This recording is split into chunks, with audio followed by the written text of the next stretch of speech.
The Car of Destiny by C.N. and A.M. Williamson. Read and published by Audiobook Library. If you enjoy audiobooks, consider subscribing and turning on notifications to stay updated. Feel free to like the video if you're enjoying it and share your thoughts or audiobook suggestions in the comments. Chapter 1. The King's Car, Motor to Biarritz. "You must be mad," said Dick Waring. "Why?" I asked, though I knew why as well as he. "A nice way to receive an invitation." "If you must know, it's because the King of Spain will be there, visiting his English fiancée," Dick answered. "I wish him happiness," said I. "I hear he's a fine young fellow. Why isn't there room in Biarritz for the king and for me?" "The detectives won't think there is, nor will they give you credit for your generous sentiments," said Dick. "They won't know I'm there. They knew when you went to Barcelona from Marseille." This was a sore subject. "It is not my fault that my father was as recklessly brave a general and as obstinately determined a partisan as Don Carlos ever had. If I had been born in those days, it is possible that I should have done as my father did. But I was not born, and therefore not responsible. Nor was it the king's fault that we lost our estates which my ancestors owned in the days of Charles V, nor that we lost our fortune, we Casa Trianas, nor that my father was banished from Spain. For the king was not born, therefore he was not responsible. So why should I blame him for anything that has happened to me? It was perhaps ill-judged to visit my father's land, since to him it had been a land forbidden. But a few months after his death, when I was 21, the longing to see Spain had become an obsession. And it must have been my evil star which influenced an anarchist to throw a bomb at a royal personage on the very day I arrived at Barcelona, thinly disguised under an English name. My identity was discovered at once as the son of the great dead Carlist. I was suspected and clapped into a cell to wait until my innocence could be proved. This was not easy, but on the other hand, there was no proof against me, and after an experience which scourged my pride and emptied my purse, I was released, only to be politely but firmly advised never again to show the undesirable face of a Casa Triana in Spain. It was after this that I flung myself off to Russia, and through friendly influence got a commission in the army. I had some adventures in the Boxer Rising, and though heaven knows I have no grudge against the Japanese, the fight I made later on the Russian side gave me something to do for 2 years. After the peace with idleness came the motor mania, and I thought of nothing else for a time. But when you have run your car for months, motoring for its own sake ceases to be all in all. You ask yourself what country you would like best to visit with the machine you love. Pride kept me from answering that question with the name of Spain, but it was because Biarritz is at the door of Spain that I had just invited Dick Waring, the best of friends, the most delightful of Americans, who fought side by side with me, for fun, in China, to drive there in my Gloria car. Yes, they knew when I went to Barcelona, I admitted, for Dick was familiar with the story, but that was different. "Anyhow, I'm going to Biarritz, whatever happens. You can do as you like." "If you will go, I'll go too," said Dick. "And if anything happens, I'll be in it with you, but you may regret your rashness." "I've never yet regretted rashness," I said. "Things done on impulse always turn out for the best."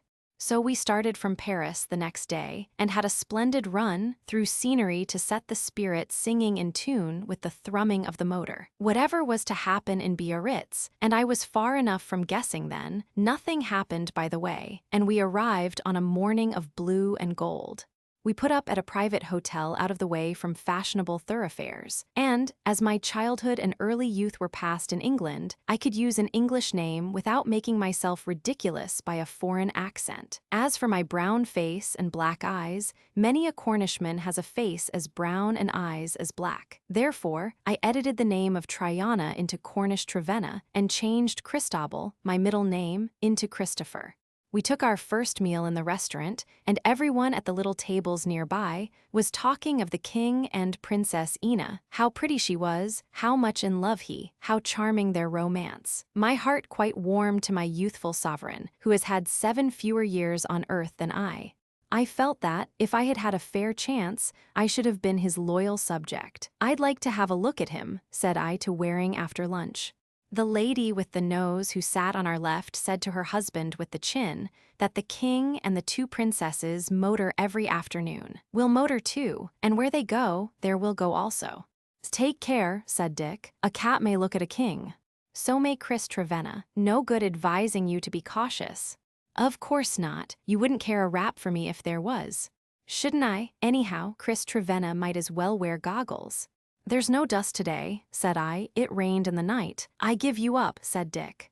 And if giving me up meant going out with me in my big blue car directly after lunch, then he kept his word. Ropes, my chauffeur and right-hand man, who sits always in the tonneau, had already heard all about the king's automobile and was primed with particulars. He leaned across to describe its appearance, as well as mention the make, and when such a car as he was in the act of picturing passed us, going round a bend of the road which leads to Spain, there was no mistaking it. Let's follow, said I. Dick sighed, but naturally I paid no attention to that. There were 5 persons in the king's car: the slim young owner, 3 ladies, 2 very slender and young, and the chauffeur, all 5 masked or goggled so that it was impossible to see their faces. I wish something would happen to them, I said. Waring looked shocked. Just enough of a something to stop the car and tempt the ladies to take off their motor veils. I may never have another chance to see the future Queen of Spain. When I was a small lad in England, I used to lie under a favorite apple tree in the orchard of the old place where we lived, and wish with all my might for the fall of a certain apple on which eyes and heart were fixed. It was extraordinary how often the apple would fall. In a flash, I remembered those wishes and those apples as we began to gain upon the king's car. Its pace slackened, and then it stopped. The chauffeur jumped out, and 2 of the ladies were raising their thick veils as we came up. As we were not supposed to know the king, who was incog, the ordinary civilities between motorists were in order. I slowed down and, taking off my hat, inquired in French if there were anything I could do. The 2 girls, who had hastily whipped off their veils, turned and glanced at me. Both were more than pretty, blonde, violet-eyed, with radiant complexions, but one seemed to me beautiful as the blessed damozel looking down from the star-framed window of heaven, and I was suddenly sick with jealousy of the king, because I believed that she was his princess. It was he who answered, in French better than mine. He thanked me for my kind offer and referred me to his chauffeur, who had not yet discovered the cause of the car's sudden loss of power. But even as he spoke, the mystery was solved. There was a leak in the petrol tank, near the bottom. The last drop of essence had run away, and, as they had come out for a short spin, there was none in reserve. An odd chance it seemed that brought me, the son of a banished rebel, to the king's aid, but life is odd. I rejoiced because it was odd, and more because of the girl. I had a spare bidon of petrol which, with conventional expressions of pleasure, I gave to my fellow motorist. We exchanged compliments, and as nobody stared at me askance, I had reason to believe that neither words, actions, nor looks were out of the way. Yet what I said and did was said and done with no more guidance of the mind than the gestures and speech of a mechanical doll. I was conscious only of the girl's eyes, for I had done that unreasonable, indefinable thing, fallen in love at first sight, and I had fallen very far and very deep. She did not glance at me often, and after the first I scarcely glanced at her at all, lest my eyes should be indiscreet. It was the most curious thing in the world, and far beyond anything that had ever happened to me. But already I knew that I could not lose her out of my life. Sooner could I lose life itself. If she were the princess who was to be Queen of Spain, I would follow her to Madrid, come what might, just for the joy of breathing the air she breathed, of seeing her drive past me in her carriage sometimes. I had wondered, knowing the traditions of our family, many of them tragic, when love would come to me. Now it had come quickly, in a moment, but not to go as it had come. It and I would be one for always. The girl was little more than a child, but I knew she was to be the one woman for me, and that was what I feared my eyes might tell her. So I would not look. Yet the air seemed charged with electricity to flash 1,000 messages, and my blood tingled with the assurance that she had had my message, that unconsciously she was sending back a message to me. All this was going on in my inner self, while the outer husk of self delivered itself of conventional things. A leak was mended, a tank filled, while my life was being remade. Then there were bows, lifting of caps, many politenesses, and the king's car shot away. "What's the matter?" inquired Waring by and by. "Nothing," I answered. "Why do you ask?" "You act as if you'd had a stroke. Aren't you going to drive on?" "No, yes. I'm going back," I said and turned the car. "You don't mean to follow then?" "There's something I need to do at once at Biarritz," I answered. It was true.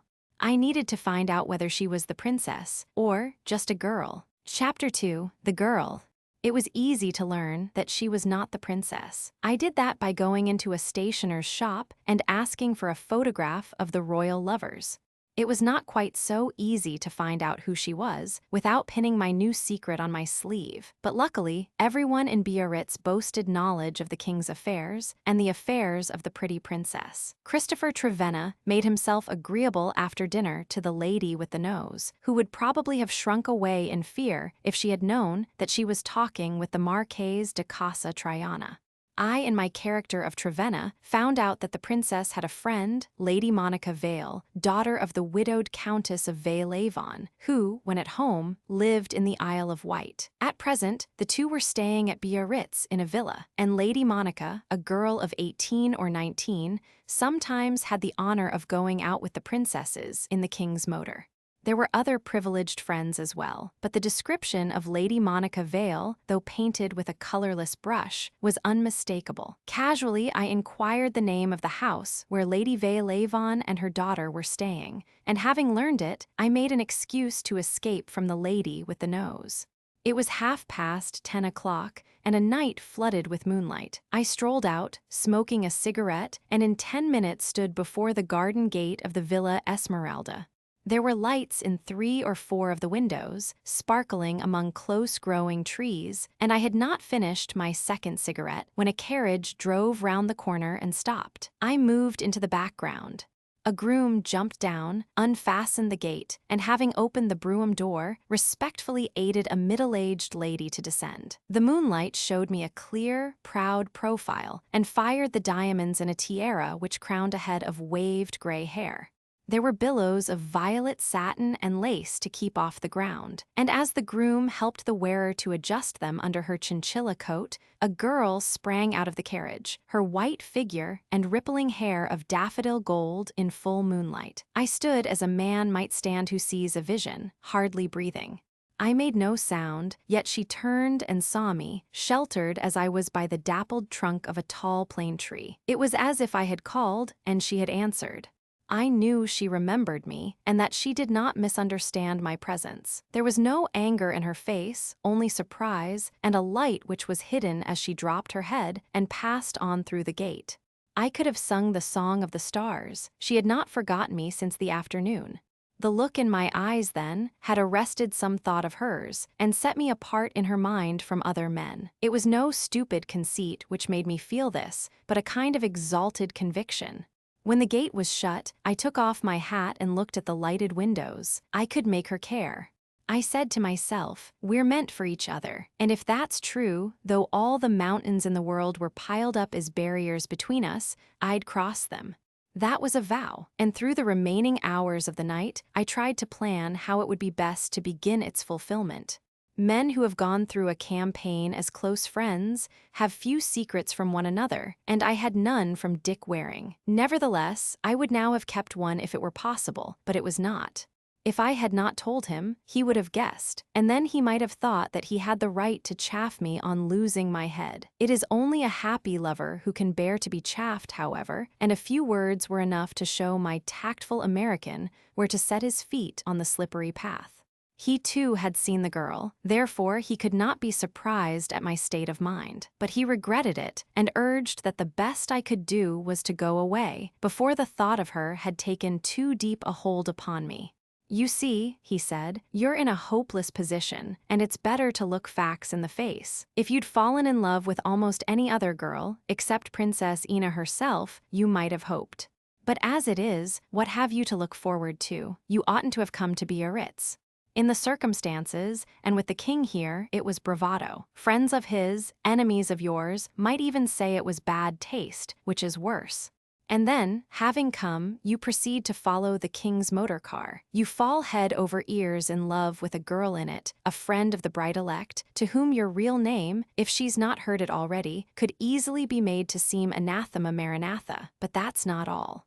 You're here under a name not your own. If you should by luck or ill luck get a chance to meet Lady Monica, you couldn't be introduced to her as Christopher Trevenna. It would be a false pretense. Still less could you throw your real name in her face, for between the King of Spain as a friend and you as an acquaintance, the girl would be in an uncomfortable position, to say the least.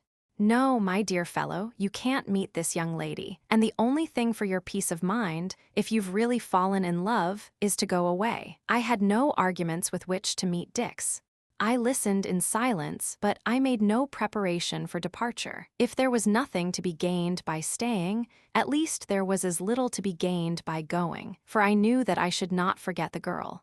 If I were struck blind, her face would still live for my eyes, white and pure against a background of darkness. We stayed on at Biarritz, but I behaved with circumspection and made no further attempts to put myself in the king's way, though he arrived at the Villa Muriscot every morning from San Sebastian.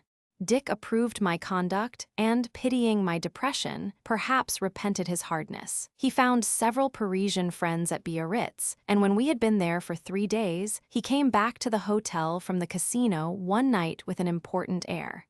"Strange how one's tempted to do things one knows one oughtn't to do," said he. "Now, it's unwise to tell you I've met a man who knows Lady Monica Vale, yet I'm doing it." "What did the man say?" I asked. "A number of things, charming of course. She's not engaged, if that's any consolation." "Oh, I knew that. How?" "By her eyes. Apparently she observed yours also." "What? She's spoken of, she. The sister of my man is a friend of Lady Monica's." She told the sister about the motorcar adventure. "For goodness sake, don't force me to ask questions." "I won't. I've a soft heart, which has often been my undoing." She said she'd seen the most interesting man in the world. Don't faint. Don't be an ass. I'm not chaffing. She did say that, honest Injun. At least, I've Henry de la Mole's word for it. His sister was at school at the convent of the Virgin of Tears with Lady Monica Vale. Lady Monica supposed the other day that we were both French, which is a compliment to your accent. She said she wished she could find out who was the brown man with the eyes. I'm a fool to have told you that though, eh? It can't do you any good, and will probably make you worse, but it has done me good. Flattered your vanity. However, I haven't told you all yet. De la Mole says the mother's a dragon, hard as iron, cold as steel, living for ambition. She was left poor on her husband's death, as the Vale-Avon estates went with the title to a distant relative, and the girl's been brought up to make a brilliant match. She's been given every accomplishment under heaven to add to her beauty, and as the family's one of the oldest in Great Britain, connected with royalty in one way or another, in Stuart days, Lady Monica's expected to pull off something from the top branch in the way of a marriage. De la Mole's heard that the present Lord Vale-Avon has been first favorite with the mother up till lately, though he's next door to an idiot. Princess Ina's engagement to the King of Spain has changed everything. You see, Lady Vale-Avon and her daughter live not far from the princess, in the Isle of Wight. When the king came according to England, came also, though not exactly in his train, another Spaniard, the Duke of Carmona, and— "Don't," I cut in. "I won't hear his name in connection with hers. That half-Moorish brute. He may have a dash of Moorish blood, but he's not half Moorish, and if he's a brute, he's a good-looking brute, according to de la Mole. Also, he's one of the richest young men in Spain. Lady Vale-Avon." I jumped up and stopped Dick. "I'm in earnest," I said. "I can't bear to listen. I know the sort of things you'd say, but don't. If you do, I think I'll kill the fellow. Ever met him?" "No, the men of my house and of his have been enemies for generations. But I've heard of certain exploits. He's coming here to stop with his mother, the old Duchess, who's been spending the winter at Biarritz. Another reason for you to vamos. You mean to stay. At least, he shan't have a clear coast. I don't see how you can hope to block it." I will, somehow. No doubt you're 100 times the man he is, but fate's handicapped you for a show place in the matrimonial market. You are a man countryless and penniless. Don't hesitate to state the case frankly. Well, you've said it, while the other's rich and a grandee of Spain. And though de la Mole says the king doesn't care for him, on account of something or other connected with the Spanish-American War, he's bound to become a persona grata at court if he marries a friend of the young queen, and no doubt that influences his choice. Thank heaven, Lady Monica isn't Spanish. Ah, but Spain's the fashion now, and you haven't heard all my news. Henry de la Mole says Lady Monica is asked to be a maid of honor for the young Queen of Spain, the one Englishwoman she's to have in attendance. At least the wedding won't be till June. It's only the end of February now. I've got more than 3 months.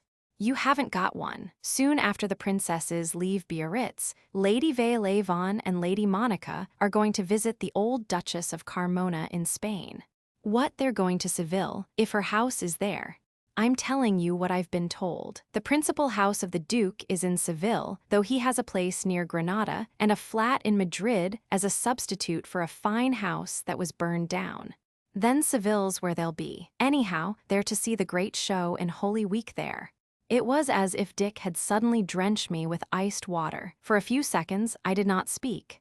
Then I said, "Are you trying to break it to me that the match is arranged? I told you Lady Monica wasn't engaged. And I told you I knew she wasn't. But that isn't to say the mother, the woman as hard as iron and cold as steel, hasn't planned her daughter's future, a girl so young and always kept under control. It looks as if the wind was setting in that quarter. A person of Lady Veilevon's type would hardly accept such an invitation if she didn't intend something to come of it. You're certain the invitation's been accepted? Certain. Angel de la Mole has been with her brother in Spain, and Lady Monica's been asking her advice about what to take and what to wear. The Duke himself is in Paris, buying a new automobile. At least, so his mother says, but other people say he's at Monte Carlo. Anyhow, he's expected here in time for the ball. What ball? Didn't I tell you? A masked ball the old Duchess is giving in honor of Princess Ina. A grand affair it will be, says de la Mole. There's been jealousy about the invitations, which have been carefully weeded. You and I'll accept, said I. We're not likely to have the chance. Sometimes a man must make a chance. I shall meet Lady Monica at the Duchess's ball. All right. Suppose you go in the garb of a palmer. I was thinking of another first meeting, case not dissimilar, you know, Romeo and Juliet. My poor, mad friend, there's more hope for a Montague with a Capulet than for a Casa Triana with a friend of the future Queen of Spain and the daughter of a Lady Veilevon. Romeo won Juliet. It wasn't exactly a fortunate marriage. See here, if you're going in for the part of Romeo, it's no good asking me to play Mercutio. I looked at Dick and smiled. I shall ask nothing, I said. Yet, you know mighty well, if you want a Mercutio, I'll be ready to take up the role at a moment's notice, all for the sake of your beau you. Well, you're right. There's something queer about you, Ramon, which makes us others glad to do what we can, even if it were to cost our lives. If you'd been a king in exile, you'd have had no trouble in finding followers. From your French valet to your Russian soldiers, from your English chauffeur to your American friend, it's pretty well the same. I expect you'll get to that masked ball. If I don't, it won't be for lack of trying, said I, but what? This affair of yours is going to end in tragedy for someone, said Dick. Chapter 3: The Guest Who Was Not Asked. During the next 2 or 3 days, I found more to do. I got Dick to introduce me to his friend Henry de la Mole, not as Christopher Trevenna, but under my own name, and when he and his sister had been interested in what they chose to think a romance, I was able to learn through them that, curiously enough, Lady Veilevon had arranged for her daughter to appear at the ball as Juliet.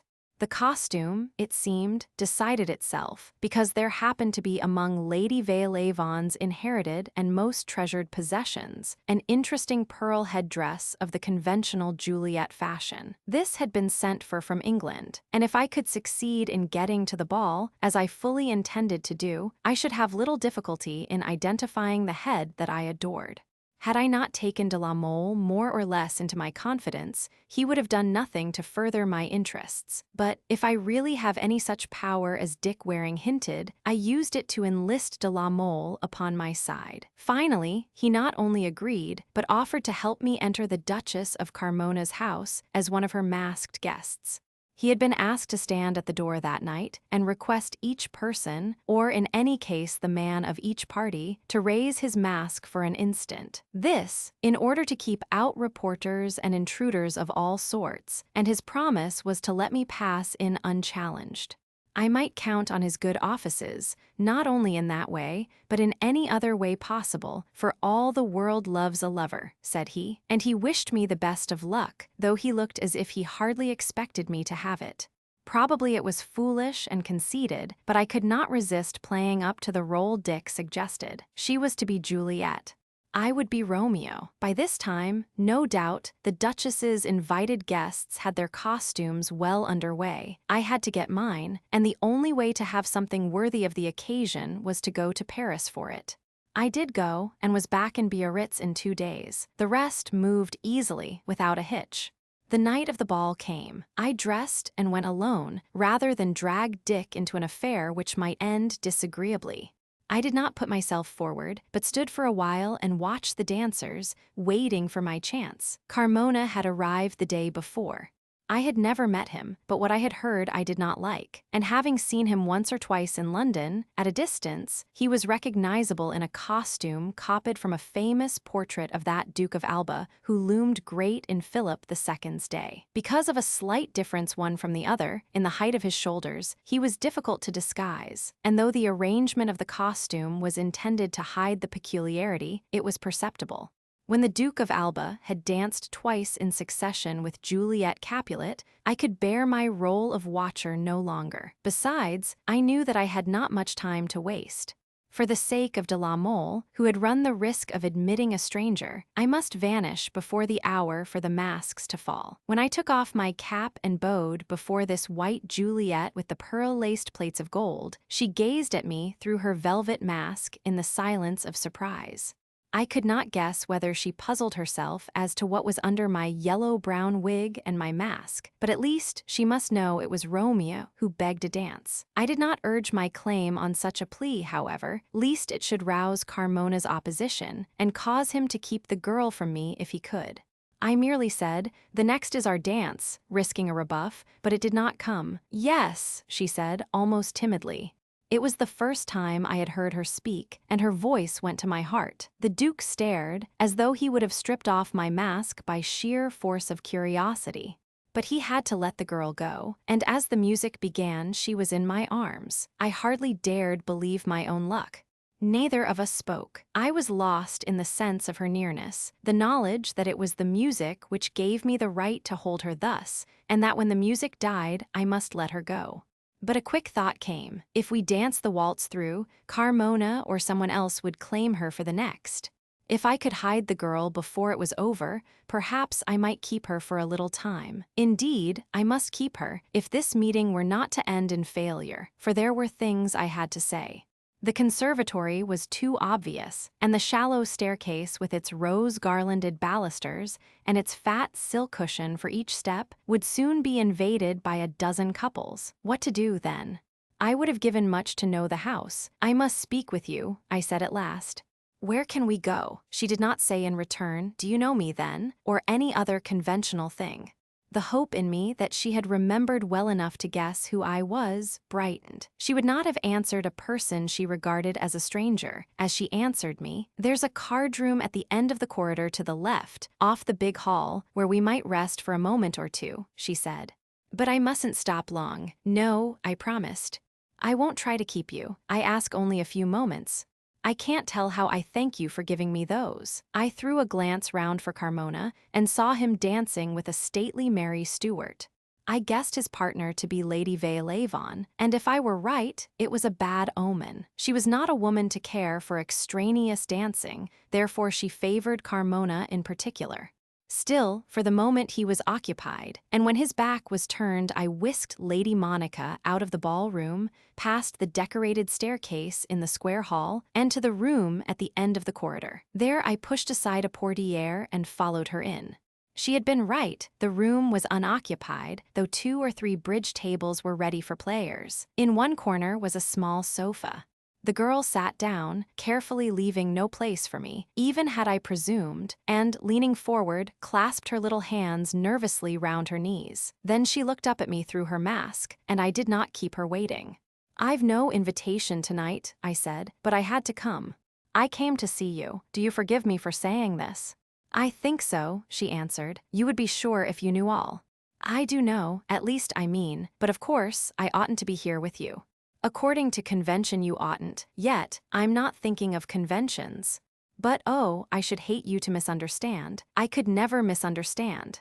I snatched off my mask and stood looking down at her, knowing that my face would say what was in my heart, and not now wishing to hide the secret. "You know," I said, "that I've worshipped you since the first moment I saw you. It was impossible to meet you in any ordinary way, for you have no friend who would introduce to you the Marchese de Casa Triana. Have you ever heard that name before, Lady Monica?" "Yes," she answered frankly, "I heard it yesterday. From Angel de la Mole. Her brother's a friend of my best friend." "I know. If it hadn't been for him, I should have had great trouble in getting here tonight. Yet I would have come. Did Mademoiselle de la Mole tell you that I loved you?" Lady Monica dropped her head and did not answer, but the little hands were pressed tightly together. "I've always been proud of my name," I said, "though it's counted a misfortune to bear it. But when I saw you, then I knew for the first time how great a misfortune it may be." "Why?" "Because my only happiness can come now in having you for my wife, and even if I could win your love, you wouldn't be allowed to marry my father's son." "Your father may have been mistaken," the girl faltered. "I do think he was. But he was a gloriously brave man. Even the enemies against whom he fought must respect his memory. I've read of him. I bought a book yesterday. You see, I've thought about you. I couldn't help it. We saw each other only those few minutes, and we didn't even speak, yet somehow it was different from anything else that ever happened to me. It was fate," I said. "We were destined to meet, and I was destined to love you. If I thought I could make you care, that would give me a right I couldn't have otherwise, the right to try and win your love and beat down every obstacle." I do care," she whispered. "Even if I were never to see you again, I shouldn't forget.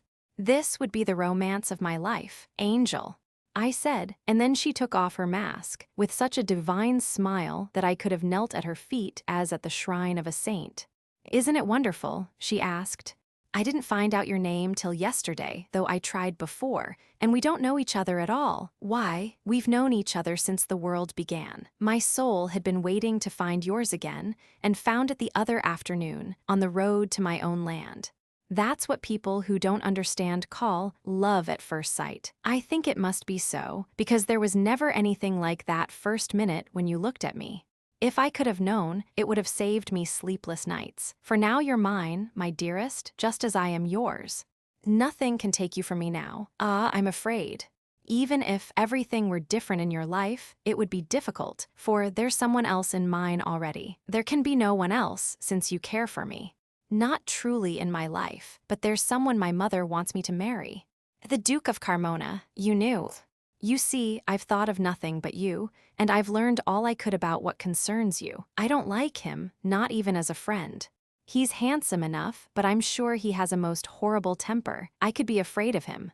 I believe I am afraid. And Mother, you don't know her, but when she makes up her mind that you're to do a certain thing, you find yourself doing it. That's one reason I was so glad when you came tonight and said, 'The next is our dance,' in such a determined way. Not only did you take me away from him, but I felt you'd try to keep me from him in the end." "Try," I echoed. "I will keep you, trust me, my darling. I've been foolish to come to Biarritz under another name. This isn't Spain, and even a Casa Triana has a right to be here. but luckily not much harm's done. Through the de la Moles, I'll be presented to Lady Velavon. I'll tell her that, though compared to the days when my people counted for something in the history of Spain, I'm penniless. Still my father left me enough to live on and keep a wife who loves me better than she loves society. I'll tell Lady Velavon that there are countries in which my name's well thought of, even in these piping times, that there I'll do something worth doing. You've already done things worth doing, the girl broke in. Splendid things. I've done nothing yet, but I'll change that.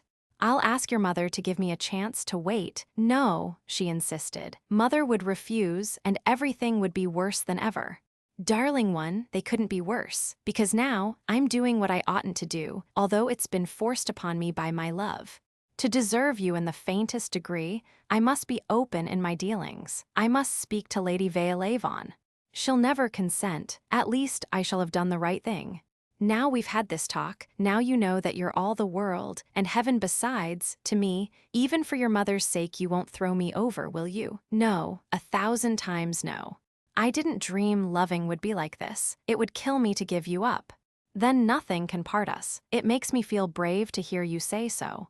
But you don't know Mother. I know myself and I trust you. I'm so young and I've never been allowed to have my own way. I've always given up. Because you were alone, with no one to help you, now you have me. That's true, but, precious one, there's no but. I wish I could think so, yet something seems to say that if you speak to Mother, we shall be lost. I love you, but do let it be kept secret for a while. With what end? I hardly know, only I've the strongest presentiment it would be best. And I've the strongest conviction that not only would it be wrong, but that you wouldn't respect me if I consented. I beg of you, wait at least till the royalties leave Biarritz before you tell Mother, or anyone, who you are. I could not help smiling, though rather bitterly. You've heard about my adventure in Barcelona. Yes, from Angel. I couldn't bear it if you were to have trouble here. There's no danger of that, one can't tell. Circumstances which you don't foresee might seem to involve you in some plot. Oh, if you love me, wait till the royalties have gone. How could I refuse those soft eyes and those little clasped hands? I caught the hands and crushed them against my lips, the rosy fingers that smelled of orris and the polished nails like pink jewels.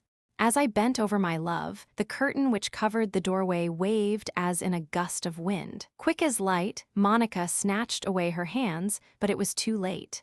Carmona was holding back the portiere for Lady Velavon. He must have been watching. He must have known that I had brought Lady Monica to this room. He must have fetched the girl's mother on purpose to find us together. These were the thoughts in my mind as I faced the two, mask in hand. They had seen me kissing Monica's fingers. It was useless to hope that they had not. Leave the room instantly, my daughter, said Lady Velavon in a low voice. She too had taken off her mask. It was a disastrous situation for me, and one all too difficult to carry off with dignity. Madame, I said, I am the Marquise de Casa Triana. I met Lady Monica some time ago, and have this moment told her that I love her. Now, I ask your consent to Casa Triana here, exclaimed Carmona, in a tone which could have expressed no more of horror had I been a bandit at large. Have no fear for your house, I could not help sneering. He gave me a look not to be forgiven a man by a man. I have no such fear, he said, but there are those here whose safety is dear to me, and your name is not one which should be spoken under the same roof. It was thus that he chose to inform Lady Velavon, if she had been ignorant of it, that I was a notorious character. Will you tell me, he went on, how you found your way into my mother's house, where no one of your name could be an invited guest? There's a window, said I, thinking to save de la Mole, by which the world and his wife might enter. I saw you, masked, in the ballroom half an hour ago. Half an hour ago, perhaps he was not exaggerating. But the 30 minutes, if there had been 30, had passed like one. I was there, I admitted, looking for Lady Monica Vale. We danced together and I brought her here. Who is this man, Duke? Though she spoke to him, Lady Velavon's eyes, cold as points of steel, pierced mine. A person who, whatever his intentions may be, ought not to be in Biarritz while King Alfonso's here. I remember the name now. And he has come to your house, uninvited. He proposes to marry my daughter, a man whom I've never seen. You have your answer, Marquise de Casa Triana, if you need an answer. It is no. Pray accept it quietly and cease to persecute us. Otherwise I must ask the Duke to act for me, as I have no husband or son. Is that enough? It is not enough, I echoed. I love your daughter, and I trust she cares for me. I will not give her up. Monica, I told you to go, and you disobey me, exclaimed Lady Vale-Avon. Now I tell you to send this man away. Mother, I love him, faltered the girl. Wait, when you've heard, when you know what he is. You talk like a child, Monica, her mother said. You are a child, it's your one excuse, but this man, who must have hypnotized you, has reached years of discretion. If he will not leave the room, we must. I'll go, Lady Vale-Avon, I said, but first let me say once more, frankly, I will never give up your daughter. Then I looked straight at Monica. Trust me, I said, as I trust you, and have courage. With that I bowed and walked out at the window by which I hoped the Duke thought I had come in. I'm not sure, I heard him say to Lady Vale-Avon, that I oughtn't to inform the police. In Barcelona, 6 or 7 years ago, I waited for no more. Chapter 4, I don't threaten, I warned. In the garden I stopped, hiding away a scrap of a lace handkerchief I had stolen, wondering if I had been altogether wrong, yet not able to see what other course had been open. Lingering near the window, I saw Lady Vale-Avon go to Monica and hold the girl by the hand while she talked with Carmona. They spoke only a few words. Then the Duke opened the door, and the two ladies went out, Monica not once looking up. No sooner had they gone than Carmona walked to the window, and seeing me in the glimmering night joined me. This is my mother's house, he said in Spanish. And her garden, you would add, I answered. Yes. But there's something here that is mine. There is nothing here that is yours. His voice, studiously cold at first, warmed with anger. It will be mine some day, in spite of everything. You boast, Marquise de Casa Triana. No. For Lady Monica Vale has promised to marry me. Carmona caught his breath on a word by which, if he had not stopped to think, he would have given me the lie. But something restrained him, and he laughed instead. I wouldn't count on the fulfillment of her promise if I were you, he said. Lady Monica's a schoolgirl. I would tell you, for your own sake, that the best thing you can do is to forget you ever saw her, but that will be a waste of breath. What I will say is, you'll be wise to leave Biarritz before anything disagreeable happens. I intend to leave Biarritz, I said quietly. I'm glad to hear it. When Lady Monica and her mother leave. You intend to persecute these ladies? Not at all. But when they go to visit the Duchess of Carmona, that will be the time I shall choose for leaving Biarritz. Who has spoken of such a visit? A person I trust. He was silent for a moment, whether in surprise or anger I could not tell. But at last he said, I'm less well informed than your friend as to the plans of Lady Vale-Avon and her daughter. They may return to England, they may go to friends in Paris, they may visit my mother. But this doesn't concern strangers like yourself, and my advice to the Marquise de Casa Triana is, whatever happens, keep out of Spain. Do you threaten me? I asked. I don't threaten, I warn. Thanks for your kind intentions. They give me food for thought. All the better, you'll be less likely to forget. I shan't forget, I answered. Indeed, I shall profit by your advice. And with that I walked away, putting on my mask. As Romeo had not known at what hour he might wish to leave the house of Capulet, he had ordered neither his own motor car nor a carriage. But luckily, a cab was lingering in the neighborhood on the chance of a fare. I was glad not to walk to my hotel in the guise of Romeo, and I gained my quarters without meeting curious eyes in the corridors. As I expected, Dick was in our private sitting room, smoking and reading a novel. Well, what luck, friend Romeo? He asked. Luck and ill luck, said I. Then I told the story of the evening. Humph! You've gone and got yourself into a pretty scrape, was his comment at the end. You call it a scrape, when by a miracle the sweetest girl alive has fallen in love with you. Just that, if the girl isn't old enough to know her own mind, and has a mother who wouldn't let her know it if she could. You've gone so far now, you'll have to go further, as far as the end of the world, if necessary. Oh, you Latin men, with your eyes of fire, your boiling passions, and your exaggerated expressions, what do we Yankees and other sensible persons see in you? Heaven knows, said I, shrugging my shoulders. I doubt it. Why, in the name of common sense, as you'd got to the age of 27 without bothering about love, couldn't you wait till the age of 27 and a quarter, go quietly over to my country with me, a long sight better than the end of the world, and propose to a charming American girl of rational age and plenty of dollars? A rational age. Over 18 anyhow. I believe you Latins have a fancy for these little white ingenues who don't know which side their bread's buttered, or how to say anything but yes, please, and no, thank you. When my time comes, the girl must be 22 and a good, patriotic American. American girls are fascinating, but I happen to be in love with an English one, and it's her misfortune and mine, not our fault, that she's 18 instead of 22. A big misfortune. You mustn't kidnap an infant. That's what makes it awkward. As I said, you can't back out now. Not while I live. Don't be so Spanish. But come to think of it, I suppose you can't help that. What do you mean to do next? Watch and get word to Monica. Angel de la Mole will do what she can for you. I hope so. Then everything else must depend on the girl. Dick's lean, tanned face was half quizzical, half sad. Everything else must depend on the girl, he repeated. I wonder what would happen if anybody tried to prop up 100-pound weight against a lilybud. Chapter 5, A Mystery Concerning a Chauffeur.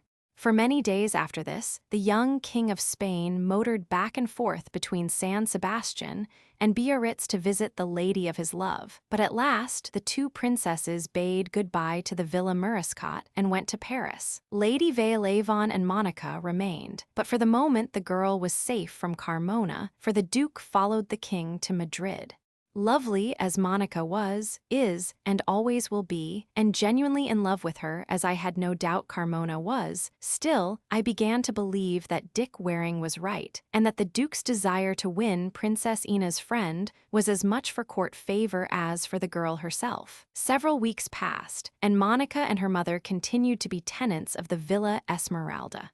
They went out little, except to visit the old Duchess of Carmona, who evidently did all she could to advance her son's interests with invitations to luncheons and dinners. But try as I might, I was never able to obtain an interview. Fortunately for me, Lady Veilevon had seen me only in fancy dress, the costume of Romeo, with a ridiculous yellow-brown, wavy wig, upon which the costumer had insisted against my arguments.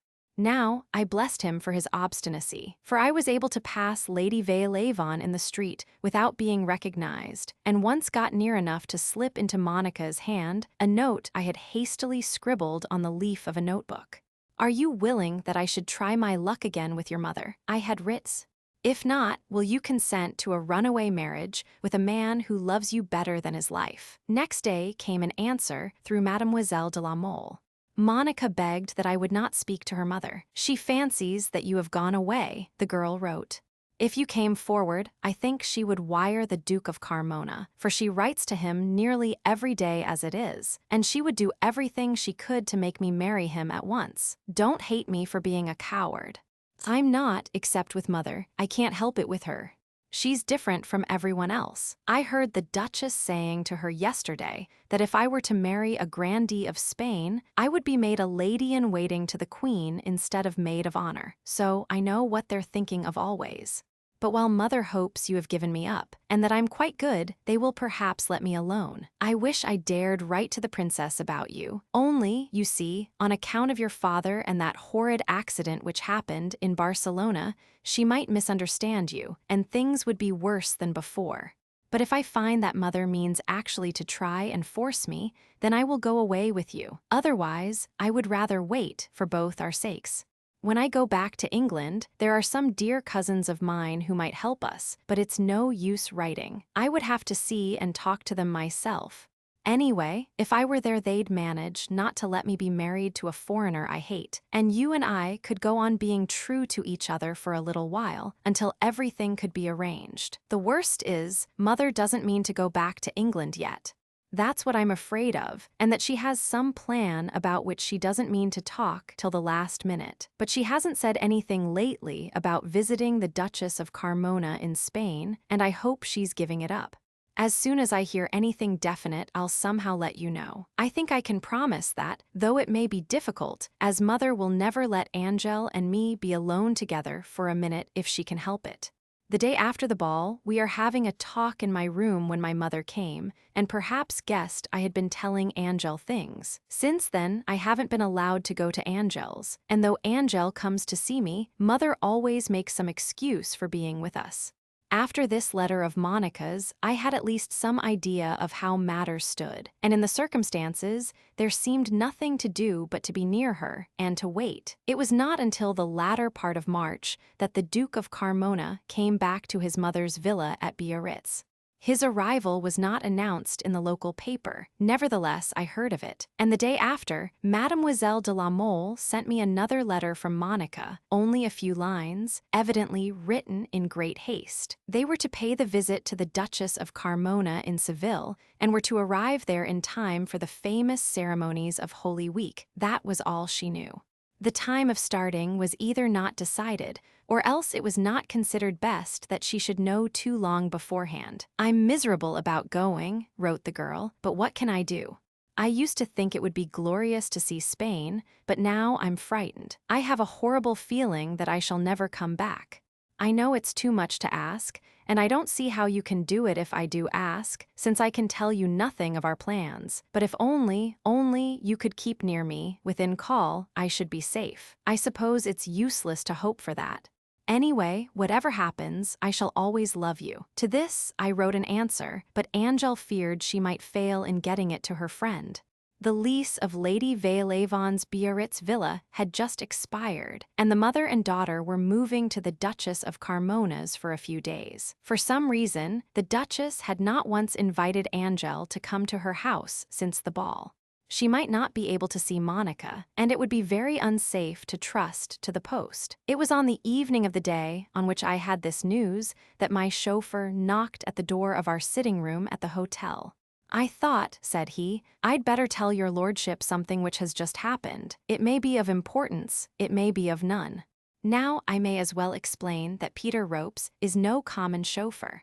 He has a brown face, which might have been carved from a piece of oak, the eyes of a soldier, and never utters a word more than he must. "You said I could go to the Pelota this afternoon," he continued.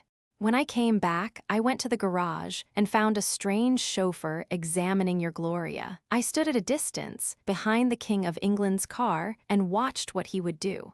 M. Levasseur, the proprietor of the garage, came in just then, and I inquired in a low voice who the fellow was. He didn't know, but the man had asked for Mr. Trevenna's chauffeur, saying, when he heard I was out, that he was a friend of mine. I gave Levasseur the hint to keep quiet, and got out of the way myself. Presently the chauffeur walked over to Levasseur and said, in French, that he wouldn't wait any longer. "Well, what then, Ropes?" I asked. "He went away, and I went after him. He didn't see me, and I don't believe he would have known me from Adam if he had. He stopped at another garage, and I thought best not to go in there. But I waited, and after a while a very dark, tall gentleman, who looked Spanish, walked into the garage. 5 minutes later, he and the chauffeur came out together. They parted at the entrance, and it was the gentleman I followed this time. He went to a large, handsome villa, and a person I met told me it was the Duchess of Carmona's house. That is the reason I thought the thing important." "But why, exactly?" I persisted, guessing what Ropes would say. "Because I think the gentleman was the Duke of Carmona. And if he were, I've heard gossip that he's anxious to stand well with the King of Spain. It occurred to me he might have some political interest in trying to learn the real name of Mr. Trevenna, if you pardon my having such a thought. He might have sent his chauffeur to look at your car and make a report, and if he did, whatever the reason was, it would mean no good to your lordship. I thought you ought to know and be upon your guard in case of anything happening." "Thank you," I said. "You're right to speak, and it may be you've done me an invaluable service." Ropes beamed, but having said all he had to say, another word would have been a waste of good material, which he was not the man to squander. Chapter 6. Puzzle, Find the Car. "What do you think it means?" asked Dick, when the chauffeur had gone.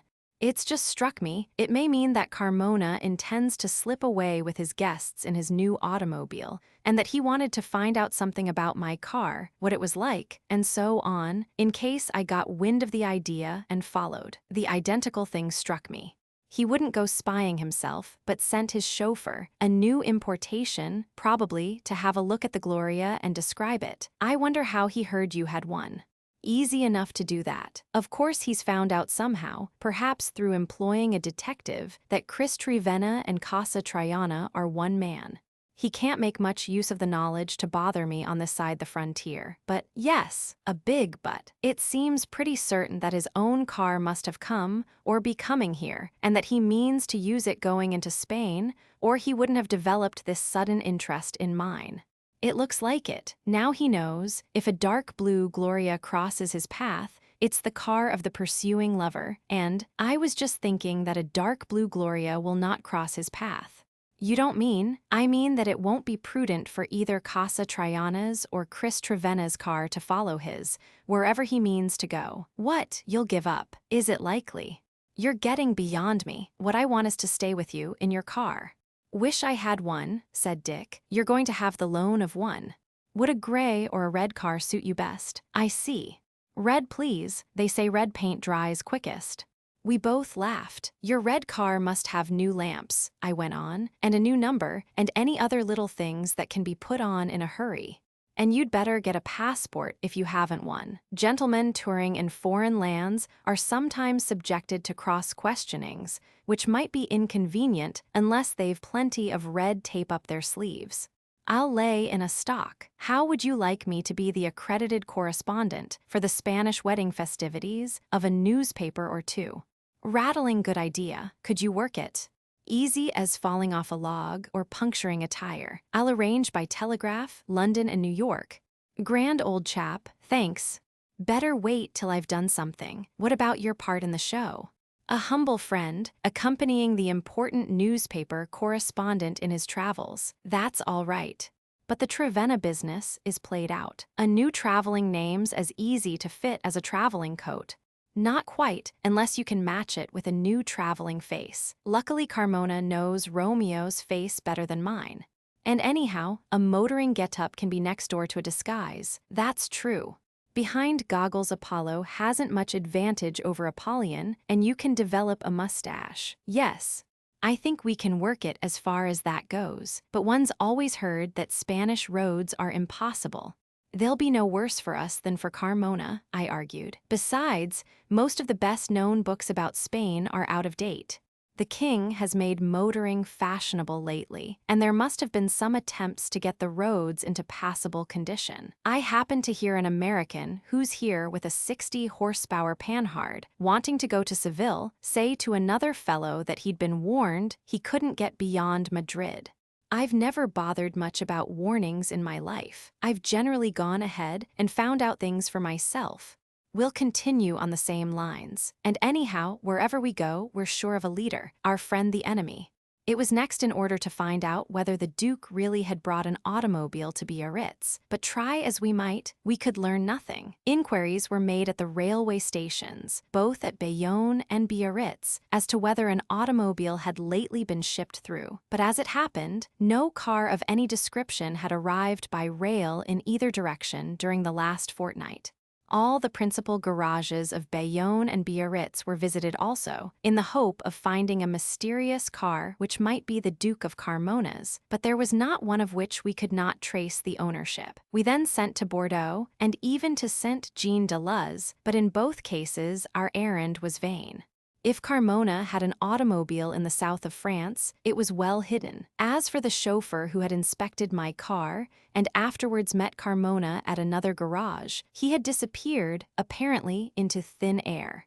Nevertheless, Dick and I formed a theory that the new automobile, of which we had heard so many rumors, was actually in Biarritz, that it had been driven into the town after dark, and was now being kept by some friend of Carmona's in a private garage. And if we were right in our conjectures, we felt we might take it as a sure sign that the Duke was not only planning an important tour, but was not forgetting a detail of precaution which could prevent my learning his intentions.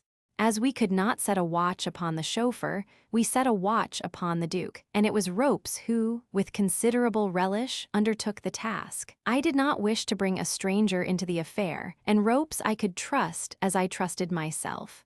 Therefore Ropes it was who unobtrusively dogged Carmona's footsteps from the time the Duke went out in the morning, up to the time he went in again at night. Meanwhile, Dick took steps to become correspondent for the Daily Dispatch of London, and the New York Recorder, the editors of which papers he knew personally.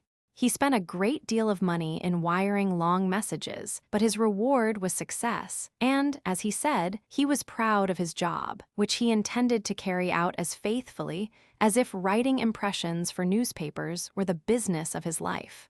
Cunningest device of all, Ropes changed the wheel caps of my Gloria for those of a Frenzel, as like a Gloria as a Fiat is like a Mercedes, so that only an expert of much experience would know that the car was not a Frenzel. A quick dryer was used, and in 2 days we were ready for anything.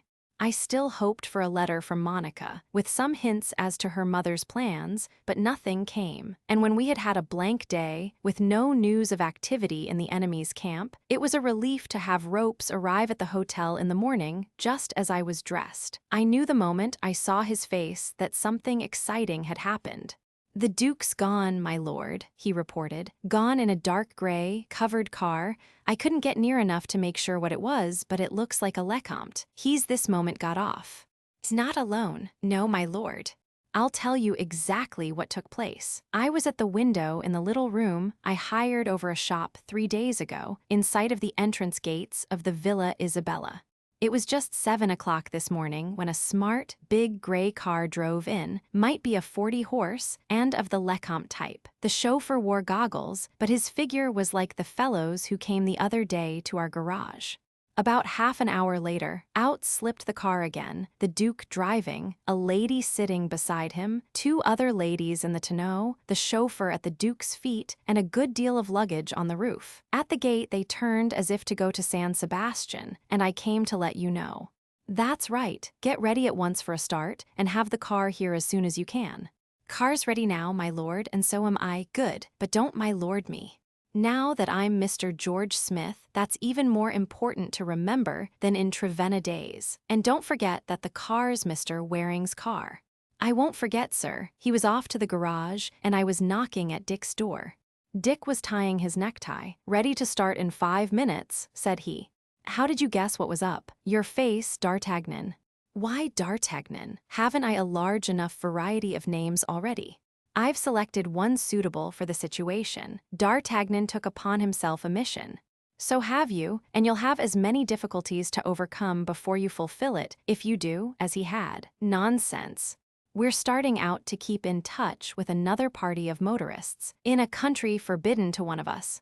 That one can look out for himself. If a lady in another motor should need someone to stand by her, we're to be on the spot to stand by, that's all." "Yes, that's all," said Dick, laughing. "And all that D'Artagnan had to do was to get hold of a few diamond studs which a lady wanted to wear at a ball. Sounds simple, eh? But D'Artagnan had some fun on the way, and I'd bet the last dollar in my pile we will. Hang this necktie, there I'm ready. Have we time for coffee and a crust?" Chapter 7, The Impudence of Showing a Handkerchief. 15 minutes later, we were off. I love driving my car, as I love the breath of life, and I'm conceited enough to fancy that no one else, not even Ropes, can get out of her what I can. Still, this was not destined to be precisely a pleasure trip, and Prudence bade me give the helm to Dick. He is a good enough driver, and the car was his car now. I was but an insignificant passenger, with a case of visiting cards in his pocket, newly engraved with the name of Mr. George Smith. I sat on the front seat beside Dick, however, silently criticizing his every move. Ropes was in the tonneau, such luggage as we had, on top. It was scarcely 8 o'clock, and there was so little traffic in the town that we did not need to trouble about a legal limit. We slipped swiftly along the rough white road to the railway station, past large villas and green lawns, and took the sharp turn to the right that leads out from the pleasant land of France straight to romantic Spain, the country of my dreams. We sped past houses that looked from their deep, sheltering woods upon a silver lake, and away in the distance we caught glimpses of the sea. Before us were graceful, piled mountains, the crenellated mass of Lestois Curons glittering with wintry diamonds. Against the morning sky stood up, clear and cold, the cone of Far La Rune. Looking ahead, in my ears sang the song of my blood, sweet with hope, as the name of the girl I love and the land I love mingled together in music. Gaining the first outskirts of straggling St. Jean de Luz, my eyes and Dick's fell at the same time upon something before us, a big gray automobile, its roof piled with luggage, stationary by the roadside, a chauffeur busy jacking up the driving wheels, a tall man standing to watch the work, his hands in the pockets of his fur coat. Instantly, Dick slowed down our car to lean out as we came within speaking distance, while I sat still, secure from recognition behind elaborately hideous goggles. "Is there anything we can do?" asked Dick, with the generosity of an automobilist in full tide of fortune to another in ill fortune. I noticed as he spoke that he made his American accent as marked as possible, so marked that it was almost like hoisting the stars and stripes over the transformed and repainted Gloria. "No, thank you," said Carmona, for it was he who stood in the road looking on while his chauffeur worked. He had glanced up with anxiety and vexation on his ungoggled, dark face at the first sound of an approaching car, and I knew well what thoughts sprang into his head. But a red car, with an American driving, was not what he had half expected to see. He was visibly relieved. Nevertheless, he was slow enough in answering to bring us to a standstill while he peered at our wheel caps. The deceitful name, glittering up to his eyes, so evidently reassured him that a temptation seized me, and I yielded without a struggle. I had come prepared for a quick signal to Monica whenever an opportunity should arise, and, as I was anxious to let her know that she was not unprotected, it seemed to me that the first chance of doing so was better than the second. In an inner breast pocket of my coat, I had the lace handkerchief which I had stolen on the night of the ball. As Dick questioned Carmona, and Carmona answered, I flashed out the wisp of lace and passed it across my lips, not turning to look full at the slim, gray-coated figure on the front seat, yet conscious by a side glance that a veiled face regarded us. What I did was done so quickly that I think it would have passed unnoticed by the Duke, but Monica, taken completely by surprise, bent suddenly forward. Then, remembering the need for caution, hurriedly leaned back against the cushions. Carmona caught her nervous movement, saw how self-consciously, almost rigidly, she sat when she had recovered herself, and, suspicion instantly alert, turned a searchlight gaze on us. The lace handkerchief had vanished. I was sitting indifferently, with arms folded, my interest concentrated upon the busy chauffeur. Still, I felt there was no detail of my figure and motoring clothes that Carmona was not noting as he explained to Dick the nature of his mishap. "A simple puncture," he said. "And we have all necessary means to mend it, thank you." Dick and I lifted our caps to the ladies and went our way, but it was not until we had passed the charming Renaissance house where Louis XIV was born that Waring made any comment on the incident. "If that more-faced chap isn't on to the game, he's getting mighty warm, as the children say," he remarked dryly. "He can't possibly be certain," said I. "Even if he saw my face, he couldn't swear to identifying it, as the only sight he ever had of me was in that asinine, yellow Romeo wig. Besides, Romeo had no mustache, and, thanks to your advice, I have. It's the one thing that's conspicuous under the goggles. A sort of coming event casting its shadow before. I didn't say he knew. I said he guessed. See here, while he's waiting for his tire, could we wire from this town to the frontier in time to have you stopped?" "We ought to get there before any telegram he could send," said I, hopefully. "However, there'll be a lot of formalities at the custom house. They might catch us before we finished, but uncertain as he must be, it would hardly be worth his while." "I wouldn't bet much on that," said Dick. "Let's rush it," said I, too risky. "You'd feel such a limp ass to be detained by a fat policeman at the door of Spain, while Carmona and Lady Monica went through and disappeared." I'd shoot the fat policeman first. There you are, being Spanish again, just when you ought to develop a little horse sense. This put me on my mettle, and in 2 minutes I had thought out a plan, while Dick whistled and reflected. It was rather an odd plan, and could only be carried out by the aid of another. But that other had never failed me yet, when loyalty or devotion were needed, and I had not got out half the suggestion when he understood all, and begged to do what I had hardly liked to ask. We took exactly 8 minutes, by Dick's watch, in making arrangements to meet an emergency which I hoped might not arise if our speed were good and our luck held. Already Hendaye, the last French town, was but just beyond our sight. We ran through it at high speed, passed on through Little Bayhoby, and next moment our tires were rolling through a brown mixture of French and Spanish mud on the international bridge that crosses the swirling Bidasoa.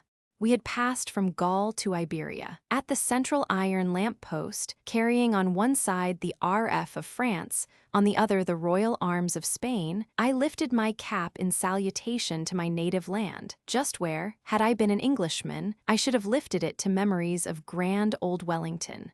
The broad river was rushing, green and swift, down to Fuenterrabia and the sea, eddying past the little Isle des Faisans, where so much history has been made, where cardinals treated for royal marriages, where Francis I, a prisoner, was exchanged for his 2 sons. We were across the dividing water now, in Irun and on Spanish soil. High-collared Spanish soldiers lounging by their sentry boxes looked keenly at us, but made no move, little guessing that the accused bomb-thrower of Barcelona was driving past them through this romantic gate to Spain. We turned abruptly to the right, and hoping still to escape trouble, pulled up at the custom house.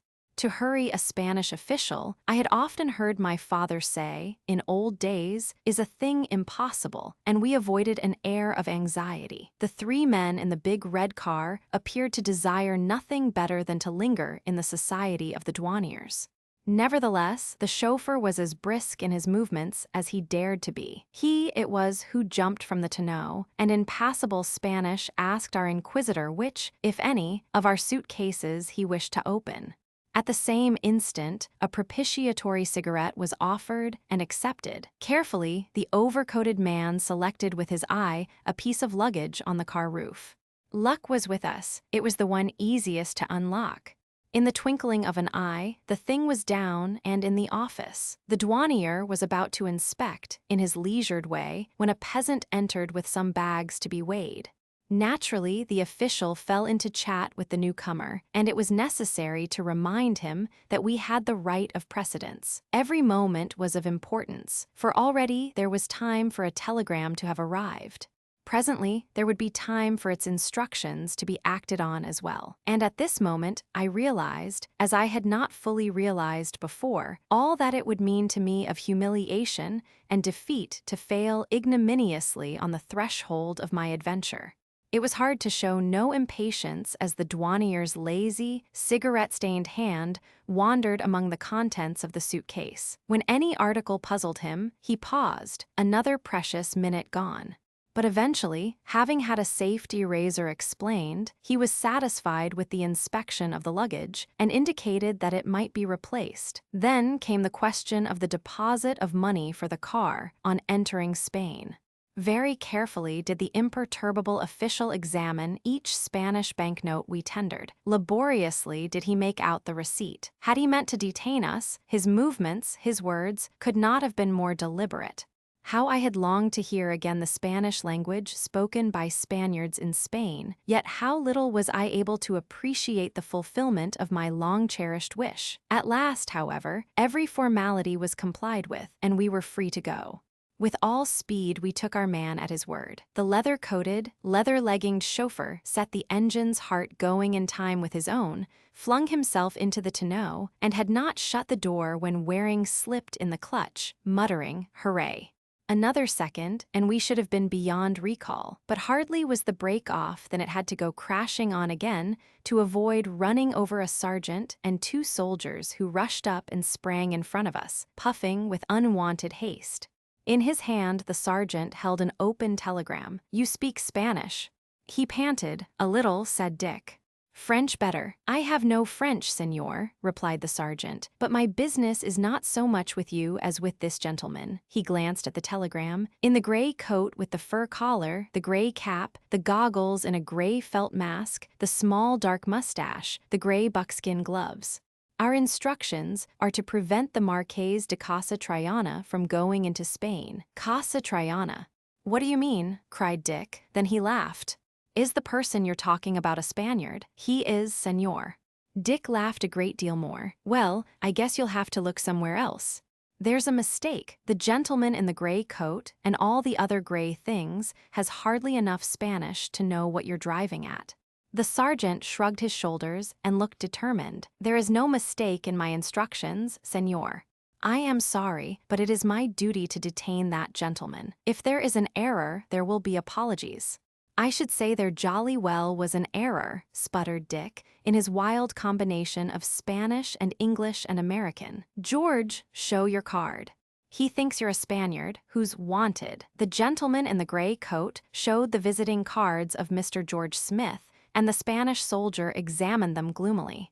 Anybody might have these, said he, half to us, half to a group of his countrymen. Senor, I must reluctantly ask you to descend and to come with me. It will be much better to do so quietly. Of all the monstrous indignities, shouted Dick. I'm a newspaper correspondent on a special detail. I'll wire the American minister in Madrid and the English ambassador too. But the gentleman in the gray coat had obeyed the sergeant. He had also taken off his goggles. It will be all right in a few hours or a few days, said he in English. You must go on. Don't worry about me. Go on without you, echoed Dick, breaking again into astonishing Spanish for the benefit of the official. Well, if you really don't mind, as I'm in the dickens of a hurry. You can follow by train, you know, as soon as you've proved to these blunderers that you're George Smith. If you are Senor George Smith, you will be free as soon as the photograph of the Marqués de Casa Triana has been sent on by the police at Madrid, said the sergeant. If not, he did not finish his sentence, but the break was significant. And the soldiers closed in to separate the alleged George Smith from his companions of the car, lest at the last moment they should attempt a rescue. We'll make them sorry for this, George, said Dick. But as we really can't do much for you here, we'll get on somewhere else where we can. I must ask also for the name of the owner of this automobile, and for that of his chauffeur, insisted the sergeant, before I can let you go. Oh, all right, said Dick, crossly, producing his passport and cards with the names of the papers for which he had engaged to correspond. Ropes, fork out your credentials. The chauffeur brought forth his French papers and pointed to the name of Peter Ropes. The sergeant industriously wrote down everything in his notebook, a greasy and forbidding one. It is satisfactory, he said with dignity. You can proceed, senors. The engine had not been stopped during the scene, and as the gentleman in the gray coat was marched off to the guardhouse with a jostling Spanish crowd at his heels, the red car in which he had lately been a passenger slipped away and left him behind. Through the streets of Uran it passed at funeral pace, as if in respect and regret for a friend who was lost. But once out in the green, undulating country beyond, it put on a great spurt of speed after the chauffeur had scrambled into the front seat. Great Scott, but I'm as hot as if I'd come out of a Turkish bath, growled Dick. It was a warm 10 minutes, said I, poor old Ropes, bless him, and I sent back a sigh of gratitude to the staunch friend in my gray overcoat, cap, goggles, and gloves, to whose loyalty I owed freedom. Chapter 8, Over the Border. Here I was in Spain, my Spain, thanks to Ropes, and again thanks to him, probably out of danger from Carmona's suspicions for some time to come, barring accidents. He would make inquiries at Uran when he arrived there, and learning that the obnoxious person had been detained according to information received from him, would pass on triumphantly. Even when fate brought his car and ours together, as I hoped it often would, a sight of the two remaining travelers, the American automobilist and his hideously goggled chauffeur, would cause him amusement rather than uneasiness. He would say to himself that, so far as he was concerned, no harm had been done, even if no good had been accomplished. For if the banished passenger were indeed Casa Triana, he had done well to get rid of him. If, after all, his quick suspicion had been too far-fetched, and he had caused the arrest of an innocent tourist, that tourist would never know to whom he owed his adventure and would be powerless to trouble the Duke of Carmona. As for ropes, when the photograph taken of me years ago by the police in Barcelona should reach the police in Urun, it would be seen that two young men who are 27, tall, slim, and have dark mustaches, do not necessarily resemble each other in other details. Mr. George Smith would be generously pardoned for having occupied the attention of the police in place of the Marqués de Casa Triana, and he would be free to rejoin his fellow travelers. During the 3 or 4 minutes of discussion we had had before making the quick change, which transformed master into man, we had arranged to communicate with ropes by means of advertisements in La Independencia. We would forward money in advance to that journal, enough to pay for several advertisements, and could then telegraph our whereabouts at the last minute, whenever the movements of Carmona's car gave us our cue. This was the best arrangement we could make in a hurry, and when we had time to reflect, it did not seem to us that, in the circumstances, we could have done better. And so, come what might, the outlaw had crossed the border and was in the forbidden country of his hopes and heart. In spite of compunction on Rope's account, I was happy, desperately happy. I was free to watch over the girl I loved and who loved me, and I was drinking in the air of the fatherland. It did actually seem sweeter and more life-giving than in any other part of the world. Dick laughed when I mentioned this impression and said I ought to try the climate of America before I judged, but he admitted the extraordinary, yet almost indefinable individuality of the landscape as well as the architecture, which struck the eye instantly on crossing the frontier. All this and much more was obvious in town or village, but Dick and I argued over the distinctive features of the landscape without fathoming the mystery which set it apart from other landscapes. What was so peculiar? There were hedges and poplars and other trees which we had seen 1,000 times elsewhere. There was a pretty, though not extravagantly pretty, switchback road of fair surface stretching before us, roughly parallel with the sea, giving glimpses here and there of landlocked harbors with colliers and trampships at anchor. There was a far background of snow mountains and a changing foreground of spring grass and spring blossoms, interlacing branches embroidered with new leaves of that pinky yellow which comes before the summer green. Nevertheless, Dick agreed with me in finding the landscape remarkable. At last, we began to wonder if the difference did not lie in coloring and atmosphere. The sky effects were radiant enough to set the soul of an artist singing. Because of the opal lights, the violet banks of cloud with ragged, crystal fringes of rain, the diamond gleams struck out from snow peaks. And yet, despite this ethereal radiance, there was a strange solemnity about the wide reaches of Spanish country, a rich gloom that brooded over the landscape with its thoughtful coloring, never for a moment brilliant, never gay. "It's painted glass window country," I said. "Old glass, painted by some famous artist who died in the 14th century, and a little faded, no, subdued by time." "You've hit it," said Dick. There is an old glass window in a dim cathedral look about the sky. It gives one a religious kind of feeling, or anyway, as if you'd be thrown out of the picture if you were too frivolous. "I feel far from frivolous," said I, "but I'm excited. Look here, we'll be in San Sebastian and out of San Sebastian soon, if we keep on. But we mustn't keep on, for if we do, we may miss the other car, and then I should be as badly off as if I were in Rope's place at Urun." "We know they're going to Seville," said Dick. "It's a long cry to Seville. And Carmona may mean to travel by way of Madrid through Vitoria and Burgos, or he may mean to take a road which Levavasseur in Biarritz told me was better, steering for Seville via Santander and Salamanca. It depends on whether he wants to stop at the capital, I suppose. Anyhow, as he's unconsciously making our arrangements as well as his own, there's nothing for it but we must halt until he passes and gives us our lead." "It's all the same to me whether we halt or scorch," said Dick. "I've got more time than anything else. This is your circus. I'm only the prisoner's best friend, as they say in a court-martial. But if we should go to Burgos, I've got an errand to do, if you don't mind." "Why should I mind?" I asked. "It's to call on a young lady. You never mentioned having friends there." She's Angel de la Mole's friend. All I know is that she's Irish, name O'Donnell, that she's got a harmless, necessary father, and a brother in whom my prophetic soul tells me Angel is interested, that papa and daughter are visiting brother, who's in the Spanish army for some weird, unexplained reason, and stationed in Burgos. I promised to take a package with a present from Angel to Miss O'Donnell if we stopped long enough at Burgos, or, if we didn't go there, to post it. I've also a letter introducing us to Papa. Angel said it was possible he might have known your father, so probably he's lived a good deal in Spain at one time or another, or the idea wouldn't have occurred to her. She thought, if we went to see the O'Donnells, Papa might be useful in case you told him who you really were. But I wasn't to bother you about going out of your way for their sakes, which is the reason I didn't mention them until now, when you spoke of Burgos.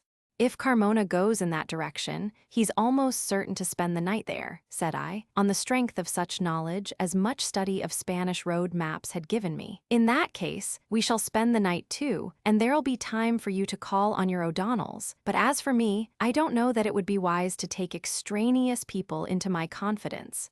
And if it won't disappoint you, I hope we won't have to go by Burgos, although they say the cathedral's one of the finest in the world, for if the road's as bad as rumor paints it, it must be abominable. Well, you've got your springs bound up with 1,000,000 yards of stout cord, on purpose, and those extra buffers of India rubber ropes put on to keep the tires from grinding against the mud guards, so we ought to get off pretty well at worst, remarked Dick.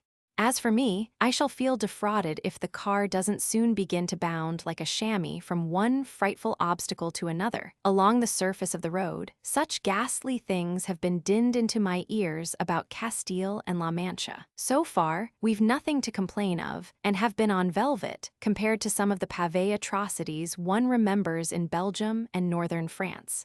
I dare say we shall come to the chamois act yet, said I, but so far we're still in the heart of civilization.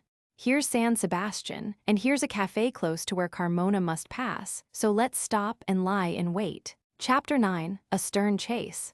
We were on the outskirts of San Sebastian, and to reach the cafe, we turned off the main road and ran the car into a side street. There, without being ourselves conspicuous, we could see all that passed along the road beyond.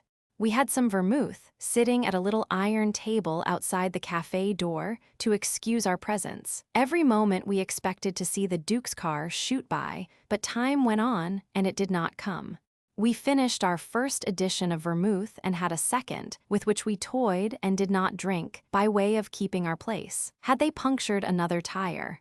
Had Carmona stopped in Urun, and had any mischance occurred there which might, after all, put the police on my track? Dick and I were beginning to get restive and question each other with raised eyebrows when the big gray automobile charged past the end of our street.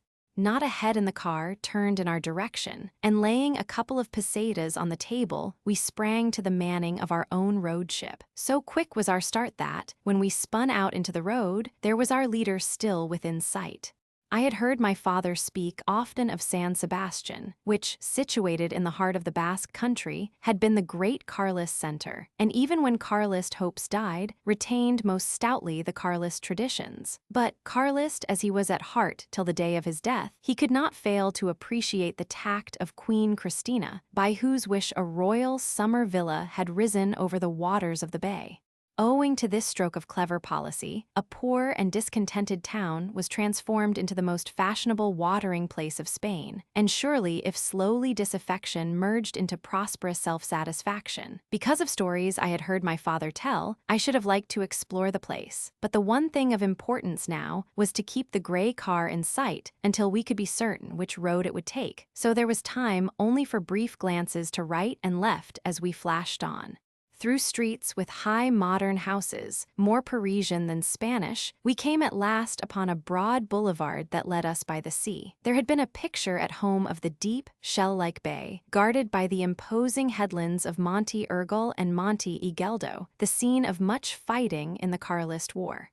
The royal palace, Villa Miramar, was new to me save for the many photographs I had seen of it in Biarritz, but we had no more than a glimpse of the unpretending red brick house on the hill before we swept through a tunnel that pierced a rocky headland and came out into open country. Now our progress developed into a stern chase. By a wrong turn in a San Sebastian street, we lost the car ahead for a few moments, but beyond the town, where mud, fresh after a recent shower, lay inch-thick on the road, we came upon the track of the flying foe. There was the trail of the news as clear to read as a written message, and we followed, relieved of doubt. On we went towards the south, and the mountains of Navarre, and my mind was free enough from strain at last to exult in each new glimpse of the land for which I longed. Ever since I was old enough to read, I had steeped myself in the history and legend of my own country. I knew all its wars and where they were fought. I knew the names of the towns and villages, insignificant in themselves, perhaps, made famous by great victories or defeats, and there was time to think of them now, as we passed along the way the heroes of the Peninsular War had taken. And yet I felt at home with it, as if I had known it always. As we ascended, the roads did what they could to deserve their evil reputation. The rain of a few days ago had been snow in the mountains. The surface of the road became like glue, and despite non-skidding bands and Waring's careful steering, the car declared a sporting tendency to waltz. Presently the glue liquefied. We were speeding through sheets of yellow soup, which spouted from our nose in two great curving waves, spattering from head to foot the few wayfarers we met. Down the front glass coursed a cataract of mud, and Waring could steer only by looking out sideways. Thrown up by the steering wheels, the yellow torrent thudded on the roof, so that we were driving under a flying arch of liquid Spanish earth. With the approach to a town, however, the way improved. The place was Tolosa, and at the sound of our motor in the distance, a cry of automobile, automobile came shrilly from a score of childish throats. Even the grown-ups rushed out, and were far more excited than we should have expected in this motor-frequented part of Spain, between Biarritz and Madrid. In a French town of the same size, scarcely a head would be turned if an automobile passed. Here people were as pleased as if we had been a circus, though only a few moments before they must have had the joy of seeing Carmona's car go by. "If it's like this in the north, what must it be south of Madrid?" said I. "Here they're all wonderfully good-natured, delighted with us in towns and villages. I believe they'd pay to see us if they had to. The road menders give military salutes, and even the men whose mules and donkeys are frightened grin as they cover up the silly beasts' faces with their shawls. That's because we behave like decent human beings instead of marble-hearted scorpions," said Dick, with an originality of simile which he cultivates. "When we see that we're frightening anything, we slow down, slip out the clutch, and glide so stealthily by that the creature gets no excuse for hysterics. I used to think before you taught me to drive, and I had the experience and the responsibility myself, that you wasted time groveling to animal prejudices, but I've changed my mind. I've learned there's no fun to be got out of pig selfishness on the road and leaving a trail of distress behind. If you hadn't come to feel that, I couldn't have made over my car to you," said I. "Road brutality would be peculiarly brutal in Spain, where motoring's a new sport, and peasants must be made accustomed to it. Every motorist who slows down for frightened animals or gets out to help is paving the way for future motorists. Somehow, I don't believe Carmona'll lay much pavement for us," said Dick, chuckling.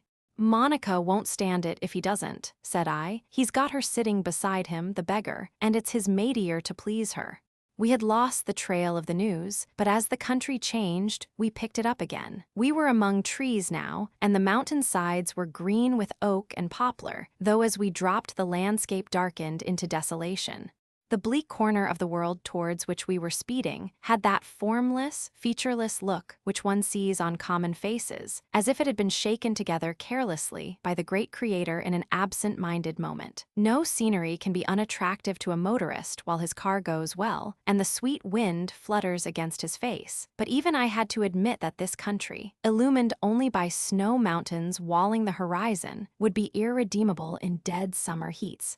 My map, which I consulted as Dick drove, said that we had passed out of Navarre into Alava, and suddenly I noticed that we had crossed the watershed, for the bright streams, instead of running down to the Bay of Biscay, were spinning silver threads towards the Ebro, on the way to tumble into the Mediterranean by Tarragona.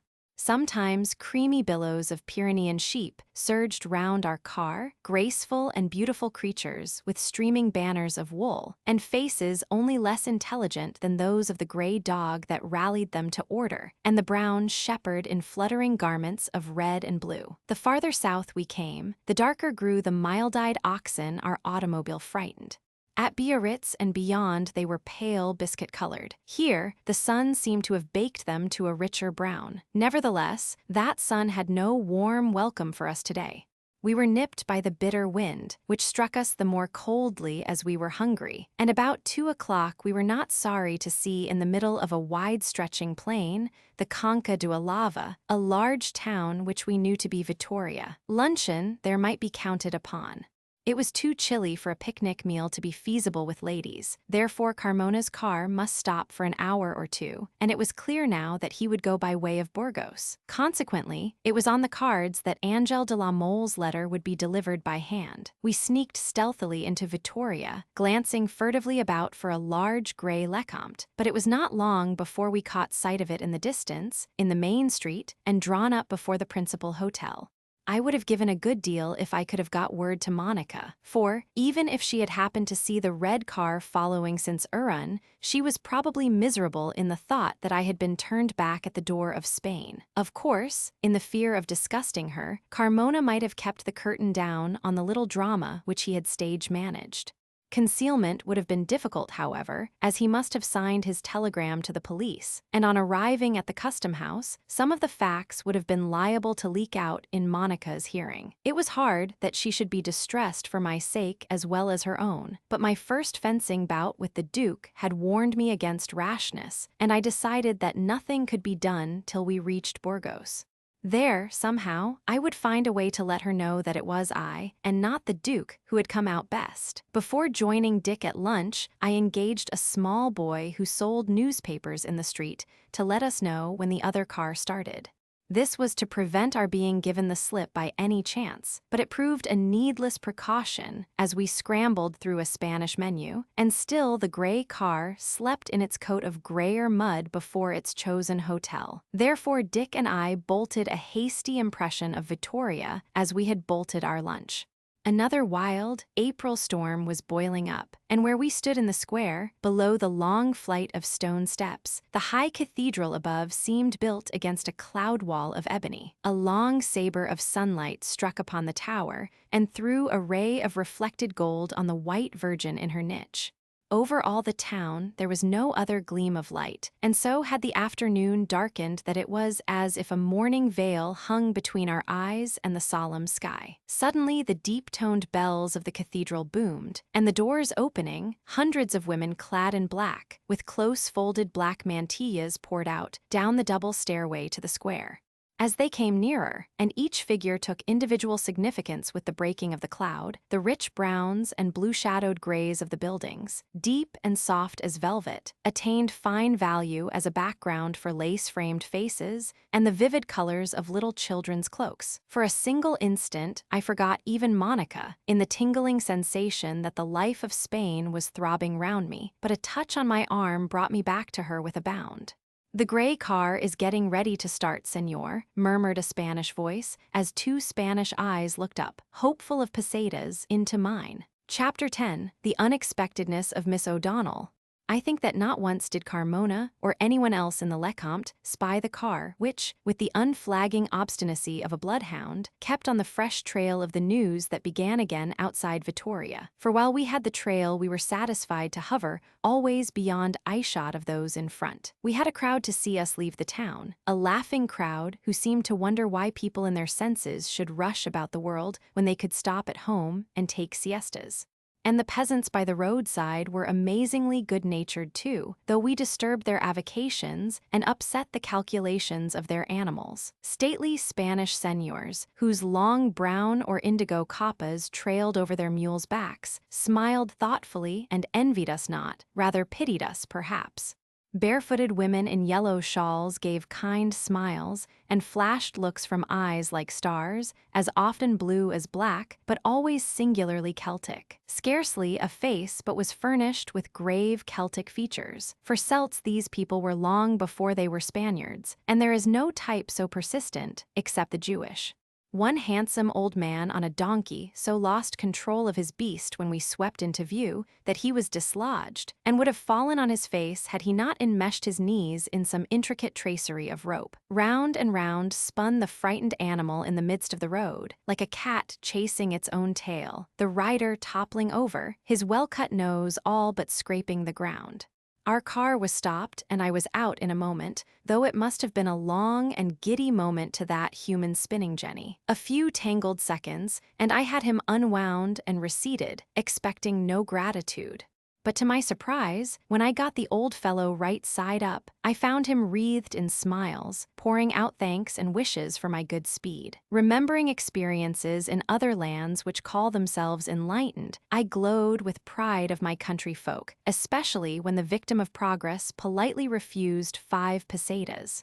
As we came nearer to Old Castile, the ancient land of many castles, I felt as a man must when at last he comes to a house which is his, though never until now has he held the key and been free to enter.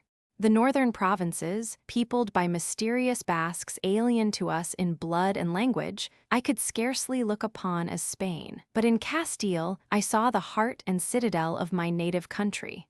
My father was Andaluz, my mother Castiliana, and she used to say that in my nature were united the qualities of the 2 provinces, Castilian pride and stubbornness, the gaiety and recklessness of the true Andaluz. I hoped that some change of scenery, some sign given by nature, might mark the passage into Castilla la Vieja. Therefore I was grateful when the car ran upon a stately bridge, hung above a broad river that was a flood of tarnished gold.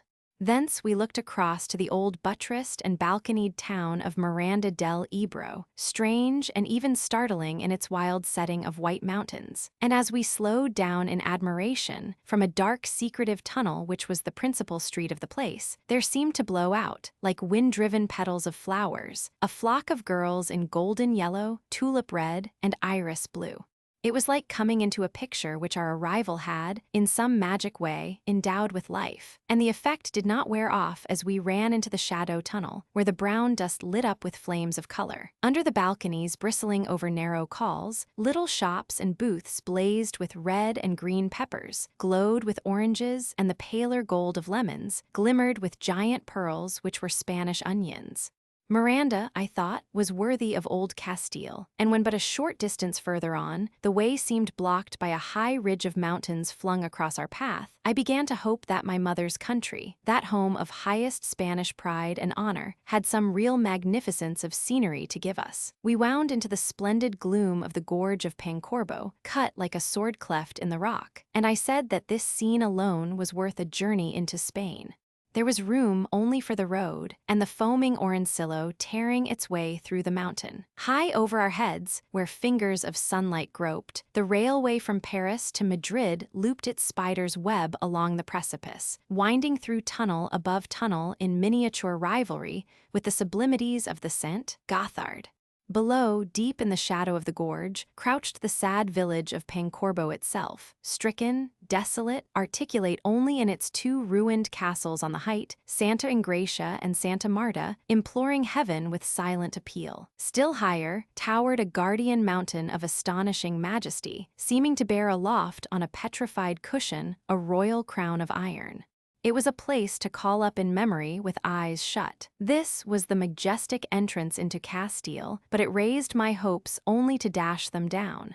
Once past the serrated needles and fingers of dolomite rock which made the grandeur of the gorge, we came again to monotony of outline and began to realize Castile as it is, a vast and lonely steppe, wind-swept, bounded by an infinite horizon, treeless, silent, unbroken by hedge or boundary, guarded by a ruined watchtower on each swelling hill. The illimitable plain lay somber and impressive.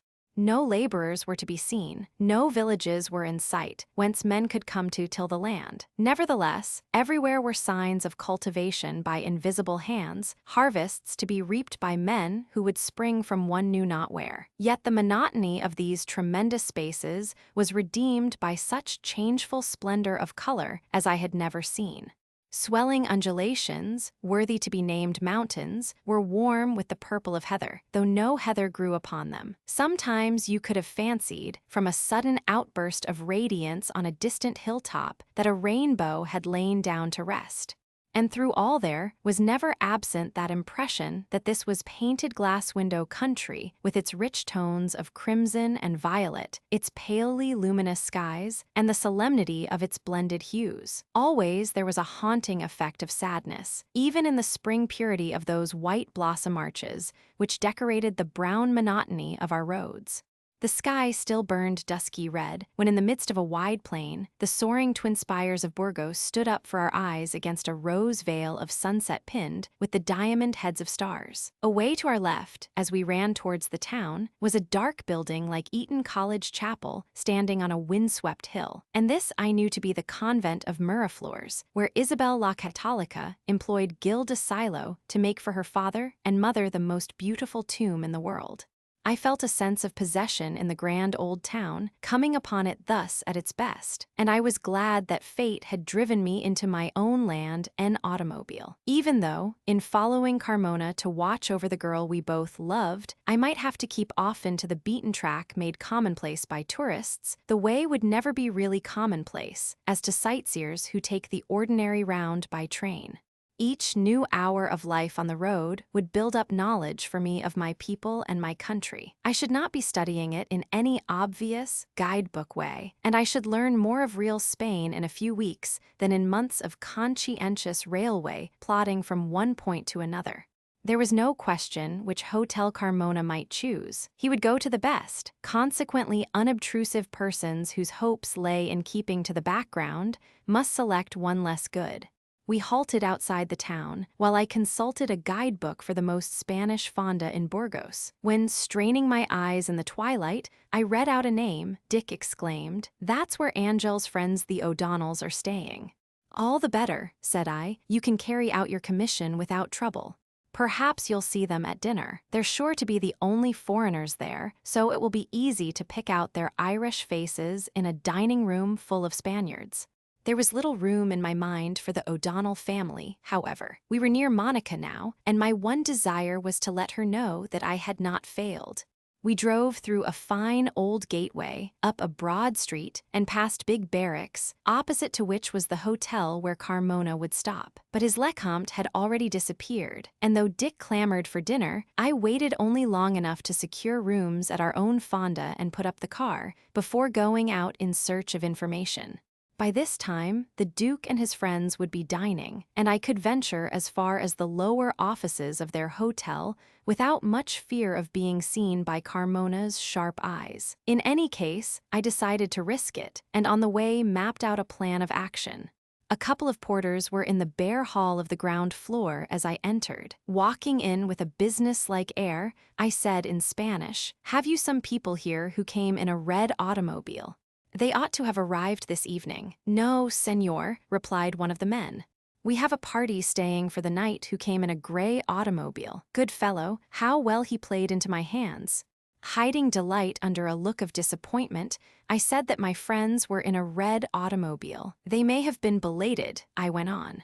"They'll probably turn up before midnight. I hope you'll have good rooms to give them at the front of the house." "They're very particular. I'm afraid all our best rooms are occupied," said the man.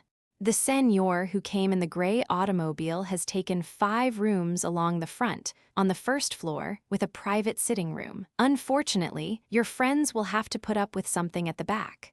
I expressed regret and went away joyful, having astonished the porter by pressing upon him 2 pesetas. I now knew all I wanted to learn, even, roughly speaking, the position of Monica's room, and I saw a way of sending her a message.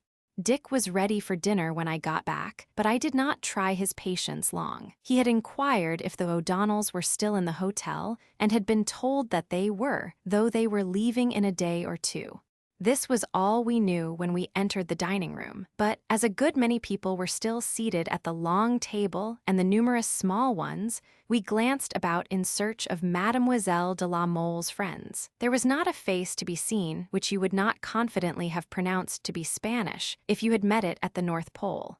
Dick and I sat down at a little table and began to talk in English, while round us on every side the Spanish language, pure Castilian, and slipshod, mellifluous Andaluz, gushed forth like a golden fountain. Hunger, long unappeased, at first inclined Dick to a cynical view of life in general and Spanish hotel life in particular, but his temper improved as the meal went on, and he even forgave me for deserting a starving man.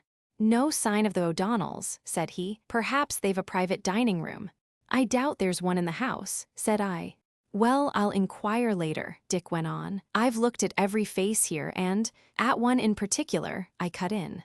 Dick reddened. "I hope I haven't been staring," said he, "but she is the ideal Spanish girl, isn't she?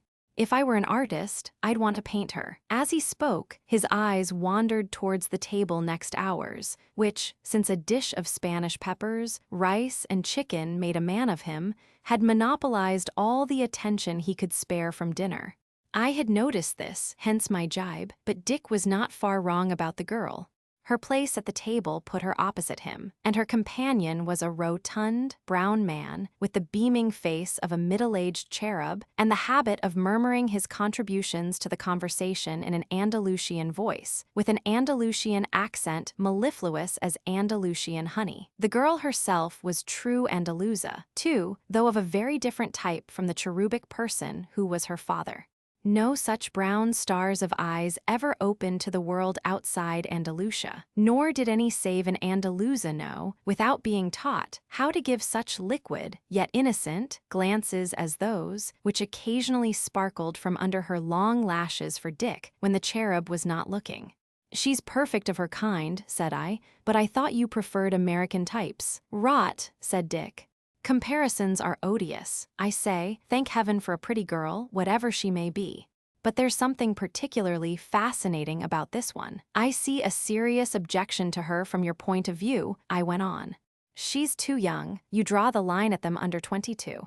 I'll bet you she won't see 22 for a couple of years yet. She might be worth waiting for," said Dick. "No good. She'll be married long before 22. All self-respecting Spanish girls are. You'd better not think of her any more.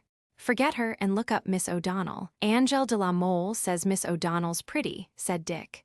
As he spoke, he beckoned a waiter, and I noticed that the girl with the eyes no longer made any pretense of hiding her interest in Dick. She even whispered to her companion, who, after listening to what she had to say, turned to look at us with benign curiosity. "Ask whether he knows Colonel O'Donnell and Miss O'Donnell by sight," Dick commanded when the waiter appeared, to breathe benevolence and garlic upon us in equal quantities. He was shy of airing his own Spanish before a roomful of Spanish people. I asked, the waiter looked surprised, and to Dick's confusion and my astonishment, indicated the occupants of the next table. "The Colonel and the Señorita," said he.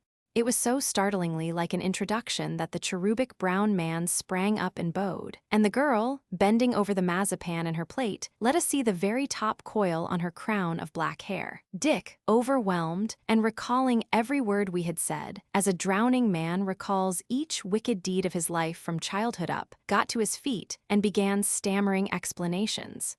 "Well, that shows what an idiot a man can make of himself," said he. Mademoiselle de la Mole gave me a letter of introduction and a parcel with some little present, and I was looking around for you. My name's Richard Waring. I don't know whether Mademoiselle's written about me. Anyhow, Señor," announced Colonel O'Donnell, grieved at Dick's distress. "No entiendo." "Habla usted español?" asked the girl. "No Ingles we much." And she smiled a dimpled smile, straight at Dick, with one side glint for me. Dick was, to use against him a favorite word of his own, flabbergasted. "Then you're not Colonel and Miss O'Donnell?" said he. "I though you couldn't be, but see," the cherub reassured him, nodding. "O'Donnell, all right." He laughed so contagiously that we laughed too, and I found my heart warming to these unexpected, surprising friends of Angel de la Mole's. "Me Maria del Pilar Iniacutes O'Donnell." Why Alvarez, the girl introduced herself. Angel de la Mole, mi friend.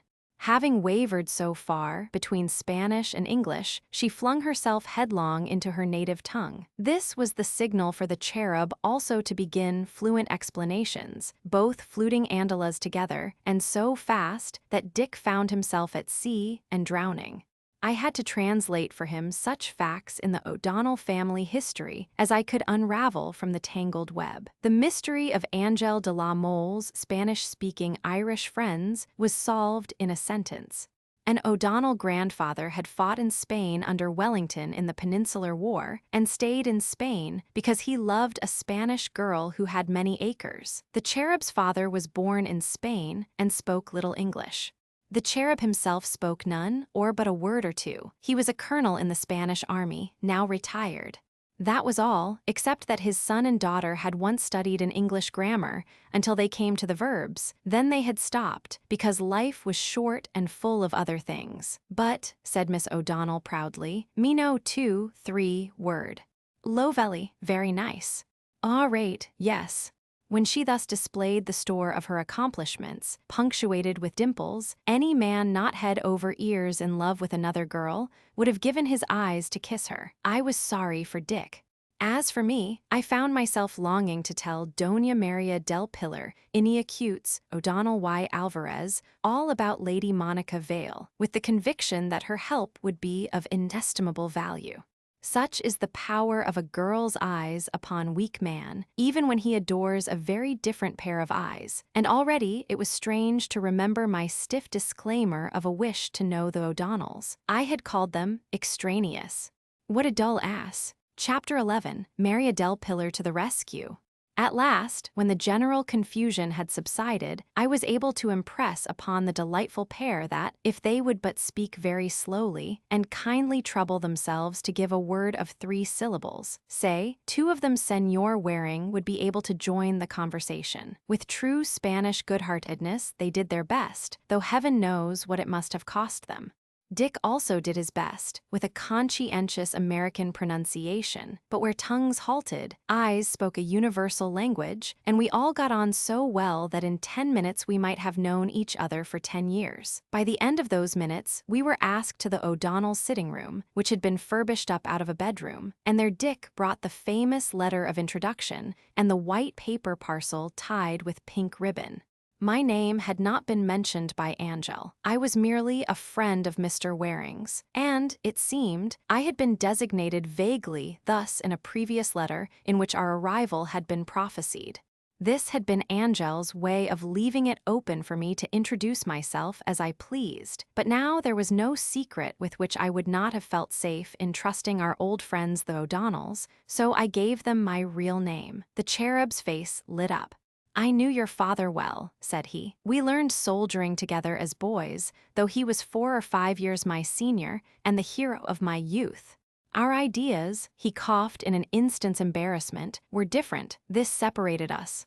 But I never forgot him. He was a great man, and it's an event to meet his son. When I saw you downstairs in the dining room, it was like going back 30 years. Such a young man as you are now was your father when I had my last sight of him. You are his living portrait. We shook hands, and I believe, with the slightest encouragement, the dear old fellow would have planted a kiss on each of my cheeks. That he did not was a tribute to my English education. The next thing was that at Dick's request I was telling them everything, and as Pilar listened to the story which prefaced my errand in Spain, her eyes, which had been stars, became suns. When I spoke Carmona's name, she and her father uttered an exclamation. El Duque de Carmona, echoed the cherub. He, cried Pilar, and they looked at each other. For a single second, I asked myself if my frankness had been a mistake. You know the Duke. I asked, Santa Maria, but do we know him? Breathed the girl. I wish we could tell you no. You don't like him. Do we like the Duke, Papa? The good cherub shook his head portentously. The Duke of Carmona is a bad man, he said. He has not done us any harm. Oh, Pilar cut him short. He has not driven into a convent one of my best-loved friends. My daughter refers to a sad story, explained her father. In Madrid, it made a stir at the time. He jilted a school friend of Pilarcita's. That is almost an unheard of thing in Spain, but he did it. The young girl's family got into trouble at court, an insignificant affair, but the Duke is ambitious of favor. He had something to retrieve after the scandal during the Spanish-American War, when he was quite a young man, not more than 24, and, you mean, the story that he speculated in horses, bought wretched crocks cheap, and sold them to the army for the cavalry, with the connivance of the vets he's supposed to have bribed. Yes.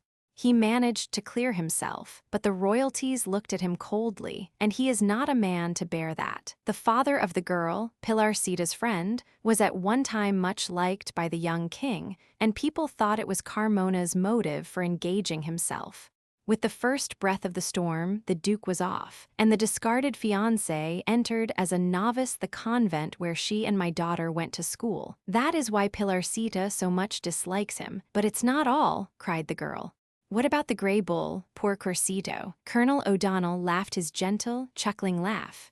Our home is close to a ganaderia, a bull farm of the Duke's near Seville, he explained indulgently. The places adjoin, and as I've allowed this Pilarcita to grow up a wild girl, very different from the young ladies of Seville she should emulate, she has made friends of the Duke's cattle. There were, some years ago, a gray bull that was as tame with her as a pet dog, but it took a dislike to the Duke, who came to have a look at his bulls once and attacked him. The saying is that the Moorish blood in the Carmonas gives them a cruel temper. At all events, Carmona could not forgive the bull its disrespect, and promptly had it sent off to the slaughterhouse, though it was a toro bravo. That's like him, said I. There's nothing he wouldn't do against an enemy, or to gain a thing he wanted, said Pilar, turning to me. Take care, now he wants something you want. It's been so between our families for generations, I said. My grandfather ran away with the girl his grandfather wanted to marry, and my father and his in their youth had a furious lawsuit. Which one? Asked the girl. My father, be sure he will remember, said she. Oh, how I wish we could help you. It would be such a revenge upon him for poor Eulalia and for Corsito. Papa, can't we do something? If we could, echoed the cherub, for his father's son. Suddenly the girl jumped up and clapped her hands. Oh, I have thought of the thing. She cried it would be like a play, but her face fell. I don't know how to propose it, said she. Perhaps you and Mr. Waring would disapprove. And how could we invite ourselves? She stopped, but I made her go on. Please tell us, I said. It's sure to be a splendid plan, and anything associated with you would bring luck. This would be very much associated with us, said she, laughing, for the idea is that, instead of going home by rail as we meant to do, day after tomorrow, we go on in your car with you, pretending to be Mr. Waring's guests, and you suppose to be my brother Cristobal. Pilarcita, some wild bird has built its nest in your brain, said the cherub. Wait till I finish, the girl commanded. And it was easy to see that, though her father shook his head, she was a spoilt darling who could do nothing wrong. I only wish Cristobal were here, she went on, breathlessly, but there was a regimental dinner, and he had to leave us. He'll come in later, and you shall meet him, and hear what he says to the plan. Oh, there's not much fear that he'll object, when you are Angel's friend, and she's doing all she can for you. He'd walk through fire to please Angel, and this would be but to give up his leave, or at least the going home with us, and lending you his uniform, which I'm sure would fit you sweetly.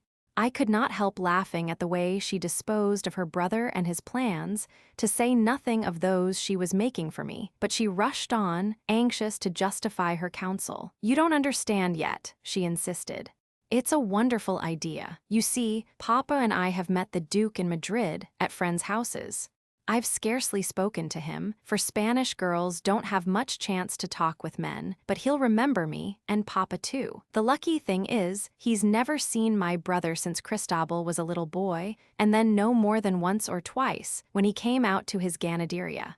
He must know, if he stops to think, that Papa has a son, that's all. And you say the Duke only saw you at the fancy dress ball, in a Romeo costume, with a fair wig. When Lady Monica Vale gave that start forward, and looked at you in the automobile, although you'd made your car different he fancied you might be in it, and telegraphed to have the man he suspected kept back at Iran. Well, it was clever of you to change with your chauffeur, but all the same, if you go on, dressed as a chauffeur, you can never have a chance to get near Lady Monica. And if you appear as yourself, even though the Duke isn't sure it's you, he'll keep Lady Monica out of your way. And her mother will help him, as she wants them to marry. But think how different for my brother. We all happen to meet, suppose it's in the cathedral, and Papa says, "How do you do?" You don't remember Cristobal. He'd simply have to accept you as Cristobal, although he might find Cristobal rather like that troublesome Marqués de Casa Triana. Casa Triana is also Cristobal, I laughed. Ramon Cristobal. All the better, we shouldn't any of us have to fib. I always said Cristobal is the luckiest saint to have for a patron. See how he's offering his help to you. And oh, did you know he's the patron saint of automobilists? Tomorrow, I'll give you a Cristobal medal to nail on your car. They're made on purpose, such ducks. But now do you begin to understand what I'm driving at, and that it wasn't just impudence to suggest our going in your automobile, Papa and I? What with us and San Cristobal, you ought to get your foot on the Duke's head. But what about your brother Cristobal? Oh, we must all thank San Cristobal that he has this leave, otherwise the Duke could easily find out. But instead of going home he can go. Why, he can go to Biarritz, where he will see Angel, so it will be nice all round. And imagine yourself in his uniform, walking with us in the cathedral, where the Duke is sure to take Lady Monica and her mother. Otherwise, why stop at Burgos? One comes for that, and nothing else, unless one has a little brother in the garrison. Now what do you say, Don Ramon? I say you're an angel, I replied with promptness. But I also say that Colonel O'Donnell won't allow such an arrangement. Oh, won't he? Exclaimed Pillar. Do you think I'm an ordinary girl of southern Spain, who says yes, yes, and no, no, as her parents wish, and looks down on the ground while life passes? Only to think of being like that is enough to make a woman grow a mustache and have an embonpoint out of sheer ennui. It's my Irish heart which keeps my father and brother alive, and when I want to do a thing they hurry to let me do it lest I have a fit, of which I would be capable. As you are a Cristobal, said the cherub mildly, it might be managed, if you liked, without our having to go more than an extra time to confession. I could wear the sin upon my conscience, if you could, and if you could wear also the uniform of my son. I'd like to see Carmona's face when you're introduced, remarked Dick, in his slow Spanish. You will see it, exclaimed Pillar, and with this, the door opened and the other Cristobal came in. Chapter 12, Under a Balcony. I liked the brother because he had his sister's eyes, and, being the ordinary, selfish, human man, I liked him still better for his enthusiastic desire to help the last of the Casa Trianas. Whether his enthusiasm was for the sake of Casa Triana or Angel de la Mole was a detail. It had the same effect upon my affairs, and having taken very little time for reflection, I let myself be hurried away on the tide. Pillar, as unlike a Spanish girl in mind as she was like one in face, stage managed us all. We merely accepted our parts in the play, I thankfully, the others calmly. Brother Cristobal was, perhaps, not sorry to make an unexpected flight to Biarritz, with news of Dick and me as an excuse, instead of spending his leave tamely at home. There was, at all events, a suspicious alacrity about the way in which he agreed to disappear as early as possible the following day. As he was wearing the uniform which was to be made over to me, it was decided that he should bring it to my room next morning before hearing Mass at the cathedral. It was Pillar's idea that I should go there with him, getting off before the fonda was fully astir, and seek sanctuary in dusky corners of remote chapels until my friends arrived. We'll find out when the Duke and his mother take Lady Monica to look at the cathedral, said the girl, delighting in her own ingenuity. And then we'll start too. Though we can't bear the Duke, we've always been civil to him, and his mother whenever we've met in Madrid, praise the saints, so they can't be rude to us now. If we go up and speak, they'll have to introduce us to Lady Velavon and Lady Monica. I shall take a great fancy at first sight to Lady Monica, of course, and I shouldn't wonder if I can make her like me. The rest will be easy for the whole trip. Oh, we shall have fun. I began to think we should, and that, thanks to a girl's counterplotting, I should have pretty plain sailing in spite of Carmona. But because I began to see land ahead, I was the more anxious to give Monica peace of mind, and when we said good night to the O'Donnells about 10:30, I set out to carry through the plan I had thought of before dinner. On the wall of the landlord's office, off the main hall, I had seen a guitar hanging. It belonged to his son, a romantic-looking young fellow whose sympathetic soul delighted in lending the national aid to courtship without asking a single question. I would be no true Spaniard if I could not play the guitar, and in fact, my mother had given me some dexterity with the instrument before I was 10 years old. I had neglected it for years. Nevertheless, my fingers had but to touch the strings to be on friendly terms with them. Madrid and Seville would probably be waking up to fullest life at this hour, but in provincial towns, one goes to bed early because there is nothing more amusing to do. At 11, the windows of the principal hotel were dark, and without being stared at curiously by any passerby, I stationed myself under the first-floor balconies with my guitar. I did not know which room was Monica's, but I did know that it could not be far away, and I counted on the chance that anxious thoughts might keep her from sleeping soundly. Softly, and then more boldly, I began to thrum the air of the Hungarian waltz which they had played that night at the Duchess of Carmona's, while I told Monica I loved her. Often its passionate refrain had echoed in my ears since, and brought the scene before me. I hoped that Monica also might remember. 5 minutes passed, and still I played on, yet nothing happened. Then, when I had begun to fear failure, I heard a faint sound overhead. A window was opening. There was no gleam of light, no whisper, but something soft and small fell close to my feet. I stooped and picked it up. It was a rose, weighted by a gray suede glove tied round the stem, and the glove was scented with orris, the same delicate fragrance which had come to me when I kissed Monica's hand and her letters. She had had my message and answered it. Chapter 13. What Happened in the Cathedral. Before 6 next morning, Christabel O'Donnell was tapping at my door, with the promised uniform and accoutrements concealed under the military overcoat, which was also to be put at my disposal. Hearing our voices, Waring appeared, yawning, at the door of the adjoining room, and there was a good deal of stifled laughter among the three of us, as I got into my borrowed red and blue. The things fitted well enough, as I have only an inch or two the advantage of the other Christabel, and even the cap accommodated itself to my head almost as if it had been made for me. When I was ready for the part assigned by Pillar, Dick said that I had never looked so well before and probably never would again. My suitcases were packed, and the program which Dick had to carry out when O'Donnell and I had gone was to settle our account at the hotel, get the luggage bestowed on the roof of the car, and finally to drive round to the cathedral door, in order to start from there in the end, without going back to the fonda or garage. We were grumbling at the absence of poor Ropes, when there was a discreet knock at the door, and Ropes himself appeared as we opened it like a jack-in-the-box.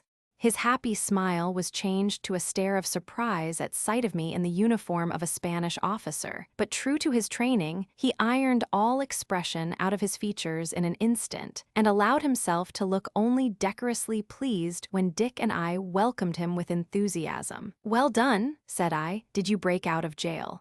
But to tell the truth, I was faintly uneasy, because, if he had, it would mean trouble for us all presently, when we had been traced by the police. But I need not have doubted the faithful Ropes. "No, sir, I didn't break out," he replied. "I wouldn't have done that in any case, though I didn't like to think of my work on your hands. But I'll tell you how it was, if I won't be disturbing you." O'Donnell, who could not understand a word, thought that he must be off, as he wanted to hear Mass and catch the train for Biarritz. I let him go without me, therefore, and after our goodbyes, Dick and I clamored for Rope's story. "It was a rum go altogether, sir," said he. They took me off to the head police office at Irun, and the chief asked me all manner of questions, but I kept on repeating no comprendo and showing the cards of Mr. George Smith. I couldn't understand all their jabber, but they mentioned your name, and from the way they looked when I put on my stupid airs, I thought they began to have their doubts. The chief policeman motioned me to stop where I was and ordered 2 of the men to go somewhere. From my place, I could see the bridge and the 2 policemen who seemed to be looking for something. By and by came the thrum of an automobile, and I could tell it was a Lecomte. A minute later, the chaps outside were talking to the Duke of Carmona, who stopped his car where they were.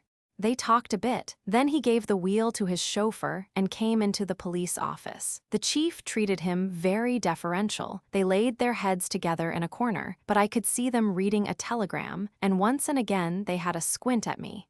I knew too much to let on. I suspected the Duke of a hand in the business, but having heard him answer Mr. Wearing about the tire in English as good as my own, I jumped up and asked if he'd interpret for me with the police. I explained what had happened, showed my card, and said there'd been a silly mistake which was causing me no end of annoyance. Then I said I'd write to the Times about the sort of thing that happened to Englishmen traveling in Spain, and talked of the embassy at Madrid. All the time I was speaking, the Duke pulled his mustache and stared so hard, if I'd had on a false mustache or wig or any of that kind of business, he'd have been sure to find it out. He looked cross and puzzled too, but finally he said, as I was English and he believed they were wanting a Spaniard, there must be a mistake, and he would do the best he could to help me. I suppose he must have told them they were on the wrong job after all, for after he'd gone, and they'd buzzed a while and made out a lot of papers, they said that as a very important person certified to my being Mr. George Smith, I could go. By this time it was afternoon, and I wanted to get on as soon as possible, so I took the next train for San Sebastian and hunted up a place to hire a motor bike. I didn't know where you'd have gone after that, so I couldn't book by train, but I counted on picking up your trail if I kept the road. How could you expect to do that, since there must be a lot of automobiles going back and forth between Biarritz and San Sebastian, even at this time of year, said I. Why, from the non-skid, sir. I'd know hours anywhere. There's 3 of the steel studs worn close down on the off-driving wheel, which makes a queer little mark in dust or mud. I could even see, once I got onto the tracks, that you'd followed the Duke's car, for your tracks came sometimes on his, almost obliterating his trail for a bit. I can tell you, sir, it cheered me up to be coming on your tracks like that, made me feel at home in a strange country.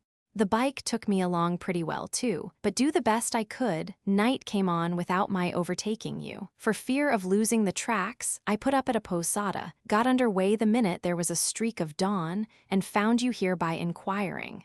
You're a regular Sherlock Holmes as well as a thorough brick. Ropes, said I. Now, have something to eat, get the motor bicycle back to San Sebastian by rail, and be ready for another start. With this I was off, leaving him to Dick. I turned the collar of Cristobal's big coat up to my eyes, pulled the cap down far enough almost to meet it, and went out, praying to meet none of Cristobal's fellow officers. The wild wind for which Burgos is famed wailed through the long, arcaded streets with their tall yellow buildings, and tried to hurl me back from the great honey-colored gateway with its towers and pinnacles, where I would have paused to pick out the statue of the Cid from other battered statues in weather-beaten niches. The few men who passed, wrapped in black hoppas turned over with blue or crimson, had the fine-cut, melancholy features of those who live in northern cold, and their glances were as chill as the weather. But that was better than if they had taken too much interest in a strange face in a familiar uniform, and it would have needed more than a freezing stare to blight the spring in my heart, for I was going to Monica.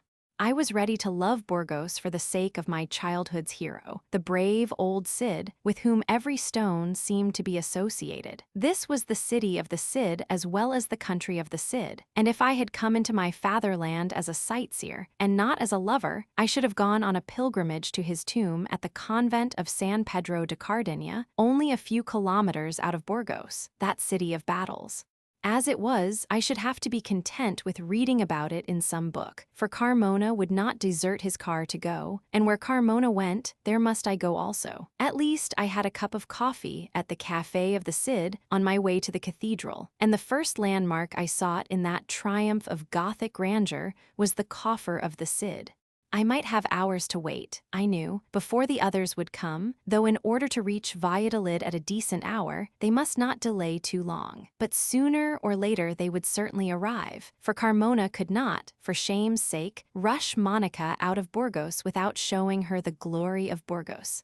And meanwhile, for none save a paltry soul could time have halted, heavy-footed, as a companion in that realm of shadowed splendor. It was the first of the famous cathedrals of Spain on which I, an outcast son, had set my eyes, and a glimpse of the twin spires from afar had given me some inkling of its beauty. Wrapped in sunset flames, I had seen the towers as if cut in precious stones, chiseled, according to legend by angels, like a queen's bracelet, adorned like an old reliquary. I had said to myself that the vast building was a wild festival in a stone, a bravura song in architecture. And if I remembered, as I looked, other twin towers which are the glory of the Rhine, I tried to put the reminiscence away because I wanted the cathedrals of Spain to be different from those of any other country. I wanted them to speak to me with their own national inspiration. And this morning, as I flitted with the other shadows into the solemn dusk of the great nave, I was satisfied. I found no German inspiration here. Each detail struck the same curiously national note, from the rare ironwork to the octagonal lantern, a miracle of plateresque design which lifted itself, clear and bright, above the center of the great church. I wandered from chapel to chapel, saw the strange, mummy-like figure of the Christ of Burgos, supposed to shed blood every Friday, admired the treasures of the sacristy, and, I am half ashamed to say, had just dedicated a candle to propitiate San Cristobal, when my heart gave a leap at sight of 4 persons who appeared from behind the grand coro which fills the nave. Behind came Monica, fresh and sweet in her white-winged gray hat and traveling dress, and the Duke of Carmona, dark as a Moor in contrast with her young fairness. I dared not break upon her unexpectedly, after my experience of yesterday, so I turned away, and entering a chapel interested myself in a tomb which is the cherished jewel of the cathedral. How long I could have kept my patience under provocation, I can't tell, but my strength of mind had not been tested for 5 minutes when I heard the voice of my adopted sister Pilarcita. She and the excellent cherub were claiming acquaintance with the Duke. They were close to the chapel in which I stood. Half turning, I saw the group, which consisted of 6 persons. Dick was not among them, and I wondered whether he were absent by design or accident. Now the Duchess and the cherub were talking together. Now the O'Donnells were being introduced to Lady Veuillevon and Monica. The 2 girls began chatting together. Dear Pilar, what a jewel of a sister she was. Do you remember Cristobal? I heard her suddenly ask Carmona, in a voice raised to such clear distinctness that I guessed she had seen a uniform behind the ironwork of the half-open chapel door. You saw my brother, I think, when he was a little boy. He's stationed here now. We've been visiting him. I took this as my cue, and turning from the sleeping figure of Bishop Alonso de Cartagena, I walked out of the chapel to join my adopted family. Why, here's Cristobal now, exclaimed Pilar. Then, in a flash, she had me introduced to all, leaving Monica till the last, so that the girl might have time to get her breath after the first shock of surprise. Whether it was that yesterday had given her a lesson in self-control, or whether Pilar had contrived to whisper some word concerning her brother, I could not tell. But if Monica changed color, I could not see it, perhaps because a darkening of the sky outside had begun to deepen the rich dusk of the cathedral. For her own sake, I scarcely dared look at her, and my silence must have passed with the others for the shyness of a young soldier among strangers. But I did look at Carmona, feeling his eyes upon me, and met a stare as searching as Roentgen rays. His face is not one easy to read, but for once the windows of his mind were wide open. If he had recognized me and guessed the trick which had been played on him, he would have worn a very different expression. But he was bewildered, uneasy, as he had been yesterday when he saw Monica lean forward, blushing, to gaze at a masked man in a motor car. He realized the likeness between Cristobal O'Donnell y Alvarez and his own dangerous, though ineligible rival, Casa Triana. I could see the thought dart into his mind and rankle. I could see him push it into a dark corner kept for the rubbish of imagination. I knew how he was telling himself that there could be no connection or collusion between the O'Donnell family and Casa Triana. I hoped he also soothed his anxiety by reminding himself that in all probability Casa Triana, in the blue Gloria car, once seen by his chauffeur, was busily forgetting Monica Vale in some distant part of Europe. Carmona had admitted one mistake yesterday. He would not be ready to fall into another today. Lady Veuillevon was also gazing somewhat sharply at the young Spanish officer, a brother of those old acquaintances of the Duke's. But now, she coaxed her eyesight by lifting a lorgnette which, as Mary Stuart, she had not been able to carry on the night of our former meeting. And when a questioning glance at Carmona met with no alarming answer, the suspicious frown faded from her forehead.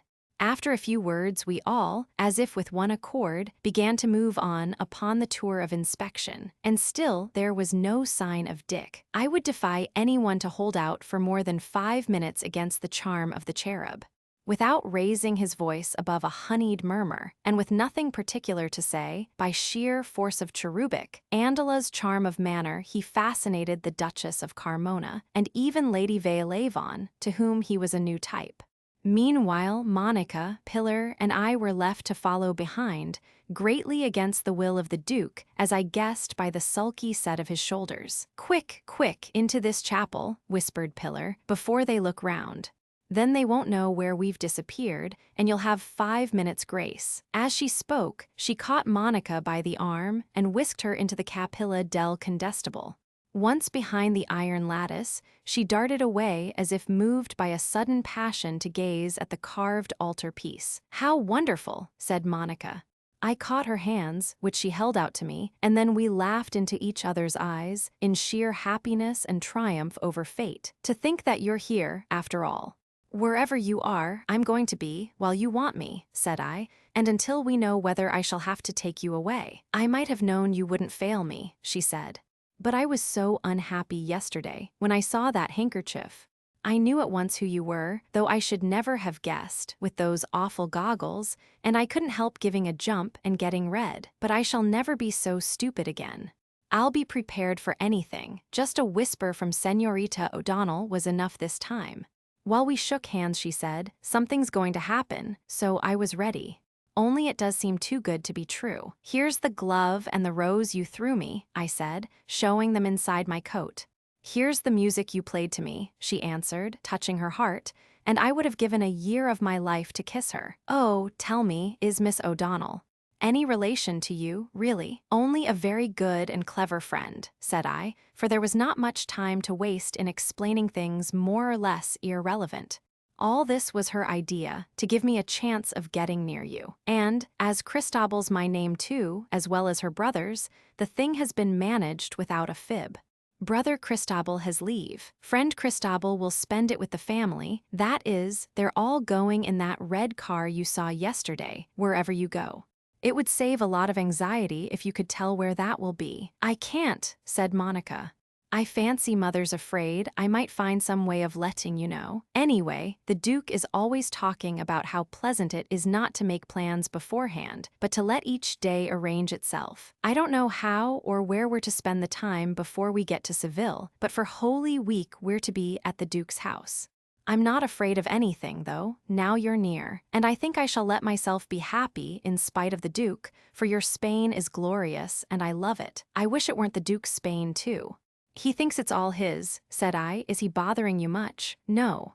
He's being nice to me. You know, I refused him in Biarritz, but Mother came in while I was doing it and told him that I was too young to know my own mind, that he must be patient, and she could almost promise I'd change it. I said I wouldn't, but that made no difference. And as Mother wanted to come on this trip, I had to come too. I have an idea they've made up a plan between them that I shall be left in peace till Seville if I behave myself. If they suspect who you really are, though, it will be dreadful. I don't know what will happen. They can't make you marry Carmona," I said. "No, how could they? Such things can't be done nowadays. At least, I suppose they can't. And yet, when people are strong and determined, and unscrupulous too, one never knows what they may be planning, what they may be capable of doing. Often, in the night, I try to think what they could do, and tell myself they could do nothing, unless I consented, which, of course, I never would. Oh, I shall be very happy and safe now. It will even be amusing, or it would be if I were sure the Duke couldn't harm you." "He tried yesterday and failed," said I. "If he tries again, he'll fail again. But for the present, he thinks it was a false alarm, and perhaps believes I've stopped in Biarritz sulking." "It was dangerous for you to come," said Monica. I laughed. Don't I look like the sort of fellow who can take care of himself, and maybe the girl he loves, too? Yes, yes, she answered. How I love you and how proud I am of you. If you should stop caring, if you should find it wasn't worthwhile, we've too few moments together to discuss impossibilities. Ah, but you have known me such a short time. Suppose you should see someone else, and she glanced at Pillar's pretty, heart-shaped face, and the velvet eyes raised in contemplation of a carved Madonna. There's nobody else but you in the world, I had begun, when Pillar beckoned. They're coming, she said. You must be looking at this sweet little panel, Lady Monica. Cristobal, go instantly and stare as hard as you can at San Geronimo on the other side. See, that pet who is twisting his dear feet. It was thus they found us, the two girls chatting over the perfection of the tombs of the constable and his wife, the soldier blind to the charms of his sister's companion, and wrapped in reverent contemplation of a wooden masterpiece. We were so stupid to lose you, said Pillar. But we thought you'd be sure to come back this way by and by. Chapter 14. Some little ideas of Dick's. We said goodbye presently, still in the cathedral, all very polite and conventionally interested in each other's affairs. Pillar ingenuously hoped that we might meet again in Madrid. The Duke said he hoped so too, but did not know, as they were motoring, and stopped each day where fancy prompted. Pillar thought this charming, and said that we were going to have a little trip with an automobile too. An American friend had invited us. At that very moment, the American friend was visible in the dim distance, standing with his back to us, gazing at an alabaster tomb. One would have thought he had some reason for avoiding us, or else escaping an introduction to the others, for he let them leave the cathedral before he tore himself away from his study of the sleeping cardinal. When they had vanished, however, he came towards us with a briskness which showed that he had taken more interest in our movements than he appeared to do. It's gone off beautifully, Pillar informed him. And you did exactly right, Senor Waring. You see, she said to me, on second thoughts one saw he'd better keep out of the way, for fear the Duke might begin to put two and two together, just as he was noticing that Cristobal looked rather like someone else. He caught a glimpse of Senor Waring's face yesterday, in the car, and it will be safer for him not to see us in that car until we have gone on a little further. Then, he will have had time to get used to my brother's face, as my brother's. Wasn't that a clever idea of mine? We all praised her, and praised her again when she explained her policy in having dropped a hint about our American motoring friend, so that she need not be suspected of having tried to conceal anything when the car appeared on the scene. The Duke's auto was at the door when I came in, said Dick. He must have seen ours. Yes, but he saw you too, prowling round the cathedral by yourself. I suppose you have as much right to be motoring in Spain as he has, seeing the sights. This was true. And as the gray car had now probably gone off, it was time that ours pursued. Ropes was in his seat, coated and legginged once more in leather, and so well goggled that there was no reason why he should be associated in any mind with that Mr. George Smith who had threatened to air his wrongs in the Times. He had seen the other car go, so we must follow. We crossed the Arlanzin, and I looked back regretfully at the citadel of Burgos, rising in the middle of the town. We had had no time to visit that castle in which so much history has been made. There the Cid was married. There he held prisoner Alfonso of Leon. There was Edward the First of England married to a leaner of Castile. And there Pedro the Cruel first saw the light. But if there was one regret more pressing than another, it was that I could not go to the town hall and pay my respects to those bones of the Cid, and Ximena his wife, so strangely restored to Burgos, after their extraordinary wanderings to far Sigmaringen. "Who is this you all keep talking about?" demanded Dick, as the car spun along the river bank. "Heavens, don't tell me that you've been brought up in ignorance of our national hero," I exclaimed. "If I dreamed of such a thing, I couldn't have made a friend of you. Why, this was his town. He was married in the citadel. How do you spell him?" asked Dick cautiously. "Cid, of course. Great Scott. You don't mean to say my old friend the Cid was the thith all the time, and I never knew it. What a blow." I don't see why CID shouldn't spell Cid, even in Spanish. As a thith, I can't respect him. Then let him go to the grave with you as the Cid, said I, but you know, or ought to know, that C and Z, and sometimes D are TH with us. I never bothered much with trying to pronounce foreign languages, said Dick. I just wrestle with the words the best I can in plain American. But now, I always thought it rude to mention it before. I understand why you Spaniards seem to lisp and hiss out your last syllables like secrets. As for the place we're going to next, Valladolid. I pronounced it as a Spaniard does, Valladolid. Yes. That beats the thith. My tongue isn't built for it, and I shall call it simply Val.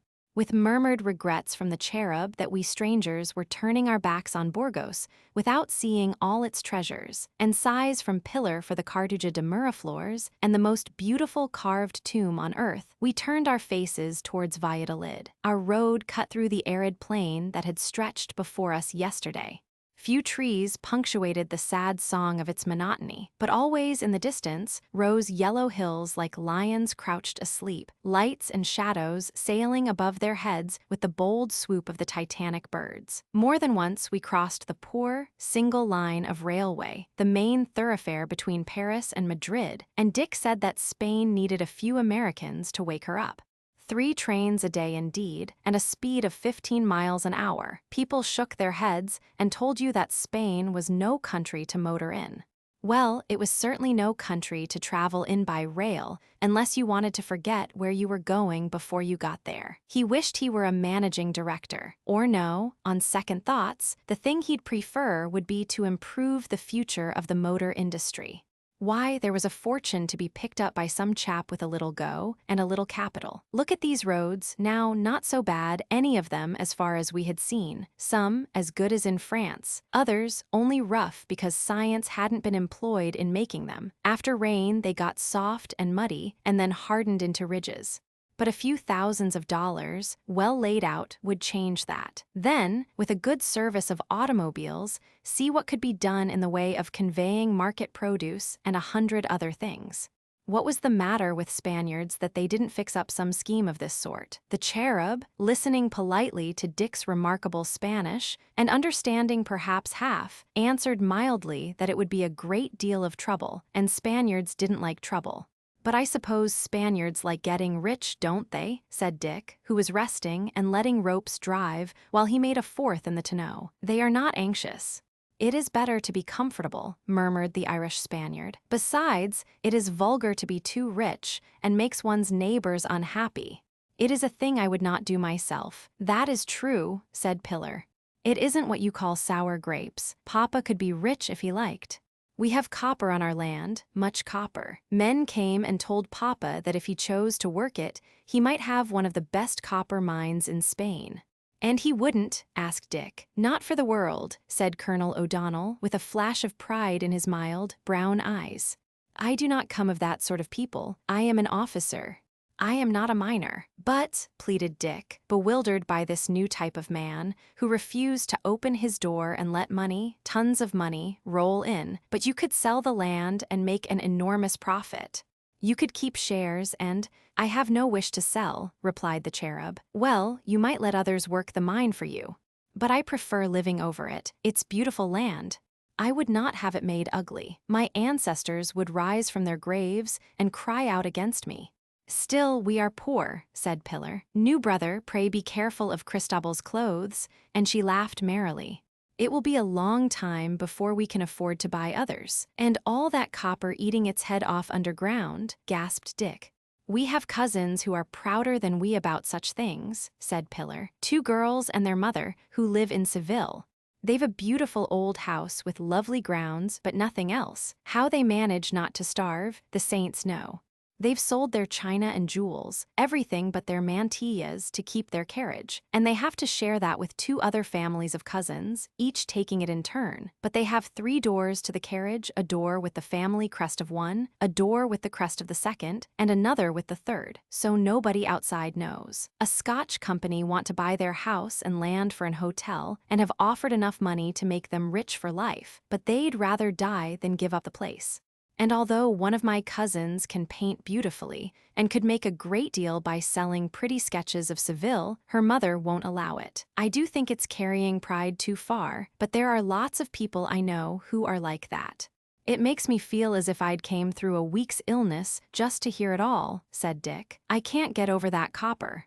Through village after village we sped smoothly, everyone delighted to see us except the dogs, who resented our coming and made driving a difficulty, until Ropes picked up a trick which usually served to keep dogs and car out of danger from one another. He would throw up his arms suddenly, and the dog, thinking of a whip or a stone, would mechanically spring out of harm's way. By that time, we would have whizzed past. After a short run, we reached Torquemada, home of the Grand Inquisitor, crossed the Pisuerga by a long-legged bridge straddling across the riverbed, had a fleeting glimpse of Venta de Baños, came to a straight-cut canal of beryl-green water, and slowed down to wonder at a village of cave dwellings, hollowed out in tiers in the hillside, above the road on our right. It was such a place, as Crockett describes excitingly in one of his books of adventure. All the long, yellow flank of the hill was honeycombed with little dark doorways and leering windows, whence wild faces looked.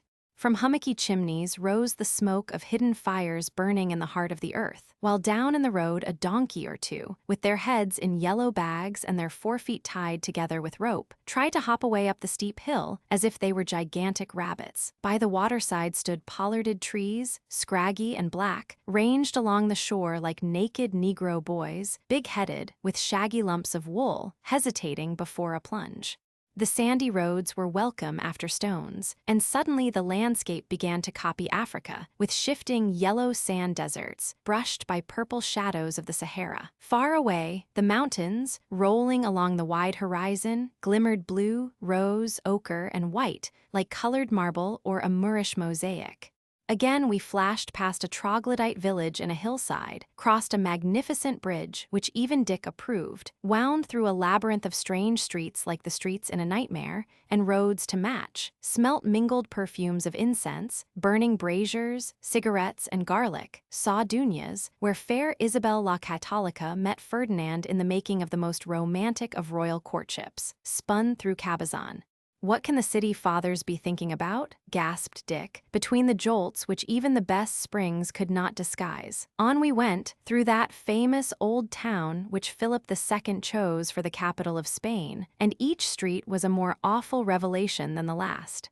The car pitched and rolled like a vessel in a choppy sea, shuddering to right herself between breakers, though Ropes drove at walking pace. Who ever heard of roads being all right outside a town and going to bits in it? Dick went on. "Why, in America, but this is Spain," the cherub reminded him. We had left Burgos at 10:30, and it was 2 when we plunged into the town, which Dick shortened to Val. There I took advantage of the part I played, and sought the hotel at which Carmona must lunch or perhaps put up for the night. But to my astonishment, he was not to be found at either of the 2 possible fondas. I was hungry, for I had had no breakfast except a cup of coffee at the sign of the Cid, but I would not eat until the mystery was solved. The gray car had been seen coming into town, and none had seen it go out. Nevertheless it, with all its passengers, had vanished. While the others went through a high-sounding French menu at the hotel first on the guidebook list, Ropes and I did detective work. It was he, really, who picked up the trail of the Lecomte. When we had walked back to the street, it must have entered first. And even for Ropes this would have proved an impossible feat if our automobiles had not been the only 2 which had passed since the heavy rains. "I've got the pattern of those non-skids printed on my brain, sir, since yesterday," said he. "What I don't know about 'em isn't worth knowing." So he pounced upon the thick, straight, dotted line in the mud, and losing it often, but always picking it out again, we turned and wound till the trail stopped in front of a private house. Later, it went on, but it was evident that the car had paused. The mud was much trampled, and probably luggage had been taken down. We presumed, therefore, that those we sought were within, but the next thing was to find the resting place of the Lecomte, lest it should disappear and leave us in the lurch, ignorant of its destination. Luckily for us, the worst was over. The trail led to a stable not far away, and as the doors stood wide open, we had the joyous relief of seeing the car being cleansed of its rich coat of mud.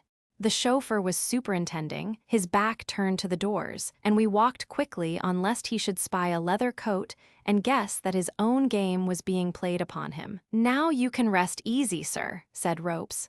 "That car won't leave this town without my knowing, and it'll go hard if I aren't able to tell you in the course of the next hour whether it's due to start today or tomorrow." I laughed gratefully. "Thank you, Ropes," said I. "I shan't ask how you mean to get your information. When you say you can do a thing, I know it's as good as done." "It's for me to thank you, sir, for everything," he replied, flushing with pleasure. Then we went back to the hotel. And whether Ropes lunched or not I cannot say, but I did, with a good appetite, Dick and my adopted family lingering at the table to hear my news. In 3/4 of an hour Sherlock Holmes kept his word by sending in a short note, addressed to Waring. "Honored sir," it ran, "Lecomte remains knight, master and friends stopping with his relatives. Will let you know time of start in morning, and have our car ready, respectfully, P. Ropes." Some servant of the house or stable boy had doubtless earned a few pesetas. Just how the trick had been done was of little importance, for it was done. With a light heart in my breast, and Cristobal O'Donnell Y. Alvarez uniform still unsuitably adorning my back, I went with the others to do some sightseeing and look for Monica. We wandered rather aimlessly through the streets, stopping before any building which caught our interest, staring up at the windows behind which Cervantes wrote part of Don Quixote when he had come back from slavery, admiring the graceful mirador of that corner house where Philip II was born, trying to identify the place where Gil Blas studied medicine with Dr. Sangrado, wandering into 2 or 3 churches, but wasting no time on the cathedral spoilt by Churrigera.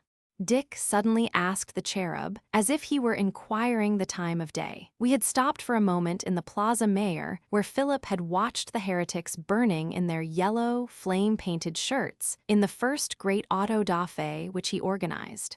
As another Spaniard, I know that this is the one question of all others, perhaps, which it is not wise to put to a Spaniard, even in this comfortable 20th century. But Dick either did not know, or wished it to appear that he did not know, and I watched the effect of the words.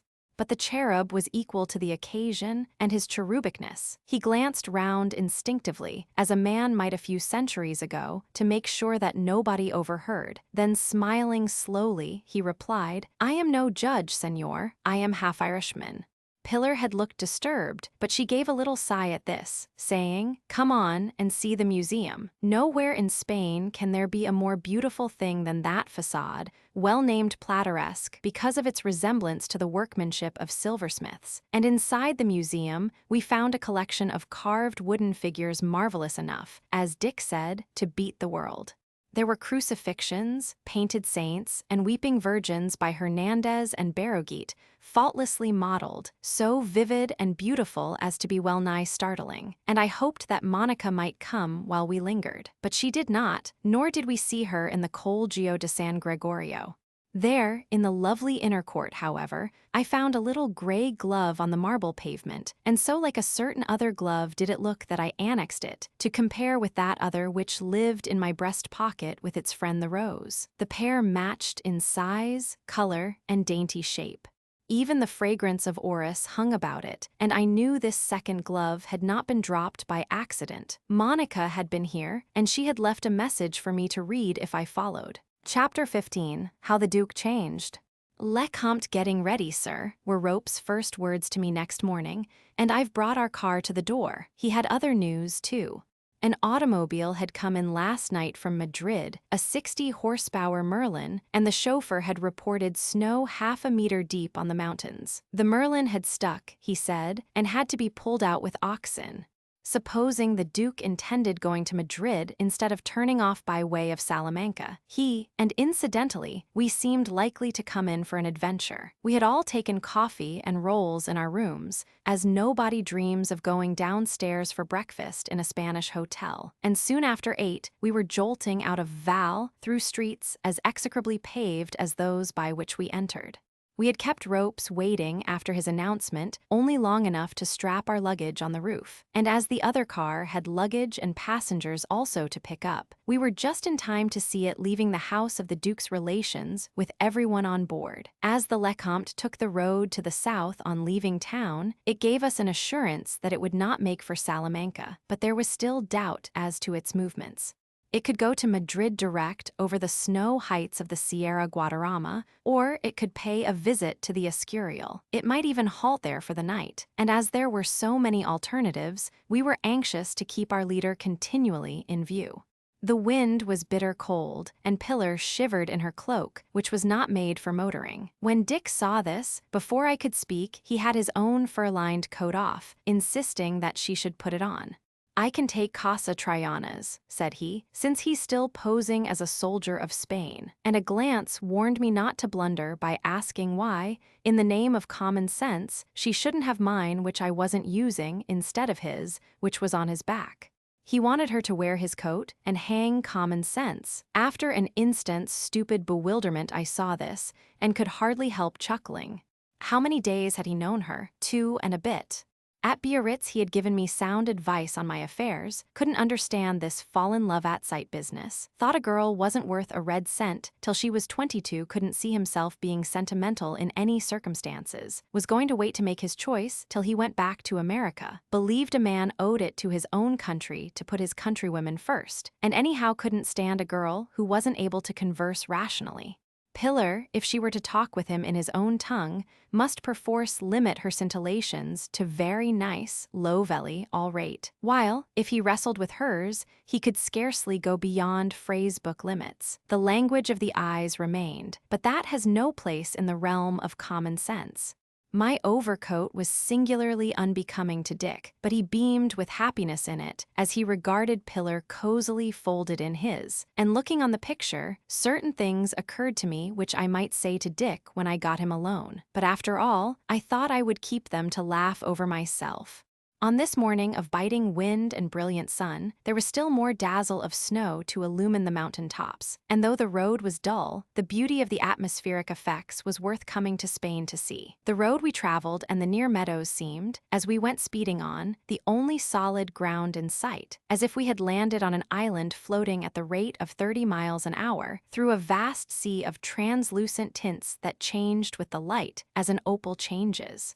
Forests of strangely bunchy, umbrella pines were blots of dark green ink splashed against the sky, and scarcely 5 minutes passed, but we saw the finger of an old watchtower pointing cloudward from a hill. Sometimes our road, dividing endless cornfields, stretched before us long and straight for miles ahead, over switchback after switchback, as if the hills chased each other but never succeeded in catching up.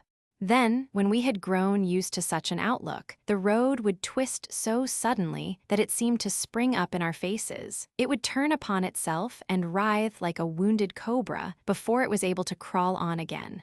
Ours was a silent, uninhabited world, without a house visible anywhere, save here and there some stony ruin, a landmark of the Peninsular War. One could but think that gnomes stole out at night from holes under the hills to till the land for absentee owners, for the illimitable fields were cultivated down to the last inch. We shared a queer impression that we had strayed into a country which no human eye had seen for centuries. But when we crossed the broad Douro running to the Bay of Biscay and Oporto, and steered the car jerkily through the ragged village of Moguls, at an abrupt turn of the road we were in a different world, a desert of stones. Prehistoric giants had played with dolmens and cyclopean boulders, and left their toys scattered in confusion.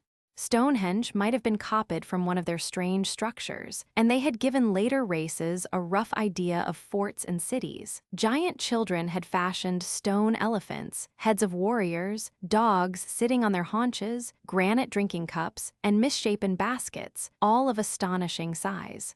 Or was it water, slow as the mills of the gods, and as sure, which had wrought all these fantastic designs, and piled these tremendous blocks one upon another? A high stone bridge spanned a rocky ravine carved by that slow power in a few leisure millions of years, and there, sheltered from the wind, would have been an ideal place for motorists to picnic.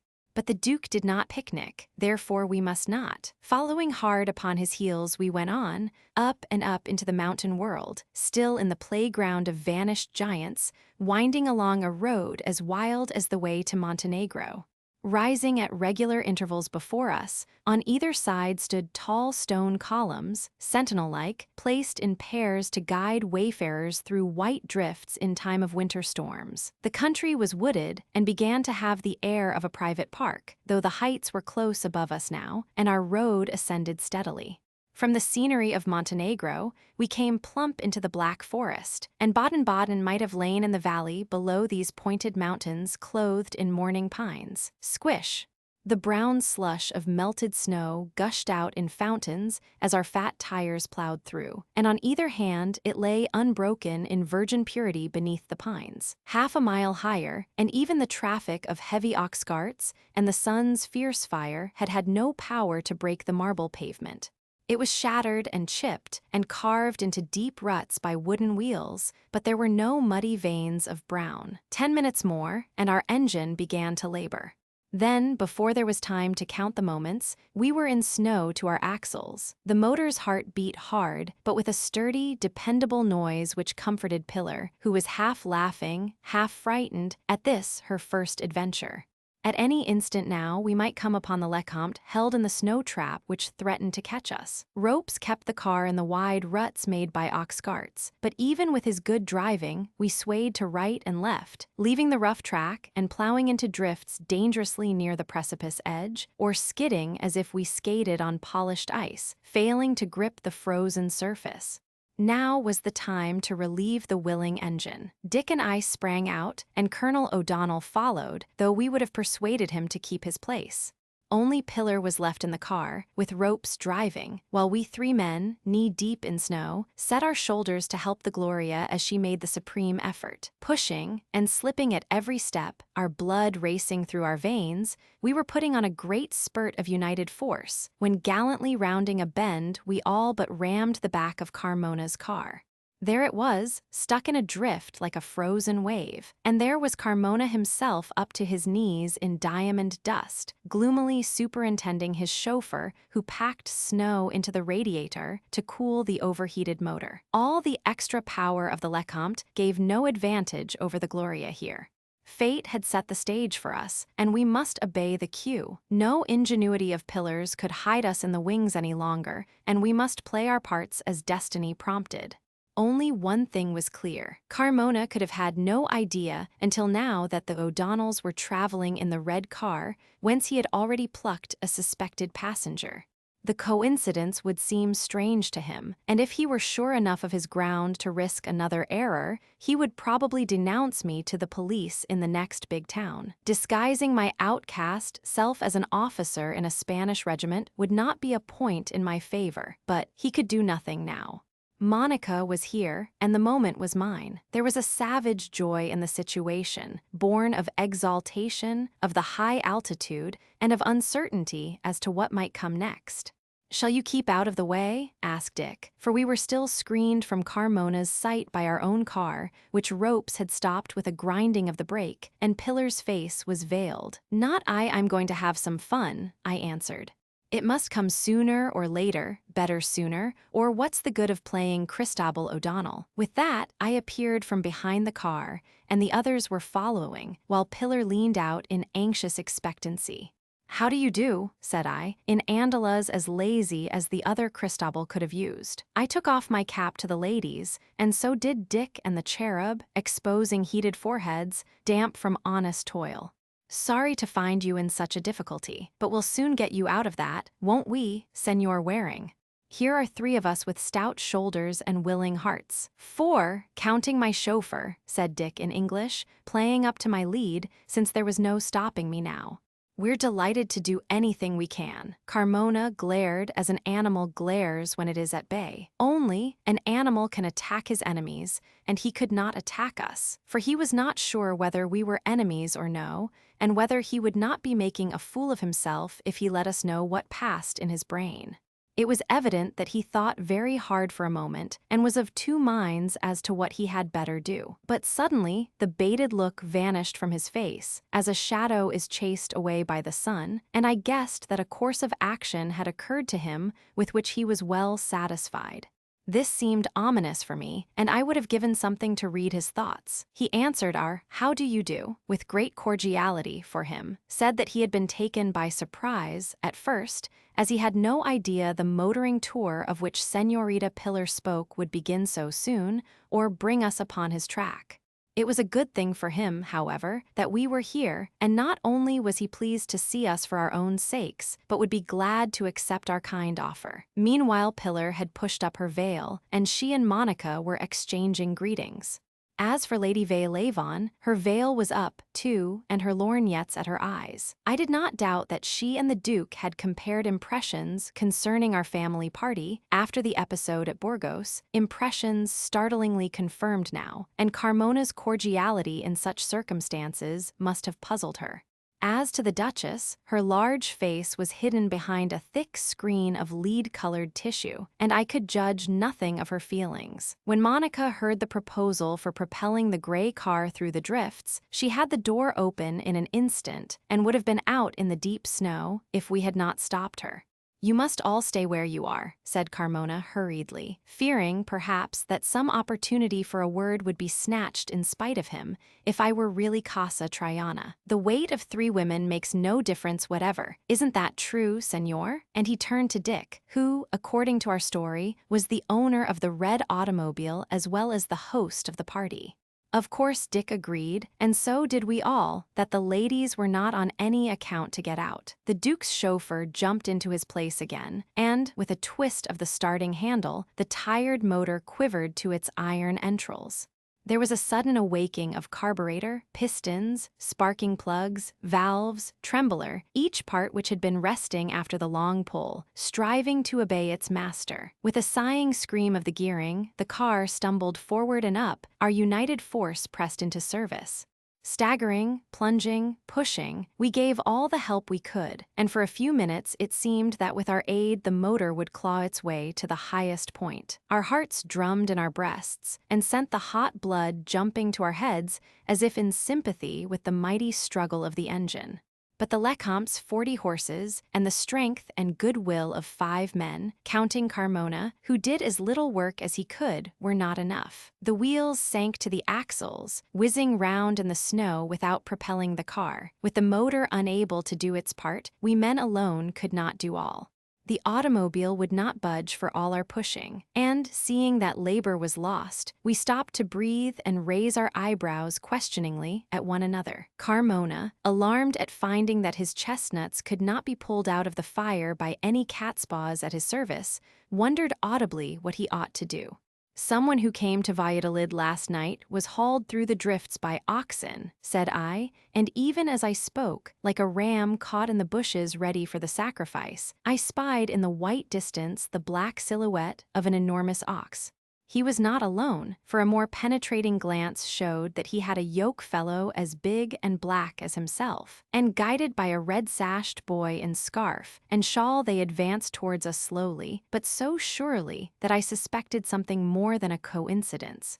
It flashed into my mind that this youth and his oxen were not wandering through mountain snowdrifts for nothing. The wolves which howl in these same wild fastnesses on a winter night scent prey. And so, I thought did the boy, with the trifling substitute of petrol for blood.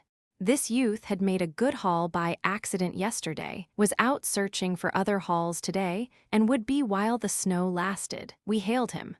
He feigned surprise and hesitated, as if to enhance his value. Then, casting down long lashes as he listened to our proposal, pretended to consider pros and cons. It would be a terrible strain for his animals to drag such a great weight, but oh, certainly they would be able to do it. They were docile and strong.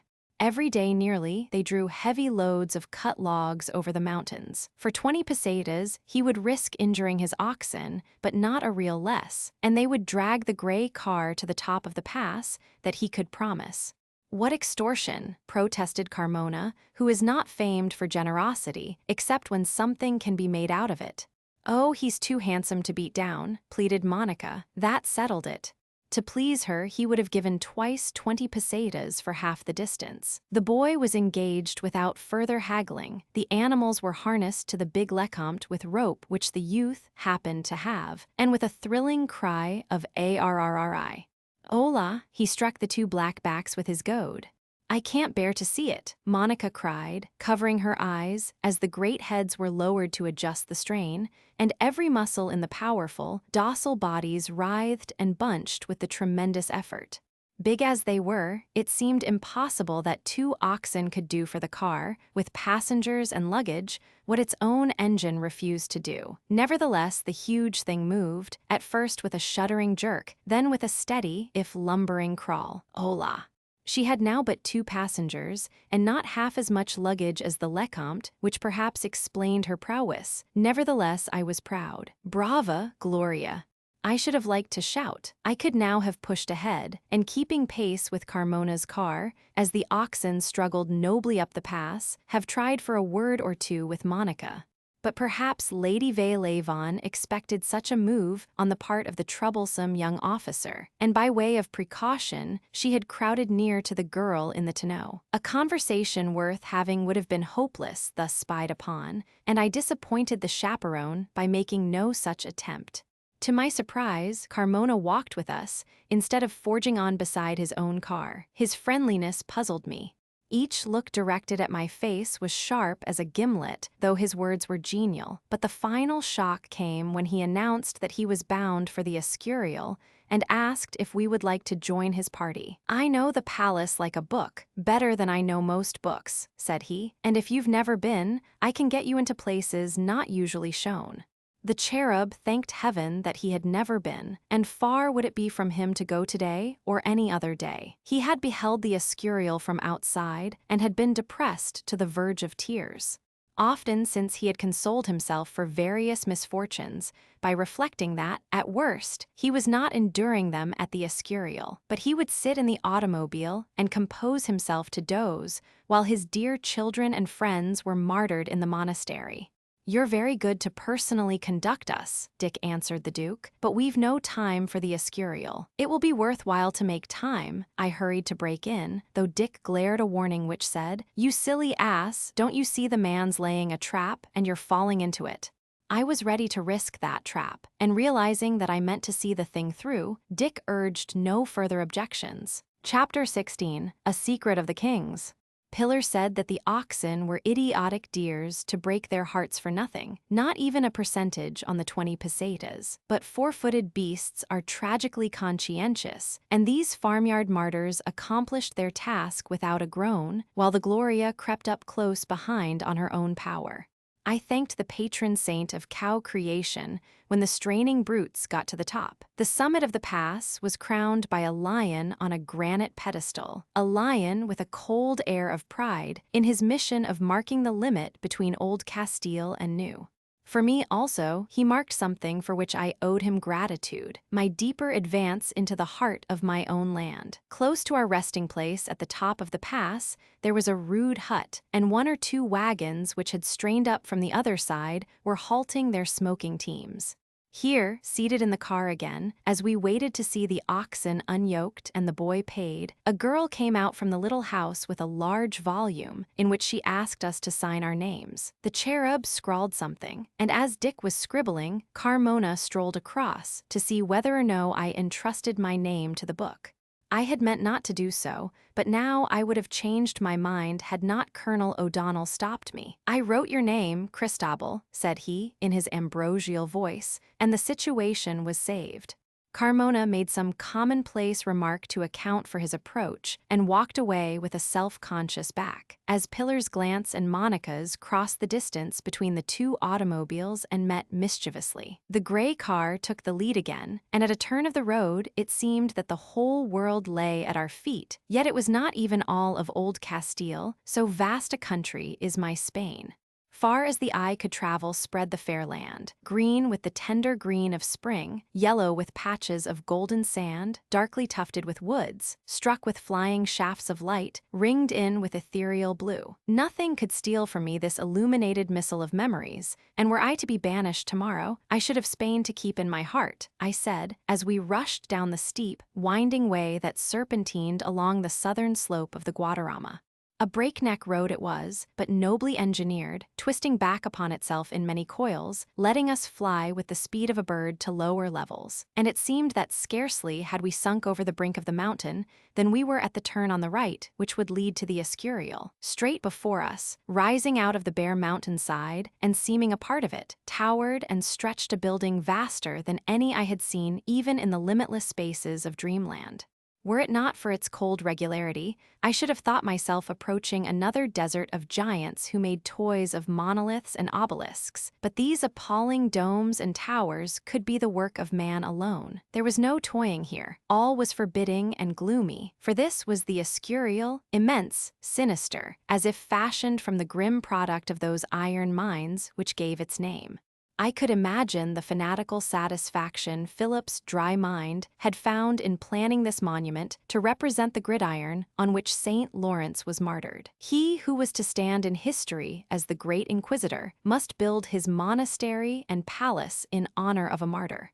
But Philip was the last man to have a sense of humor, and it was like him to appease an injured saint by giving him a church 1,000 times bigger than the one destroyed on St. Lawrence's own day in the Battle of San Quentin. "Wouldn't the Escurial be hideous if it were anywhere else but just here?" asked Pillar.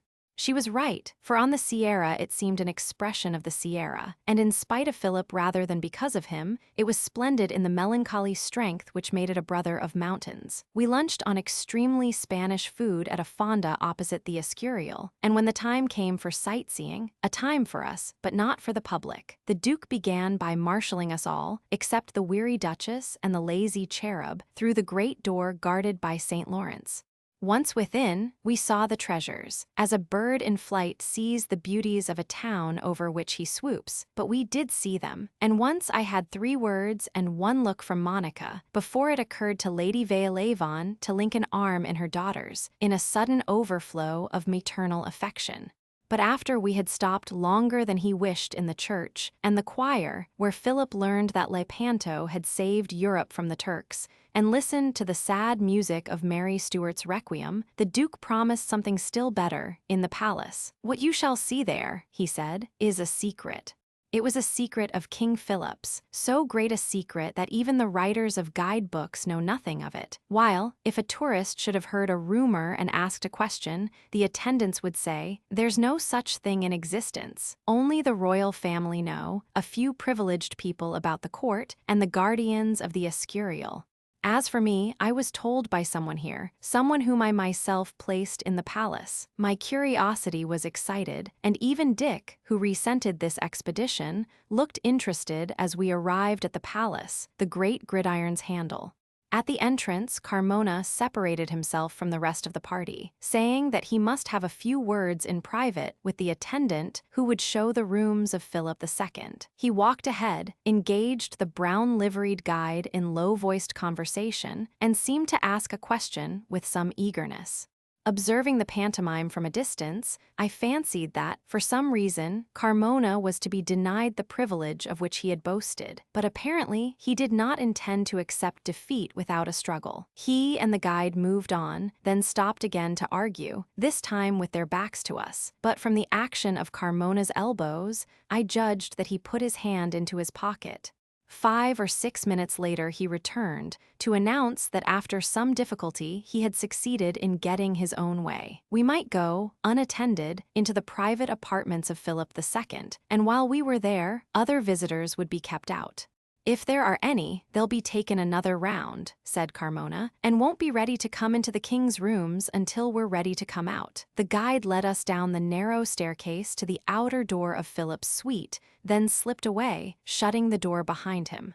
Lady Veolavon and Monica, Pillar, Dick, Carmona, and I were now alone between the gloomy walls behind which the bigot and despot had lived his miserable life and died his miserable death. There was a chill in the somber place which froze the spirit, yet I, for one, did not feel sad.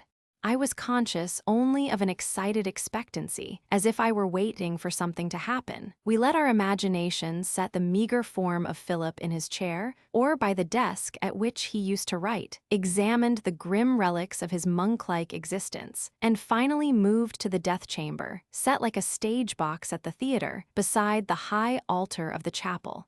So small was the room that it was filled by our little party of 6, yet I felt there another presence which none of us could see, a gray ghost agonizing for his sins through a bleak eternity. Monica felt it too, for she shivered and exclaimed, "Let us go.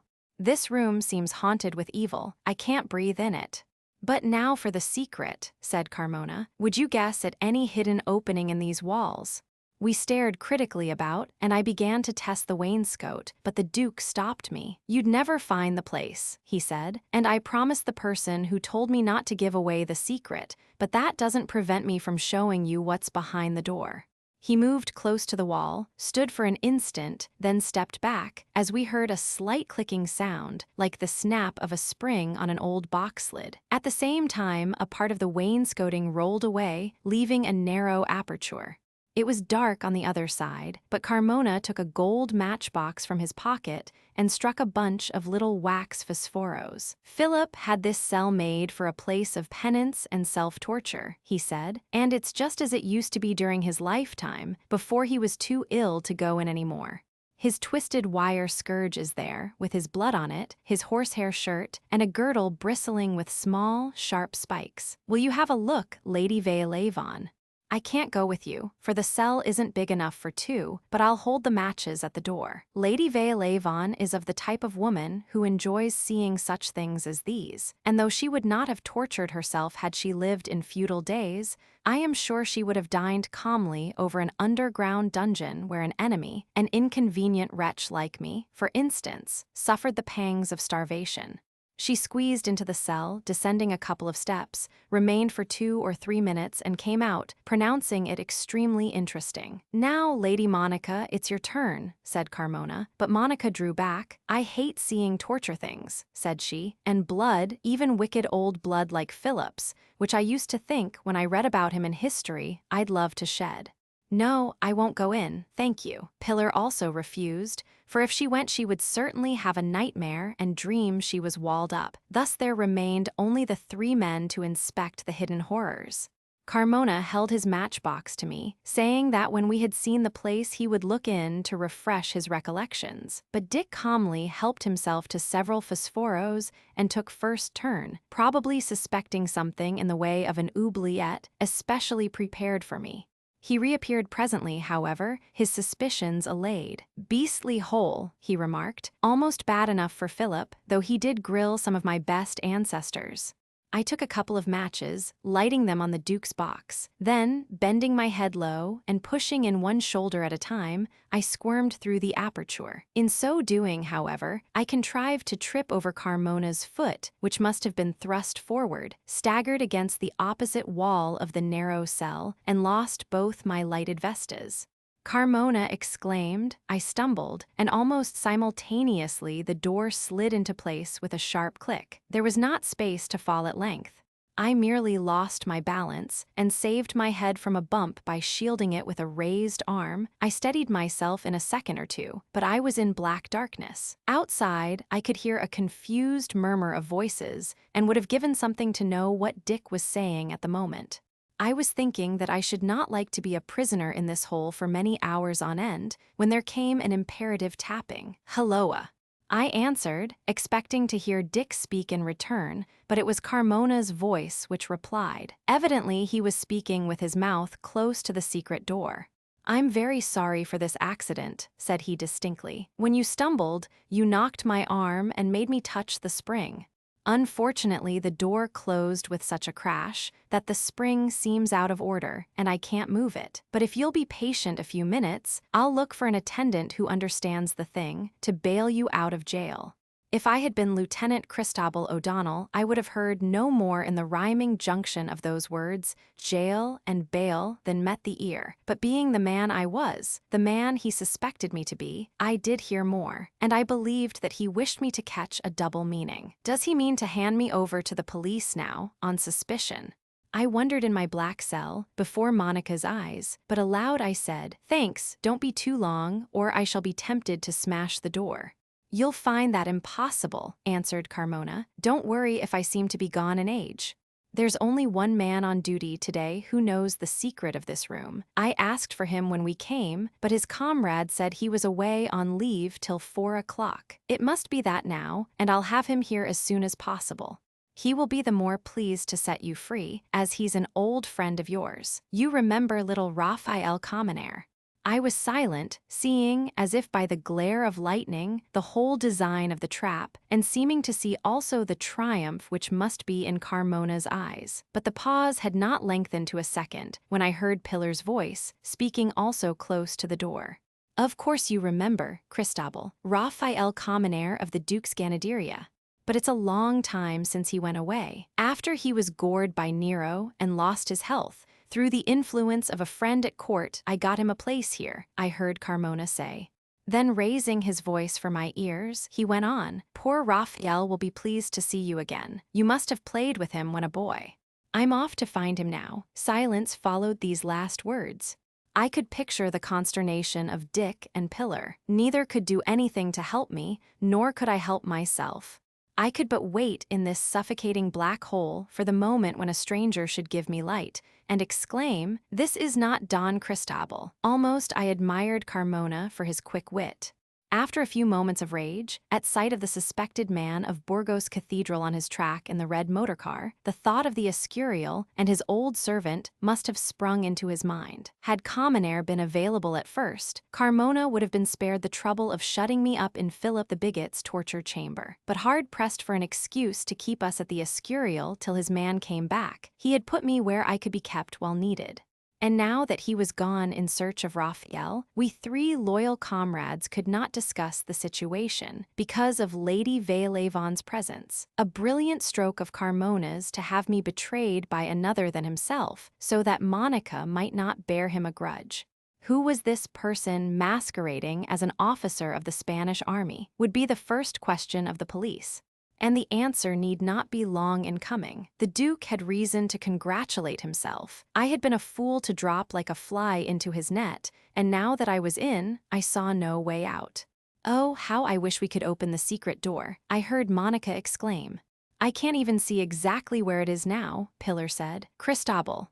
"Yes," I answered. "Poor little Raphael, a good fellow, wasn't he?" "Very good," I replied. To what end was she working? I wondered, but I was not to be made wiser.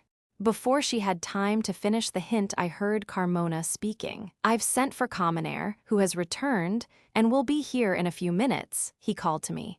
It was like him to hurry back, so that by no possible means could the 3 suspected ones reach any understanding. The moments dragged on, and I could have lashed myself with Philip's scourge in fury at the rashness which might involve the whole O'Donnell family in my disaster. Never had I been able to think less clearly, but perhaps it was the stifling atmosphere of the cell which made me feel that fingers in a mailed glove were clenched round my temples. Outside, voices buzzed, but those who spoke must have stood at a distance, for I could catch no words. Then, at last, there was a new voice in the room. Commonaire had come. "How do you do, Don Raphael?" Pillar exclaimed, as politely as if she had addressed an equal. "I'm glad to see you again. I've been waiting for you impatiently. Only think, my dear brother Christabel, whom you know so well, is in that dreadful place and can't get out, because the Senor Duke shut him in by mistake and broke the spring." "I do not find that it is broken, Senorita," answered the new voice. "I couldn't make it work," Carmona said hastily. Click went the spring under skilled fingers. The door sliding back gave me a rush of light and air which set me blinking for a second or two, and there I stood at the stranger's mercy. What I saw, when my suddenly contracted pupils expanded, was a little man in the palace livery, a pale little man with insignificant features and large, steady eyes. There was absolutely no expression in his face, as for one brief instant our glances met. "Then, God be with you, Don Cristobal," said he. "I am glad to have been even of this slight service. I hope, señorito, you have not suffered from lack of air." "Very little," said I. I held out my hand. He took it respectfully. "Is it long since you saw each other?" asked Carmona, sallow and red by turns. "About 2 years only, Señor Duke," replied his ex-servant, expressionless as before and quietly respectful to all. I could not forget the date, for the Señor Colonel and the Señorita, as well as the Señorito himself, were always very good to me. The Duke was silenced. The test invented by himself had failed. Common Air accepted me as Cristobal O'Donnell. He was obliged to accept me too, at least for the present. "Shall we get out of this place?" he said to Lady Veolavon. She swept her daughter with her, but Monica had a backward look for me, sparkling now with malice for Carmona, radiant with relief for Casa Triana. We said goodbye to Common Air in the Duke's presence, and I would have pressed a gold piece into his hand for opening my prison door, but he would not have it. Afterwards, while we followed the gray car on the downhill road to Madrid, Pilar told the whole story with dramatic effect to the cherub. "My one hope was in Raphael," she said. "I was good to him, you remember, when he was ill, and he and I had a great sympathy over Corsito, the dear gray bull. I prayed he'd never forgiven the Duke for that crime, and that he'd still be grateful to me. Well, I looked Raphael straight in the eyes when I said, 'My brother Cristobal is in that place, shut up by the Duke, who has broken the spring.' With all my soul I willed him to understand, and he did. 'If the señorita chooses to have a strange gentleman for her brother, he is her brother for me,' is what he said to himself, no more." "But what if he hadn't? That's where I should have come in," remarked Dick. "What would you have done?" asked Pilar, breathless. "I don't know," said Dick. "I only know I should have done it, and that if I had, maybe Carmona wouldn't have been feeling as well as he feels now." Chapter 17. Like a Thief in the Night. No longer did the Duke desire our company. He had played his little comedy of good fellowship, and it was over, though it had not ended according to his hopes. The gray car did its 40-horse best to outdistance us on the way to Madrid, but the road, so good that perhaps we lost nothing in the detour to the Escurial, distributed its favors evenly. We kept close on the Lecompte's flying heels until one of our 4 cylinders went to sleep, and Ropes had to get down and wake it up by testing the ignition. Some fellow motorists would have turned to offer help, but the Lecompte was ever a Levite where we were concerned, and when we were ready to go on, the gray car was not even a speck in the distance. Luckily, however, there was little or no doubt where its occupants would put up. Though the Madrid house of the Carmonas had been burned down 10 years ago, there was scarcely a continental paper which had not described the splendors of the Duke's apartment in one of the finest modern flat houses of Madrid. Naturally, he would entertain his mother and guests there, so that it would be difficult to slip away with them unknown to us. The thing I did not know was how long he meant to stay in the capital. But as he must show Seville in Holy Week, and later perhaps other places in the south of Spain, to Lady Veolavon and Monica before their return to Madrid for the royal wedding, it was almost certain that he would go on in a couple of days. How would it compare with Paris, with Vienna, with London? What adventures awaited me there? What was to be the next pass in this queer duel with Carmona? But I need not have searched for comparisons. As we rushed into Madrid without threading through any suburbs, since suburbs the city has none, I discovered that it bore no resemblance to any other place. We flashed from open country to a shady park, set about with buvettes and beer gardens, ran through a massive gateway, and were in the heart of Madrid.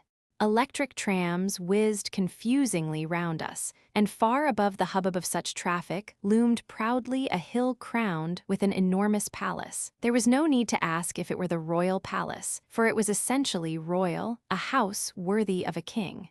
My father had fought to put Don Carlos there, Don Carlos, far away now in Venice, but with all my admiration for his brave son Don Jaime, my sympathies flowed loyally towards the young dweller on those heights. We swept under and round the palace hill, as Colonel O'Donnell directed. In spite of his instructions, however, Dick lost the way twice, plunging into wrong turnings. But the second time he did this, it seemed that San Cristobal, whose metal now adorned our Gloria and shaped our destinies, must have twisted the steering wheel. There, before the door of an official building guarded by sentries, panted the gray car of Carmona, and among its passengers Carmona alone was absent. "That's the Ministry of War," said the cherub, and with a quick thought I asked Dick to slow down. Taking advantage of her son's late cordiality, I spoke to the Duchess. "We thought we had lost you," said I airily. "I hope nothing's wrong that you stop here." "Not in the least, thank you," coldly replied the Duchess, but Monica spoke up bravely. "The Duke didn't tell us why he wanted to go in. He only said he wouldn't keep us many minutes."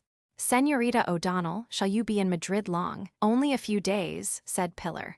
"And you?" "We shall be here again at the time of the wedding," Monica answered quickly. "So I believe the Duke and Duchess will." "It is undecided." Lady Vale-Avon cut in before the girl could make us a present of Carmona's plans.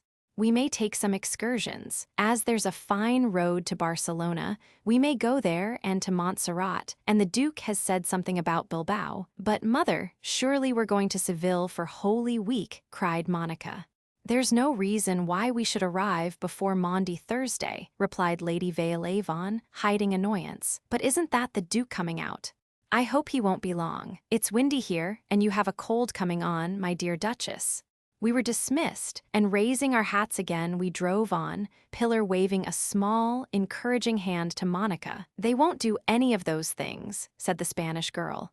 "Something tells me they mean to start for Seville as soon as they can." "Something tells me so too," said I, "and something tells me that Carmona's errand at the Ministry of War is to find out whether Lieutenant Cristobal O'Donnell Y. Alvarez is really away from Burgos on leave."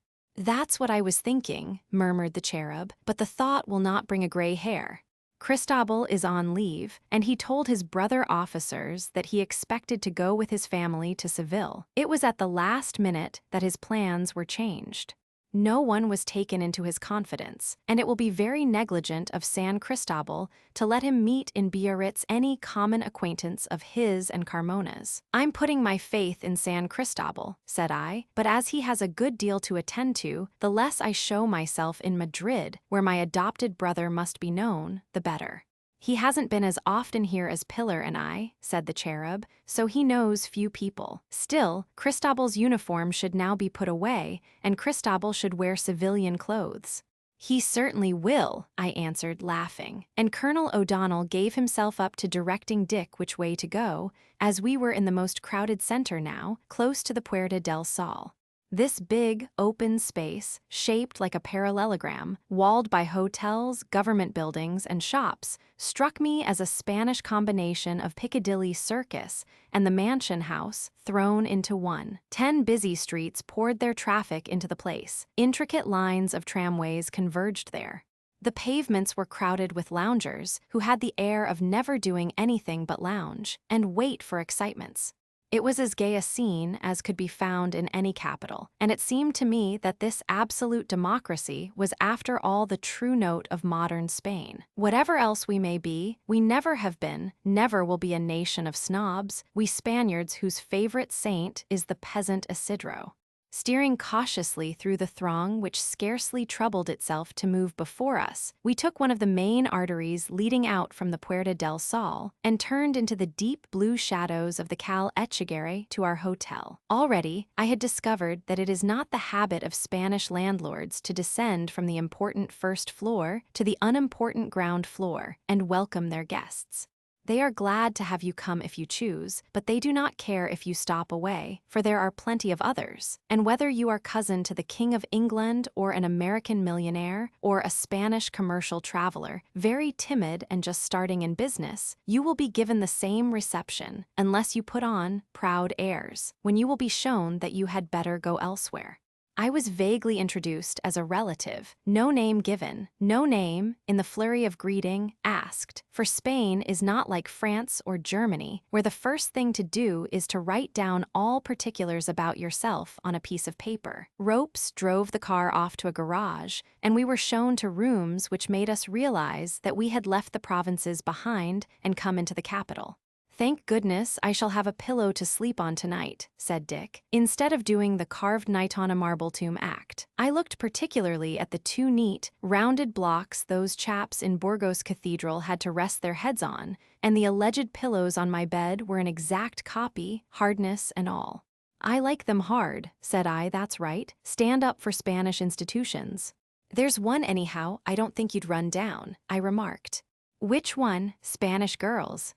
We dined in great spirits that evening, in the big scarlet and gold restaurant, and in rich, red Marqués de Riscal Dick drank confusion to the Duc de Carmona. The cherub had told us where Carmona's flat was situated, saying that his car would perhaps be kept under the same roof with his carriage and the state coach.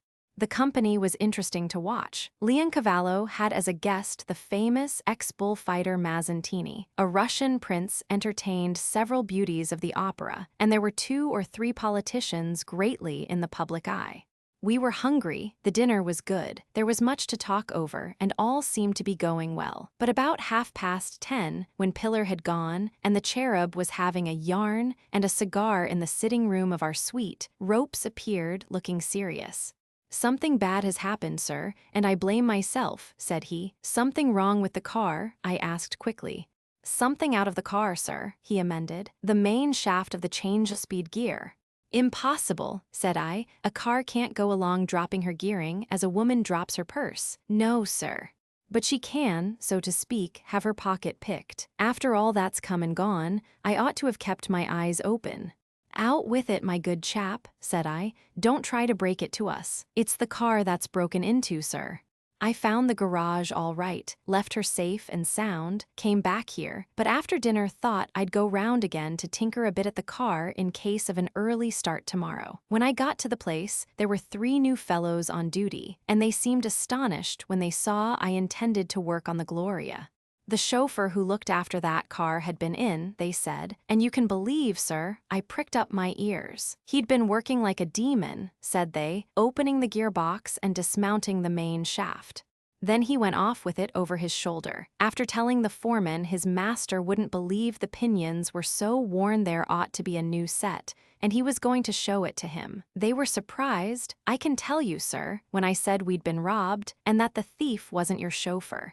But just then, one of the old lot came in and bore witness that I was the right man. It did seem like a bad dream, but a peep at the gearbox showed me it was real enough.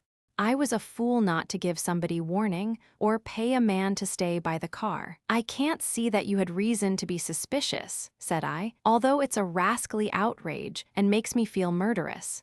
Did they describe the supposed chauffeur? They did, sir, and I expected to recognize the description. But I didn't, they're too smart for that. You think we know him? Sure of it, sir. Nothing easier than a bit of disguise. It might be a common motorcar thief who wanted a main shaft for a Gloria car. And then again, sir, it mightn't. Anyhow, said I, the thing to do would be to apply to the police, have the ruffian run to earth and arrested, no matter what his position. The worst of it is, though, I'm not anxious to have the eye of the Spanish police turned upon me, and there are those who count on that fact. Wouldn't I like to smash their heads for this? Wouldn't I like to smash their car? Growled Dick. No, that would be playing it too low down, said I. Ropes colored under his sunburnt skin, and began to search for non-existent dust on the leather cap in his hand. You're right, sir, no doubt, he said in a meek voice. I was half sorry that he or anyone should agree with me. It seemed somehow as if my chauffeur were taking this monstrous thing too coolly. Well, the fact remains that we're done, I said, with suppressed fury. If the Duke of Carmona has had a hand in this act, it's a sign that he means to get off while we're held up waiting for a new shaft and pinions to arrive, probably all the way from Paris. He can go tomorrow. Beg pardon, sir. He can't, not in his own car, said Ropes. If we can't leave, no more can't he. Why, what have you done? I tried to speak sternly. Oh, next to nothing, sir. A bit of a touch on his magneto-ignition, and a tickling of his coil, just enough to keep him in hospital till he's doctored up. Rope's expression was so childlike that Dick and I burst out laughing. You demon, I said. How did you get at the car? Much the same as they did at ours, though I don't pretend to be as clever as some. I said to myself, as this car of the Duke's is new, and he doesn't drive it himself, chances are he's never had a motor before and wouldn't have a garage in Madrid, though he does live here part of the year and must have fine stables. I inquired what was the best garage besides ours and strolled round, thinking the chauffeur would have gone straight to the Duke with his news. I found the place, and all the chaps were standing outside open doors, watching a couple of dogs having a fight. I walked in, without a word to anyone, though I'd have said I came from the Duke if I'd had to. There was the car, and before one of those blessed dogs had chewed the other's nose off, I'd polished up my little job. Then I came to you, feeling a bit better than a few minutes before. You ought to be crushed with remorse, said I, but I'm afraid I grinned, and Dick remarked that if he were King of England, he'd give Ropes a knighthood. Heaven knows what the next move will be, I commented, when the Avenger had gone, not too stricken in spirit. It begins to look as though the enemy would stick at little, and we can't go on giving tit for tat. He won't take open action against you for the present, said the cherub, as he isn't sure you aren't Christabel O'Donnell, and you're warned if he tries to strike in the dark. He's probably found out through the Ministry of War that Christabel's on leave, so to rid himself of your company, he's resorted to the only means which occurred to him. I have to thank you that he had no surer means, I said. It's the fashion in Spain, if a friend wants a thing, to tell him it is his, replied Colonel O'Donnell. You wanted me for a father, Pillar for a sister. I said, we are yours. There's not much to be thankful for.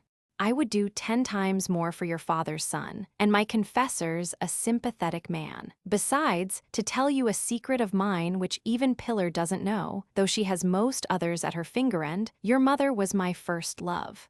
I adored her, you have her eyes. Whereupon I shook hands with the cherub. Chapter 18, The Man Who Loved Pillar.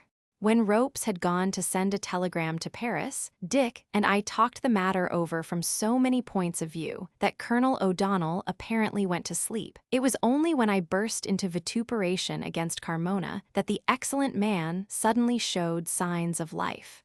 I've been thinking, said he, and I found myself cheering up at the statement, for I had noticed that, though the cherub often had the air of being silent through laziness, that from his mellifluous andalas he discarded all possible consonants as he would discard the bones of fish, yet with his murmurings, invariably rolled from his tongue some jewel of good sense. We have a friend near Madrid, said he, who has an automobile.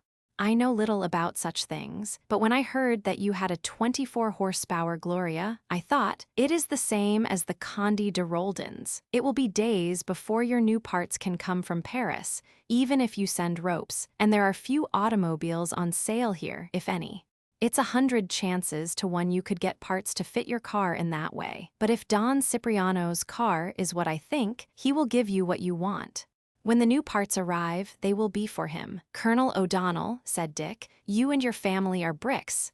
That's true, said I, but if you could persuade your friend to such an act of generosity, I couldn't accept. Oh, said the good man, with cherubic slyness, he would give his left hand for such a chance to please us.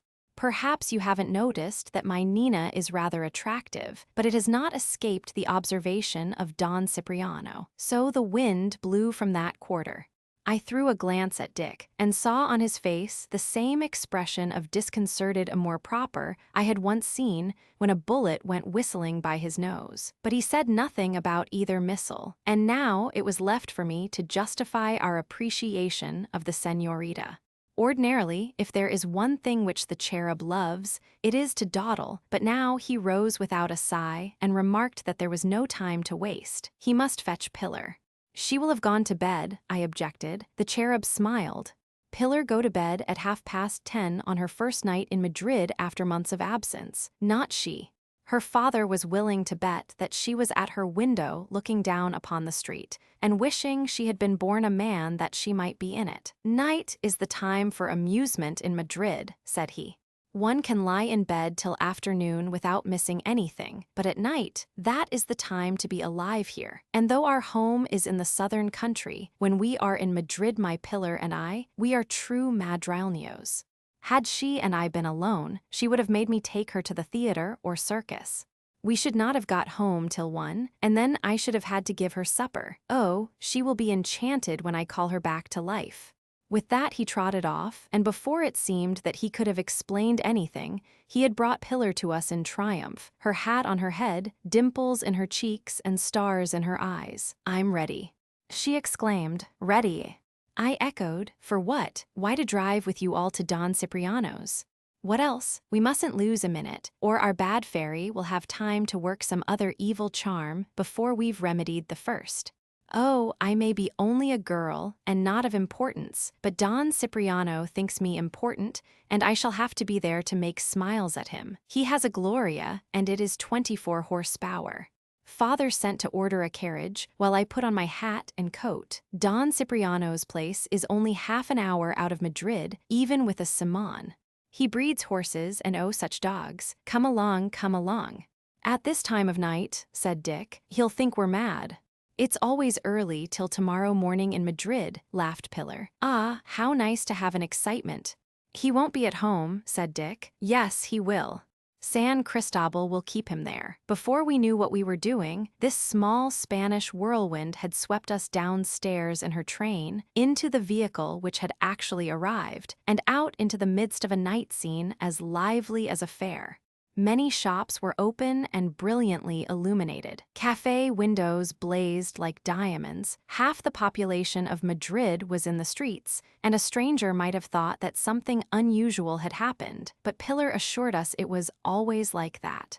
"You can live in the street if you like in Madrid," said she, "and I should think lots of quite charming people do. There are sweets and fruit when you're hungry, and water and wine and fresh milk of goats when you're thirsty, cool doorways or nice hot pavements to sleep on when you're tired, with lettuce leaves or a cabbage for a pillow, all at a cost of a penny or two a day. And if you're clever, somebody passing by will give you that penny. So, rich or poor, with a palace or no home, you can be happy in Madrid." "I wonder how you'd like New York," muttered Dick. "That depends on the person I lived with," said Pillar. Soon we had left the gold and crimson glow of the streets, and were out in the blue night. Over the Puente de Toledo we passed, and on along a broad white road. Pillar had said that we would reach our destination in half an hour, but her enthusiasm ran faster than our horses, and it was nearly midnight when we stopped in front of a tall archway that glimmered in the dark. A clanging bell had to be pulled, and was echoed by a musical baying of many dogs. "The darlings!" exclaimed Pillar. "I know their voices. It's Melampo and Cubalin and Lubina, the dearest pets of all, named after the dogs who went with the shepherds to see the Christ child in his cradle. You remember, so they can never go mad." By this time, the gate was open, and a wave of beautiful greyhounds surged round us, although called imperatively back by a man who looked like a cross between a porter and a gamekeeper. Then came a cordial burst of recognition between the cherub, Pillar, and the servant. We drove into a courtyard, and before we could descend from our carriage, the master of the house had appeared at a lighted doorway, tall, brown, ruddy, picturesque in Spanish riding breeches and short coat, a handsome man of 35, perhaps, whose face lit from surprise to rapture at sight of Pillar. Dick and I came in for a welcome too, though I could see that the Conde de Roldan was not easy in his mind about these young men who seemed on terms of intimacy with his friends. From the courtyard, we passed through a doorway into a patio, and from the patio into a nondescript room which could have belonged to no one but a bachelor and a sportsman. There was, however, a mother, and the poor lady would have been torn from her bed to greet the welcome ones, had not the father and daughter protested. Tomorrow, if all went well, they would come again and see dear Doña Resita, but now let her sleep. We were here on business. "May I explain you?" Pillar appealed to me. "Don Cipriano is safe, and I want him to be interested." Poor Don Cipriano, he had visibly a bad half-moment, trembling lest we had rushed out to announce my engagement to the adorable Pilarcita. But it was good to see the light come back to his eyes when he heard that I, blind worm, had fallen in love with another girl. Clever Pilarcita made this fact clear, so that Don Cipriano's jealous heart might warm to me before he knew what thing was wanted. Dick became tolerable also, as a friend following in the train of my adventures, and soon the poor fellow was ready to put not only the gearing of his motor car, but his house and everything in it at our service. He blessed his patron saint for bringing us to his door, and for permitting him to have ridden home from a distant farm in time to greet us. He roundly cursed the Duke of Carmona, consigning him to purgatory for a longer period than usual, and when every one of us was in the best of humors with everybody else, we paid a visit to his car. She might, in all but color, have been twin sister to mine.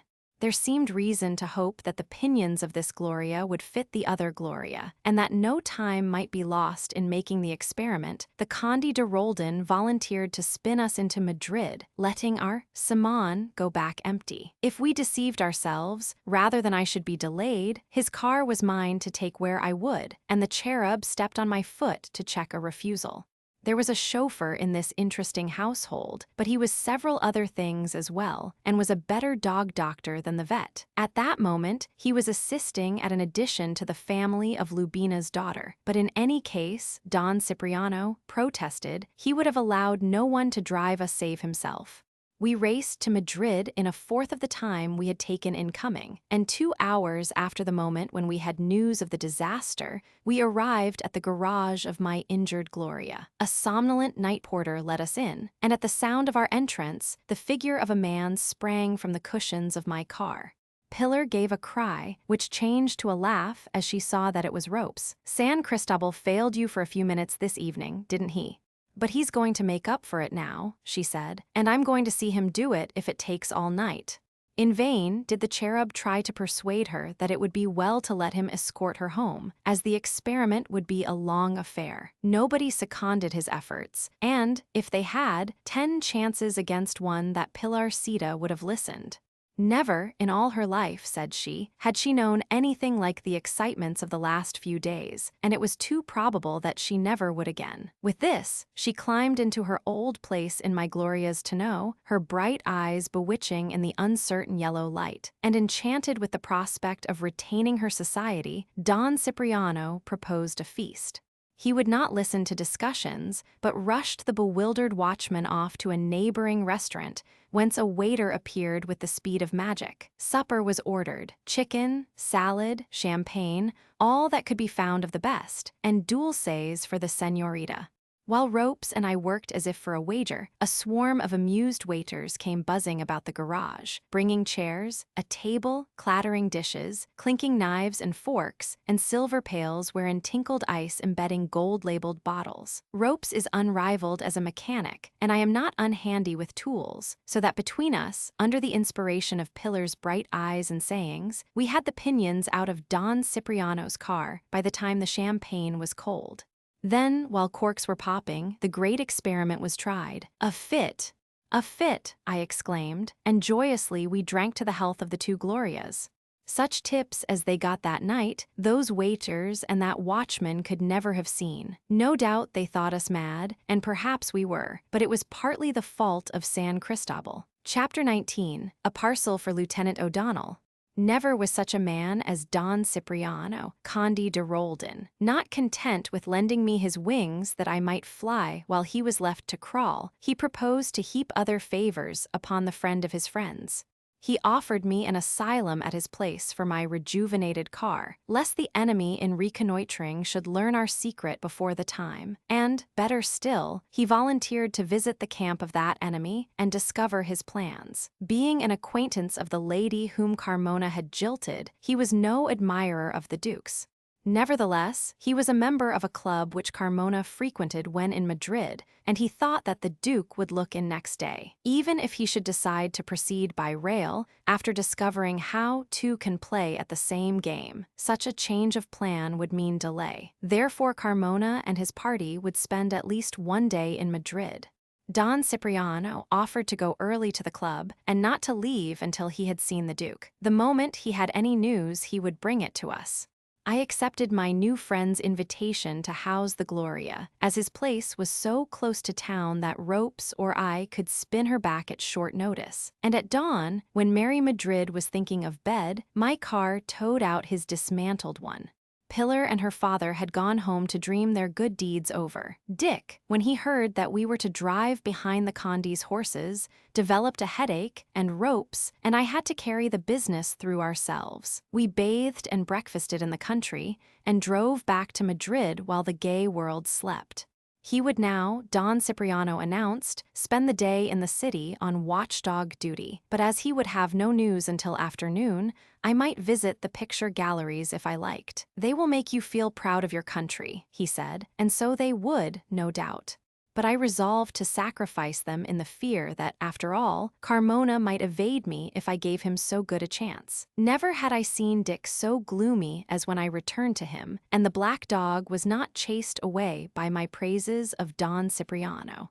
He cheered up, however, at the prospect of sightseeing with the cherub and Pillar, the cherub martyred, Pillar joyous in the thought of showing off the Murillos and Velázquez which she adored. They did the Armeria and picture galleries all the morning, until they were drooping with fatigue, waggled back in a dilapidated cab, clamoring for their lunch and my tidings, departed again in the afternoon to finish what they had left undone. Meanwhile, I had heard nothing, and the day, spent in waiting for Don Cipriano or for some bit of gossip picked up by ropes, was long. But 5 o'clock and Don Cipriano came together. Carmona had been to the club. The Conde de Roldan had not spoken to him, but the Duke had talked to another man, a motoring friend of the king's. Perhaps, with few others, would the Duke have been so expansive. He had said, "I'm only in Madrid for the day.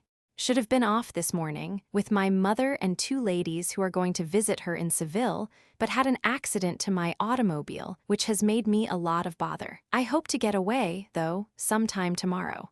Then he had asked after the health of a certain actress, and the subject had been definitely changed. This was a triumph. I heartily thanked Don Cipriano, all the while feeling a guilty thing, for if I were loyal to Dick and wished him luck, I must be disloyal and wish defeat for my benefactor. We spoke of the road, which he knew, and said was not too bad, and about brigands, who were making themselves talked of just then. "You'd better buy arms if you haven't them," said Don Cipriano. "But there's not much danger on this side Seville." He had brought a road map, and we were examining it in the reading room of the hotel, wondering whether Canona would take the direct way through Manzanares, Valdepeñas, and Cordoba, or another which Don Cipriano considered better though longer, by Talavera de la Reina, Trujillo, and Zafra, when the concierge came to say a messenger with a parcel wished to see me. "It must be a mistake," I replied. "He asked for Lieutenant O'Donnell, and he has a packet for you. Bring it in, please, and let me see how it's addressed. He won't give it up, sir, without seeing you himself." Those were his instructions. I got up impatiently and went into the hall, where a boy in the livery of some shop handed me a small parcel. There was no address upon it, and I wondered if this were not some purchase of Pillar's, sent back to my care. However, I decided to open it and found nothing inside except a little steel paper knife with the word Toledo engraved on the black and gold handle. I stared at the thing stupidly for a moment as I fumbled for a pourboire to give the messenger, when it occurred to me that he might explain the mystery. "Did a lady buy this?" I asked. "A young lady, with a tall senor also young, and another middle-aged." "A young lady, yes, sir.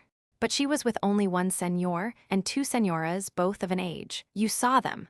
"Yes, sir. Describe all 4, and you shall have 2 pesetas instead of 1. One senora was Spanish, brunette, fat, with dead eyes in a large, soft face of 2 chins. The other was tall and foreign handsome, but with an air. I would not be her servant. The senor was distinguished. Dark, with a thin nose that turned down, like his mustache, a face of an old picture, one shoulder higher than the other. But the young lady.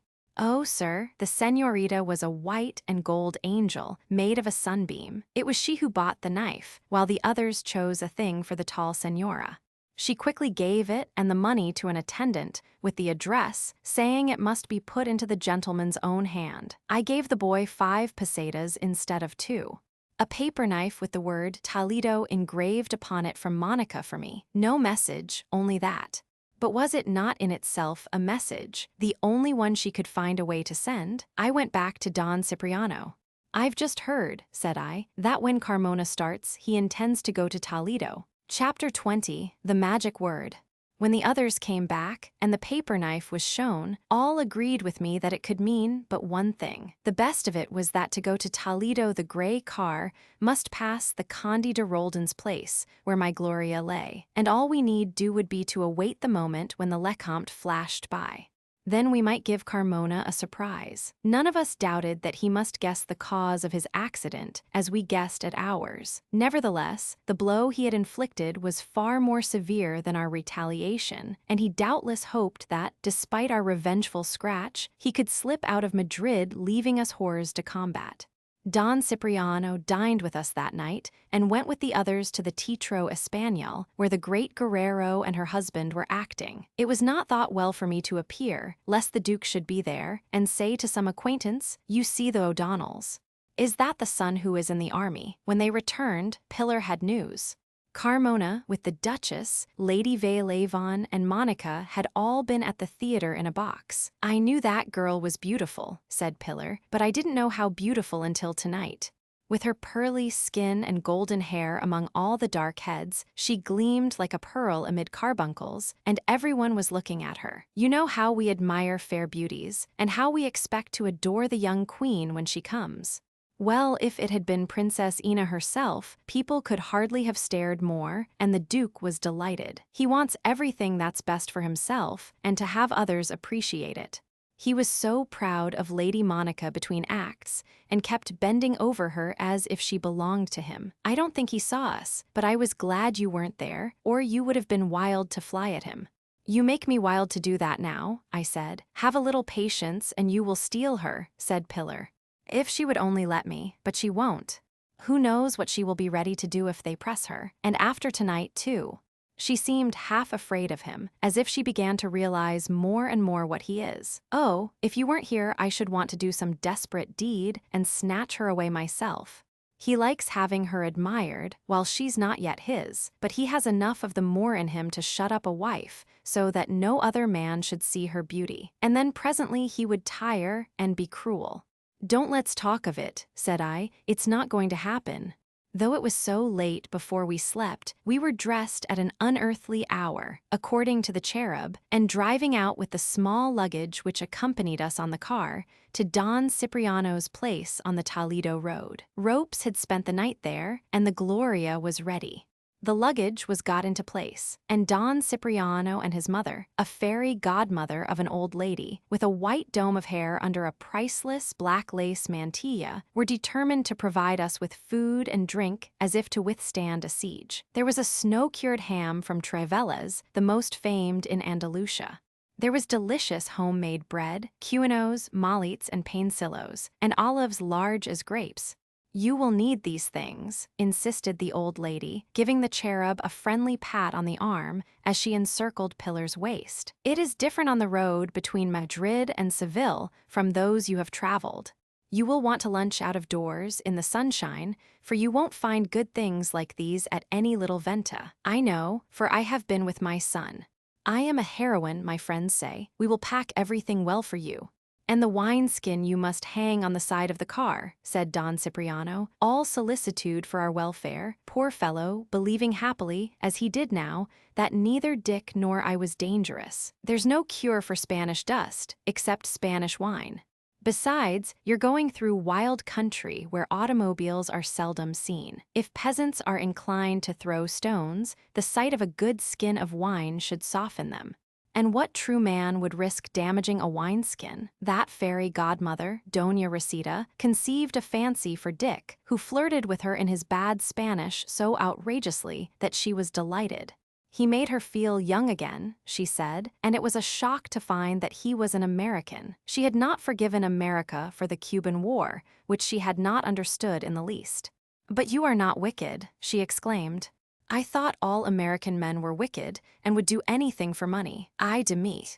I must again pardon Columbus for discovering your country, I suppose, though I have often said in these last years, how much better if he had left it alone. I used to stop in my carriage near the Cristobal Colon statue in the Prado, when the war was on, and laugh to watch the people throw things, because they were annoyed with him for the trouble he had brought. Yet now I see there's something to thank him for, after all. This last with a look at Dick, which must have melted his American heart like water if she had been of the age of Pilarcita. But what would she have said had she known that, indirectly, Columbus had sent to Spain a rival for her adored Cipriano? Ignorance being bliss, the delightful mother and son were a hostess, and a host almost too hospitable. As if the hampers stowed in the car were not enough, a tremendous breakfast on a table loaded with flowers was provided for us. But just as we sat down, at 10 o'clock, a servant on duty as scout appeared, panting after a scamper across fields, to say that a motor had passed. Our chauffeur sent word that it was the motor and was ready to start our car. This was the signal for confusion, cries of regret, wishes for good luck, laughter, and exclamations. Pillar and the Cherub were persuaded to finish their cups of thick chocolate, flavored with cinnamon, while Dick and I drank our strong coffee and left our aguardiente. Off we went, in flowery Spanish speech kissing the Señora's feet, while she kissed our hands. Don Cipriano leaped upon a horse to see us off, all his dogs about him, and 10 minutes later our news were pressing the track in the white dust made by the Lecomte. We soon lost sight of gay Madrid, with its domes and spires clear cut against the white mountains, to run through a green landscape of growing corn and grape, vineyards framed for our eyes with distant hills flaming in Spanish colors, red and gold. Colonel O'Donnell pointed out an isolated elevation, which he said was the exact center of Spain, and of course there was a convent on its top. Every other hill had a ruined watchtower, brown against a sky of deeper, more thoughtful blue than Italy's radiant turquoise. Men we met rode upright as statues on noble Andala's animals, grand as war horses in medieval pictures. But some did not scorn to turn abruptly aside at sight and sound of our motor, to go cantering across fields to a prudent distance. Carters with nervous mules held striped rugs over the creatures' faces till we had passed. Donkeys brayed and hesitated whether to sit down or run away, but ended in doing neither. Yet no man frowned. Dick said that now, at last, he began to feel he was really in Spain, because we met the right sort of Spanish faces, the only kind he was ready to accept as Spanish. He had been satisfied with the strongly characteristic qualities of everything else, the rich, oily cooking, the pillows, oh, the stony pillows, the manners of the people, and the costumes of Castile. But the features of the people hadn't been, till today, typical enough to please him. He had expected in the north mysterious-looking Basques, then something Gothic or Iberian, if not Moorish, with a touch of the Berber to give an extra aquiline curve to the nose. But not a bit of it. Noses were as blunt as in England, Ireland, or America, and might have been grown there. It was only this morning that we had flashed past a few picture book Spanish features and fierce, curled mustaches. "Wait till you get farther south," murmured the Cherub. "You will see the handsome peasants. They put townspeople to shame. And mantillas, I want mantillas," said Dick. "I've only seen one so far, except in the distance at Vittoria. I expected every woman to wear one. Now you, señorita, owe it to your country." Pillar laughed. "Fancy a mantilla in a motorcar." "You haven't seen me yet, señors. No, not even when I went to the play. When we're at Seville, why, then you'll be introduced to the real me. Look you, I have but one sole hat in this wide world. Beyond this motoring thing I bargained for at Burgos. You've no idea what a hat, such a hat as a self-respecting señorita can put upon the head God made, costs in this land of Spain. Twice, 3 times what it would be elsewhere, so traveled women say, and to have a smart one is necessary a trip at least to Biarritz. As for Doña Resita, she is old-fashioned and always wears the mantilla. Indeed, on her wedding tour to Paris she had to buy her first hat in Marseille, she says, for 30 years ago you could hardly find one in Spain. Now, most of the ladies in Madrid wear hats, except for the bullfight, but in dear Seville, it's different. I shall no longer have a headache with the hat pins which pinch these hairs of mine. Santa Maria Purissima, you shall see what you shall see." She spoke as if to me, but she glanced at Dick, who, though he had still to pose as the owner of the car, was growing fond of the tonneau, while Ropes drove. Woe betide Don Cipriano if he had seen that glance. By and by we turned off the main road at Sedef and got caught by closed bars at a railway crossing. "We shall probably be here an hour, and might as well lunch," said the cherub resignedly. But when a humble-looking luggage train had crept in, it was so impressed with our air of superior importance that, to our surprise, it backed out rather than obstruct our honorable path, and the gates were wheeled back for us to pass in front of the engine's polite little nose. Therefore, it was close upon 1 o'clock when the noble old town rose in wild majesty before us on its granite, horseshoe hill, girdled by the dark gold bed of the Tagus. Madrid seen from afar off had scarcely been impressive, but this Rome of Spain, though we did not approach it by way of the world-famous bridge, was grander than any picture had led me to believe. We had seen nothing of the gray car yet, not even a cloud of dust, but we knew it must be here, and every one of us looked forward to watching the face of the Duke when we should march into the dining room of the best hotel, where by this time he and his party were probably about to lunch. In a few minutes I should see Monica, perhaps be as near to her as at the Fonda of the Escurial. That was the thought most absorbing, yet my spirit was on its knees before this ancient throne of kings. I could hardly believe that the sullen yellow stream pounding its way through the gorge and shouldering aside huge rocks as if they were pebbles was really the Tagus, enchanted river of my childish dreams, the river my father loved, the golden river I had scarcely dared hope to see. Not a legend of the Tagus or Toledo that I did not know, I reminded myself dreamily. I knew how, in the grand old days of the city's glory, the Jews of Jerusalem had respectfully sent a deputation to the wise Jews of Toledo, asking, "Shall this man who says he is the Son of God be given up to the Roman law and die?" And how the Jews of Toledo had hastened to return for answer, "By no means commit this great crime, because we believe from the evidence that he is indeed the long-looked-for Redeemer." How the caravan had made all speed back, arriving too late, and how, because of their wisdom and piety, the Jews of Toledo had been spared by the Inquisition when all others burned. I knew how, in a time of disaster and poverty for Toledo, San Alonso, a poor man, prayed heartily to the Virgin, in whose lifetime the cathedral had been begun, imploring her help for the town. How she came at his call, and looking about to see what she could do, touched the rock, which throbbed under her fingers like a heart, until all its veins flowed with molten iron. How this iron was drunk by the Tagus in such draughts that the water became the color of old gold. I knew how the Cid had ridden to the city on Babieca, beside treacherous Alonso. I knew how Philip II had been driven away by the haughtiness of the clergy, pretending greater love for Madrid, that town built to humor a king's caprice. I knew how, even as in the mountains round Granada, in every cave among the rocks of the wild gorge, sleeps an enchanted Moor in armor, on an enchanted steed, guarding hidden treasure, or waiting for the magic word which will set him free to fight for his banished rulers. And yet, here was I entering this ancient citadel mighty in history and fable, in an automobile with a photographic camera. "But you are a banished prince yourself," said Pillar, when I spoke something of what was in my mind. "And you've come out of your enchanted cave at the magic word. That magic word is love." Chapter 21, The Duchess's Hand. High on the hill Colonel O'Donnell pointed out the Alcazar of many vicissitudes, long since turned into a military academy, which has made Toledo to Spain what Woolwich is to England. "There your father and I went to school," said he. "I come every year or two, and wander about with my thoughts." With this, he began bowing right and left to young officers who sauntered inside the gateway. Nearly everyone knew and seemed delighted to see him. Indeed, who could see the excellent cherub and not be glad? He himself was happy.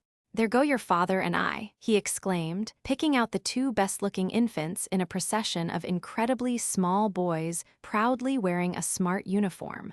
"Oh, where are the girls who used to smile at us?" So we drove into the Moorish-looking stronghold, through a labyrinth of steeply ascending tunnels which were streets. They were so narrow that I would not have believed the car could scrape along without smashing the mud guards, had not the cherub valiantly urged us on, with assurances that it could be done. And always we did slide through, the sides of the Gloria so close to open doors and windows that we could have reached into dark rooms, and helped ourselves to loaves of bread, brass cooking vessels, coarse green pottery, jars of flowers, or astonished babies.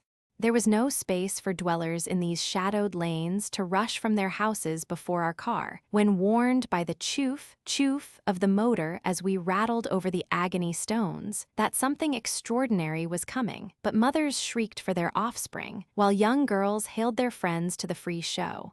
Dark men with sun-warmed eyes and black heads wrapped in handkerchiefs of scarlet silk stared curiously at Pillar's Veil. And when we emerged from the stone and plaster labyrinth into a wider space where the hotel stands like an ancient palace, we were swamped by the laughing crowd which had formed into a trotting procession behind us. Monica grew rose-red at sight of us. Her elders, not in the Duke's confidence concerning the Gloria's disabilities, appeared as little surprised as pleased, but Carmona's various and visible emotions included extreme astonishment. I looked at him, my cap off for the ladies, smiling and nonchalant as if nothing had happened since our last meeting, and despite the self-control inherited from Oriental ancestors, for an instant he tried in vain to hide mingled rage and bewilderment. Possibly he might have fancied that we had come by train, had not Ropes been starting the car at that moment, en route for some resting place masquerading as a garage, and the choof of my Gloria came in through the open doors like a defiant laugh. Then he must have wondered how, by all that was demoniac, we had contrived to track him to Toledo. "This is quite a surprise, Senor Duke," said I, as we met in the patio at the foot of the stairs. "Ye-ease," he answered, tugging at his mustache and wishing us and our car on some uninhabited planet. "And a great pleasure."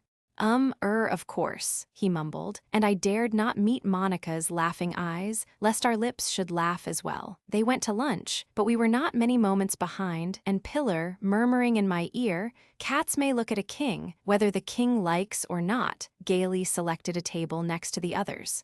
She then kept up a stream of talk with Monica, exchanging impressions of Madrid. "Didn't you love the shops?" she asked.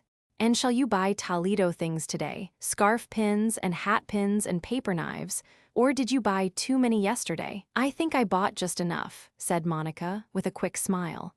"But I shall get more here. We're going to a metal workshop after the cathedral." But this was sheer audacity, and was punished as I feared it would be. Not wishing to pursue with too conspicuous violence, lest we defeat our object, we let Carmona's party leave the dining room before us. A quarter of an hour later we followed, going out into the strange gray streets, haunted by men and women who have made history. Dick was allowed to walk beside Pillar, while that most unsuspecting and kindly of chaperones, the cherub, bestowed his society on me. But according to his habit, he was often silent, giving me time to dream of Toledo's past. Picturesque enough were the figures of today in the old gray capital of the Visigoths, yet they were not as real for me as other figures which only my mind's eye could see. Here was the long, flat facade of the building legend had chosen as the palace of Wamba the benefactor, the farmer king. I saw the old man waking to life in the dungeon, where the treachery of one loved and trusted had thrown him, dressed in the monkish garb, which never again could be changed for robes of state.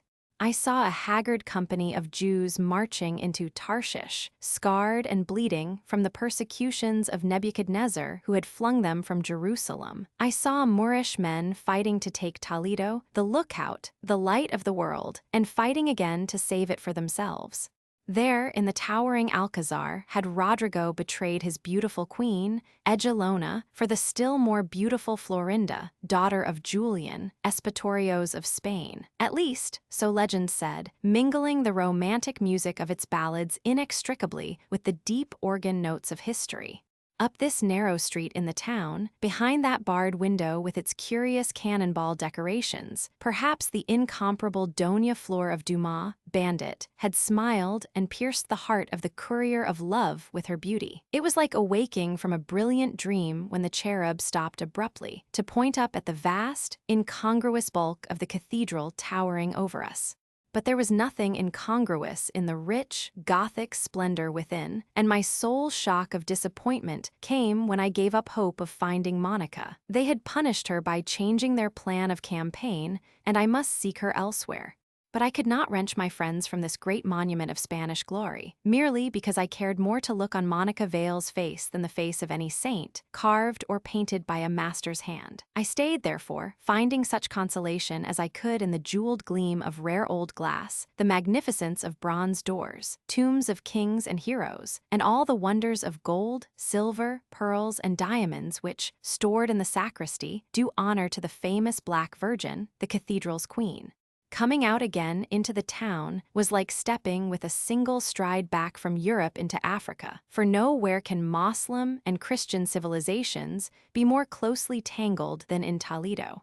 No one cared for us now that we were no longer gods in a car, except an occasional beggar to whom the cherub would murmur, "God will aid you, sister. Pardon me, brother."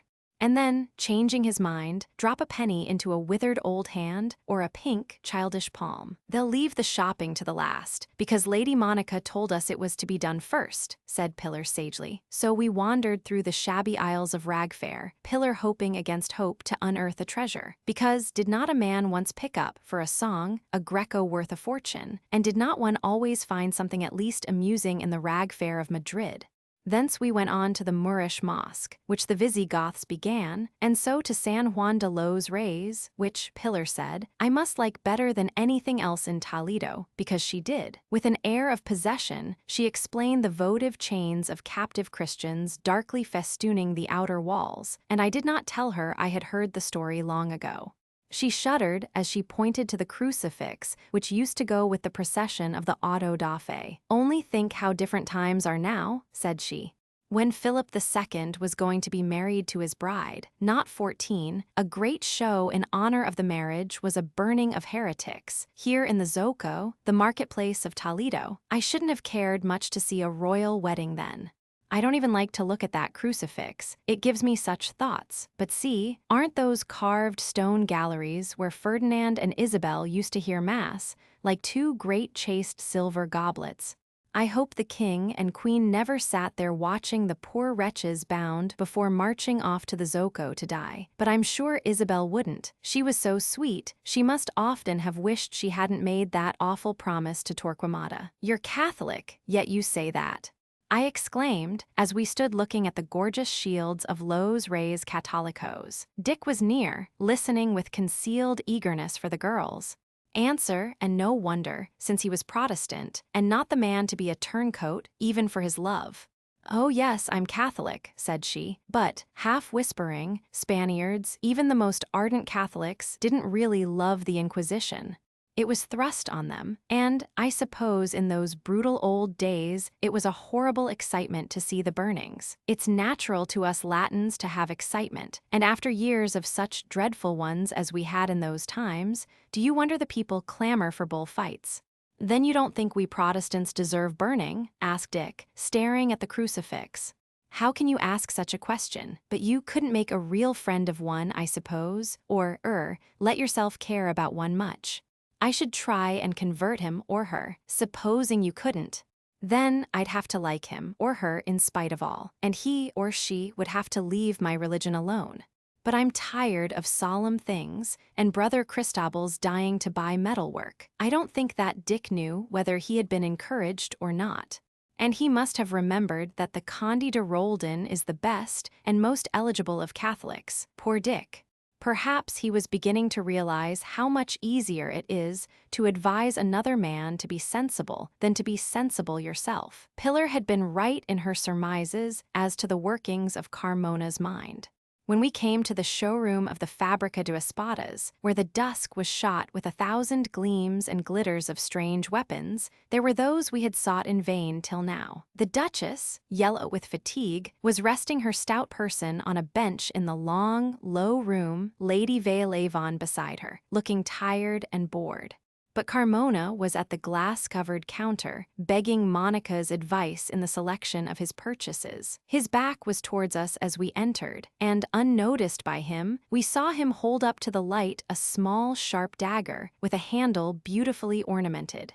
He was indicating with his finger, for Monica's benefit, the delicate tracery upon gold, when, warned by lack of attention and wandering glances on the part of his companion, he turned in our direction. Then, hastily laying down the dagger, he pushed it away as though resenting the intrusion of our eyes.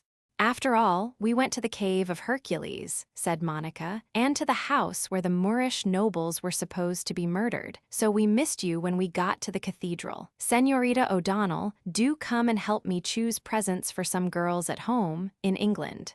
She spoke brightly, yet wistfully, as if wondering whether she would be allowed to go back to those girls, a girl herself, and able to call England home. Pillar crossed to her at once, and Dick and I followed. The good cherub tactfully engaged the attention of the Duchess and Lady Velavon, looking so innocent that it was more than they could do to be rude to him. And while the Duke sulked, we picked out wonderful knives and forks for our luncheon hampers, and thin swordsticks of leather which imitated bamboo and concealed blades so flexible that they could be rolled up like watch springs. "Let's all buy presents for each other, in memory of the day," suggested Dick, and began by offering Pillar a pair of splendid hat-pins. She retaliated with sleeve links, so, emboldened by this prelude, I begged Monica to accept a brooch shaped like a shield. "Now I shall never lack protection," said she, with gentle emphasis, and it was well for me that the cherub was showing Lady Velavon some marvelous sword passes. "Let me see," the girl went on, when she had defiantly pinned the trinket into her lace cravat under Carmona's furious frown. "What shall I give you for luck? Shall it be a dagger?" "Where's the one you were looking at, Duke?" "I don't know," he answered, so angry with me for my presumption that he could hardly speak, though not daring to show his true feelings and imperil his chances. "It seems to have disappeared, but we must really go at once. My mother is tired, and we still have several things to see before I can take you back to the hotel to rest." Purposely, he spoke in a loud tone, and Lady Velavon heard through the cherub's honeyed murmurs. She rose and called Monica, who was swept away without finding the dagger. It was dinner time when we returned to our hotel, but Carmona's party did not appear in the dining room. We lingered on hoping that they would come, until it was useless to hope longer, and as we drank black coffee in the patio, Colonel O'Donnell asked a waiter where were the people who had lunched with us. "They have taken a private sitting room," replied the man, which was a relief, as I began to be haunted by black fear that Carmona had flitted by night. By and by Pillar's long lashes drooped, and the cherub, catching her in the act of stifling a yawn, laughingly ordered her off to bed. "You haven't had enough sleep these last few nights to keep a cigarette alive," said he. Soon afterwards, his own eyes began to look like those of a sleepy child, and he excused himself with all the ceremony of Spanish leave-takings. Dick and I were left alone together, and were discussing what the morrow might bring forth, when a waiter hovered near us, bowing. The Excellentissima, Señora Duquesa de Carmona, would consider it a favor if Señor Waring and Tenant O'Donnell would visit her in her sitting room, he announced. Were the heavens about to fall? My lifted eyebrows and Dick's questioned each other in bewilderment, but our lips were silent as we followed the servant. The sitting room of the Excellentissima Señora was on the first floor, perhaps a big bedroom hastily transformed. What we expected to see as the waiter opened the door I hardly know, but we assuredly did not expect to see the Duchess sitting alone.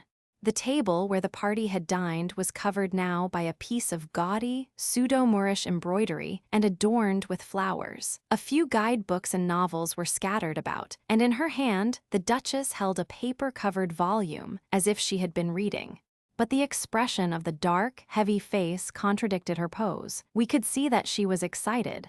"Forgive my not rising, as I am tired," she said as we came in. "It is kind of you to be so prompt, and I thank you." Then she paused, and we waited. "I beg you to sit down." "I want the pleasure of a talk." We obeyed, and still waited. "I am a little embarrassed," went on the Duchess.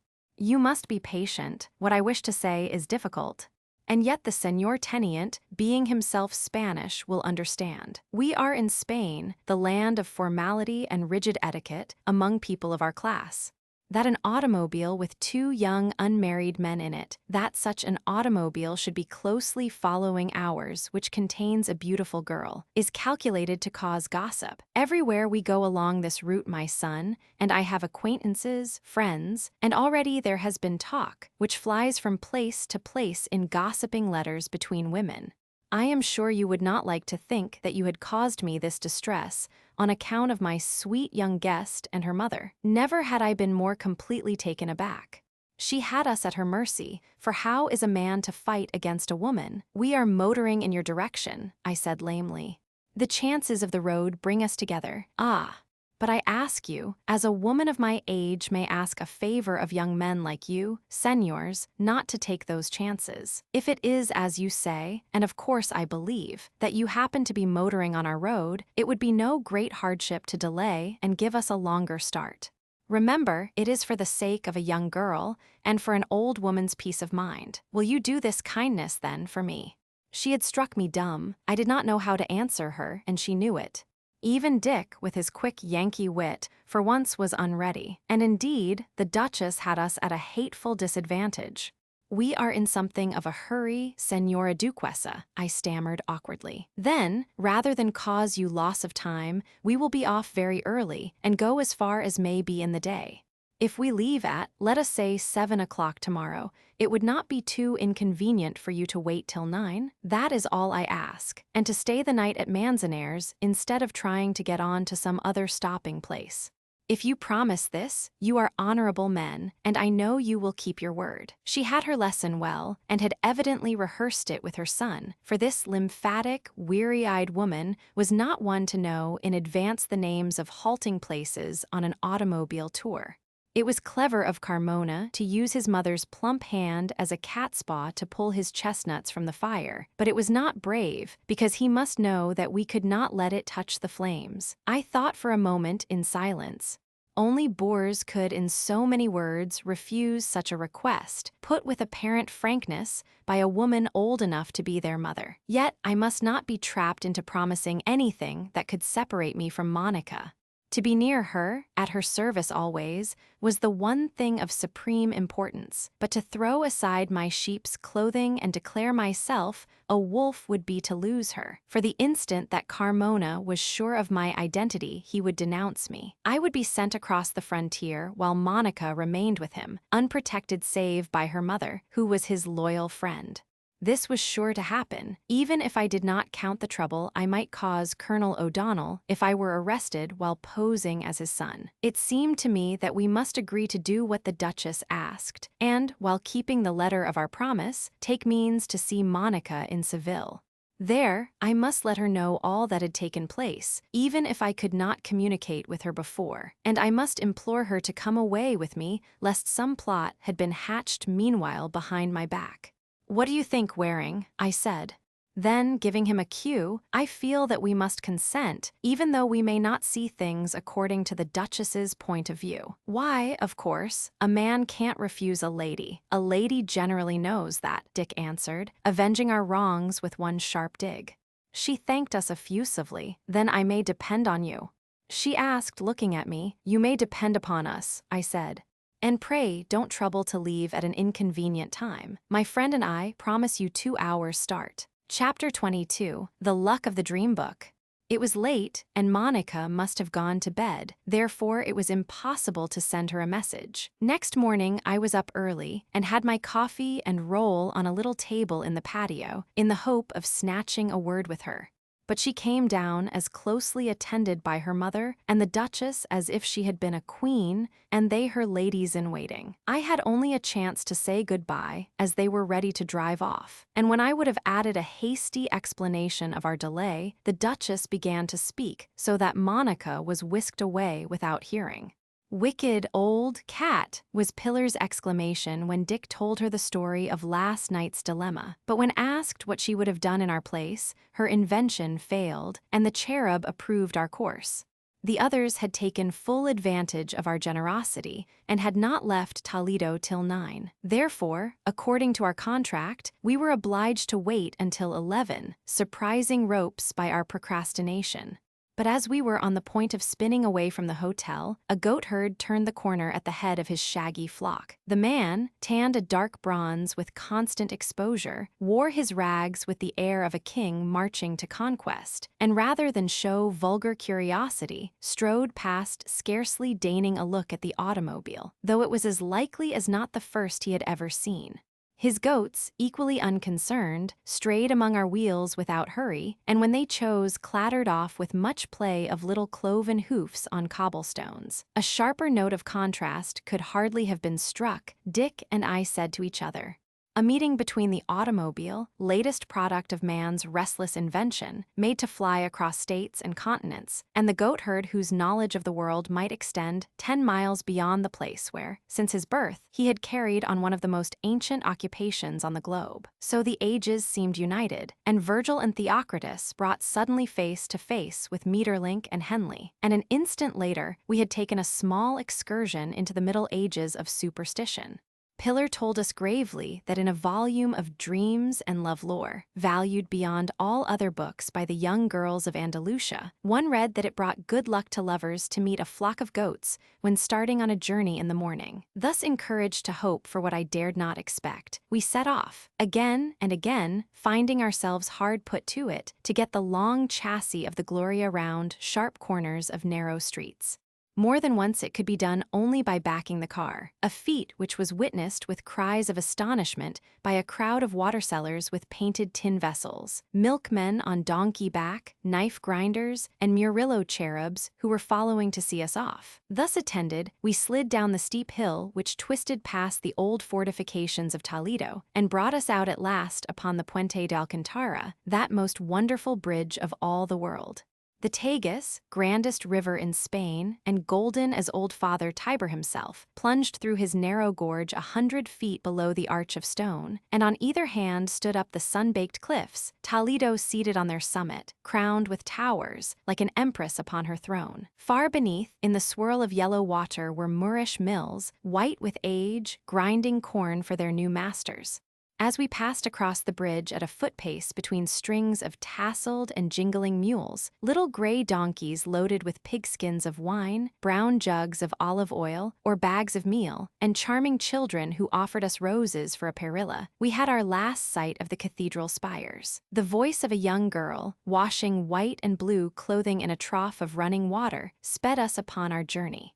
Her head was bound in a scarlet handkerchief, and smiling at us while she pounded the linen, she sang a strange song, half-chant, with that wild Eastern lilt which has been handed down from the Moors to the sons and daughters of Spain. "She's improvising a copla," exclaimed Pillar. "Listen, it's for you, brother Cristobal." So I listened, and heard that my eyes, though dark as starless skies, could blaze as the sun with love, and that the blessing of a poor girl who had none to care for her was upon the rich girl who held the treasure of my heart. "You must blow her a kiss to pay for the song," Pillar said. "Don't you know that? But then, you haven't been in Spain long, except in your thoughts. That's expected, just as a girl must politely kiss her hand to a bullfighter if he kisses his to her. For if she doesn't, she puts the evil eye upon him, and like as not he's gored the next time he goes into the arena." Oh, I love the coplas, and wasn't that woman singing in good Spanish? Even the common people speak well here, for Valladolid and Toledo Spanish is the best in Spain. I looked back and kissed my hand to the girl, who would have been insulted had I thrown money, and lifting my eyes once more to the towering city, I saw a medieval background such as old masters love to give their pictures. The landscape was wild and unchanged to all appearance from the days when the crescent and the cross battled for supremacy on those stony hills and in those savage gorges.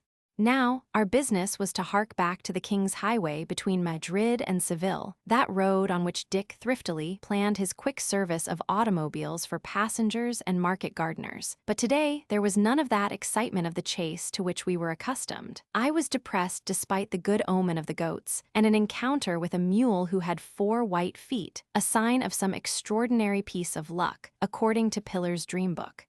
The gently undulating, olive-silvered country, with its occasional far-off hamlets and fine church spires, did not interest me, and I was not as thankful as I should have been for the good road. At last, we had left the zone of brown cities and somber-hued villages, and come into the zone of dazzling white habitations, which meant that we were nearing the southern land, loved by the sun. The huge, semi-fortified, high-walled farmhouses, standing in lonely spaces, were white as great shells floating solitary on seas of waving green. The close-grouped knots of cottages huddled together for mutual protection might have been cut from blocks of marble, and their tenants were vivid creatures, burning like tropical flowers against the dazzling white of their rough walls.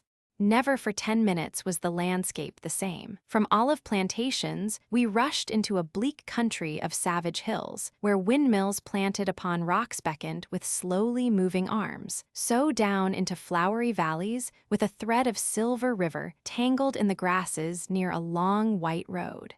And always the horizon was broken with tumbled mountains, purple, gold, and rose, swimming in a sea of light and changing color. "Soon we'll be in Cervantes' country," said the cherub, "and good country it is for sport. I come myself sometimes with friends, after wild boar, and there are plenty of rabbits to be had when there's nothing better." "Don't speak of rabbits," said Dick. "It makes me hungry to think of them, and as nobody has said anything about lunching, and we're having such a good run, I haven't liked to mention it. Still, there's that Andala's ham and goodness knows how many other things wasting their sweetness." The cherub shook his head. "We mustn't stop here. It will be better to wait till we come to another road mender's house. We're sure to pass one before long. Then we'll pull up, and the women will bring us water or anything we want." "I believe what you're really thinking of is brigands," exclaimed Pillar. "Well," smiled the cherub, "maybe something of the sort was in my mind, though you need have no fear, my Pilarcita." "As if I would, a soldier's daughter," sneered Pilarcita. "I wish we would meet the 7 men of Esija, or El Vivillo himself. If they haven't caught him yet, it would be fun." "No fun with you among us, child," the cherub said. "The chivalrous bandoleros of the past exist in these days only in story books and ballads. Vivillo is a villainous brute, and a little farther south we'll find no one on the road who'll care to speak his name. They'll call him Senor Coso. As for the 7 men of Esija, one says that they're disbanded long ago, yet there's a rumor that they still exist. And by the way, Don Ramon, for generations that famous band of 7 brigands has had a connection, at least in old wives' gossip, with the Dukes of Carmona." "How's that?" I inquired, interested, for though I had heard many things about that house, I had not heard the story at which Colonel O'Donnell hinted. "I wonder you don't know," said he. "Why, the tale runs that more than 100 years ago, the baby heir of the Carmonas was ailing. If they lost him, the title would go to another branch of the family, but the Duchess had died within a few days of his birth, and no foster mother could be found to give the child health. Then the Duke caused it to be known far and near that, if any woman could save his boy, she should have a pension for life, enough to keep her in comfort with all her family, and that her daughter and her daughter's daughter should, if she chose to make the contract, be foster mothers of future Dukes of Carmona. In answer to this proclamation came a woman of Esija, the town of the brigands, a Juno of a creature. She nursed the ailing heir back to health, and when the child had become devoted to her, the secret leaked out that she was the married sister of the terrible priest who led the brigand band. But she was not sent away for that reason. Instead, the Duke used his influence successfully to obtain a pardon for her husband, the priest's brother-in-law, when he was taken red-handed for robbery and murder between Carmona and Seville. And in gratitude for this, the man promised that his sons and sons' sons should be always at the disposal of the ducal house. For the rest, the story goes that more than once in the last century, this promise has been exacted and fulfilled in secret. "I wouldn't put it past the present Carmona to have a nest of bandits up his sleeve," said Dick. "It's a pretty black sleeve, if some of the things one hears are true, but here's a road mender's cottage. What about halting and cocking snooks at El Vivillo?" "It will do very well," replied the cherub. "If worst came to worst, we could make a good defense from inside." "Honestly, aren't you pulling our legs about the brigands?" asked Dick, half scornful and half amused, as we slowed down. "No," said the cherub. "I'm not joking, if that's what you mean, for we are on the borders of the Bandito country now. It will be years before brigandage is stamped out in Spain, and you must have read of the trouble there's been lately. Not that I think there's much chance of an encounter, but it's well to be prepared, for if a band of men jump at you with carbines to their shoulders, there's no getting out revolvers." Muttered Dick. "I suppose you know what you're talking about, but I wouldn't mind betting that these people would laugh if we asked, 'What about brigands?'" "All right, let us ask," said the cherub calmly. By this time, the car had stopped close to a tiny white box of a house set a few yards back from the road, with a strip of grass for a lawn, and an old man, evidently an ex-soldier, with a plump wife and a pretty daughter were coming out. We interchanged various compliments, said that, with the kind permission of His Honor, the road mender, we would lunch near his house. Were told that the house and everyone as well as everything in it was at our worship's disposal. And finally the cherub murmured a question as to whether any banditos had been seen lately. This way, and that the old man glanced before answering. Then below his breath replied that, as it happened, 4 gentlemen of the profession had passed no more than 3 or 4 hours ago. They were out of luck, for they had been hunted by the civil guard, and as they were hungry had gone over to the right there to see what could be got at the nearest farm. As for this place, it was safe enough, for there was nothing in it which even a brigand would have, and one had to be agreeable to these persons. If they stopped to rest or chat, it was more prudent. "You see, you would have lost your money if I'd taken your bet, Senor Waring," said the cherub.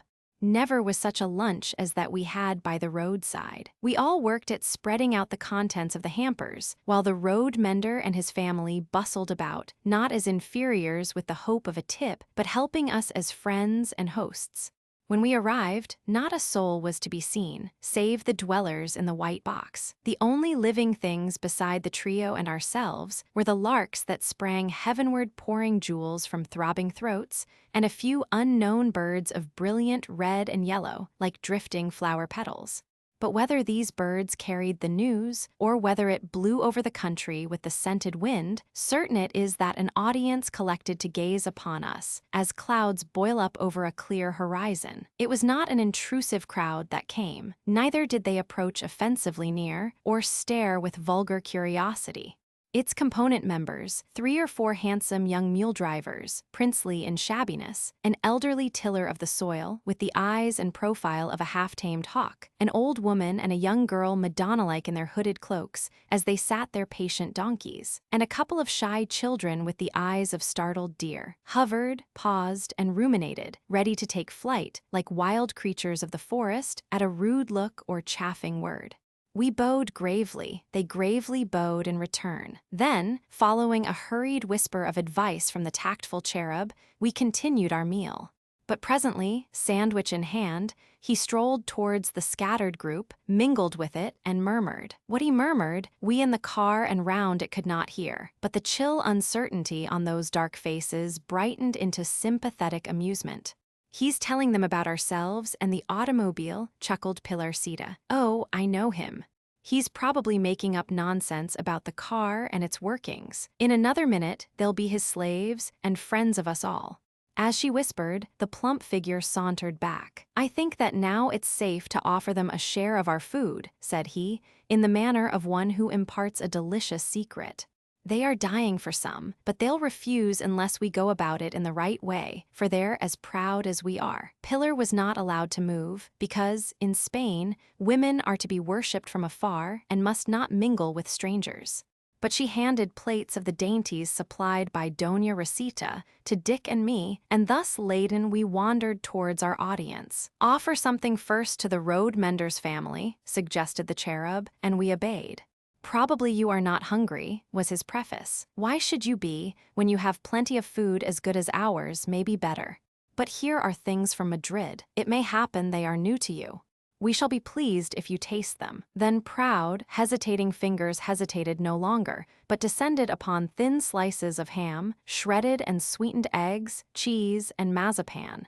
Nobody betrayed eagerness, but faces beamed, especially when the road mender, proud of us as if we had been his relations, went round with our wineskin, cordially bidding every man put it to his lips. As the company ate and drank, the cherub circulated among them, and soon was primed with the abbreviated life story of each person, though he had apparently asked no questions.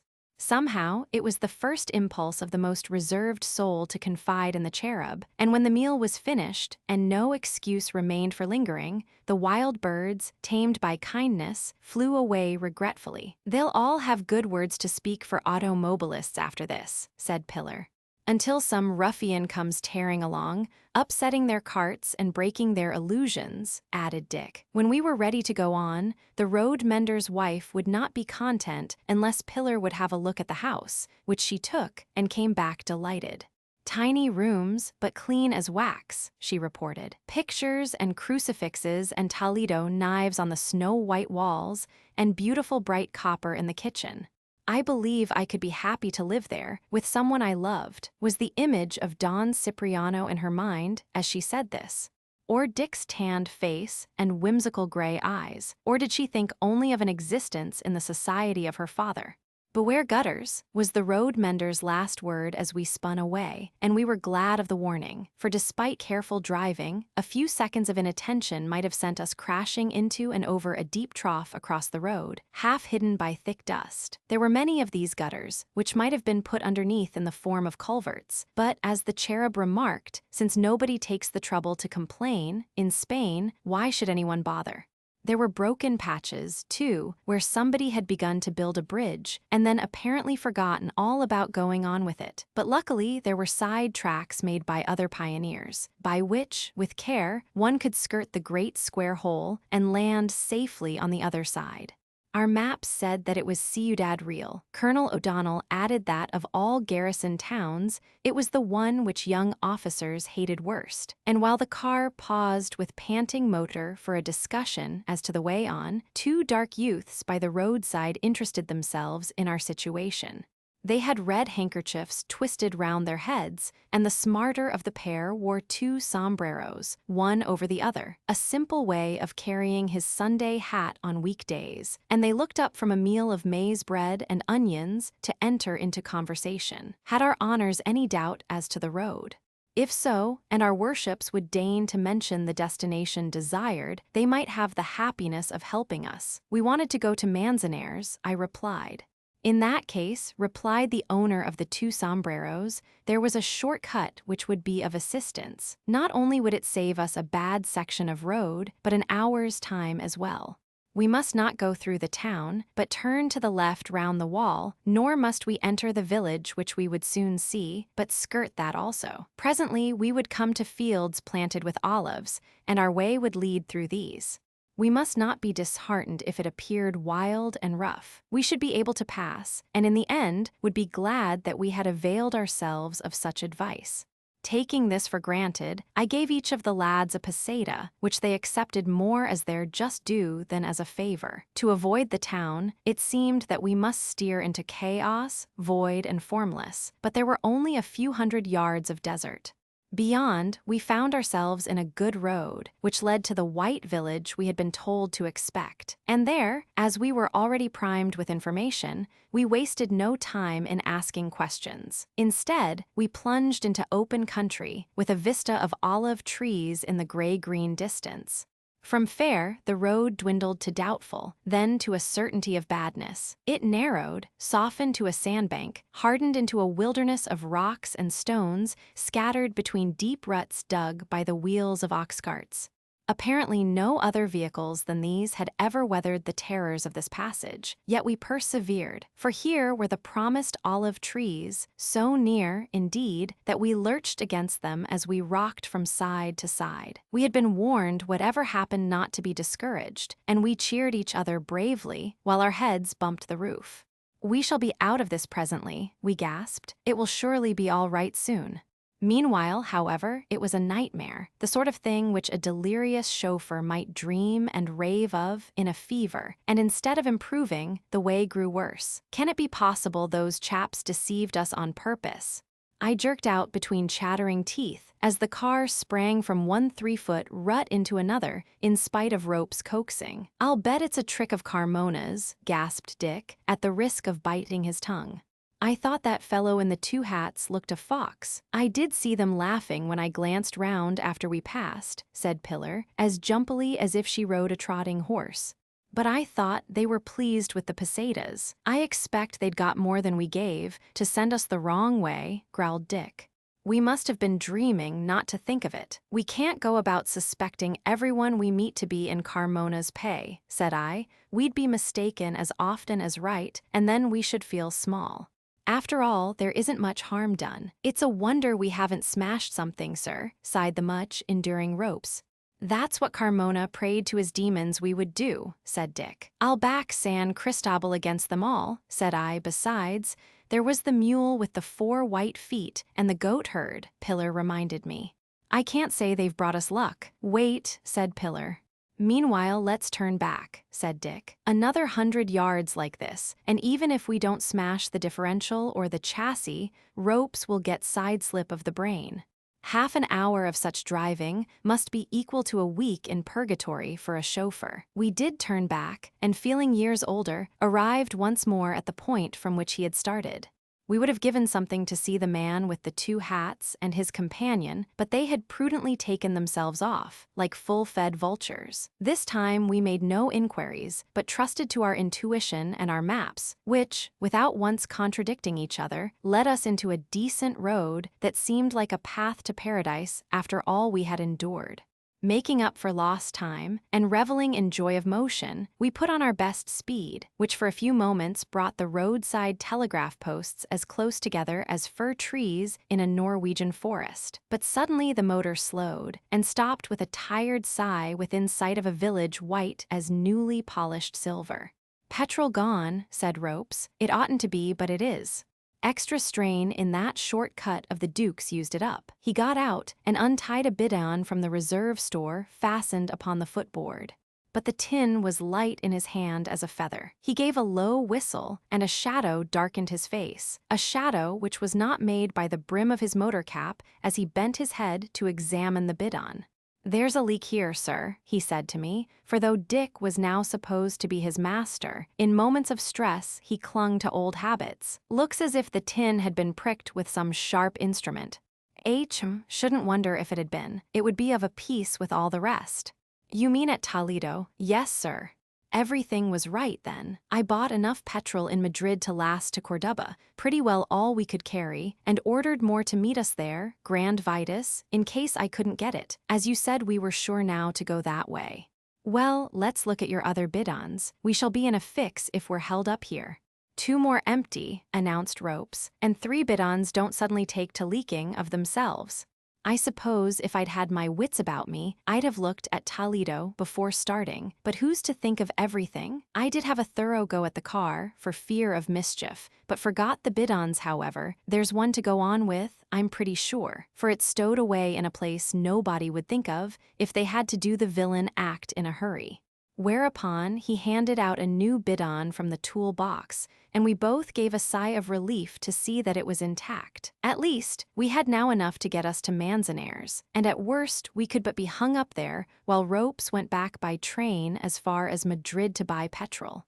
While we had been making these discoveries, however, the village had been discovering us. It was not the time of year, as Pillar said, for bears and monkeys to arrive by road. Therefore, when something was seen approaching rapidly and stopping suddenly, the inhabitants of the white town had not been able to bear the suspense.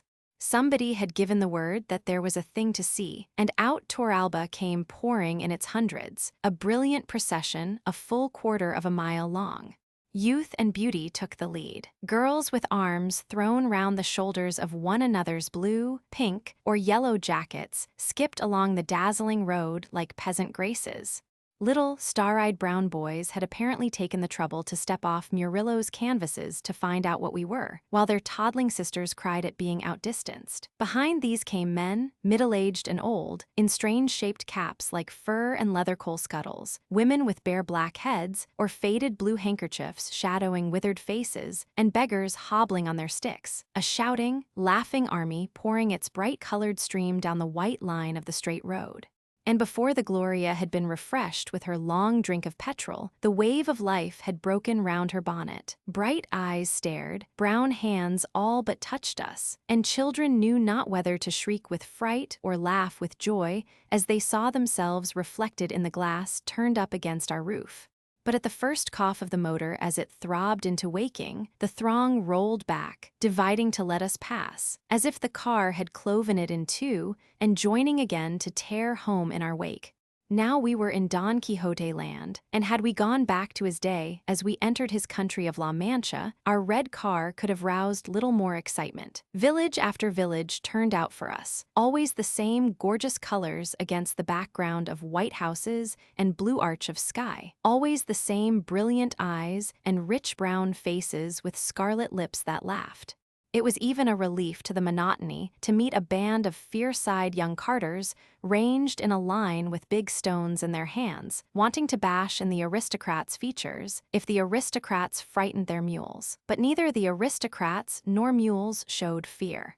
Pillar even leaned out, as if daring the 4 or 5 sullen fellows to throw their stones into a girl's face, and their arms fell inoffensively. I don't believe any Spaniard, no matter how bad, would hurt a woman who had done him no harm. She exclaimed. The road, with its ruddy, irritating surface, seemed endless.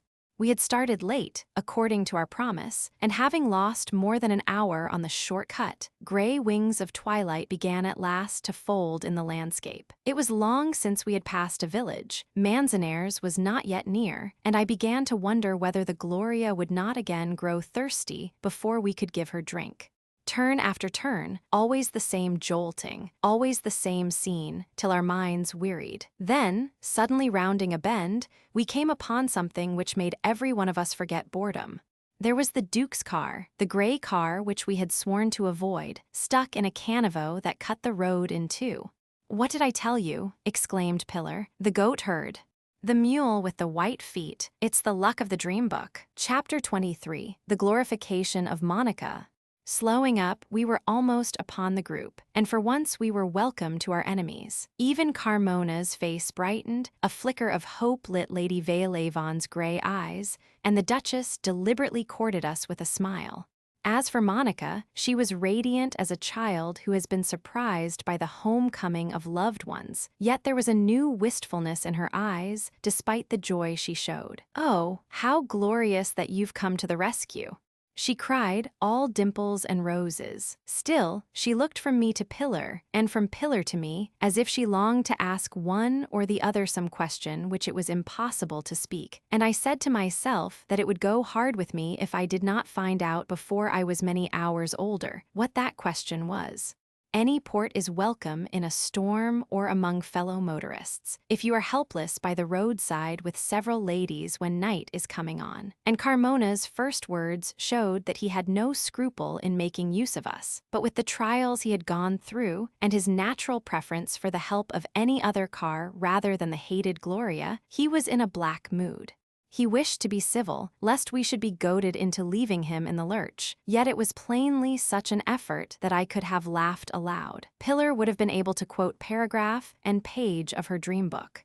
The worst damage to the car was a broken spring, though something seemed to have gone wrong also with the ignition in that disastrous bump into the caniveau. They had been where we found them for a couple of hours, Carmona admitted, without encountering any vehicle or animal to give them a tow. The first hope had been to stagger on to Manzanares with a broken spring, but the bee in the motor's bonnet could not be made to buzz, and in despair, Carmona had been about to send his chauffeur on foot in search of some conveyance for the ladies and their luggage. More hours must have passed, at best, before the man could have returned to the rescue, and already everybody was hungry. the ladies of the Duke's party had to be transferred to the Gloria, and Dick, with airs of ownership, urged vague and voluble reasons why I should be their companion in the tonneau. We were the masters of the situation, and Carmona's face, as he was obliged to take his seat beside the chauffeur who must steer the car in tow, repaid me for grievous wrongs.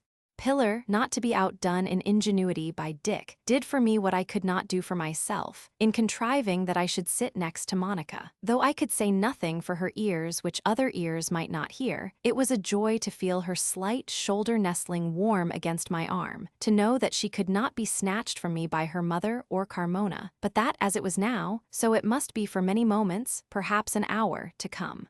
There was also satisfaction to be got from the fact that my enemy, bumping on behind in his own disabled car, was glaring with malice, envy, and all uncharitableness at my back. My one regret in these moments, which should have been perfect, was that my prophetic soul hadn't caused me to write a long letter to Monica, which I might have been able to slip into her hand under cover of rugs and darkness.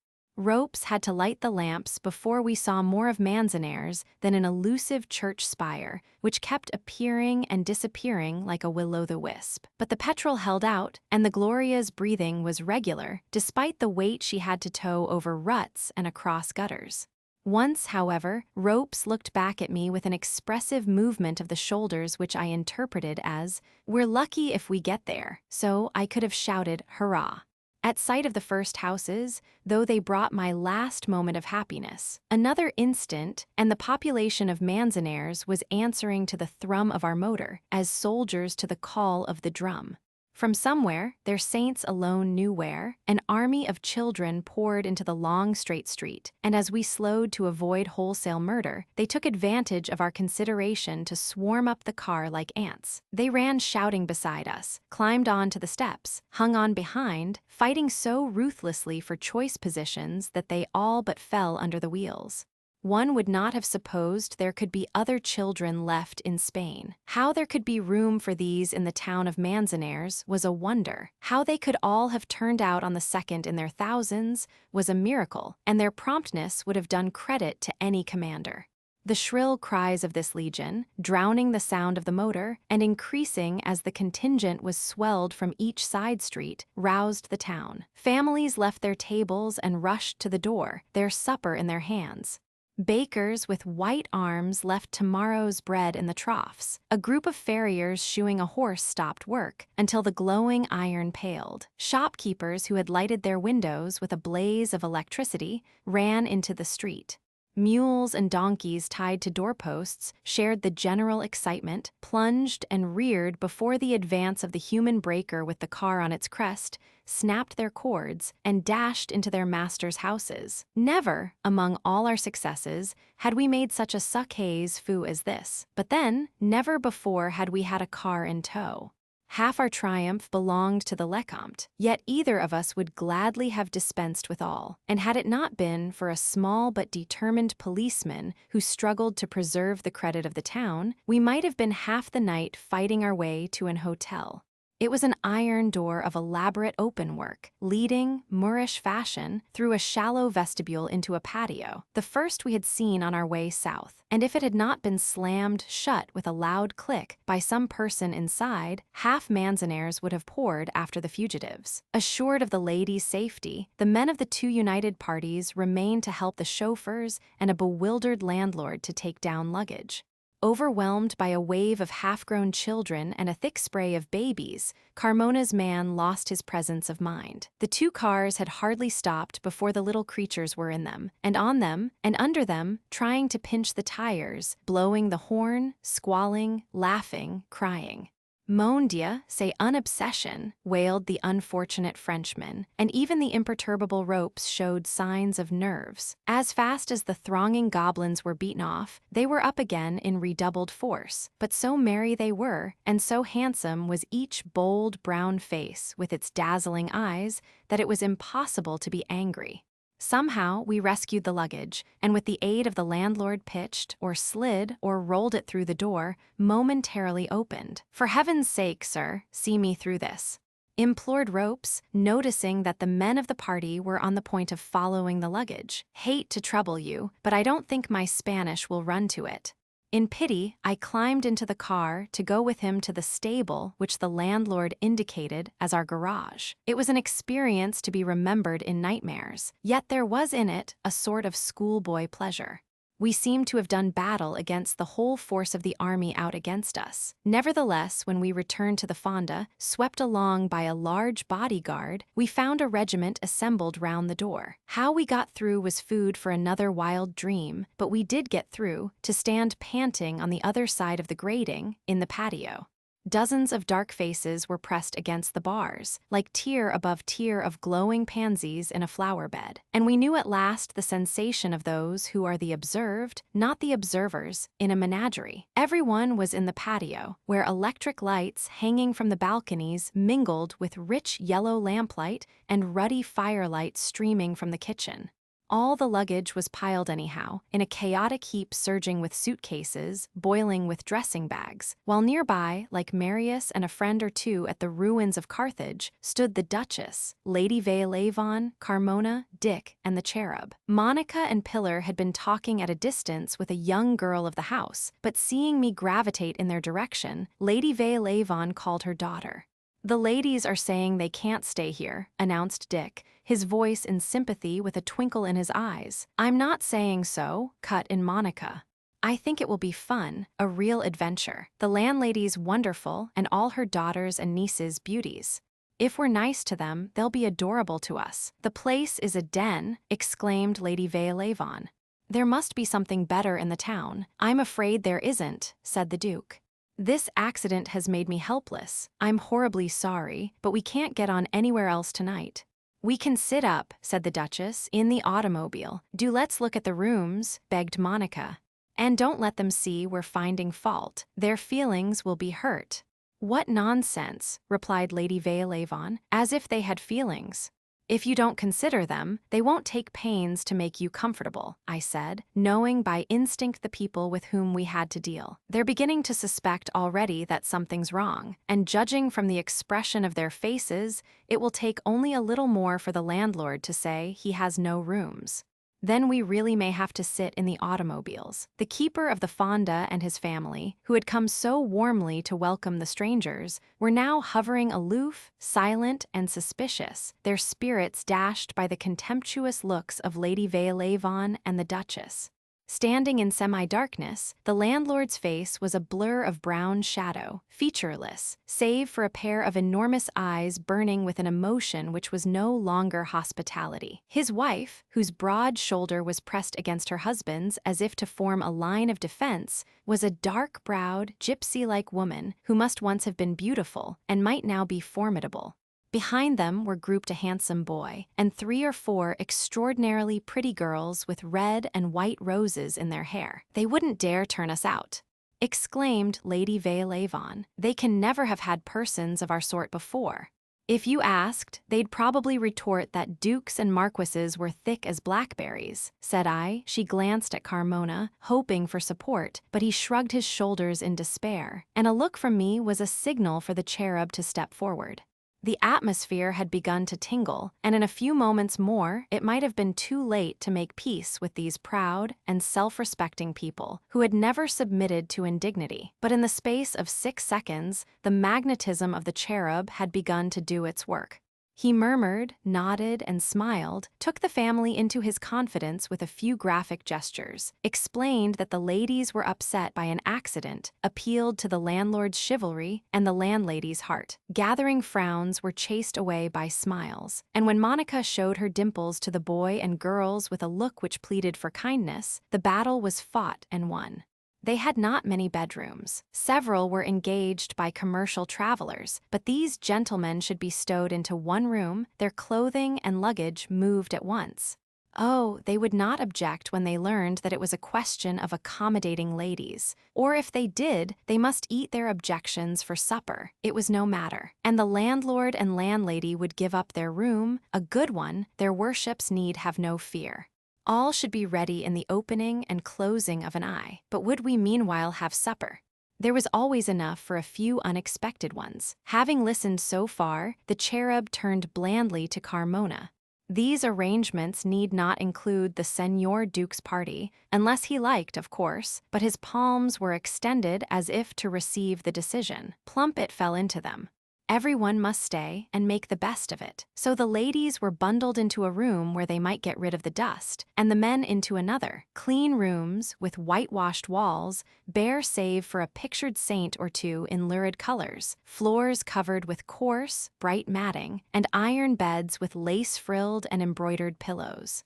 In a quarter of an hour, everyone was ready for dinner, but 5 out of 15 minutes I had given to the hasty scribbling of a penciled note for Monica. I hoped to slip it into her hand in the dining room, but she was closely under guard, and Carmona annexed 4 seats at the head of the long table, by which maneuver he secured isolation for his party.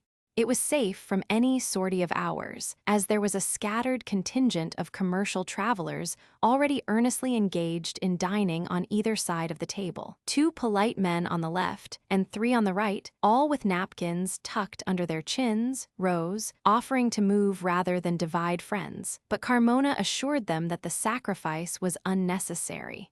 As they were all paralyzed by Monica's beauty, of a type so different from any to which they were accustomed, they had not the self-command to protest. And as dinner went on, they could scarcely do justice to their merluza served with grilled lemon and minced red Spanish pepper, their tortilla of eggs, potatoes, peas, and ham, their pigeons with olives, or even their freshly baked macaroni, for gazing languorously at the vision of pink and white and gold. An angel, a saint, a princess of fairyland were a few of their whispered adjectives, and when the object of their worship was snatched away by her mother and the Duchess, before the goat's milk cheese had been brought round, a gloom fell upon the room. The commercial travelers galloped through the remainder of the meal and went out, hoping perhaps, if they promenaded the street, to have the joy of seeing a light in the radiant being's window. The pretty girls of the household vanished with murmured excuses, leaving us at the mercy of the boy, who sighed grievously, dropped a sugar bowl, and spilled coffee within an ace of the cherub's shoulder. Pillar presently disappeared also, leaving her 3 men alone at the table, observed only by a few dozen eager faces pressed against the iron bars protecting the open window. Soon we heard peals of laughter from the patio. The pretty girls were sallying forth on a foraging expedition in search of a warming pan to heat the beds of the 3 great ladies, who feared dampness. In 20 minutes they came back, and we arrived in the patio in time to see the triumphal entrance of 4 or 5 charming creatures, bearing among them a long-handled brass vessel which had probably existed since the days of Philip II. But this was only the beginning of the fun, and we made an excuse of our cigarettes to linger and hear what we could not see. It was not a beautiful patio, and the public still surged outside the iron-grated door in the hope of further insight into the private lives of the traveling menagerie. But our luggage had been carried to the rooms which were now ready, and there were garden seats, on which we settled ourselves in spite of the chill in the evening air. From the rooms above we heard laughter and ecstatic cries. Evidently the warming pan was making a sensation as it went its round, or something else had happened, and when at last the girls trooped downstairs from the balcony, I beckoned them to come our way. They skipped to us, wild with delight at the prospect of pouring out their hearts to an appreciative audience. The great warming pan, stuffed with embers that glowed and paled, was laid on the tiled pavement while the girls wove themselves into a group with interlacing arms. "Why are you so happy?" I asked. "Happy? We have been in paradise with the angels," replied the prettiest girl, with crimson roses stuck in a bank of copper hair. "There was but one angel," objected her brunette cousin. "That is true. The 2 old ones think themselves everything, but they are less than nothing. I would not change my years for theirs, with their jewels and their quarterings. Thanks be to God, in our Spain, we are all as noble as the nobles, or at least in this province." "You are also all beautiful," said I. "That you can say so, señor, after seeing that wonder," exclaimed the landlord's eldest daughter, a creature of carnation and flame. "Ah, the joy of it, we have been undressing her. If you could have seen her, with gold hair down to her knees," gasped a gypsy of 15. "And when we had got her dress off, and she was in her—" "Hush, Mikola, it is not seemly that you should mention such garments in the presence of señors," broke in the girl of the copper coronet. "Now you are as bad as I was, Mariquita." Now you are as bad as I was, Mariquita. But why then, since they are most beautiful? You know well, Mariquita, you yourself said they were like the handwork of fairies, and her shoulders. Be silent, foolish one, or I shall have to burn your nose off with the warming pan. And what did the elder ladies say to the young ladies' new maids? I asked quickly, as great eyes began to flash and scarlet lips to pout. Back came the smiles, and the maidens fell into a fit of schoolgirl giggling. There was but one majesty there, praise be to the saints, the English one, who is no doubt the mother of Our Lady Angel. They have 2 rooms between them, but that of the señorita is tiny, with no door of its own, and only a square glazed hole for a window, though the bed is as good as any, and we have given it the best linen.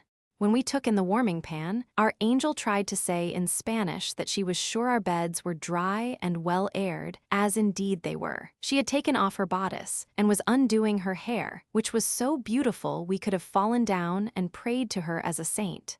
Then we could not resist, but began helping her to undress, talking about her beauty. She was not offended, though we kissed her hands, and that silly Mikola one of her tiny white feet when we had pulled off the stocking. Now you are as bad as I was, Mariquita. No, indeed. What is a stocking? A thing it is as well to go without as to wear. That is different. The angel laughed till she was close to tears, and said we were far nicer maids than the one her mother had sent on by railway train in starting by automobile. After this, she would be spoiled for others, and she gave us each one a present. Lola, 2 wondrous hatpins with blue stones in silver. Not that she would ever suffer the tortures of a hat, but it is a great thing to have them. Teresa, a sweet round purse of blue leather, of the size to hold a 5 peseta piece. Mikola, a handkerchief with lace on the edge, and me an embroidered veil like a gossamer. What did we care that Her Majesty the Mother would have sent us away if she could? She had not enough Spanish to make us understand what we did not wish to understand, and at last she saved her breath for another day. But by that time we had finished, for we had put our angel into her night dress, a thing of cobwebs and lace kept together by blue ribbons, which I should have thought good enough for a queen to wear when mounting her throne. You must show us your presents, said I, with deliberate cunning. All were displayed on the instant, with chattering, laughing, and clamorous claims for rival merits. But the veil was the thing which I looked on to covet. She had worn it one day after rain, when the roads had been clear of dust, and her face had gleamed through the lace as a star gleams through a floating cloud film. I felt that I could not see it in other hands than mine. While the cherub compared the gifts with eloquence, I drew Mariquita apart. I want that veil very much, said I, so much that I'll give you 100 pesetas if you'll part with it. She opened her tobacco-brown eyes. But the señor is only a man, and cannot know that the bit of embroidered net is worth no more, in money, than 15 pesetas at most. It wasn't its money worth I was thinking about. I see, the señorita. Yes, of course, it would be strange if he did not. I love my new veil, not only because it is pretty, but more because it came to me from the most beautiful señorita I have ever seen. Still, since the señorita will value it even more than I can, I will give it to him, though not for the 100 pesetas. I will give it for nothing except his thanks. I told the girl she was too good, that I could not rob her of the gift just made, but she insisted, and I saw that her pride would be hurt if I refused. So I accepted, while a way of benefiting myself and rewarding her occurred to my mind. You see how it is with me, I said with a confidential air. You have been very generous. Will you be helpful too? You may trust me, she answered. I love a love affair, especially if there is difficulty. I shall have an acknowledged novio myself soon, I hope. He is a bullfighter, only a beginner, but he will be great one day, and though my father made a long face at first, now he shrugs his shoulders, and when that is done, there is always hope. Her Majesty the Mother makes the long face, does she not? I nodded. She will shrug the shoulders by and by. I doubt it, but meanwhile I've written a letter. Will you try to give it to the young lady? Yes, said Mariquita. I will try my best. I think I can do it. Not tonight, for she has gone to bed, and there would be no excuse to get back to her room, since I must pass through Her Majesty's. But tomorrow morning I will take the lady's hot water, with such an innocent face. And I will take the letter too. Thank you many times, said I. The thing isn't done yet. It's for your goodwill. I thank you in advance. And this is for your bullfighter, as a present from his novia. I took out my scarf pin. Her face flushed with pleasure, as it would have flushed for no sum of money. She might have waved away a present for herself, but she could not resist one for the novio, and I was thanked far beyond the gift's merit. If she went to bed happy, so did I, for I believed that Monica would have my letter in the morning. And if the wistfulness in her eyes meant some new trouble in which I had a part, I hoped that the words I had written might banish it. Chapter 24. The Goodwill of Mariquita. Nevertheless, I could not sleep on my hard but clean pillows, for wondering about that look of Monica's and its meaning, and whenever I shut my eyes, hordes of red and yellow figures poured out of white houses upon white roads, forming irritating, kaleidoscopic patterns on my tired retina. Each hour that passed was cried by the watchman, far away, and then close under my window, a fearsome cry like a groan of agony uttered by a madman in a dying spasm. I was glad when morning came, and after such a bath as 2 or 3 miniature jugs of water afforded, I threw off the brain clouds of a sleepless night. Before long Monica would have my letter. She would know, if she could have doubted, that if I had loved her at first, I worshipped her now. She would know why we had not followed more closely yesterday, and why, unless Carmona chose to accept our help again, we would go on before the gray car today. She would know also that my most earnest hope was to take her away, out of the reach of harm. I was dressed, and had had my coffee and hard, fat roll of Spanish bread by 7:30, as I was sure Ropes would be wanting to see me. I would not have disturbed Dick, who slept in a room across the patio, but I found him in the dining room, wrestling with a glass of thick chocolate and a finger-shaped sweet biscuit. "I'm trying to like Spanish customs," said he. I laughed, because, if I'm going to carry through that scheme of mine about motor traffic, I may have to live on the spot, you see. "Oh," said I, "and what about Colonel O'Donnell's copper mines? Have you thought of a means to persuade him it's his duty to have them worked?" "In a way I have," Dick answered dryly, "an indirect sort of way." "What about our gasoline? Heard anything about it?" "No, I'm going to find Ropes. Rather a sell for Carmona, if he did order our bidons pricked, to feel it's his fault if we're held up as long as he is." "There's Ropes in the patio," I said. "I'll go and interview him." "What news?" I asked. "Well, sir, I did what the landlord said last night and had a try for motonaphtha, as they call it here, at the chemist's. Did they have any?" "Oh yes, sir, they had some, as much as a pint apiece in the 2 shops. They wanted to sell it by the ounce." Dick and I laughed, though my mirth was not carefree. I had visions of being stuck at this place, until Ropes made a journey to Madrid and back, Carmona's car slipping away long before we were ready. "I was afraid it was hopeless to look for petrol here," I said, striving for resignation, even though I saw Mariquita going upstairs with 2 battered tins of hot water. "Not yet, sir. A man who heard me asking for motonaphtha at the chemist's advised me to try the cemetery." "The cemetery? You misunderstood the word." "No, sir, it was cemetery, and what's more, he said the mayor keeps it there to kill lobsters." This statement, delivered somewhat nervously, was received with derision. "The fellow was stuffing you," said Dick.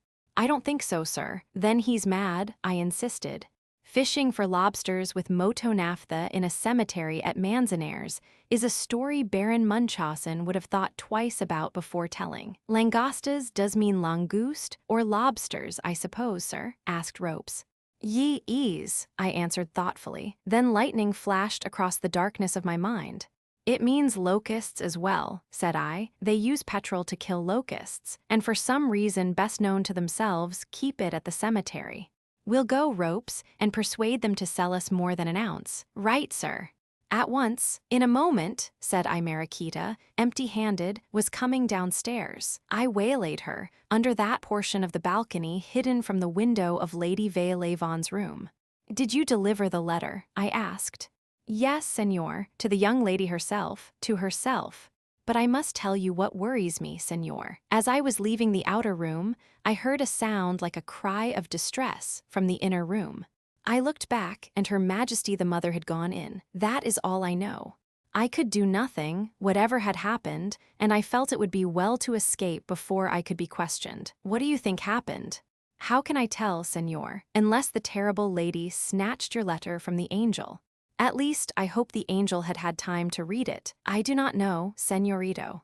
There was not much time, but she might have been quick, and if the letter was not long, there is still hope. This was poor comfort. All my joyous anticipations dashed. I tried to think of some way of finding out whether Monica had read my letter, and whether there were any way of smuggling another to her. The note had been written in such haste that I scarcely knew what I had said. No name had been signed. Nevertheless, if Lady Veolavon read what I had written, she would say to herself, "It is not Christabel O'Donnell who says these things, but a more dangerous man." If she had the letter, she could show it to Carmona, but as I thought the matter over, I decided that it was unlikely she would do this. Spaniards, especially Spaniards with Moorish blood in their veins, do not like to think girls they love capable of carrying on secret correspondence with other men, and I imagined that Lady Veolavon was a woman to guess this. Already Carmona knew that Lady Monica was interested in someone else, or had a girlish fancy for him, which might or might not have been frightened away.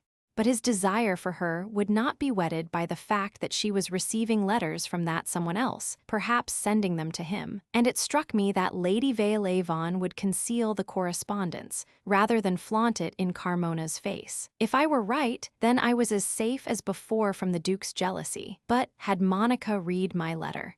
On the alert, as her mother would be now, I should find it more difficult than ever to communicate with the girl. Yet I could not bear to leave Manzanares in fear of a misunderstanding. Nothing more could be done at the moment, however, and I hurried ropes off that we might finish our errand and get back by the time that Monica was down. It appeared that the man who had volunteered information about moto naphtha was waiting to act as guide. He was still at the chemist's, and from there led us to the Casa Consistorial. At the Casa Consistorial were two policemen in the hall, warming themselves over a hole in the ground where glowed charcoal embers. But the mayor had not arrived. Without him, nothing could be arranged. Besides, even if he were present and willing to consent, the key of the cemetery was with the cura, who might be anywhere. Off we dashed to the cura's house, and just in time. 5 minutes later, and we might have had to wait hours for him. But there he was, a delightful, white-haired old man who would be charmed to open the cemetery for our worships, since it was not to bury us. But he could make no move in that direction without the honorable concurrence of the mayor. Back then, we bustled to the Casa Consistorial with the sensation of shuttlecocks played between battledores at cross purposes, but at last the second battledore was ready to send us in the right direction.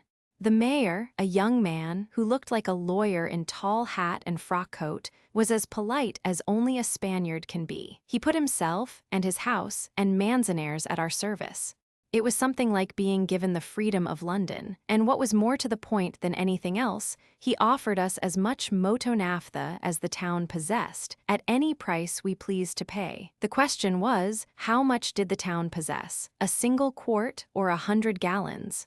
The mayor himself was not sure, so we rattled off in an ancient Simon to the cemetery to find out, and luckily were able to carry away all we were likely to need for the next 2 days, while leaving some for the locusts. But between the Casa Consistorial, the house of the cura, the distant cemetery, and the drive back to our stable garage, it had taken us nearly 3 hours to achieve our end. Then there was a little lingering with the car to make sure that all was well and no more tricks had been played, and the walk back to the fonda exhausted the last of my patience. I had not expected to be gone more than an hour, and I had been gone 3. Meanwhile, I said to myself, almost anything might have happened. My idea had been to get back by the time that Monica was dressed, and now, for all I could tell, she might have gone. Dick laughed at this suggestion, for, said he, Carmona's chauffeur was not a worker of miracles except perhaps on other men's cars, and he could not have got his masters in order and ready to start. His arguments were reasonable. Nevertheless, like many other plausible deductions, they were wrong, for the first news we heard at the hotel was that the grey automobile had left nearly an hour before. The chauffeur, it seemed, had been up all night working and had had assistance in the early morning at a machine shop. The injuries had been patched up, and the car was expected to get on either to Anjujar or Linares if a certain bridge had been finished.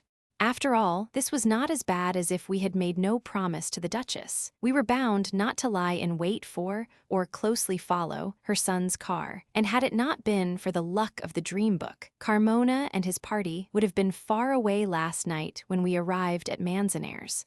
Had I not been tortured by doubts about the fate of my letter, I might have been philosopher enough to say, patience until Seville. As it was, patience was the last virtue I could cultivate, and for what remained of that day, I was unable to find the smallest pleasure in motoring. Again, we were on the highroad between Madrid and Seville, yet the waving ruts and ridges of hardened mud were sprinkled with a green glaze of grass, as if in treacherous attempt at concealment. Dust curled behind us like smoke, creeping under the tarpaulin that covered our luggage on the roof, and into our suitcases, powdering our clothing like fine white sugar.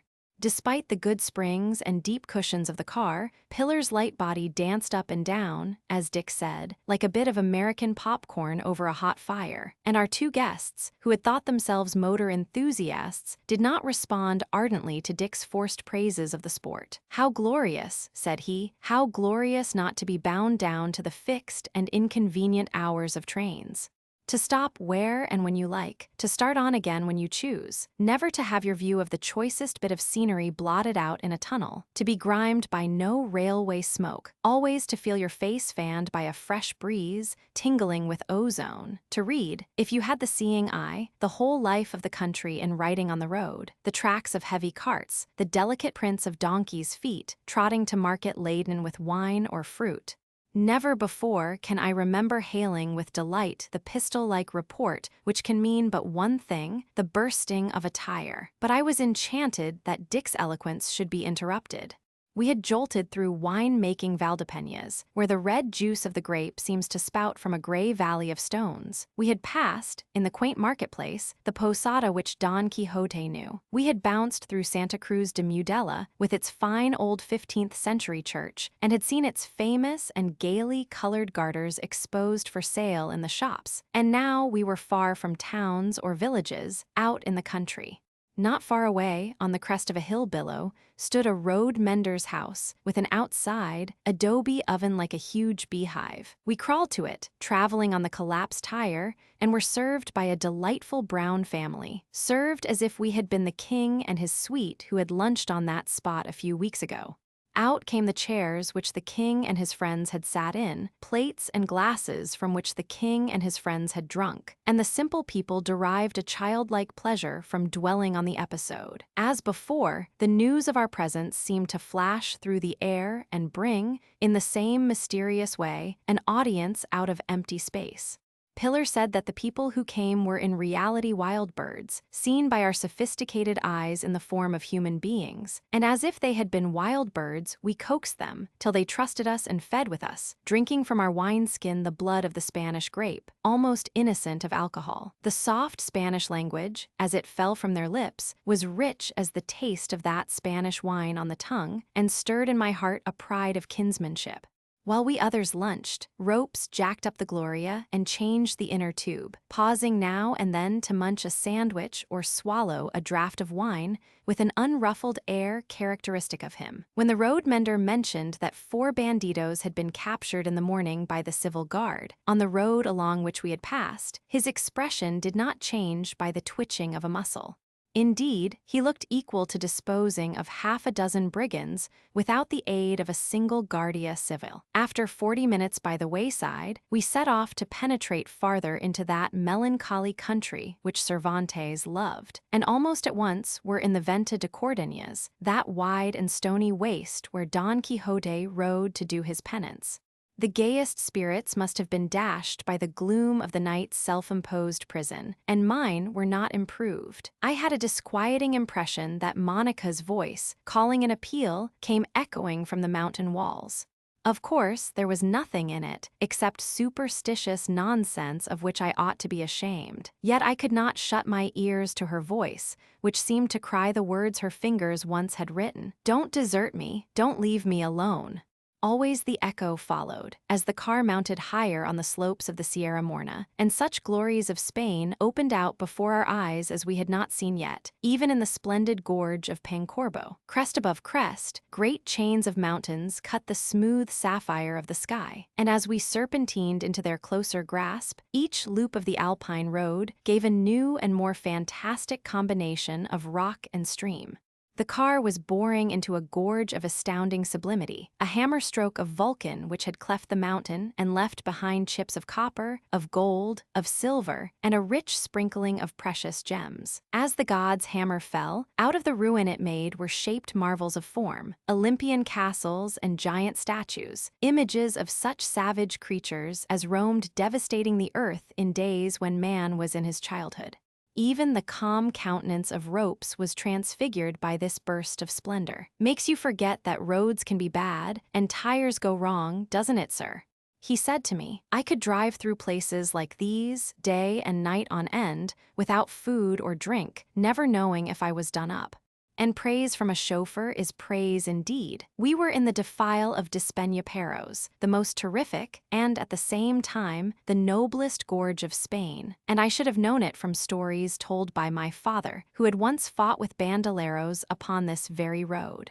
Down into the river that tossed up white plumes of foam far below, he had flung one man, while another fired shot after shot from his carbine, screened behind a rock on the opposite side of the ravine, scarcely a biscuit throw away. Long before, too, history had been made in this mountain passage, whose walls had rung with wilder sounds than the screaming of our siren.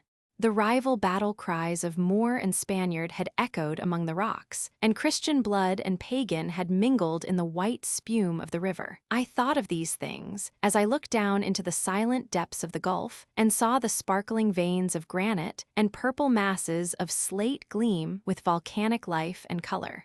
But still I heard the haunting echo of Monica's voice, in the solitude through which she must lately have passed, perhaps leaving some message, if I could only know. Was it merely a fantastic twist of my nerves, or was her spirit calling, trying to make itself heard and understood?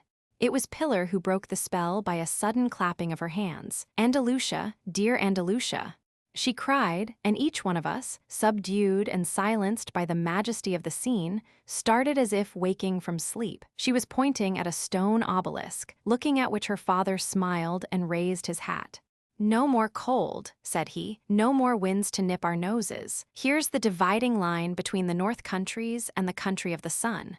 Then, as if the obelisk had been the finger of some genie invoking a magic change, an enchantment blurred the stem features of the landscape. It was as though the fierce face of an angry giant had been transformed into that of a beautiful, laughing woman with the sun in her eyes. The defile opened when we had slipped past a half-hidden mountain hamlet or two, widened into a valley bright with color as the jewels on the spread tail of a peacock, and boat-like, the car rode an undulating sea of green and azure and gold that scintillated as if a spray of diamonds were tossed into air with the speed of our going. At Santa Elena, we were in a Spain I had not seen.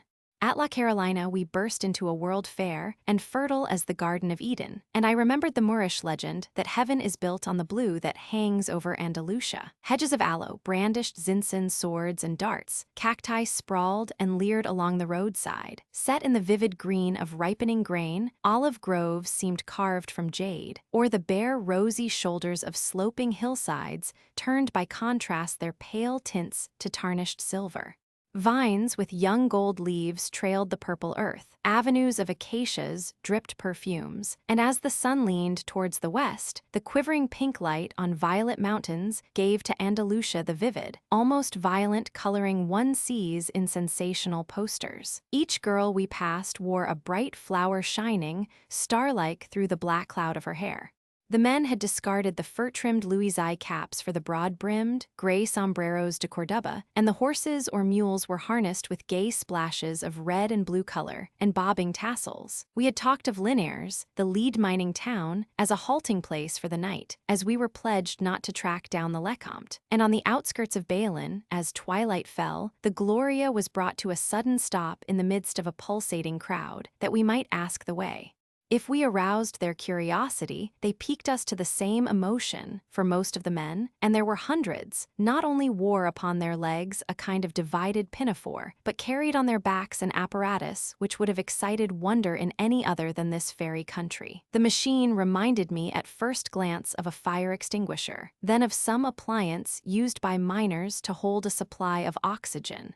One part of me wished to know what the instrument was, the other preferred to remain in ignorance, lest the explanation should prove too commonplace. But Waring had all my curiosity and none of my scruples, so he asked a question with a gesture more intelligible than his Spanish. And just as I had feared, the weird union of reservoirs and nozzles was no more than a contrivance for spraying vines to protect them from phylloxera. As always, we brought the fascinations of the cherub to bear upon the crowd, as one trains the latest gun upon the enemy, and his crooning brought out facts which made Dick think it high time he got things into shape, and his motor service to running. It seemed that once upon a time a good road had been made from Balin to Linares, but the road was crossed by a river, and when the masonry supports for a bridge had been built, it turned out that girders had been forgotten. Somehow, it was nobody's place to jog anybody else's memory. And there, the matter had ended, so long ago that grass and flowers had sprouted among the feudal stones. I was glad to hear this, because if it would put out our fire, it would put out Carmona's, and as he was prudent in matters concerning his car, he would probably have stopped at Anjujar. Thus fate would again bring me near to Monica, despite our promise. The main reason for going to Linares was because the cherub believed there was a fair hotel, built to accommodate Englishmen collected for the lead mining. Therefore, it was without regret that we turned the Gloria to follow the Carretera to Cordoba.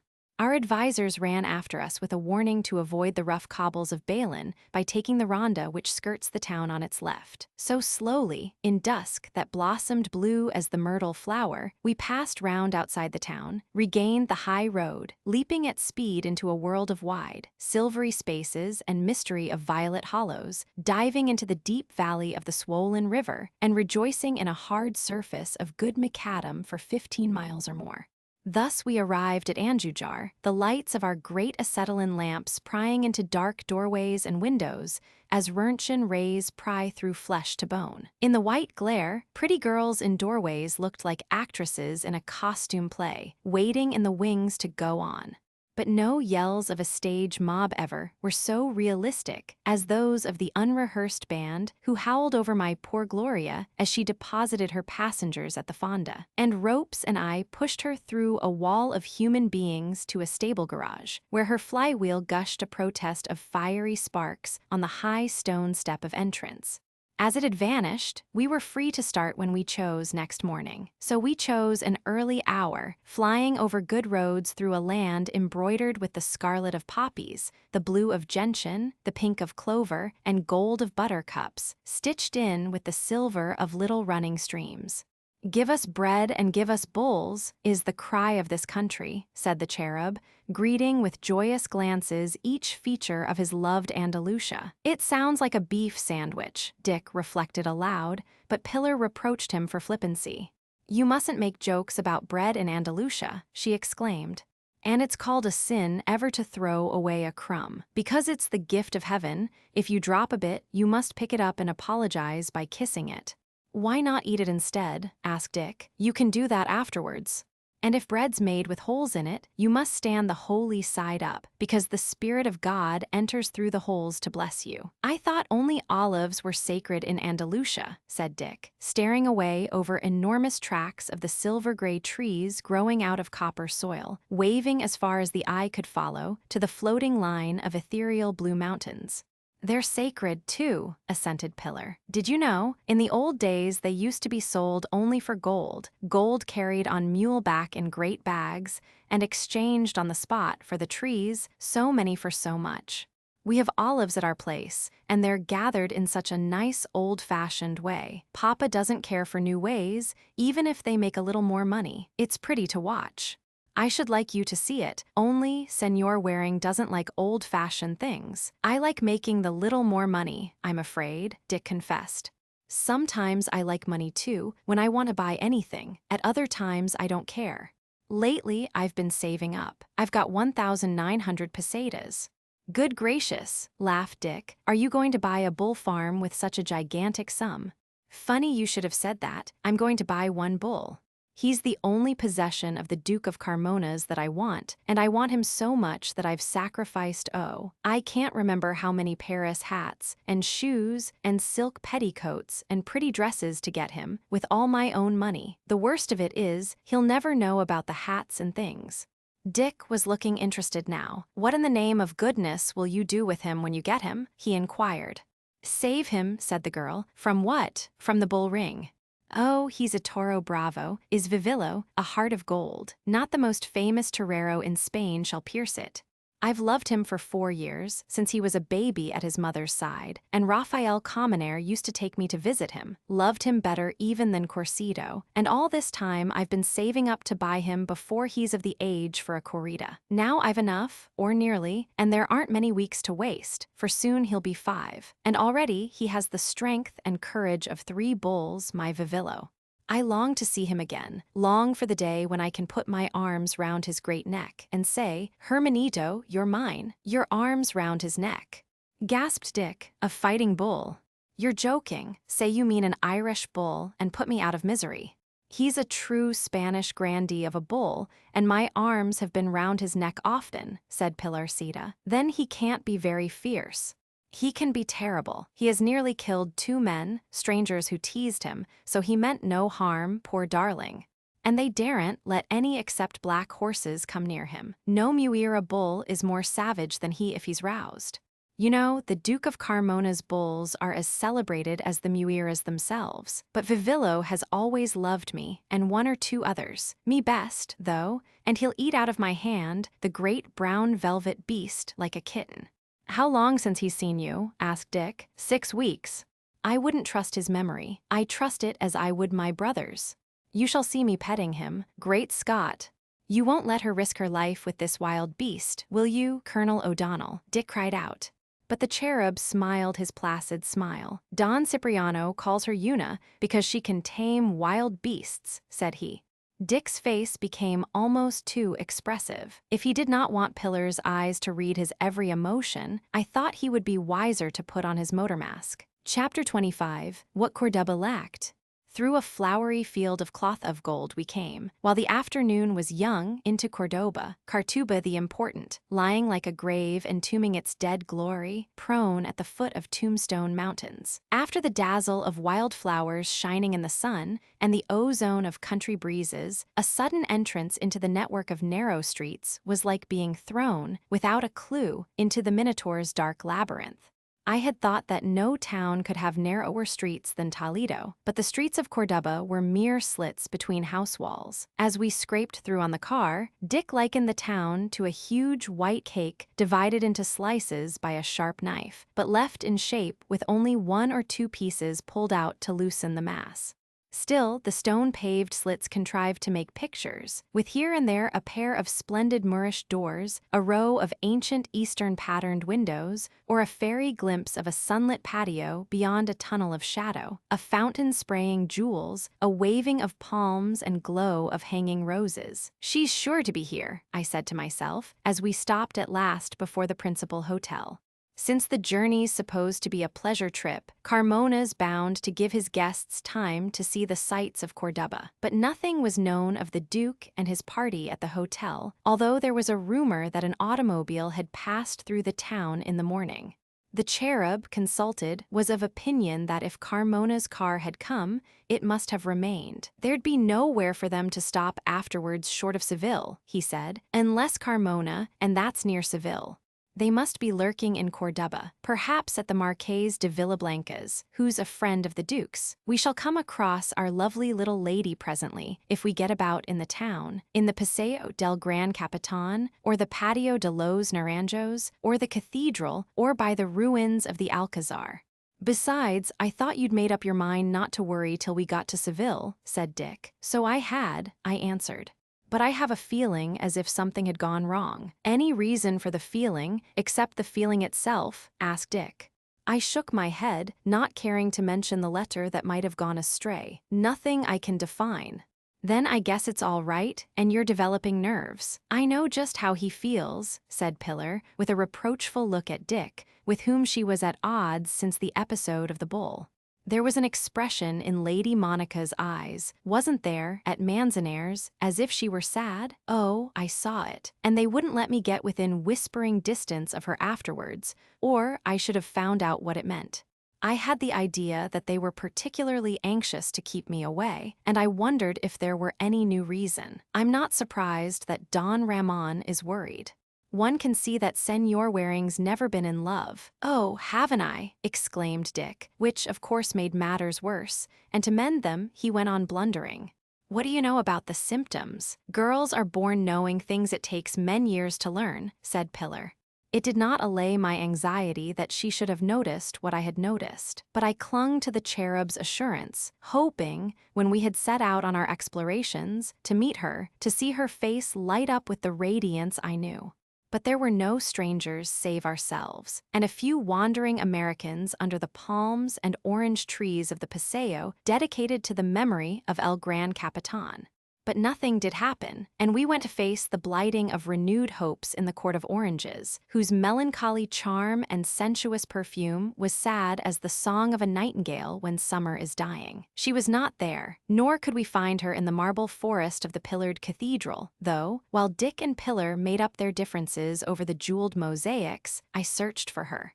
I tell you, Ramon, there's some satisfaction in feeling that you're looking at the best things the world's got to show, said Dick, almost in my ear. And there are lots of them in your country, especially in Cordoba, though I suppose the Moors would weep to see it now. But you don't seem to be enjoying them, in spite of risking such a lot to come where they are.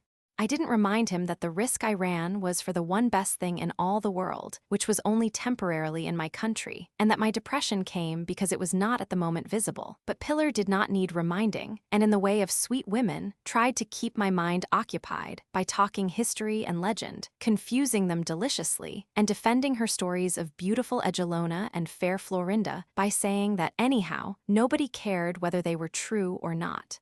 Besides, what was history, since dull people were continually discovering that none of the best bits had ever happened? I choose to believe in Florinda, she cried, and all the other beautiful women who influenced kings and made wars and upset countries.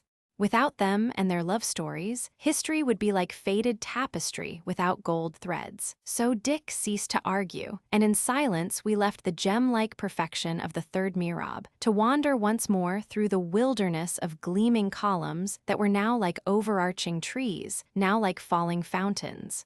No dusky vista out of those many changing ones framed the figure I longed to see. And when we had left the cathedral and climbed to the gardens and towers, where stood once the Alcazar of Gothic and Moorish glories, it was the same story of disappointment. Only the Americans we had seen in the Paseo were there, more interested than I in such fragments as they could catch of Pillar's tales. Dungeons where Theodefredo had been blinded, and Whitaker the Wicked had paid for his crimes. Vanished halls where Rodrigo reigned and loved before the dark day beside the Guadalete lost the crown for him and Christendom. What did they hold of interest, since the garden of lilacs and roses, which covered their ruins, was empty of one presence?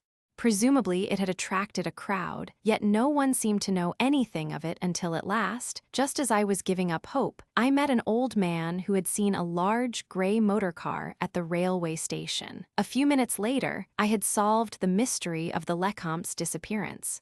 It had arrived early. Its passengers had been conducted round Cordoba in the smallest possible time by Carmona. It had then been driven to the station, and with its late occupants had gone to Seville by the same train. There might have been several motives for this move. The car might have been partially disabled, not having been properly prepared at Manzanares, or Carmona might have determined to thwart the destiny which so far had kept me near him. I was inclined to accept the latter theory, and it did not tend to promote my peace of mind. I was glad to hear, however, that the train was not due at Seville until late that evening. If we made an early start next day, it was not likely that the situation could be much changed before I arrived, free of obligations to the Duchess. Of course, said Pillar, before I had time to ask, they would be ready to start early, oh, very early. It would be beautiful to be in the country before the sun had drunk up the dew on the grass and withered the roses of dawn in the clouds. There was no fear of cold now that we were in dear Andalusia. Yes, we would have coffee at 6 and leave at past. I should not have dared suggest such a trial of moral courage, but I accepted the sacrifice. So the roses of morning which Pillar loved still bloomed in the garden of the sky and trailed their reflection in the Guadalquivir as we rolled over the old bridge and past the white, Moorish hills.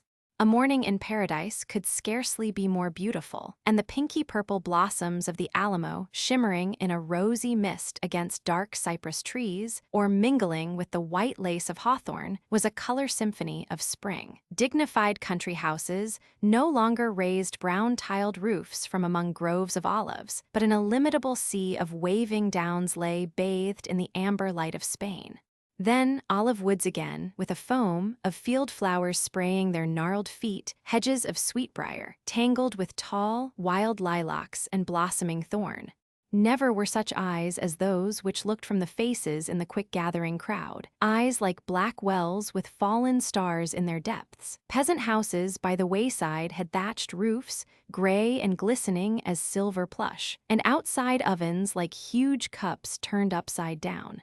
The fields were gay with flowers. The distance floated in waves of azure gauze which touched the sky. On we swept, as though to find the joining place, but found only Écija, the town of the 7 brigands, with its grand bridge and pearl-white Moorish mills, in the yellow, swift-running Genil.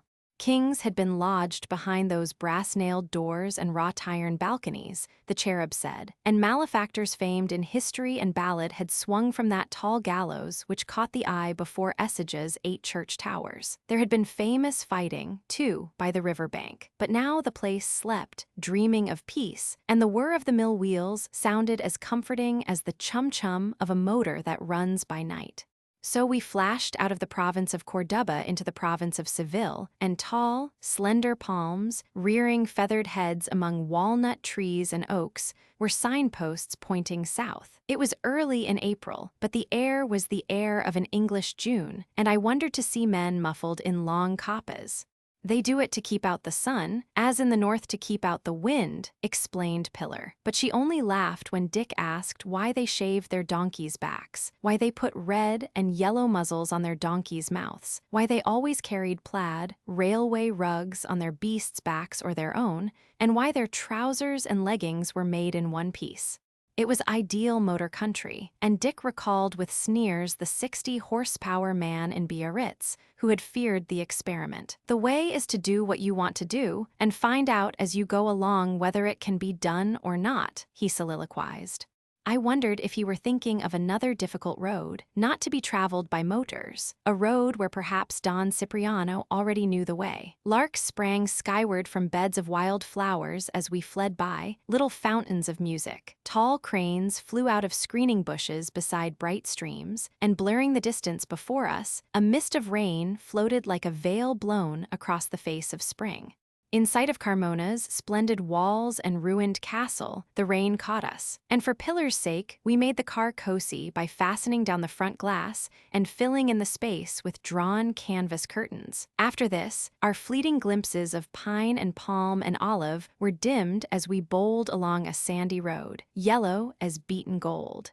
Now and again, a patch of purple blossom burning through the mist sang a loud, exultant note of spring and love, and pretty orange pickers, in men's jackets and brown trousers, warbled of the same theme in that soft Andaluza which is beyond all other languages of passion. The color and the music and the day went to my head. I knew that I was young, and I wanted my chance of happiness, wanted it so much that I felt I could kill a man who dared try to snatch it from me. Chapter 26. In the Palace of the Kings. Now I've something serious to say, Don Ramon, began the cherub, when we had passed the first pink-and-white house which marked the suburbs of Seville. You mustn't go to an hotel here. It would be dangerous. You must be our guest, and Senor Waring, too. I feel now as if our little play were true, and you were my son. While as for Senor Waring, we might have known him for years, might we not, Pilarcita? Of course. For my part, I'm ready to adopt him for a brother, too, replied Pilar. I covered Dick's recoil at this blow by thanking the cherub. He was more than kind, I said, but we couldn't think of— You will not think of disappointing us, broke in the dear brown fellow. Could you have imagined that our only reason is to keep you out of danger? No. We're not so unselfish. We want you. Partings will come soon enough. We must have you with us, under our roof, at our table, as long as we can. Now you understand, you will say yes. In my country, said Dick, as a broad hint to me, when we tell people we want them to visit us, we mean it, and I guess Colonel O'Donnell and Miss O'Donnell are the same sort. Of course I wanted to say yes, and of course, after this, I did say yes without further parleying. Now begins the most critical time in this adventure of yours. Don Ramon, the cherub went on, you see, as our place is only 5 miles outside Seville, we know many people, and though Carmona is seldom there with his mother, he certainly has acquaintances, and some of them may be ours too. You have traveled since Burgos as my son, though you wore his uniform only for 2 days, but you may be sure Carmona has been looking forward to shaking you off, once and for all, if you should venture to Seville to see the show of Semana Santa as other tourists see it. He perhaps thinks that, because of our promise, which we've kept, he's shaken Ramon off already, said Dick. He knows better. The trick answered for a few hours, but his car broke down and he had to accept our help. He said then that fate was against him. I heard it, and Carmona's a man to be actually superstitious about you, now. So far, he's kept the little señorita out of touch with you, but that's nearly all he has accomplished. Thanks to you both, I cut in. If it hadn't been for your help, I should have been pinched and hustled over the border long ago. I see that now, and though I should have come back and begun the chase again somehow, it would have been 1,000 times more difficult. No use bothering about what might have happened, laughed Pilar. Let's think of what did happen, and what will. Nevertheless, said I, the thought's often in my mind, what if we had missed Colonel and Miss O'Donnell at Burgos? Dick chuckled, and when Pilar wanted to know what amused him, asked my permission to tell. I gave him leave, and with a memory for detail which I could have spared, to say nothing of an attempt at mimicry, he repeated, word for word, my objections to meeting the Irish friends of Angel de la Mole. We were so intimate now that my point of view before knowing them did seem particularly comic, and Dick made the most of it. Well, think what we have to thank you for, exclaimed Pilar, this delightful trip. If it hadn't been for you, Cristobal would be here instead of with Angel in Biarritz. Come back to common sense, implored the cherub, and help me plan for the Cristobal who is here. If he sits in our box for the processions, Carmona will see him and say to some officious person, very different from Raphael Commonaire, who is that young man with the O'Donnells? And the officious person will answer, I never saw him in my life. Ah, the Duke will exclaim, isn't he Cristobal O'Donnell? Not at all, will come the reply, and Carmona will proceed to make trouble. For you as well as for me, that's the worst of it, said I, we care nothing for that. It's of you we think, said the cherub, and because I knew it was true, more than ever it became my duty to think of him and his. Of course, I don't want to lose any chance of seeing Monica, I said, but on the days of the processions, I shall walk about in the crowd and keep out of Carmona's way. As for us, said Pilar, we'll try for a box near the Duke's, though there may be nothing left, as the king's to be here and there's sure to be a crowd. I'll do my best to whisper to Lady Monica, or send her a note, or speak with my eyes if no more. You know how I depend on you, I answered. She may give you a letter, an answer to one which I hope she got at Manzanares. I'll be ready for the lightest hint, said Pilar. If she has a note for you, she'll show it behind her fan. Then I'll motion her to crumple it up and throw it on the floor as she goes out. If you don't appear in our society, the Duke will think perhaps that after all he's safe. No, we mustn't count on any such thing, broke in her father. If he can't get rid of you in one way, he'll try another. And there's an old saying which is still true. Anything can happen in Spain, especially in the south. Carmona will be watching for you. You must be prepared for that. I shall be, I said. We'll all be, Pillar finished. Oh, there's the old Roman aqueduct. Isn't it splendid, and strong as if it had been built yesterday instead of in the days before the Goths? I love Seville, love every brick and stone of it, from the ruins of the Moorish wall and the Torre del Oro, and the glorious cathedral, to the old house in the Calo del Candiljo, where the witch woman looked out and saw King Don Pedro fighting his duel. I don't believe any other place could make up to me for Seville. By the side of the 2,000-years-old aqueduct ran a modern electric tramway, and one of the graceful arches made by Roman hands had been widened to let pass the railway line for Madrid. Farther on, Moorish houses with lofty miradors and beautiful capped windows were tucked between ugly new buildings, and across the shaded avenue of a green park was flung an extraordinary, four-winged spiral staircase of iron. Look at the Giralda, and you'll forget the iron bridge, said Pillar. My eyes followed hers, and lit like winging birds upon a beautiful tower soaring delicately against the sky. So light, so fragile in effect was it, I felt that it might lean upon a cloud. In the golden light of afternoon, the little pillars of old marble, the carved lozenges of stone, the arches of the horseshoe windows, the dainty carvings of the balconies, and all the marvelous ornamentation that broke the square surfaces of the tower, were rosy as if with reflections from a sunset sky.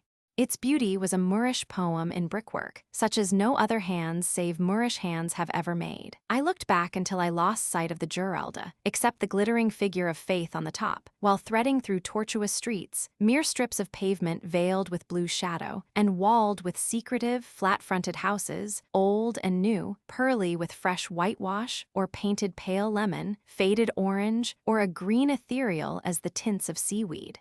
Even at first sight, the quaint town was singularly lovable, in its mingling of simplicity and mystery, and as Spanish in this mixture as in all things else. The tall, straight palms, with their tufted heads like falling fountains, clear against the sky, were oriental, and seemed scarcely kin to the palms of Italy and southern France.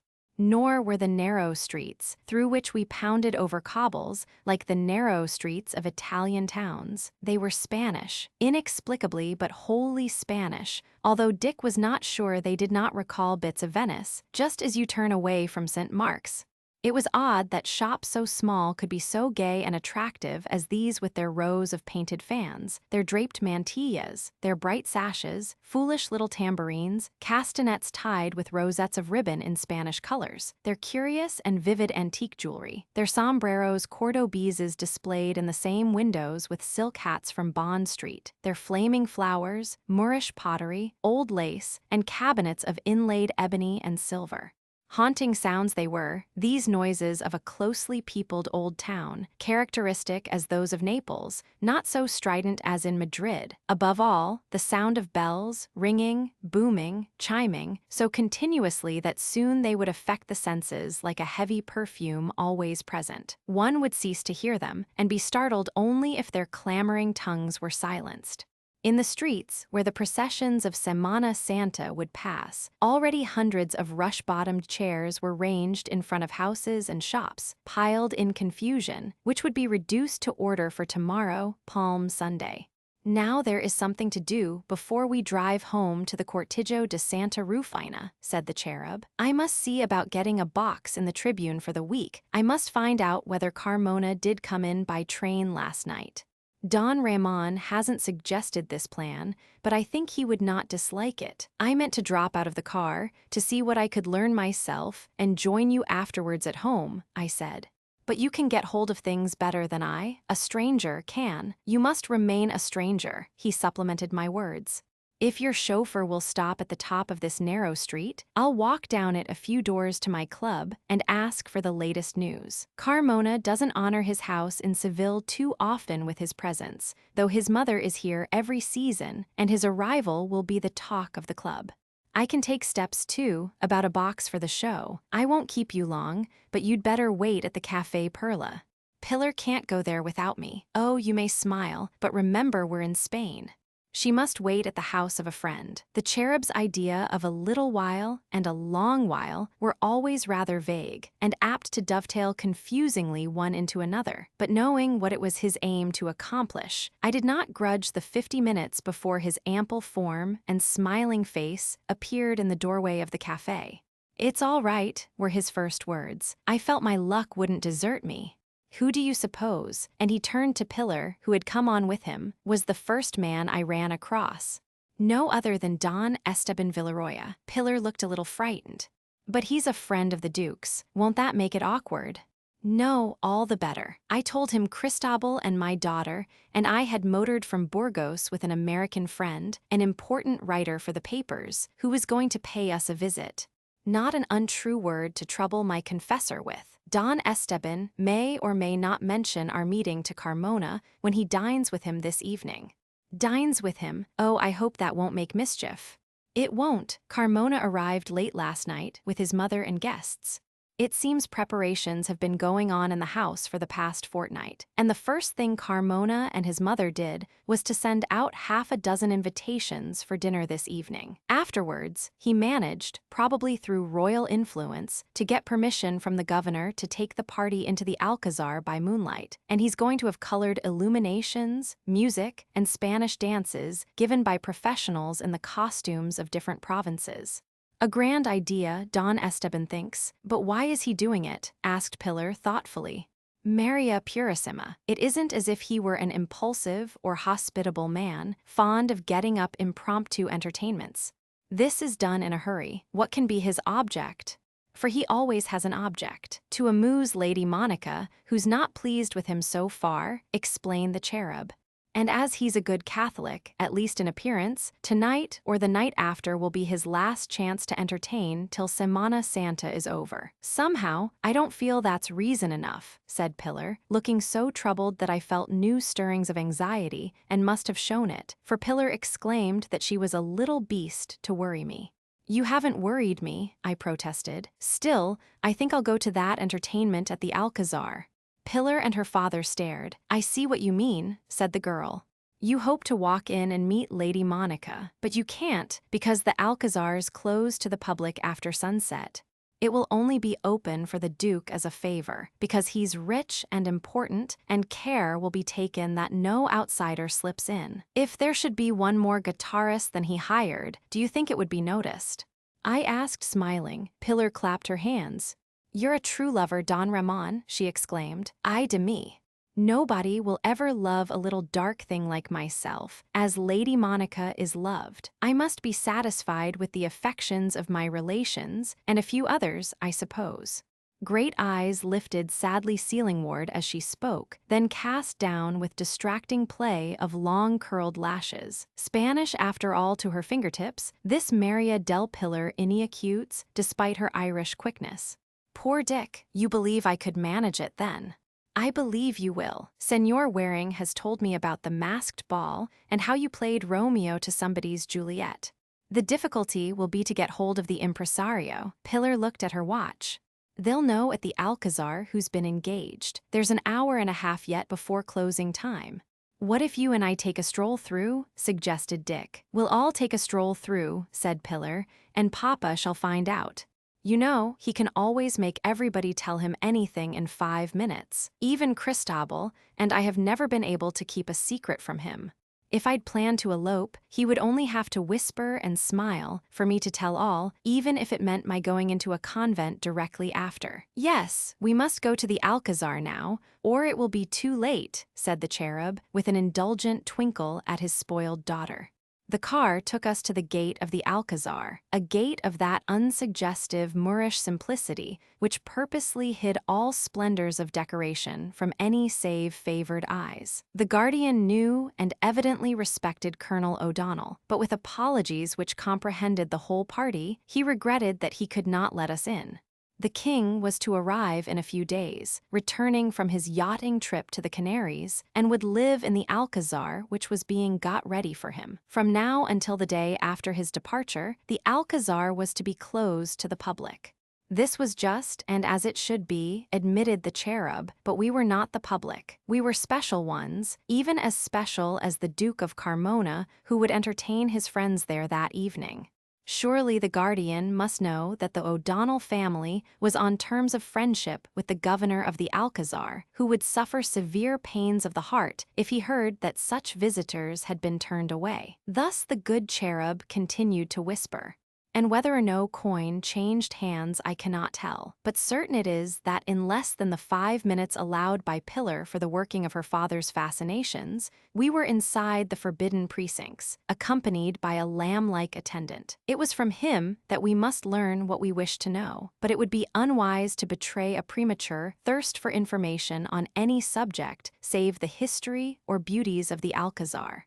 Asking a question now, and then of our guide, we wandered from patio to patio, from room to room of that wonderful royal dwelling once called the House of Caesar.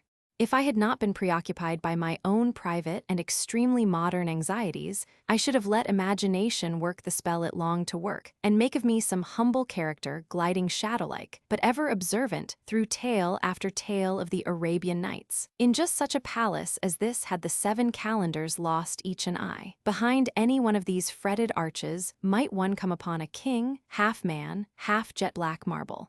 The most captious of genies could have found no fault with the hall of the ambassadors save the absence of the roc's egg, and despite my impatience, the storied enchantment of the place soon had me in its grip. Scheherazade, I said to myself, could have invented no tales to surpass in thrilling interest the scenes which had been enacted here. The drama of widowed Egelona and her handsome Moorish prince, ruined by her love, the tragedy of Abu Said, done to death by Pedro for the sake of his fair ruby, great as a racquet ball, and the store of gems for which men still search secretly in hidden nooks of the Alcazar, the murder of the young master of Santiago, who came to Pedro as an honored guest. The attendant laughed. "Perhaps," he replied, "but I think there will be too much noise to please her. The Duke has engaged a troupe of dancers and guitarists to entertain his friends." "No doubt King Don Pedro used to amuse his in the same way," remarked the cherub, "employing the forerunners of Ramiro Olivero and his school maybe." "It is Ramiro Olivero who performs tonight," said the attendant, playing into our hands. "Of course. He is the favored one in such affairs," assented the cherub. "It ought to be a pretty entertainment, and interesting to the Duke's English guests. It will be somewhere in the gardens." "In the lower garden of the Moorish kiosk," was the unsuspecting reply. Pillar looked at me, and her eyes said, "The key you wanted is in your hand." Chapter 27, Moonlight in the Garden. When the cherub dies and is gathered to his Irish and Spanish fathers, he will not know a happy moment in paradise unless he is doing something ingenuously kind for somebody. It is my conviction that he will have to be made a guardian angel, and I mentioned this theory to him as he took me to the house of Ramiro Olivero, ex-bullfighter, present professor of Spanish dancing. The others were waiting in the car, as, according to the cherub's plan of campaign, he and I were to visit Olivero alone. We climbed many stairs to the flat where the celebrated man lives and conducts his school for dancing. He it was who came to the door, and it was a sight worth seeing to watch his somewhat hard, middle-aged features relax in response to cherubic murmurings. Colonel O'Donnell remembered Señor Olivero since the time when he was a banderillero. Oh, incomparably the most brilliant banderillero of his day. Then afterwards, what triumphs as a torero. Ah, that was something for an old admirer to remember. Not to regret, naturally, since the señor was as great an artist in his present profession as in that other doubtless sacrificed to family affections. This gentleman whom he now ventured to introduce was from England, traveling with a friend from the States who wrote articles on Spain for well-known journals. The American could speak no Spanish, but with the gentleman from England, it was like the native tongue. Therefore, it was he who most often attended important ceremonies and made notes for his friend to work up into articles. This entertainment, in which Señor Olivero was assisting the Duke of Carmona, for instance, it would be all that was characteristic of Spain, as well as beautiful. If the Señor would allow the gentleman from England to enter the Alcazar as one of his guitarists, an article could be made for the great American newspapers, which would not only be a credit to the journalist, but would widely advertise the skill of Señor Olivero and his pupils. If every man has his price, it was not derogatory to his merits that these pearls of flattery should be the price which bought Olivero. Not a penny was to be paid for the favor. When the word money was hinted rather than spoken, the ex-hero of the bull ring waved it away with a superb gesture. But he would be glad to see the articles when they appeared, and this was promised, for Dick must write them for the neglected papers he was supposed to represent. In return for the promise, it was arranged that I should present myself at his house about 10 o'clock, there dress for my part, and be furnished with a guitar. Once inside the Alcazar, I need not play upon the instrument, but, said Olivero, it was well that I should be able to do so, if called upon. My costume was to be a short chulo jacket and tight-hipped, loose-legged gray trousers, with a low-collared, unstarched shirt and a broad-brimmed gray sombrero de Cordoba. With this hat, well tipped over my eyes, in moonlight or even spasmodic rose and gold bursts of colored fire, recognition would be impossible at a distance, and I meant to keep at a distance from all the Duke's party, with one exception. By the time the plan was mapped out, it was nearly 7 o'clock, but the O'Donnells still urged me to dine at the Cortijo de Santa Rufina. The Gloria would eat up the 6 miles distance in 10 minutes. I could bathe and dress before 8:15. When dinner would be ready, and rested and refreshed, I could start for Seville in the car again at 9:30. So we flashed out across the Guadalquivir, by way of the bridge of Isabel II, into that strange suburb which gave Trajan birth, and my family their name, ancient Trajana, now Triana, town of potters, picadors, and gypsies. Dark-browed boys played toreros to our car as bull, their coats muletas, sticks their banderillas, yelling and springing lithely aside as the enemy rushed on them. Girls, handsome as Carmen, flung us flowers, staring boldly eye to eye, and this was my welcome to the place near which the Casa Trianas had once lived and thought themselves great. Almost could I have seen the towers of the old house, now the property of the king, as we passed into open country again, but I did not speak, nor did the others, though the thought in my mind must have been in Pillars and Colonel O'Donnell's. 5 miles more, through falling dusk and sweet country scents, and we turned off the main road into another, gleaming white as a path of snow in the opal twilight. Then, in a wide-reaching plantation of olives, spraying silver on a ruddy soil where glimmered irrigation tanks and grinding mills, we came upon a large, irregular clump of white buildings grouped together, and made one by a high wall with an open belfry at one corner. "Here we are at home," exclaimed the cherub with a contented sigh as he gently touched Rope's shoulder. "Welcome, dear friends, to the Cortijo de Santa Rufina. It, and all within its walls, is at your disposition." We drove in through a wide gate in the outer wall, where there was a clamor of greeting from the steward, many servants, and more dogs, dogs of all races, who selected Pillar for their wildest demonstrations. In a second she was out of the car, and half drowned in a wave of tumultuous doghood. Laughing, shaking hands with the servants, patting or suppressing greyhounds, collies, setters, retrievers, she had never seemed so charming. This was the real Pillar, Pillar at home, the Pillar it would be next to impossible to uproot from such associations. Again, poor Dick. And now, he no longer tried to hide the loving admiration in his eyes. I think he would even have done his best to fondle a wild bull or two of her acquaintance, had they been among the friends who gave her welcome. Away boomed the Gloria to the stables, the sole garage at the Cortijo, while we were bidden through the Moorish entrance porch and wrought-iron cancella into a patio surrounded on all sides by an arcade, roofed with green and brown tiling. The supporting pillars were of pale pink brick, not marble, and the pavement was of brick also, interset with a pattern of small blue tiles. but the tiles were old and good. From a carved stone basin in the middle of the court sprang the tall crystal stem of a fountain, blossoming into diamonds. Pearly arum lilies, pink azaleas, and pale green hydrangeas bloomed in huge white and blue and yellow pots from Triana, of the same beautiful shapes made before Santa Justa and Santa Rufina knew they were saints and undertook to keep the Geralda from falling. Pillar again, always pillar. Here were her Lares and Penates, and she was a goddess among lesser household gods. I knew that it would be safer for Dick to say a hasty goodbye upon the threshold, but I knew also that no power on earth could force him to do it. "This is only a farm, you know," said the girl meekly, all the while dimpling with pride in her home and what she had made it. "For we are only farmers, aren't we, Papa?" Our rooms, Dick's and mine, were not overstocked with furniture, but there were 2 or 3 things for which an antiquary would have pawned his soul. On one side, our windows looked upon the patio. On the other, we gazed through iron bars over olives and meadows where grain was green. There was no sound save the tinkling rain of the fountain, and now and then the sleepy note of a bird or a faraway lowing of cattle, perhaps the welcoming bellow of Vivillo, the brown bull which was the sole possession of Carmona coveted by Pillar. But whatever those instructions might be, I was sure they would be loyally carried out, for the cherub is a man servants would obey through torture until death, if these days were as the old. At 9:30 Ropes was ready to spin me back into Seville.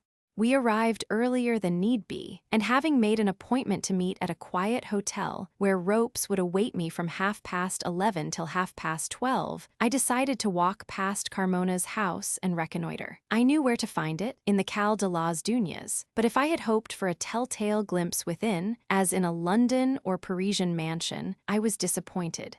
Once a Moorish palace, it showed a closed, secretive front to the narrow street. But I knew, for I had read, that within there were 6 courtyards, 90 marble pillars, 6 fountains, a garden of orange and magnolia trees, with myrtle hedges clipped to represent the ducal arms, that there were vast treasures of statuary, pictures by Velázquez, Murillo, and Alonso Cano, gold inlaid plate armor, tapestry from the Netherlands not to be surpassed at the Royal Palace at Madrid.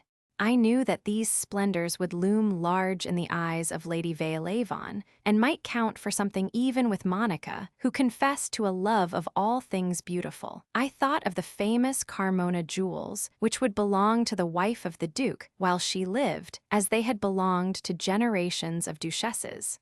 Above all, I thought of the incomparable Blanca Laguna pearl and its glistening maids of honor, which, by this time perhaps, had been shown to Monica. There were few girls in Spain, or in the world, I remembered hearing my mother say, who could resist that pearl as a bride. And now it was offered to Monica, a penniless girl of 18, whose beauty formed her sole dowry. There, behind the cold reserve of those white walls with the shut, brass-studded doors and barred windows, she was being ferreted by the Duke, dining on gold plate in a tapestried room fragrant with orange flowers. I could see the pictures. I could see the look in Carmona's eyes as they turned to her, saying, "All this is yours if you will have it."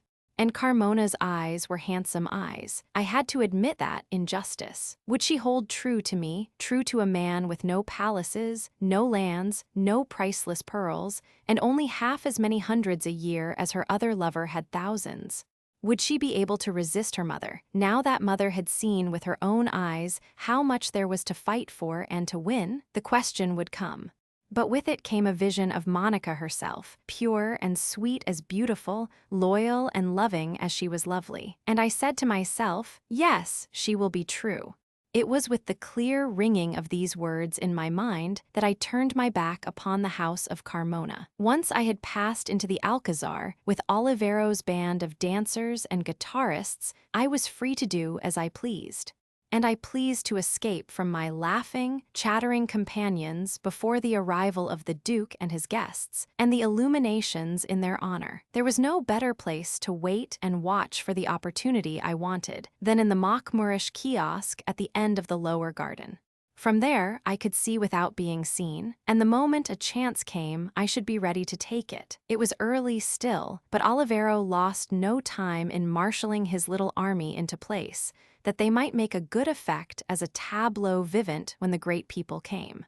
He seated his 6 men with guitars, their sombreros at precisely the right angle on their glossy black heads, and in a row of chairs in front, 6 young women in black dresses with black lace mantillas, the red and yellow ribbons of their castanets already in their hands. The minutes passed. The dancers talked in subdued tones, which scarcely disturbed the nightingales. A breeze rustled the crisp leaves of the orange trees and myrtle hedges. Far away, the voice of the watchman told the hour of 11, echoed by the chiming bells of a church clock. And the last stroke had not sounded when there was a burst of merry voices in a distant avenue. Carmona and his friends had come late, of course, or there could have been no Andalusians among them. And suddenly, as if on a signal, the gardens pulsed with rose-colored light. In the pink blaze, I saw Monica, slender and fair as a lily, in a white dress sparkling with silver, but I had only time to see that she walked beside Carmona when the rose flame died down and left the garden pure and peaceful under the moon. For an instant, the soft light seemed darkness, and I lost the white figure. When it sprang to my eyes again in a sharp emerald flash, while all the hidden fountains in the garden walks spouted jewels, others were grouped round it. Only the gold crown of rippling hair shone out clear as a star for me among other women's dark coils and braids. Old ebony chairs with crimson velvet cushions and the Carmona arms in heavy gilding had been sent to the Alcazar from the Duke's house for the entertainment. The party sat down, and the dancing began to the flamenco music of guitars and the clacking of castanets, the fandango, the bolero, the malagna, the chacuaravella, all the classical dances of old Spain, and each one a variant on the theme of love, the woman coy, coquettishly retreating, the man persuading or demanding, the woman yielding in passionate abandonment at last. The high backs of the ebony chairs were turned to me. I could not even see the heads of the people who sat in them, but I had watched them take their places, and I knew that Monica's chair was the outside one on the end, at the right. Everyone was absorbed in watching the dance. As it approached its tempestuous climax of joy and love, I moved into the deep shadow of a magnolia tree, close to Monica, so close that, reaching out from behind the round trunk which screened me, I touched her hand. With a start, she glanced up, expecting perhaps to find that the breeze had blown a rose branch across her fingers. Instead, she saw my face, for I had taken off the wide-brimmed gray sombrero and bared my head to her. For a second, she looked straight into my eyes, as if she doubted that she saw aright. Then, an unbelievable thing happened. Her eyes grew cold as glass. Her lips tightened into a line which I had not dreamed their soft curves could take. Her youth and beauty froze under my gaze, with a haughty lifting of her brows and an indescribable movement of her shoulder which could mean nothing but scornful indifference. She turned away as if impatient at having lost a gesture of the dancers. Astounded, I stepped back, and so vast was the chasm of my amazement that I floundered in it bewildered, unable even to suffer. Then came a pang of such pain and anger as I had never known, anger not against the girl, but against Carmona, and the knife which pierced me was dipped in the poison of jealousy. My impulse was to leap out from the shadow and strangle him. My hands tingled for his neck, and through the drumming of the blood in my ears, I could hear the crack his spine would make as I twisted it. For that instant I was a madman, then something that was myself conquered. Horror of the savage thing just born in me overflowed in an icy flood that swept it, drowning, out of my soul. But never again, so long as I may live, shall I condemn a man who kills another in one blind moment of rage. Even when the red glaze was gone from before my eyes, I could not trust myself to stand there, looking at Carmona as he smiled and patronized the dancers by clapping his hands. I turned away, not stopping until I had regained the kiosk. There I sat down, elbows on knees, head in my hands, trying to analyze that look on Monica's face, trying to tell myself that I must have misread it, that such an expression as I imagined could not have been there for me. Perhaps, as I suddenly appeared behind a veil of flickering moonlight and shadow, she had not known who I was. She had mistaken me for some impertinent stranger, and rather than give an alarm, she had hoped that a frown might rid her of the intruder. Then, I had gone without giving her a second chance to recognize me. After a few minutes of such reflections, I almost persuaded myself that I had been a fool and was wholly to blame for what I suffered. At least, I said, I owed it to her to make sure that the look had been for me, and the suspense must end tonight. I would know, even if I made her answer me under the eyes of Carmona and the others. But a moment later, I saw that I need not be driven to such extremes. The first part of the dance was over. The Duke and his guests were walking through the gardens in the interval. They were coming my way, coming to the kiosk. As they advanced, I retreated into shadow. I let the group linger at the kiosk, admiring the beautiful azulejos. I let them move on. Then, as Monica loitered purposely behind the others, drooping and evidently sad, I put myself in front of her. "Monica," I said, "what has happened?" "You," the girl flung up her head, and though there was a glitter of tears in her eyes and her face was white under the moon, she stared defiance. "Don't speak to me," she said. "I never wish to see you again. I'm going to marry the Duke of Carmona." Chapter 28, Let Your Heart Speak. Men do not kill themselves for such things. Fools, or cowards, or children may, but not men who are worthy the name. Yet there was no joy of life left in me as I went out of the Alcazar garden, having had my answer. Love cannot die in an hour, and I loved Monica still, though I said that she was not the girl to whom I had dedicated my soul in worship. She had let me follow her, only to say at last, "I never wish to see you again. I'm going to marry the Duke of Carmona." After all, she had proved herself a docile daughter. She had seen what the house of a grandee of Spain can be like. She had seen the Blanca Laguna pearl. Poor child of 18 years, brought up to know poverty and to loathe it. Was I to let my love turn to hate because she was not an angel, but a woman like others? A despairing pity and a sense of hopeless loss weighed upon my spirit with such heaviness as I had never known. Not only had I lost the girl I loved, but there was no such girl. She was a dream, and I had waked up. That was all, but it seemed the end of everything. My errand in Spain was finished, or rather broken short. She did not want me anymore. The sooner I took myself out of her life and let her forget what must now seem childish folly, the better. I might have known, she was so young, and she had warned me of disaster when she said, "Don't leave me alone." I went to Olivero's flat and changed my clothes, then to the hotel where Ropes and the car were waiting. For the first time since we had come into Spain, I drove. Like a demon, Rope's surprised face said, though his tongue was discreet, and the wild rush through the air was wine to thirsty lips. At the Cortijo de Santa Rufina, they were all sitting in the patio in floods of moonlight, the great awning which gave shade by day, fully rolled back. "You see," exclaimed Pillar, "we sat up for you. Well, how did it go off?" I heard myself laughing. It did not feel a pleasant laugh, but I was glad to think that it sounded like any other. "Oh, it went off exactly as I might have expected," I said, knowing that it was useless to hide my humiliation, though I might hide my misery. "And consequently, my car and I will also go off tomorrow. As for Dick, he must do as he pleases, but I advise him, now he's here, to stay for the Semana Santa." "What do you mean?" asked Pillar, almost letting fall the guitar on which she had been playing. Has Lady Monica promised to go with you tomorrow?" "Not at all," said I, "but what she's promised to another man makes it better that I should go." "She's engaged to Carmona." "I don't believe it," cried Pillar. "I shouldn't if anyone but herself had told me. She said it. In exactly those words. She said, too, that she didn't want to see me again." "Oh," breathed Pillar. "Thank heaven for that." "You frightened me horribly, just for a moment." I stared. "And now I know there's some mistake, dreadful, but not too dreadful to clear up." I laughed again, as bitterly as I felt this time. "Extraordinary idea. Because she says she doesn't want to see me, there's a mistake. Of course. Surely you aren't so cold-hearted, so disloyal, so stupid as to believe her. But tell me instantly all about it, everything, every word, every look." "Easily done," I said, "if it won't bore you all. There were very few of either, but what there were left nothing to the imagination." "Imagination indeed," exclaimed Pillar, "but go on." So I went on, and she listened to the end without interruption, as did the two others, who were only men, and therefore had no comments to make upon such matters. As I told the wretched story in as few and as bald words as possible, Pillar sat grave-eyed, tense-lipped as Portia in the court of justice before her turn to plead.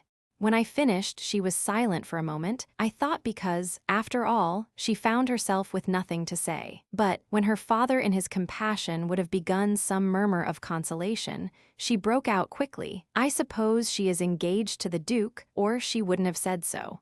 "Not much doubt of that," I assented, "nor any doubt of her real feelings.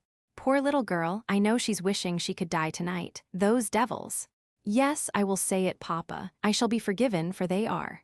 They've told her some hateful lie, and made her so desperate she was ready to do anything. Why, it's just come to me, there's only one thing that would make a girl who loves a man do what she's done."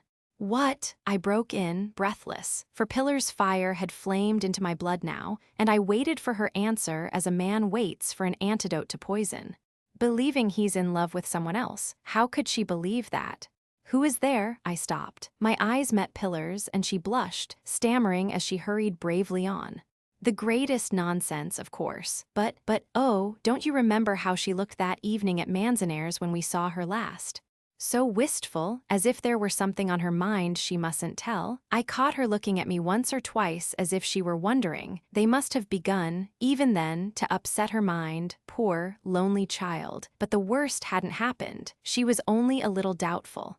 If you could have spoken to her, or if I did write," I said, "though I've always been afraid something went wrong with that letter." "Ah." Pillar caught at this, and would have the whole story with every detail. I even found myself confessing my old presentiment, the fancy that Monica was calling for me to help her. I believe she was, calling and praying. Of course she never got the letter.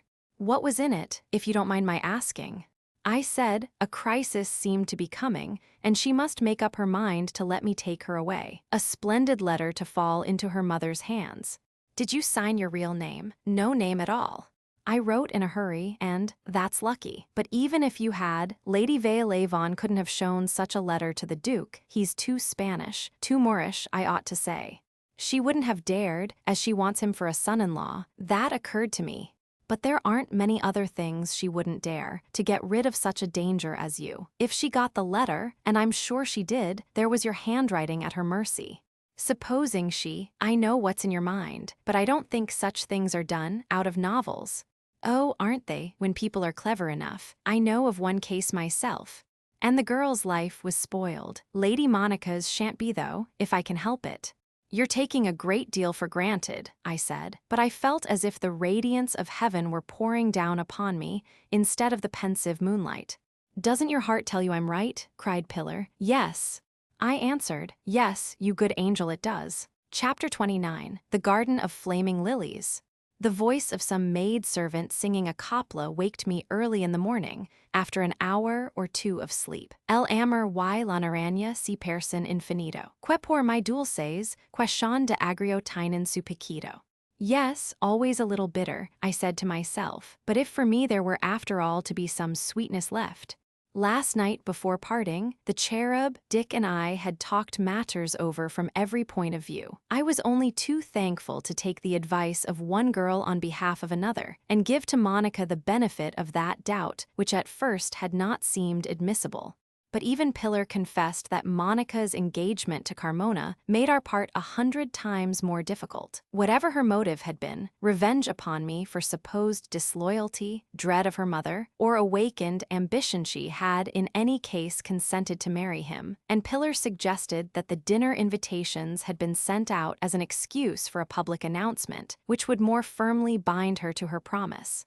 The news would have flown all over Seville in 24 hours. When the king arrived on Tuesday, Carmona would certainly lose no time in telling him. Lady Veil-Avon would not wait for Monica to write to the princess, but would probably wire. And no matter what my private anxieties might be, for Monica's sake I must do nothing openly. As for defying Carmona to use his knowledge of my true name and challenging him to fight, that must not be thought of. Monica's fair fame would never survive such a scandal, especially in Spain, where a girl's reputation is as easily damaged as the down on a butterfly's wing. But, as the cherub said, there are many roads which lead to the center of the world. He had learned at his club that the Duke had lent his box in the Tribune to a friend, for such processions as he and his household did not care to see. That friend was a member of the club, and through him, the cherub had found out that the box in question was next to the royal box which would be occupied by the king, the Infanta Doña Maria Teresa, and her husband. Immediately upon making this discovery, the cherub had begun to move heaven and earth to obtain a box for himself, either behind, in front of, or on one side of Carmona's box. He did not know yet if he should succeed, for things were not done in a moment in Spain.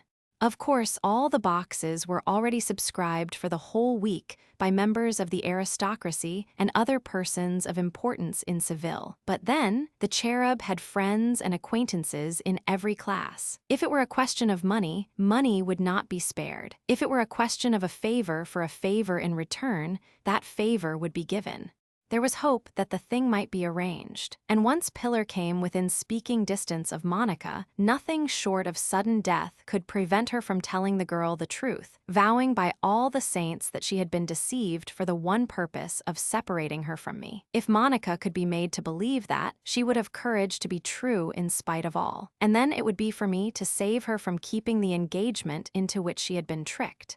As for my going to Carmona's house and trying to see Monica, such a plan appeared useless, as I should certainly not be allowed to come near her. Therefore, I must wait with such patience as I could, and let my friends help me in the subtle ways favored in Spain. Now, Palm Sunday had dawned crystal clear, but Pillar had explained that nobody occupied the boxes and chairs to see the procession of palms in the morning, that, though it was pretty to see, it was not one of the great sights, and, as one must be waiting early outside the cathedral, it was unlikely that anyone from Carmona's house would be there. Still, there was the chance, and I could not afford to miss it, so the O'Donnells offered to go with me into Seville, Dick, of course, being of the party. Consequently, everyone at the cortijo was astir by 6, and before 7 Dick and I were in the patio, just in time to greet Pillar utterly fascinating in a mantilla. She was dressed as a Spanish woman of the upper class should be dressed on Palm Sunday, and though the tight-fitting, rich black brocade silk which she wore would, in any other country, have seemed a costume not for young girlhood but for middle age, it suited her wonderfully. "By Jove!" exclaimed Dick, jumping to his feet when he saw her. No more than that, but Pillar was woman enough to understand the value of the compliment, and she smiled, patting the flounce of her mantilla into still more graceful folds on her breast. "You think me nice like this?" she asked. "I'm proud of my mantilla, you know. It came to me from my great-grandmother, as all the best ones do come to Spanish girls, and I've 2 lovely white mantillas which I wear on great feast days when I want to be very beautiful." "At bullfights?" asked Dick, his eyes adoring her in a way he would have laughed at in any other man only a few weeks ago. "I don't go to bullfights," said Pillar. "I love the poor bulls and horses so much, it would make me sad to see them die. Though, if I were a bull, I would myself choose a brave death in the arena, after a life of 5 glorious years, rather than the slaughterhouse, or a weary existence of labor till old age or overstrain finished me. But I drive in the paseo on the bullfight days, and for the feria, ay de mi. A girl in Spain has few other chances to make herself pretty for the world to see, unless she lives in Madrid, and if it were not for the bullfights, I suppose many girls would never get husbands, but Our Lady be thanked, I do not have to look for one." Did she mean that there was any understanding with Don Cipriano? I knew this was the thought which flashed through Dick's mind. And if Pillar had been desirable in motoring days, she was irresistible at home. Before 8 o'clock, the Gloria was at the gates, and 20 minutes later we were on foot in the street of the Gran Capitan, mingling with the crowd who waited for the first procession of Semana Santa to pour out from the cathedral doors. But the crowd was not a dense one, and the face I hoped to see was not there. "It will be a long time before anything happens," said the cherub. "Here, when a thing should be at 8, it is at 9, or maybe half past. What does a little time matter?" but Mass is being said. Who knows that the old Duchess may not have had a religious fit and come to hear it, bringing her friends? No more was needed to make me anxious to go in, and we entered the cathedral, which is, to my mind, the most beautiful, inspiring, and poetic in the world. The two O'Donnells flitted away in the dusk, mysterious as the twilight of the gods, and we guessed that they were going to hear Mass. Soon they found us again. They had not seen those for whom we searched, but the procession was starting. We made haste out before it, and none too soon, for it billowed forth after us in a glitter of gold and purple vestments, and tall, bleached palm branches like beams of moonlight streaming against the blue of the morning sky. "They're not here," said Pillar, when the last gleaming crucifix and waving palm, blessed by the bishop, had disappeared. "I was sure they wouldn't come, and it does seem hard to disappoint you, but I'm afraid they won't be in their box this afternoon." "Oh, we shall go, of course, but that will be the time for the Duke to lend the Conde de Ambulato his box. Thursday will be the great day, when the king will be in the royal box, and will walk with his Caffradia of the cigarette-makers before Our Lady of Victory. You know how anxious the Duke is to win back the favor of the royal family, and he'll hardly think it worth while to sit through the hours of a procession unless he can be next door to the king, with a chance of an invitation to his box." This was discouraging. Still, I determined to be in the crowd during the afternoon, and I knew well that, though the splendid show of Semana Santa was an old story to the O'Donnells, they would not fail me for a moment. I spent hours writing, tearing up, and rewriting a letter to Monica which Pillar was to try and deliver if she could, and when she could. We lunched and did our best to make careless conversation, as if we were not anxious and excited, Dick and I for our own selfish reasons, the two others in sympathy. We talked of Seville, past and present, once Sultana of the South, still beautiful and gay, though her reign is over. "We are very happy even now, among ourselves, we Sevillanos," said the cherub. "You should see a tertulia if you want to know how families can enjoy themselves together. But there's another side of the picture, too. English and American people, there are a few, accuse us of being unsociable. They say we never give invitations to luncheons and dinners as people of other countries do, that a few calls are exchanged, and that is all in an intercourse, it may be, of many years." "Oh, I know what they say," laughed Pillar. "I heard an American girl give a friend of hers a description of families she knew in Seville. You go to call," said she, "and if the ladies are at home, you're shown into a shut-up drawing-room smelling of mustiness. In front of the fireplace, if there is any, or else the brazier table, a hard yellow or red satin sofa is drawn up, an armchair on each side. All the rest of the furniture's ranged in a straight row round the wall. It's in the afternoon, but you wait till the ladies dress, because if they're in they're sure to be in wrappers, unless it's so late that their carriage is ready for the paseo. After you're nearly gone to sleep, they come, and you talk of any uninteresting things they can think of, never interesting ones, because they're kept for intimate friends' gossip, and the girls simper and stare as if you were a curiosity, because you're allowed to walk in the street without a maid. That's being sociable in Seville, according to the American girl, and I'm afraid that she's right from a foreigner's point of view. All this to amuse us, but unfortunately it was far from amusing to Dick. He sat looking introspective, and wondering, no doubt, if Pillar meant to hint that, so far as the door of her heart was concerned, foreigners might save themselves the trouble of knocking. Seeing him taciturn, as hostess she felt it her duty to console him, so when luncheon was over an invitation to go and visit Vivillo, the beloved bull was delivered to all, with an especially beguiling look at Dick. He accepted with suspicious alacrity, and to please her I said yes, while the cherub, who was evidently longing for a siesta, shrugged his shoulders dutifully.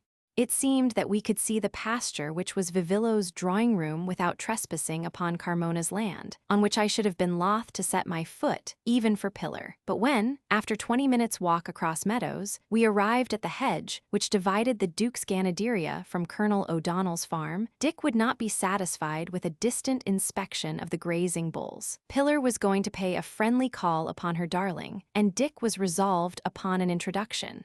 Pillar cried gaily to a herdsman visible in the distance, and joyously obedient to the girl's evidently familiar voice, the young fellow came running towards us, garrocha in hand. Between him and the hedge which separated the two properties was a deep ditch which no bull, save in a state of fury, would care to jump. But not far away a long plank lay half hidden in rich grass, and the ganadero dragged it nearer, without a question, as if he knew already what was expected of him. Having pushed it across the ditch to form a bridge at the spot where the hedge was thinnest, he took off his hat and welcomed the gracious senor and senorita home. Vivillo, said he, was well, but would be the better for a sight of the senorita, who was the one human being he had seemed to love since the day of the Tinta, which had proved him brave. Yes, there he was, the lively one, well named indeed, grazing for the moment off there to the southeast. Could not the senorita see his brown back among the gray and black ones, farthest away? But she had only to call. Vivillo knew her voice and would answer to it as to no other. It was really a marvel. And was it true that she had begun negotiating for his purchase? Ah, it was a pity that such a toro bravo would not have his chance to fight in some splendid corrida, where the noblest bulls of Spain must meet the most skilled of the espadas. He, Mateo, had often thought what a grand spectacle it would be to see Fuentes and Vivillo together. But, well, better waste the best bull that ever grazed on these pastures and please the senorita. For her interests, it was a good thing that the Senor Duke seldom or never troubled to come and see Los Toros, for if his eye once lit upon Vivillo, he would never part with him for any money, except for the honor of the corrida. Then be sure you don't let the Duke have a hint, laughed Pillar, happy and fearless as a boy, as she squeezed through the hedge and tripped across the plank, followed by Dick. She is perfectly safe, said the cherub, in answer to an uneasy look from me. She's as well known over there almost as the herdsmen who tend the bulls from their birth. Besides, she has some curious influence over animals. I have never seen anything like it in another human being, though I have read of such things.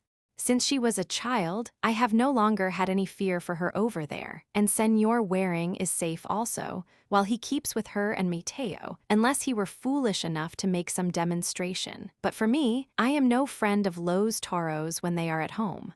Dick and Pillar were in Carmona's pasture now, moving towards a troop of grazing bulls, magnificent creatures whose terrible horns and silken hides glittered in the sun. Scarcely a head was tossed in honor of the newcomers, but as Pillar raised her girlish voice to give a peculiar call, I saw a dark form in the distance separate itself from a group.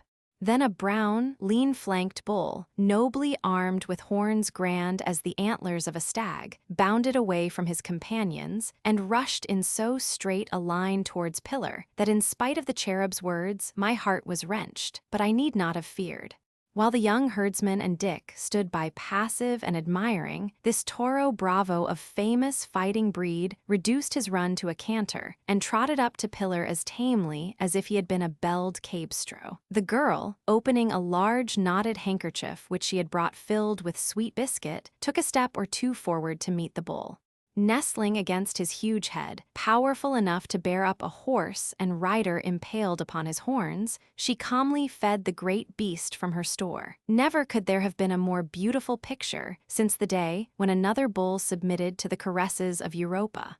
Vivillo scarcely deigned to look at Dick, who made some bids for his favor. All his chivalrous soul of Toro Bravo was absorbed in pleasure at Pillar's return, gratitude for her remembrance of him. I would scarcely have believed that it could be real had I not seen it. For 10 minutes she stayed, Dick close at her side, always ignored by the bull. Then she returned and walked towards us, slowly, the herdsman keeping near and Vivillo marching after in a resolute way which would have turned gray the hair of a nervous man or woman. But if Dick were conscious of his nerves in such an unusual situation, he did not show it. His head was bent over Pillar's, talking earnestly, and though she never looked up at him in answer, once she broke out laughing, so merrily, I wondered what he had said. In our own meadow again, safely delivered from the bulls, Pillar slipped instantly to her father's side and began chattering about Vivillo, who stood by the ditch looking wistfully after her as he chewed his last biscuit. Dick and I were thus thrown together, and though Dick's face is no telltale, I guessed somehow that his mind was not as calm as his features. "I should think that might have been a little upsetting to an amateur," I said. "Maybe," answered Dick, absent-mindedly. "But it isn't that if I'm looking queer. Say Ramon, I've done it." "What? Proposed to a girl for the first time in my life. What's more, I groveled." I called Vivillo a lamb, though at the moment he was looking more like several dozen lions. I told her if she'd marry me, she could have him and any other bulls sitting about on our hearthrug, that we'd have a nice big one on purpose. That ought to be an inducement, even from a heretic. Oh, confound you, don't harp on that. I'm mad about the girl. I know all your suffering, and if I ever put on superior airs, I take them back and swallow them. Even a man heartbroken would have had to grin, and Pillar had persuaded me not to be heartbroken yet. If I laughed, I sympathized too, and liked Dick better than ever because we were eating the same bittersweet orange of which the voice had sung. It seemed that Pillar had neither accepted nor refused him, but had asked for time to think, and he would have been a little encouraged if she had not suddenly said, "Don Cipriano loves bulls." At 5 o'clock we spun into Seville with the car, for nobody knew at what time the procession might begin. Nobody ever did know, it appeared. And Pillar was no longer merrily boyish, but feminine and seductive again in her black mantilla. The vast oblong of the Plaza de la Constitucion was already humming with the excitement of a moving crowd. The lane between chairs and tribune was thronged with the poor of the town and peasants from the country, who would have no seats and must press for places to see the procession. But there was no ill-natured pushing, and gentlest care was taken not to crush the toddling, star-eyed children who tumbled under people's feet. Soldiers laughed and edged their way past clinging groups of pretty girls. Civil guards, looking as if they had stepped out of old pictures, strove to keep order, their shouts lost among the cries which filled the air. Cries of water sellers bearing big earthen vessels, cries of those who wheeled cargoes of roasted peanuts in painted ships, cries of crab sellers, cries of shabby old men, and neat, white-capped boys hawking fresh-fried calients, sugared cakes, and all kinds of dulces on napkin-covered trays. So passed an hour, while the boxes and best seats began to fill. Spanish families of the middle class, men and women in black, took front seats of the tribune, where the empty royal box made a brave splash of gold and crimson, but more slowly came members of the aristocracy and officers in blue and gold, and, jostled by the crowd, I waited in suspense. Colonel O'Donnell had gone to his club for news of the box which, by strategic means, he had been trying to get. Pillar and Dick had gone with him, to remain in the car chaperoned by ropes until he should come out, so that I had no means of learning whether the cherub had triumphed or failed. All I knew was that a club acquaintance whose wife was ill might be induced to offer his box, close to the royalties, to a second acquaintance in exchange for one directly behind that which the Duke of Carmona had taken. If this could be arranged, the O'Donnells would be given the latter, in exchange for only the cherub knew what. Borne back and forth with the moving throng, like a leaf in an eddy, my eyes seldom strayed for long from the tribune. Would the Carmona household come? Would the O'Donnells be their neighbors? At last I saw Pillar and the two men entering the tribune. Yes, they had succeeded. I could tell from the cherub's description of the Duke's box, but Carmona's was still empty. The procession had not yet appeared, though the first Cafradia had been due in the plaza an hour ago, and twilight was falling over the vast square, ethereally clear and pale. Only the figure of Faith on the soaring Geralda, turned as if to watch the scene, still glittered in the sun, and its dazzling brilliance had faded before a bugle note rang out, poignant as a cry of bitter sorrow from a breaking heart. This was the herald of a brotherhood with its sacred images, and the police began to sweep the crowd before them out of the lane between the chairs and tribune. Slowly, the flock was forced along by the shepherd dogs, and as the way cleared, forth from the dim tunnel of Las Sierpes marched, with arms reversed, a squad of civil guards, then a company of mounted soldiers, their bugles still wailing that sad warning of some piteous spectacle to come. The cavalry passed. It was but a modern preface to a medieval poem which, following closely, brought with it into the plaza sad ghosts, grim ghosts, sainted ghosts of long-past days. Headed by one of their number bearing aloft an exquisite crucifix, walked a band of penitents carrying great lighted candles. Their white robes of linen swept in long pointed trains over the cobbles, the silver buckles on their black shoes glinting with each step. Through the narrow slits in the blue capuchas, whose conical peaks tapered far above the wearers' heads, their dark eyes burned with mysterious intensity. Two and two they moved, noiseless as bats save for the tap of silver batons, making an avenue of gliding stars, like will-o'-the-wisps, from the black mouth of Law's Sierps across the length of the plaza. Then suddenly, in that dark, distant tunnel flashed something luminous, something that moved, swung in air higher than the heads of men, something that was like a great blazing casket of jewels or a cloud of fireflies. It came on, halting, starting again, reaching the open square, and revealing itself as an illuminated platform supporting a crucified Christ, life-size, with no detail spared of tragedy and torture.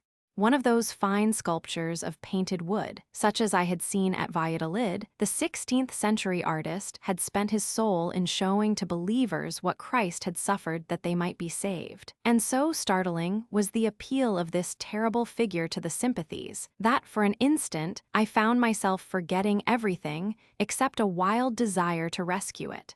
I watched the heart-rending figure pass round the corner of the plaza, out of sight, swallows wheeling overhead as if once more to pluck the thorns from that bleeding brow. And as it vanished, far away in the dusk of Law's Sierps appeared another illumined mystery of clustering stars.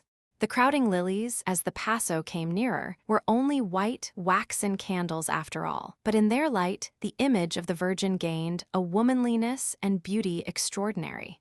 That thought, I knew, would leap to many minds, but they would be the minds of foreigners, and I, being Spanish, understood. I saw what this procession of emblems meant to these people, rich and poor alike. They were being reminded, in the realistic and dramatic way which appealed best to their imaginations, of all Christ had suffered for them, of all the mother woman had endured. The gems, which to alien minds were incongruous, crystallized their tears, their love, their gratitude. And Our Lady's jewels were the jewels of the poor, rich possessions which could not be taken from them, joys forever, objects of their highest pride. Bending in gentle grief, the fair face bowed, the graceful figure passed in fragrance of lilies, perfumed wax, and incense, sending blue clouds from silver censers swung by white-robed boys. With her, as she moved, went music, Our Lady's own music, sad and beautiful as moonlight on a lonely grave, cool as peace after hot pain. Now the box in the tribune I had watched so long was filled with strangers. Pillar had been right. Carmona had given his place to friends, but with that soft, haunting music in my ears, sweet as remembered days of joy, I could not fear anything.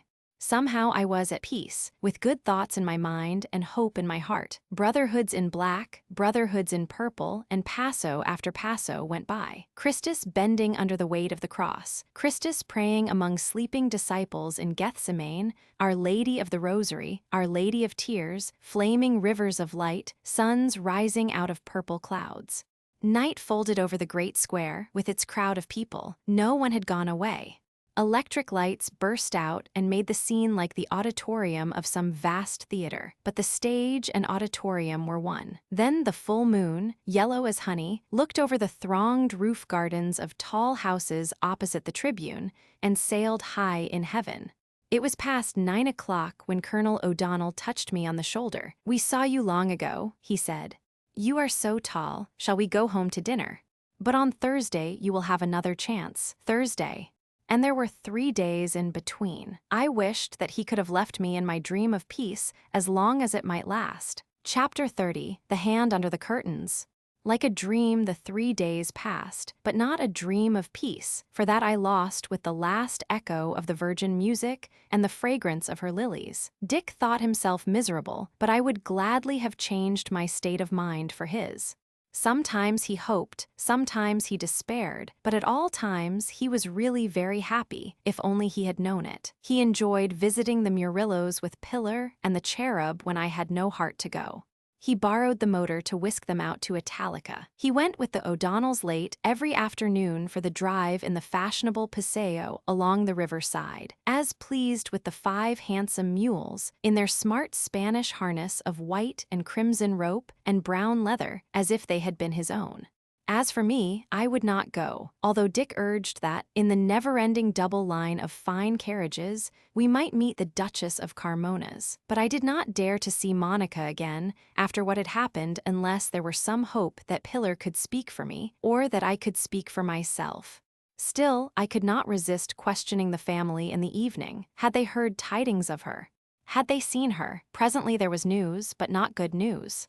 The engagement was known and was being talked of everywhere. The story was that the wedding would be soon, as the Duchess was not strong and professed herself anxious to see her son married. Gossip said also that the marriage would be celebrated in Madrid directly after the festivities of the royal wedding were over, so that the young Duchess, as the wife of a grandee of Spain, could become lady-in-waiting to the bride-queen, when Los Reyes returned from their honeymoon at La Granja. The cherub told me these things only because I insisted on hearing all, and on Wednesday evening I dragged further details from Pillar. They had passed the Duchess, Lady Veuillevon, and Monica in the Carmona carriage, the handsomest in Seville, and the Duke had been on horseback, looking more attractive than Pillar had ever seen him in the chulo costume, worn at times as an amusing affectation by some young aristocrats of Andalusia. I could picture him in the wide-brimmed gray sombrero, the tight short jacket, and trousers fitting close as a glove until they widened below the knee. Yes, the dress would suit him, and Pillar admitted reluctantly that he was a perfect rider. I was horribly jealous, ready to fancy that, after all, Monica had actually begun to care for him. There had been a procession on Wednesday, but it was not an affair of importance, and with Thursday, and the presence of the king, all the greatest events of this Semana Santa were to begin. Early in the afternoon, there was washing of poor men's feet by the great ecclesiastics in the cathedral, the king remaining at the Alcazar to bathe, as Dick put it, a few carefully selected feet on his own account, as a sign of humility.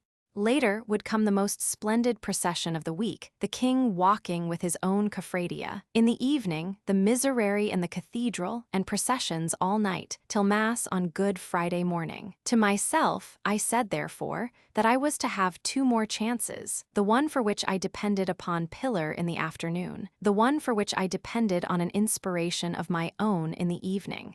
For all the world was going to hear the miserere. Though it was a week for penitence and fasting, Seville, honored by the king, thrilled with excitement. Thousands of strangers had poured into the town for this day, and the crowds were 3 times as dense as on Sunday. Though there had been disquieting rumors, whispers of anarchist plots and bombs, the police had been alert. The king had taken a swift gunboat up the Guadalquivir, instead of arriving by special train from Cadiz, had reached Seville safely, and now anxiety was forgotten. All the town poured into the Plaza de la Constitucion more than an hour before there was any hope that the procession might begin, and I was in the crowd. The boxes filled earlier than before, many of the ladies no longer in black, but wearing Paris hats and pale-tinted dresses, though tomorrow there would be black mantillas again and red carnations. Pillar, Dick, and Colonel O'Donnell were in their places, and though the Duke's box was still empty, I was sure I should not be disappointed today. He'll appear about the time the king does, I was saying to myself, when suddenly there came a stir in the royal box. The mayor and town councillors walked in, looking important. 4 giant halberdiers of the royal guard took position, each in a corner of the box. Then rose a shout, "Viva el Rey!" And against the crimson velvet draperies, the figure of the tall young king in white uniform stood out like a slender statue of marble. He was accompanied by his sister, the Infanta, and her husband, 3 or 4 ladies, and a retinue of decorated officers. But for an instant I saw only the king, because, rebel as I was supposed to be, my hat waved as high and my cheers rang as loudly as any in the crowd.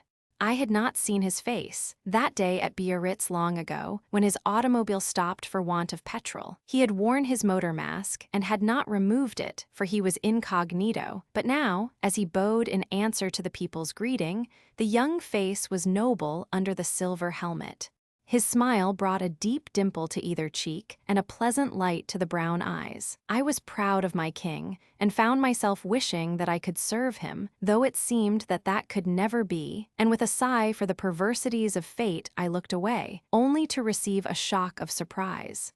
Among the ladies with the Infanta were the Duchess of Carmona, Lady Veuillevon, and Monica. With the officers and friends of the king stood the Duke, his dark face radiating satisfaction, as if this were the crowning moment of his life. Not only was Monica with the man as his fiancée, but she was dressed, in compliment to him, like a girl of Spain. She wore a mantilla such as the Infanta wore, and so bright was her hair, so fair her skin framed in the black flounce of lace, that she was almost as much stared at as the king. On her breast, pinning the folds of the mantilla, there was a glint of crimson, and looking closely, I made it out to be a large brooch of rubies, forming the famous number 8 due, the motto of Seville. Only the Duke could have given her this, I thought, and she had accepted it. There was no more hope, then. It did not matter that her unexpected presence in the royal box would prevent Pillar from speaking or giving her my letter. Still, I clung desperately to the one chance left, the cathedral and the miserere. Hardly were the royalties and their friends settled in the red-draped box when the next brotherhood marched out from Les Sierpes and halted their first passo before the king, that he might see it well. He was on his feet, his head bared and bowed, and while he stood veiled in rising incense, some emotional soul in the audience broke into a Moorish wail, the prayer song or cita of the people, improvising words which caught the popular fancy. A murmur of approval ran through the crowd, which pressed close in spite of the police, and as all eyes for the moment turned upon the king, or upon the white-haired peasant singer, a thing happened which caught my attention. The velvet curtain which hid the bearers of the passo resting before the royal box parted very slightly at one side, as if someone were peering out. Then a hand darted forth and received from a man in a black coat, who stood with his back half turned to me, a faded bouquet of flowers, arranged Spanish fashion in a hard, stiff pyramid. Quick as that darting hand, a thought flashed through my brain. In a few seconds, the passo would be moving on. The bearers were bracing themselves for a new effort. That bouquet. If it should hold the threatened bomb, this was the moment for such an attempt at wrecking the royal box, for the king was a member of the next brotherhood that must pass, and soon he would be leaving his sister and friends to walk with it, perhaps not returning to his box that day. The passing of light is no more swift than was the flight of these thoughts, and without waiting to calculate the cost to myself, thinking only of the king and of the girl I loved, I instantly thrust both hands between the curtains, following the flowers as they were passed in. I grasped the bouquet firmly round the stiff base of the pyramid, and pulled it out before the hidden man who had received it knew that it had not been withdrawn by his confederate. It was all over in a second, and I had the bouquet. Also, I had identified the man who pushed it through the curtains of the passo, though which among the 20 or 25 concealed bearers had taken it from him, I could not tell. Whether my act had been wise or foolish, it was done, and the passo had moved on, carrying the secret of one beating heart under the curtained platform. Prying cautiously among the tightly banked flowers, my blood quickened as I touched something round and hard, a thing about the size of a large orange, fastened into the center of the pyramid by a network of thin wire. Intuition had not played me a trick. There was death in this bunch of roses, death for many, perhaps. Though it was of first importance to get the bomb as far away as possible from the king and from Monica, and to render it harmless, I would not give up my pursuit of the man in the black coat, who was fighting his way through the crowd only a few yards in front of me, a square-set figure, in the holiday clothes of a respectable workman. What if, in his desperation, he turned, and in the hope of saving himself accused me of the crime he would have committed? It but needed that to ruin me, after Barcelona, and this long journey to Seville, where the king was due. Would any explanation I might make be credited when the bomb was in my hand? I pushed the crowding thoughts out of my mind. There were other things to think of, the bomb itself, what to do with it, and the man to be followed. Meanwhile, I was moving on after that broad back of which I must not lose sight, and away from the neighborhood of the royal box. I was in the lane of the procession, close in front of the long ranks of occupied chairs and opposite the tribune. There were only 2 persons abreast in the moving line which carried me along, driven on by the police, but we were tightly packed, pressed against on one side by the knees of people in the chairs, on the other by the purple brotherhood preceding another passo. The situation seemed desperate, since to give an alarm would endanger the crowd as well as jeopardize my future, and a panic would be a calamity. Suddenly, the cry of a water seller struck my ear sharply. Agua, clear as crystal and cold as mountain snow. Agua. He was just before me with his earthen vessel. Sell me your jar, I said. No, I don't want a glass of water. I want the jar for a curiosity. 20 pesetas for it. This offer saved questionings. The vessel with its contents was worth 2 pesetas to the vendor, perhaps, and lest I should change my mind, its owner hastily handed over his jar and pocketed my silver. Even now, I had to wait for an opening in the throng, till I had been pushed on as far as the lane leading from the square to the Plaza de San Fernando, and there, to my joy, I jostled against ropes. Without a word of explanation, I said, "Follow that man in the cloth cap with the black coat and red tie. Get hold of him. Take care he doesn't knife or shoot you. Don't let him go, and wait for me." This was all ropes needed. "Right, sir," said he, and forged after the black back, which in this freer space was gaining distance. Unexpectedly relieved of my second task, carefully shielding the bouquet with the water jar, I worked my way into the lane and struck the head of the earthen vessel against a stone coping. The porous clay cracked like an eggshell, the top coming off in one piece, with a few flying splinters, and I pressed the bouquet deep into the water. This was the best I could do at the moment, though, if the bomb was made with picric acid, I had accomplished nothing.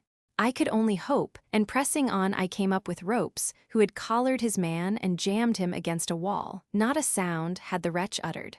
He knew that, if he resisted, he would be instantly denounced and torn to pieces by a crowd not likely to wait for clear proof of such an accusation. Since he had failed, it was better to trust to the mercy of his captor and of the police than to the thousands wild with enthusiasm for the king.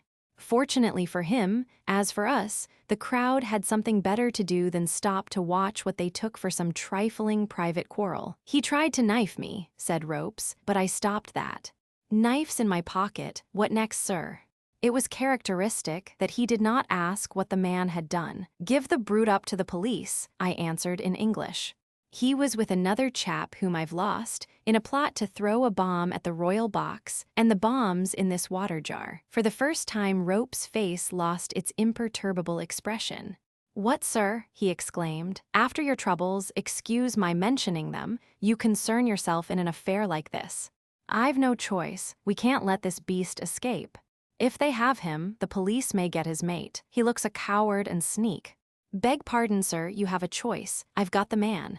Give me the jar with the bomb, and I'll take the whole thing on my shoulders with the police, though it's a shame you should lose the credit. I've a clean bill, chauffeur to Mr. R. Waring, American newspaper correspondent. No need to bring you into it. If you're blown up by the bomb, would get blown up just the same sticking to you, for I would stick like a burr, sir. Better tell him what's in that jar, sir. My Spanish doesn't run as far, and that'll quiet him. You can't manage the man and the jar." "Could manage 2 of each. There's a couple of civil guards. Now, if you've any kindness for me, sir, let go that jar, and don't be seen with me." I gave Ropes his way.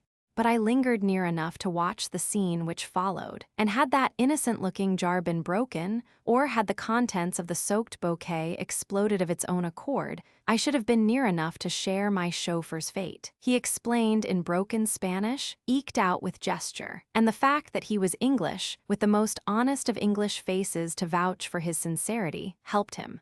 The man in his grasp was Catalan, which was not in his favor at Seville. The civil guards looked at the jar with respectful interest, but did not offer to take it, and, after a moment of lively conversation, Ropes and his captive marched rapidly away with the men in red, black, and white.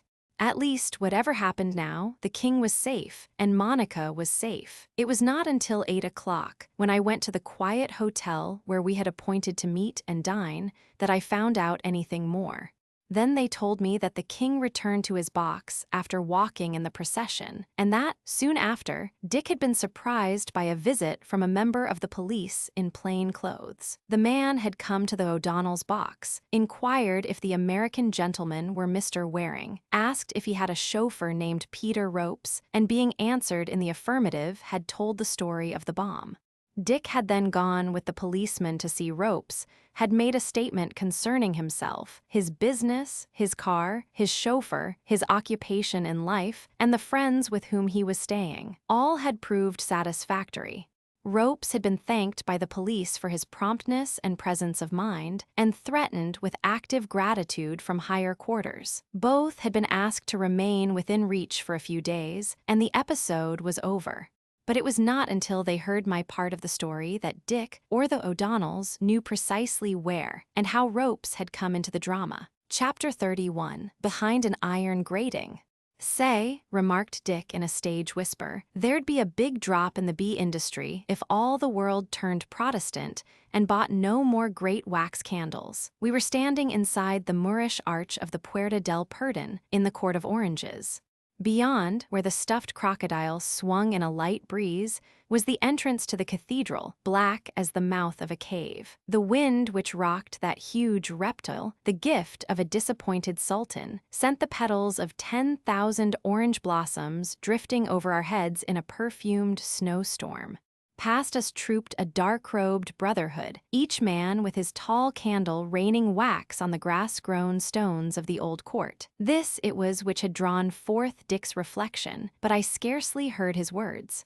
I was watching for Monica, and my last chance must come soon if it were to come at all. Pillar and her father were not with us.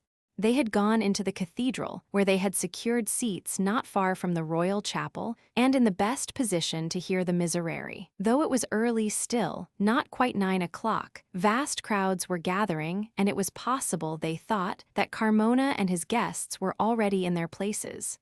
If they were seen there, Colonel O'Donnell would send out a messenger with a word for me. Earlier, this person had come to the hotel, where he had been told to look well at me that he might not fail to recognize me again.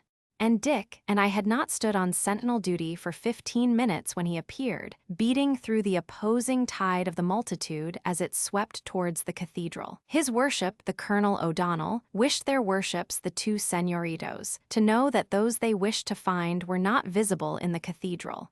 Could they be there and invisible? I asked. The cathedral is very dimly lighted, and they might not be seen if they were in some chapel. There are several with many people in them, and the doors are locked. Is that allowed? The people have given something to a verger not to let others in. I have power of the same kind, if any señor wished me to use it. Here they come, whispered Dick.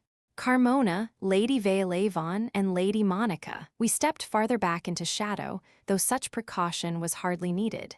It was so dim in the Court of Oranges that the crowd groped its way over the cracked, uneven pavement. Only because they were close upon us, and he was watching, had Dick been able to make out the faces we knew. "Stop with us," I said to Colonel O'Donnell's messenger. "You shall have 100 pesetas if you will open the door of an empty chapel for me, and lock it again when I give the word." "But I fear there are no empty ones," he began. "Then make one empty." "Can you do that for 100 pesetas?" "Yes, señor, I think I can." By this time, Monica, still in her black mantilla, had flitted past us between her mother and the Duke, but we were following. Dim as it was in the court, the moon looked out from behind the Giralda Tower, and it was not dark enough for my project. Inside the cathedral, however, was a mysterious darkness. Not the hundreds of great wax candles sufficed to light the aisles in that vast forest of stone. Stumbling, groping to pass through a hanging veil of shadow, thousands of men and women drifted aimlessly to and fro, themselves black as the shadows they fought, save here and there some soldier whose uniform waked a brief flame of red and gold, or a hooded brother who glowed purple under a lighted pillar. Purposely we pushed against the people before us, so that in a space black as a lake of ink the trio we followed was separated. The rush of people from behind was so sudden, so well managed by us, that it took the Duke unawares. The three were caught in the eddy, divided, and before they could come together again, I had my arm through Monica's and was dragging her away, the messenger clinging to me closely. "Don't be frightened," I said. "It's I, Ramon. I have to speak with you." She looked up at me, her pale face dim as a spirit's in the dark. "Shame," she stammered brokenly. "To force me like this, you who have done nothing except love you too well, and you must give me the chance to win you back. You owe it to me," I said almost fiercely, and she was silenced. "Monica, where are you?" I heard Lady Veuillevon's voice call, and could have thanked her for giving me the direction to avoid. "Take us to that empty chapel quickly," I said to the man. Then he, who would have known how to find his way in that stone forest blindfold, steered us through the sea of people and into a haven beyond the waves. Not a chapel was lighted, but as my eyes grew used to the gloom, I could see faces on the other side of the tall, shut gates of openwork iron which we passed. "I have the key of this one. I will promise the people a better place if they'll come out," whispered the messenger, stopping before a pair of these closed doors and unlocking it with a great key. I heard him speciously informing a group of shadows that they would be too far from the music to hear it well. He had a friend who would open another chapel nearer. Eagerly, 10 or 20 persons snapped at the bait, flocked out, and the instant their backs were turned, I half-dragged, half-carried Monica in. Then before she could escape, if she had wished to try, the great iron gates were shut and locked upon us. "They will be looking everywhere for you," I said. "Come with me to the back where it is so dark that no one can see us. This chapel must seem to be empty." "I want to be found," the girl answered cruelly. "I'm going to marry the Duke." "If you love him and not me, I shan't lift my hand to keep you," I said. "The other night I believed it was so, and made up my mind to trouble you no more." "But Miss O'Donnell said—" "Miss O'Donnell!" exclaimed Monica. "I wonder you can speak of her to me." Her voice quivered with angry scorn, yet my heart leaped with joy at the words which confirmed Pillar's suspicions and my hopes. "She's as loyally your friend as I am loyally your lover," I assured her. "Now listen, there are things which you must hear, and if when you've heard them you ask me to take you to your mother and Carmona, I'll obey instantly." Then, without giving her time to cut me short, I began to talk of the letter I had written at Manzanares, and how I sent it, and what it had said. "Did you get it?" I asked. "No such letter as that." "It was a very different one, a horrible letter." "Oh, Ramon! If it were true, if you had been true, if you could have gone on loving me." She broke into sobbing and hid her face between her hands. "Don't dare to doubt that I did and always will. Tell me what the letter said." I pulled her hands down, too roughly perhaps, and held them fast in mine. She tried to check her sobs. "I could show you the letter if there were a light. Since that day I've carried it with me, so that I could look at it sometimes, and have strength to hate you if my heart failed." "My own darling, mine again," I soothed her. "It's been a horrible plot. If that letter was not full of love and longing for you, it was forged, no doubt after the handwriting of the one I really sent." "You mean my mother would do a thing like that?" "She might have justified it by telling herself that the end sanctified the means." "I know, she was ready to do almost anything to turn me from you," Monica admitted, leaning against me so confidingly that all I had suffered was forgot. I couldn't have believed this of her, but she did tell me the night before Manzanares that at Toledo she heard you calling Pillar O'Donnell darling. "Young Mr. O'Donnell seems very fond of his sister," Mother said, looking straight at me, though she seemed to speak innocently. "I heard him call her darling girl. You can imagine how I felt. But I hoped she was mistaken, or that she'd invented it to make me unhappy, so I wouldn't let myself be very unhappy, only a little distressed. Because, you know, Miss O'Donnell is awfully pretty and perfectly fascinating. Mother said, the night we were at Manzanares, that she was one of those girls whom most men fall irresistibly in love with. And I loved you so much, I couldn't help being jealous. As if any man could even see poor little Pillar when you were near." I exclaimed, forgetting Dick's difference of opinion. "Oh, I had faith in you then." But next morning that pretty Mariquita handed me a letter, which I was sure was from you, as she hid it behind a tin of hot water. I was taking it when Mother saw and snatched it away. You can't imagine the things I said to her to make her give it back. I was so furious that for once in my life I wasn't in the least afraid, and I would have tried to rush past her and run out to you when she'd refused to give the letter up, but I wasn't dressed. My room had no door of its own. I had to go through Mother's room to get out, and before I knew what she was doing, she'd slammed the door between us, locking it on her side. I hadn't even a proper window, only a little barred, square thing high up in the wall. I couldn't scream for help, even if I hadn't been ashamed to make a scene in a strange hotel, so what was I to do? She kept me there, wild with rage against her, for quite an hour after I was dressed and ready to dart out when I had the chance. But at last she unlocked the door, looking very grave. "I've opened your letter," she said, "and read it as it was my duty and my right to do. It is different from what I expected, and I've decided after all that it's as well you should have it." Then she handed me a torn envelope, and I recognized it as the one we had crumpled up between us when she snatched it away. "Your handwriting was on it, and I never doubted it was yours inside, though it looked as if you'd written in a hurry with a bad pen. No name was signed, but the letter said you thought it best to tell me, without waiting longer, that you feared we'd both been hasty and made a mistake in our feelings. Our meeting was romantic, and we'd been carried away by our youth and hot blood. Now, you'd had time to see that it would be unwise of me to give up a man like the Duke of Carmona for one unworthy enough to have fallen in love with another girl. Accordingly, you released me from all obligations and took it for granted that you were also free. Then you bade me goodbye, wishing me a happy future in case your car and the Duke's happened to go on by different ways. Do you wonder I tried to hate you, and that I said yes the very next night when the Duke asked me again if I wouldn't change my mind and marry him? For answer, I caught her against my breast, and we clung to each other as if we could never part. "Such a promise is no promise," I said at last. "I have you, and I don't mean to let you go, lest I lose you forever. Monica, will you trust yourself to me and run away with me tonight?" "Yes," she whispered. "I daren't go back to them, but what shall we do?" "I'll tell you what I've been thinking," I said. "My car isn't far off. Colonel O'Donnell and Pillar, who'd do anything for you and me, are in the cathedral. Just outside this chapel, the man who locked us in is waiting for my signal to open the door. With the O'Donnells and Dick wearing to see you through, will you motor with me to Cadiz, take ship for Gibraltar, and marry me on English soil? Suppose there should be no ship for days." She hesitated. "There is one nearly every day, but at worst I can hire a boat of some sort. Once we were in Gibraltar, you'd be out of reach if the Duke tried to take revenge," she said. "Yes, I will go. I love you and I can't give you up again. Oh, Ramon, I never would have promised to marry him if I hadn't longed to show you that I didn't care and that there was someone who wanted me very much if you didn't." "How like a woman," I exclaimed, laughing, for I could laugh now.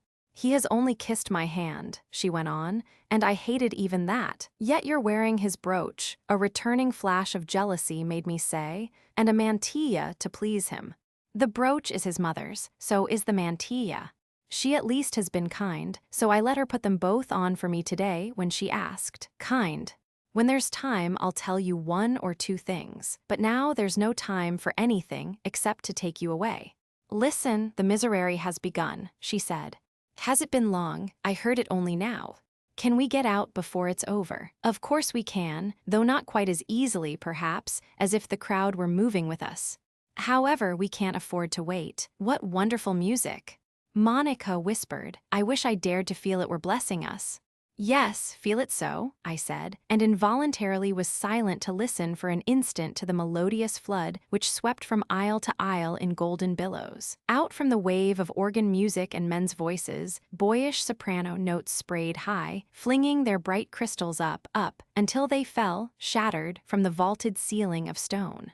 From each dimly seen column shot forth one of those slender-stemmed, flaming white lilies of light, such as had bloomed in Our Lady's garden, as the passos moved blossoming through the streets. It seemed as if they might have been gathered and replanted here to lighten the darkness, and as the music soared and sank, its waves set the lily flames flickering. I peered out and saw my man hovering near. In the gloom, he did not catch the signal I gave him with my hand, but when I shook a handkerchief between the gratings, he came quickly. As he unlocked the doors, I slid the promised bribe into his palm, and having glanced about to make sure as far as possible that we were not watched, I called Monica. "Take us out by the nearest way," I said, and the man began to hurry us officiously through the crowd. Monica clung to me tightly, and I could feel the tremblings that ran through her body. My heart was pounding too, for it is when the ship is nearest home, after a stormy voyage, that the captain remembers he has nerves. It seemed too marvelous to be true, that the girl was mine at last, and yet, what could separate us, now that I held her close against my side, and she was ready to go with me, out of her world into mine? This way, señorito," our guide warned me, plucking at my arm as I steered ahead, confused by 1,000 moving shadows. I followed, brushing sharply against a tall man in conical capucha and trailing robe of blue. He turned, his masked face close to mine, so close that even in the dusk I caught a flash of glittering eyes.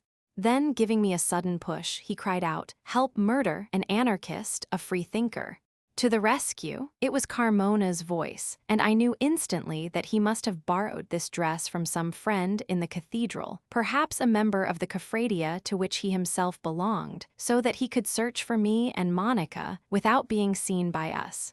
Thrusting the girl behind me, yet keeping her close, I hurled him away, but he sprang at me again, and this time something glittered in his right hand. I fought with him for it, and pulled a slim length of steel up through his closed fingers, so that the sharp dagger blade must have cut him to the bone. He gave a cry and relaxed his grasp, but though he was disabled for the instant, a dozen men in the crowd, which swirled round us now, caught and held me fast. Monica was wrenched from me, the dagger had fallen to the ground, the figure in the blue capucha was swept out of my sight, and I was fighting like a madman in a straitjacket for freedom. Chapter 32. On the road to Cadiz. It was a mouse who gnawed a hole in the net that entangled the lion. Now, I am no lion in importance, nor was Colonel O'Donnell's messenger of as little significance as a mouse, yet he was the last creature to whom I would have looked for succor in a moment of stress. Nevertheless, to him I owed my rescue. A mistake, he chirped, jumping about bird-like just outside the circle of struggling men. "I am a verger here. This gentleman was with me. He did nothing. He is a most respectable and twice wealthy person, a tourist whom I guide. He is innocent, no anarchist, no freethinker. That pretended brother, has made a practical joke. See, he has run away to escape consequences. There is nothing against this noble señor. You have it on the word of a verger, because it was bewilderingly dark, and they might have got the wrong man. Because, too, the verger was probably right, and it had been a joke played upon them by a person who had now disappeared. The 12 or 15 men who surrounded me fell back shamefacedly, glad on second thoughts to melt away before they could be identified and reproached for disturbing the public peace, and spoiling the music to which their king listened. I was free, but I would not leave the cathedral yet, for my hope was to find Monica again. I wandered in every direction, while the verger went off to bring Dick and the O'Donnells to meet me in the Orange Court. Pillar's delight in the first part of my story was dashed by the sequel. "Of course," she said, "it must come right in the end, since Monica and I understood each other at last." But just for the moment, everything seemed difficult. The Duke was sure now that I was Casa Triana and not Christabel O'Donnell. He would almost certainly make all the trouble he could, and a man of his influence could make a good deal. As his attempt to stick a dagger into me, by way of a quick solution, had been covered by the capucha of a Cofradia, I could not take revenge by laying a counter-accusation. I might say I had recognized his voice, and that I thought I had recognized the dagger bought in Toledo, but I could prove nothing, and the Duke would score. Still, as the cherub remarked consolingly, he could not do much worse than force me out of Spain. Neither I, nor anyone else, had ever said in so many words that I was Christabel O'Donnell. If people had taken my identity for granted because of a few roundabout hints, and because for a joke I had borrowed a friend's uniform for a day or two, nothing very serious could be made out of that after all. And as Christabel really was on leave, he need not be involved. He was a good officer, whose services were valued, and I was not to worry lest harm should come upon him. I need think only of Monica and of myself. Had I formed any idea of what to do next? I must get Monica out of Carmona's house, I said.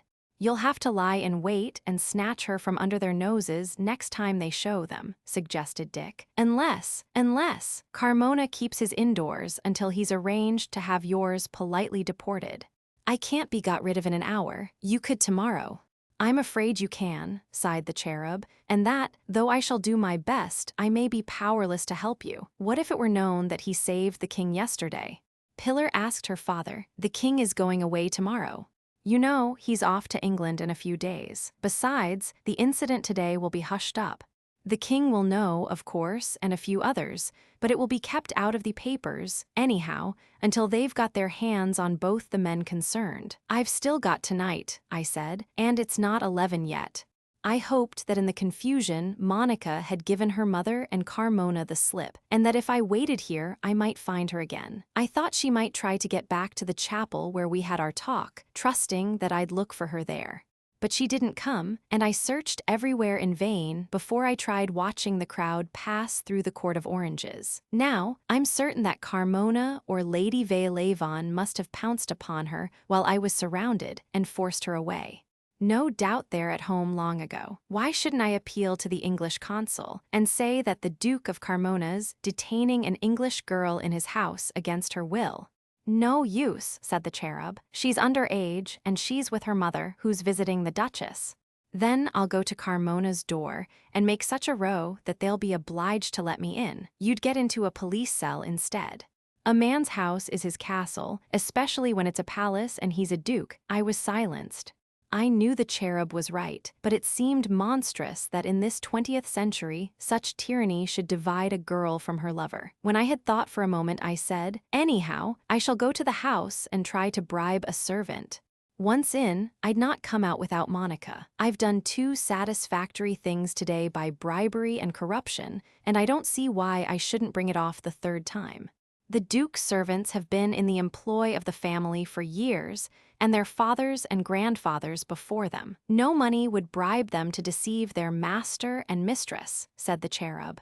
I shouldn't have thought either the Duke or his mother capable of inspiring such devotion. It isn't devotion, it's fear. To an unfaithful servant in that house, well, almost anything might happen. Have you any advice to give me then?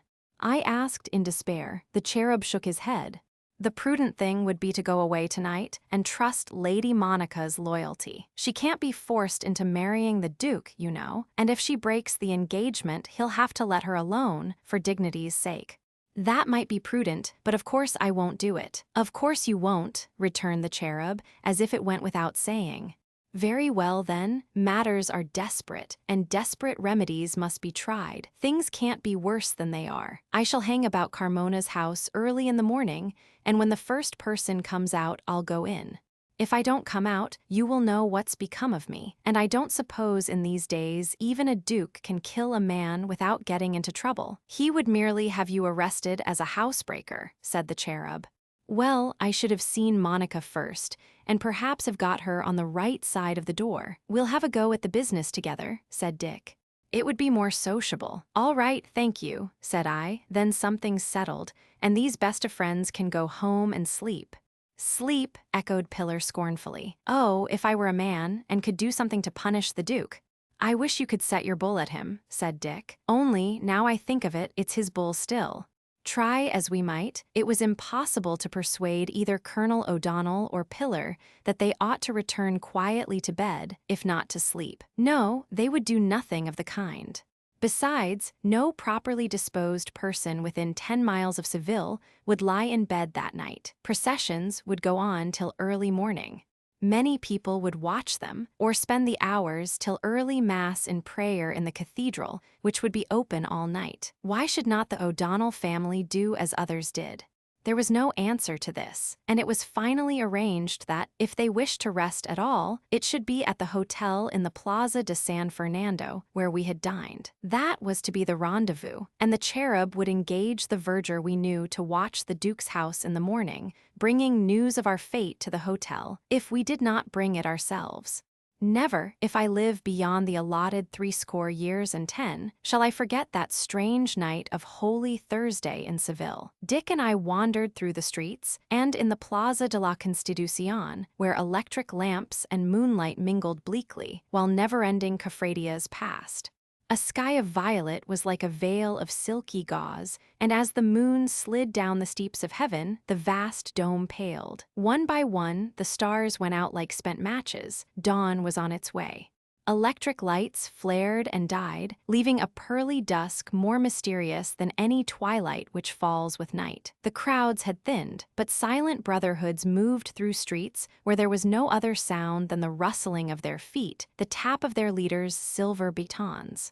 So faint was the dawn dusk that they were droves of shadows on their way back into night, their candle lights lost stars. Now and then the clink of a baton brought to some half-shuttered window a face, to be presently joined by other faces, peering down at the dark processions of men and black-robed, penitent women. Outside the great east door of the cathedral halted a passo, like a huge golden car. Christ was nailed to a cross, not yet lifted into place. A Roman soldier, of exaggerated height and sardonic features, stood reading the parchment with the mocking inscription about to be nailed above the thorn-crowned head. His evil mouth was curled in a satirical smile. 2 centurions in armor sat their impatient horses and gave directions for raising the cross. The effect was startling, for in this pale beginning of light and the atmosphere of tingling exaltation which steeped the town, it was difficult not to believe that the terrible carved figures of wood had life, and that with the eyes of one's flesh one beheld the world's great tragedy. Somehow the impression of horror was but deepened by the fact that the bearers had come out from under the curtains of the passo to take off the large pads they wore on their heads, to drink water and smoke cigarettes with the penitents who had rolled up the masks from their pale, damp faces. They might have been comrades of the Roman soldiers, in their obliviousness of that tortured form on the cross. It was not yet 5 o'clock when Dick and I plunged into the cool gloom of the cathedral, passing the spot where Carmona had struck at me and the chapel where I had taken Monica. The stones were slippery as the floor of a ballroom, with wax dropped from innumerable candles, and the air was heavy with the smoke of stale incense. The searchlight of dawn could scarcely penetrate the black curtains which throughout Holy Week had draped the cathedral. Therefore a solitary beam, like a bar of gold, slanted in through one superb window. The amethysts, emeralds, and rubies of incomparable painted glass transformed the yellow bar into a rainbow which streamed down the length of the majestic aisle and struck full upon a golden altar.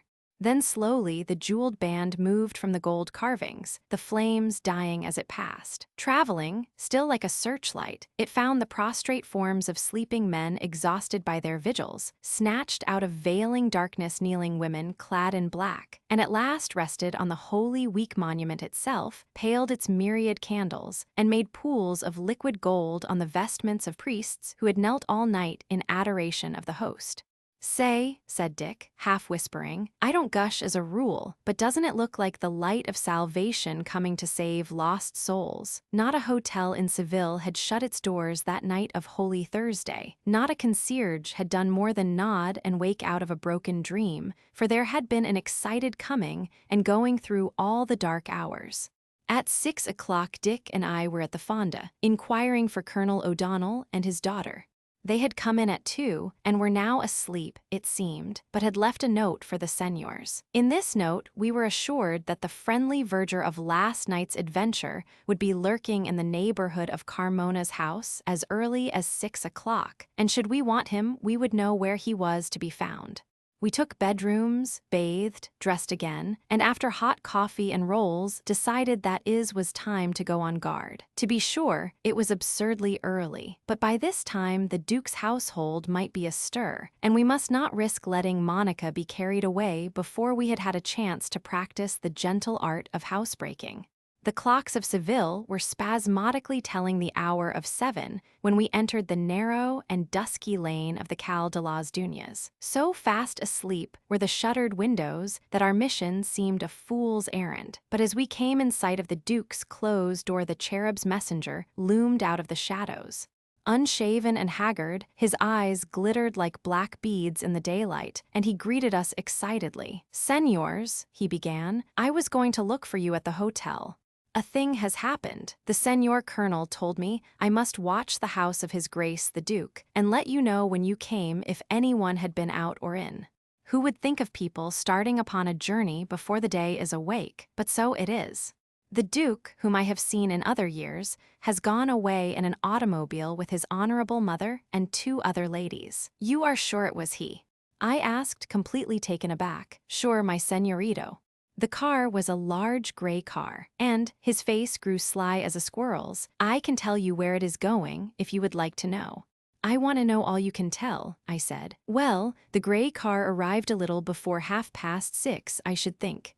In it there was only the young man who drives, dressed in leather. What is going to happen?"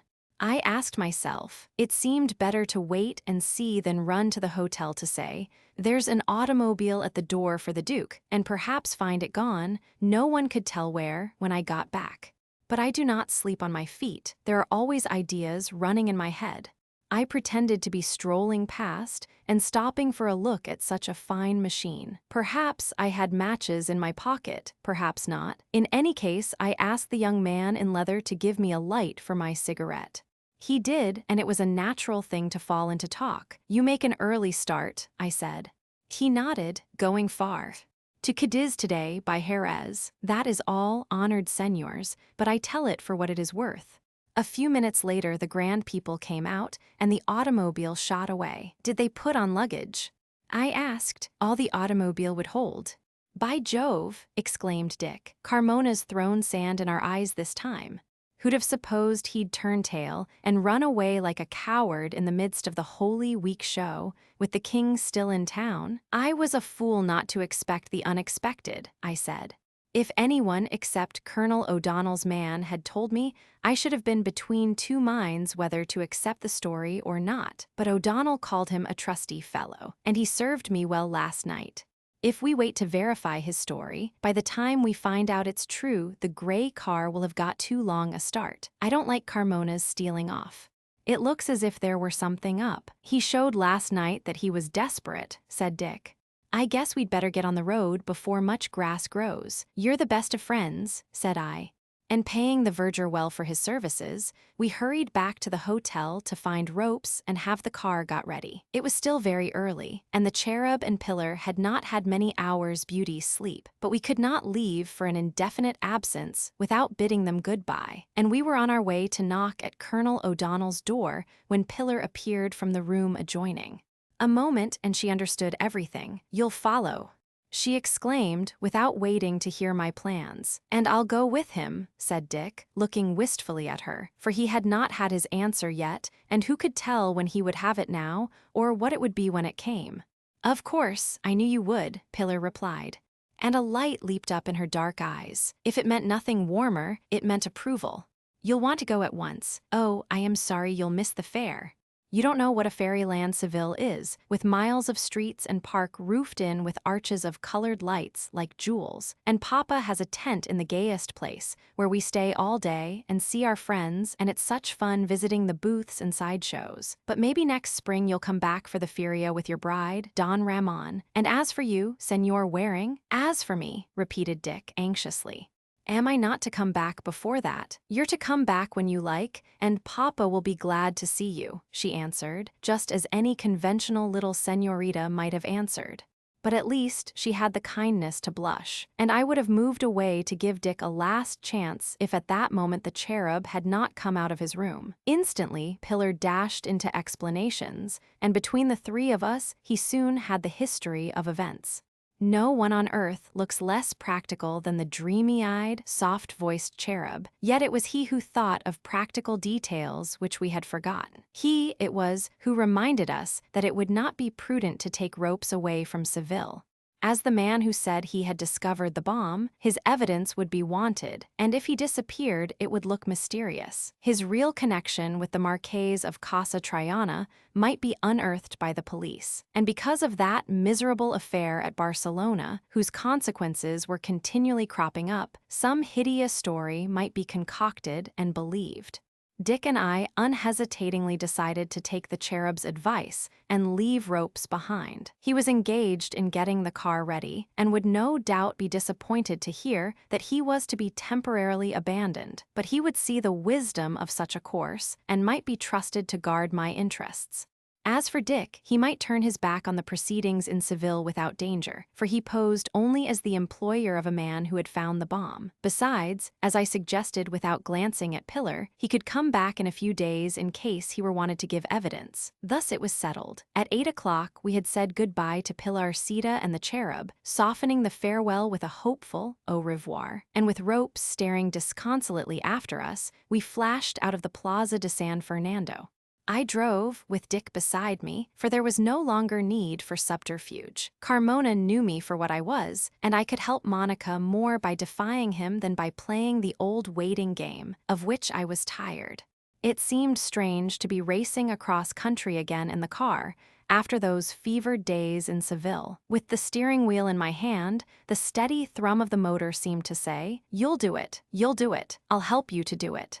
The air was made of perfume, orange blossoms and acacias, and the vast flowery plain where Seville is queen gave us a tolerable road, on which the car ran lightly. Soaring snow peaks of fantastic shapes walled the green arena of rolling meadows, and the day was like a day of June. Save for the gray Lecomte, scarcely a motor had we seen since leaving Biarritz, except in Madrid. But now, when I tried to decipher the road hieroglyphics, the dust showed more than one track of news. Cars had come to Seville from Madrid for Semana Santa, and had evidently run out this way for a spin more than once. As I had not Rope's detective talent, I was unable to distinguish the Lecomte's tire marks from others. In sight of the conspicuous church tower at Utrera, ancient home of outlaws, we came upon a dusty white line diverging to Écija. Pausing to question a road mender, I remembered Colonel O'Donnell's story of the 7 men of Écija and the curious bond between them and the Dukes of Carmona. But what brought the tale to my mind, unless it was the name of Écija on the road map and signpost, or the fact that we were now in the real heart of Brigandland, I could not have told. Yes, said the road mender, he had seen an automobile go by, a big one not long ago, steering as if for Jerez. Was it gray? He would not be sure, but at all events the thing was so gray with dust that had there been another color underneath, no one could have seen it. Ladies in the car. Well, he was not positive, for it had gone by like a cannonball in a cloud of smoke, but there were several persons inside, and it was the only motor which had passed him today. Several cars had appeared in the distance yesterday, but they had turned back on the Seville side of Utrera. One automobile, a big one, apparently gray, and with several persons inside, had gone by at a tremendous pace not long before. That sounded as if the car we chased could not be far away. Our eyes searched the telltale dust and found the sleek, straight trail of a new in the midst of wobbling cart tracks. We had but to follow that straight trail, then, I said, to come up with Carmona and interfere with his new plans. Now we were racing through a wide region of salt marsh, where within enclosures grazed hundreds of fierce black bulls, sooner or later to die in the arena. The country became desolate and curiously sad. We met no more peasants' carts or laden donkeys as the road began to undulate among the foothills of distant mountain ranges. What an ideal place for a band of Colonel O'Donnell's bandidos, eh? Said Dick, then drew in his breath with a sharpness that cut the sentence short as we whirled round a hummock at a turning of the road. Chapter 33. The 7 Men of Écija. Close in front of us was drawn up a large automobile, its front wheels mounted on a barrier of rough stones built across the highway. Rolled in the dust lay a leather-clad chauffeur, limp in unconsciousness or death, and with their backs to the car, 2 young men stood bravely defending themselves against 7. So suddenly did we burst upon the scene, and so furiously had I to put on the brake, that I saw only a wild picture of determined faces pale above flashing blades, fierce faces under red peasant caps, and carbines used as clubs. Then Dick and I were out of the Gloria, and instead of 2 there were 4 against 7. Where were the revolvers we had bought by Don Cipriano's advice at Madrid for just such an emergency as this? In our suitcases at the Cortijo de Santa Rufina, forgotten from the moment of purchase until this moment of need. But, as by one accord, each seized a jagged stone which had rolled from the barricade, and before we had had time for 2 consecutive thoughts, we had joined the strangers, and all 4 were fighting like demons. Oddly enough, the 7 red caps did not fire their carbines and had apparently directed all their efforts to disarming or stunning the automobilists. But at sight of us, their tactics changed. Surprised at first, their astonishment was burnt up by rage. 4 of the 7 turned upon us and drew knives, but quick as light I had wrenched one of them out of a brown hand, giving its owner a smashing blow between the eyes with my stone. Down he dropped like an ox, and I was ready for another, but the blade of a third would have slid between my ribs had not one of the 7 cried out sharply, "Stop! A red car! A red car!"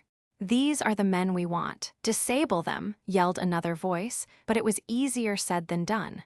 The second's pause, which followed the warning shout, saved my skin. The brigand's knife flew, and he got a side blow on the temple, which sent him spinning. We were now 4 against 5, but already the right arm of another red cap spouted crimson from the blade in a sword stick which was flashing blue lightning, and another wore a dark spot on his shirt, a spot which spread and changed its shape. There was no time to look at faces. I scarcely saw the features of friend or foe, and could not have sworn to the identity of one man had my life depended on it. But I knew that two beside whom we fought were brave beyond the common, that they were worth fighting for and with. We were all 4 shoulder to shoulder now, our backs against the car, though how we had won through to that position I could not have told. Another red cap had gone down on one knee, cursing, and there was a fresh blot of crimson on a dark-stained shirt. We 4 had the advantage now, for we had come to no harm but a few bruises and an aching head or two, when suddenly there was a howl from the fellow last down. El Guardia Civil, it was true. Out of the distance rode 2 men, dashing towards us from the direction of Jerez. Far away still, their white, black, and red uniforms caught the sun, and guessing from the knot of forms swaying round a motorcar that something was wrong, the pair spurred their horses to a gallop. "It's too hot for us," panted the brigand I took for the leader. He growled an order, and supporting 2 of their fallen comrades who were able to help themselves, the uninjured pair made off towards a small wood where I now saw horses tethered. After them we went, but they promptly left their half-disabled friends to shift for themselves, and loaded their carbines, so lately clubs, with quickness almost incredible.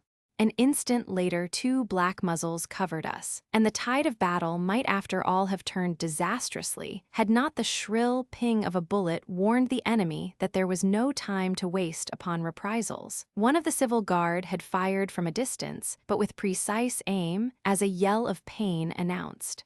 A man already wounded got another souvenir of the encounter, and out of the 7 only 4 could get to their saddles. One limped in the rear, but he had lost his carbine. One sat where his comrades had flung him in their flight, and the last of the 7, stunned by my stone, lay breathing stertorously on the road.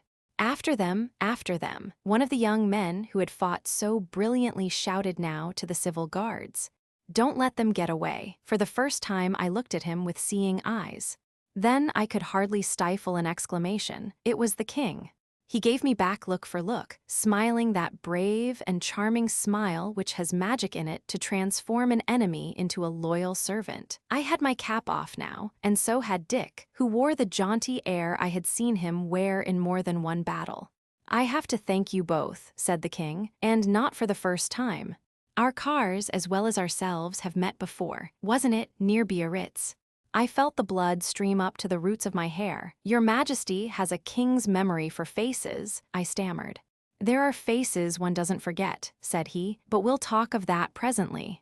Now we have work here." The king's companion was already down on one knee by the side of the chauffeur, pouring aguardiente from a flask into the man's half-open mouth. As for the fellow I had hit, I was sure that he would presently come round, but little the worse for wear, and I suggested that Dick and I find a rope in the car, which would bind him and the 2 other half-disabled ones, but the king would not let us work alone. He did as much as we, and more, before we were joined by the young officer who was his friend. Discouraged and weak from loss of blood, as well as the loss of their carbines and their comrades, the wounded brigands made no further fight. But they were silent, save for a muttered oath or two, and I made up my mind that the true secret of this morning's work would never be torn from them. For there was, of course, a secret. The king, who had not the clue which I held, saw that, and wondered why the brigands had not wished at first to shoot us. Plainly, their plan had been to make captives. The obvious idea was that they would have conveyed their prisoners to some brigand's nest in the mountains, in the hope of obtaining a rich ransom. But they had evidently expected an automobile, or they would not have raised a barricade, just round a sharp corner on a particularly lonely piece of road. Could they have been lying in wait for the king? This seemed impossible, as he had told no one that he was going out, and the expedition had indeed been made on the impulse, in the company of but one companion beside the chauffeur. He had intended to have a spin and discover the state of the roads as far as practicable on the way to Jerez before turning back for the procession in the afternoon. And that evening he must return to Madrid. No, it was not the king for whom the 7 men had prepared. Who, then, was to have been their prey? I believed that I could have answered this question, but I kept silent, and there was no reason why the king should guess that I had a suspicion. At all events, he said, we have you and your friend to thank that the affair was not more serious. I hope we should have been able to give a good account of ourselves, but 7 against 2 are long odds, and there seems a fate in it that you should have come to me in the nick of time today as well as at Biarritz. I should like to know your names. I had dreaded this. Foolishly, perhaps, I felt that I could not bear to see the cordial light in his eyes fade to proud coldness, as it must when he knew me for a son of the man who had tried to place another on his throne. Besides, that I should at such a moment announce myself a Casa Triana would seem like bidding for pardon as a reward for what I had done. The confession stuck in my throat, and while I hesitated, Dick spoke. My friend didn't mean you to know, sir, said he, gabbling so fast that I could not stop him. But this isn't the second time he's happened to be around when there was a little thing to be done for your majesty. It's the third. Yesterday, it was he who snatched that bomb away from the man under the passo, collared the other fellow, and stuck the bomb in a smashed water jar, although he gave the credit to the chauffeur, who, by the way, is shover to this car. My friend here is traveling, as you might say, incog. For important private reasons, which he'll want you to know someday, sir, if he doesn't now. And that's why, when Ropes the chauffeur happened along, he made him a present of all the praise. The king flushed, looking me straight in the eyes with an expression so noble and at the same time so kind that, had we lived a century or 2 ago, when men were not ashamed to show their true feelings, I should have thrown myself at his feet. I thank you again, he said, for everything. I'm glad to know you are Spanish, even if I am to know no more. But am I to know no more? Will your majesty pardon me, I asked, if I beg to remain nameless for the present? I could pardon you far graver crimes, the king said smiling, and I'm sure your reason, whatever it is, reflects nothing but honor on yourself. I owe you a debt. Claim its payment in my gratitude whenever you will, the sooner the better. And if you want a friend, you'll know where to find one. He held out his hand, and when I took it, shook mine warmly in English fashion. Something else he was about to say on a second thought, when his friend, who had now restored the chauffeur to dazed consciousness, drew his attention. Sir, he said, the Guardia Civil are coming back without prisoners. A minute or 2 later, the 2 men had galloped up to us, one wounded in the cheek. They had chased the brigands, exchanging shots, until suddenly, having passed beyond a clump of trees and a few lumpy hummocks of sand, the band had vanished as if by magic. The civil guards had explored the spot for some cleverly concealed hiding place, which they knew must exist within the space of 200 meters, but they had found nothing. And as they had had no time to ascertain the condition of the men left for us to deal with, they had thought it best to return lest the wounded enemy prove not to be hors de combat after all. Fortunately, the distance from this lonely spot to Jerez was not more than 30 kilometers, and within 3 miles there was a farm. Here a cart could be got to take the wounded brigands into the town, and from Jerez, a posse of men would be immediately sent out to scour the country for the escaped brigands. The king, whom the Guardia Civil recognized with respectful surprise, was now anxious to get back to Seville, where he was due in the royal box for the Good Friday procession, and must appear by 5 o'clock at latest. He delayed only long enough to be sure that his chauffeur was not hurt beyond a slight concussion of the brain, to speak a few kind words to the civil guard, and to say a significantly emphasized au revoir to Dick and me. Then, taking the wheel himself, whilst the half-dazed chauffeur lay in the tonneau, he backed the big, reddish-brown car off the barricade and darted away in a cloud of dust at a good 40 miles an hour.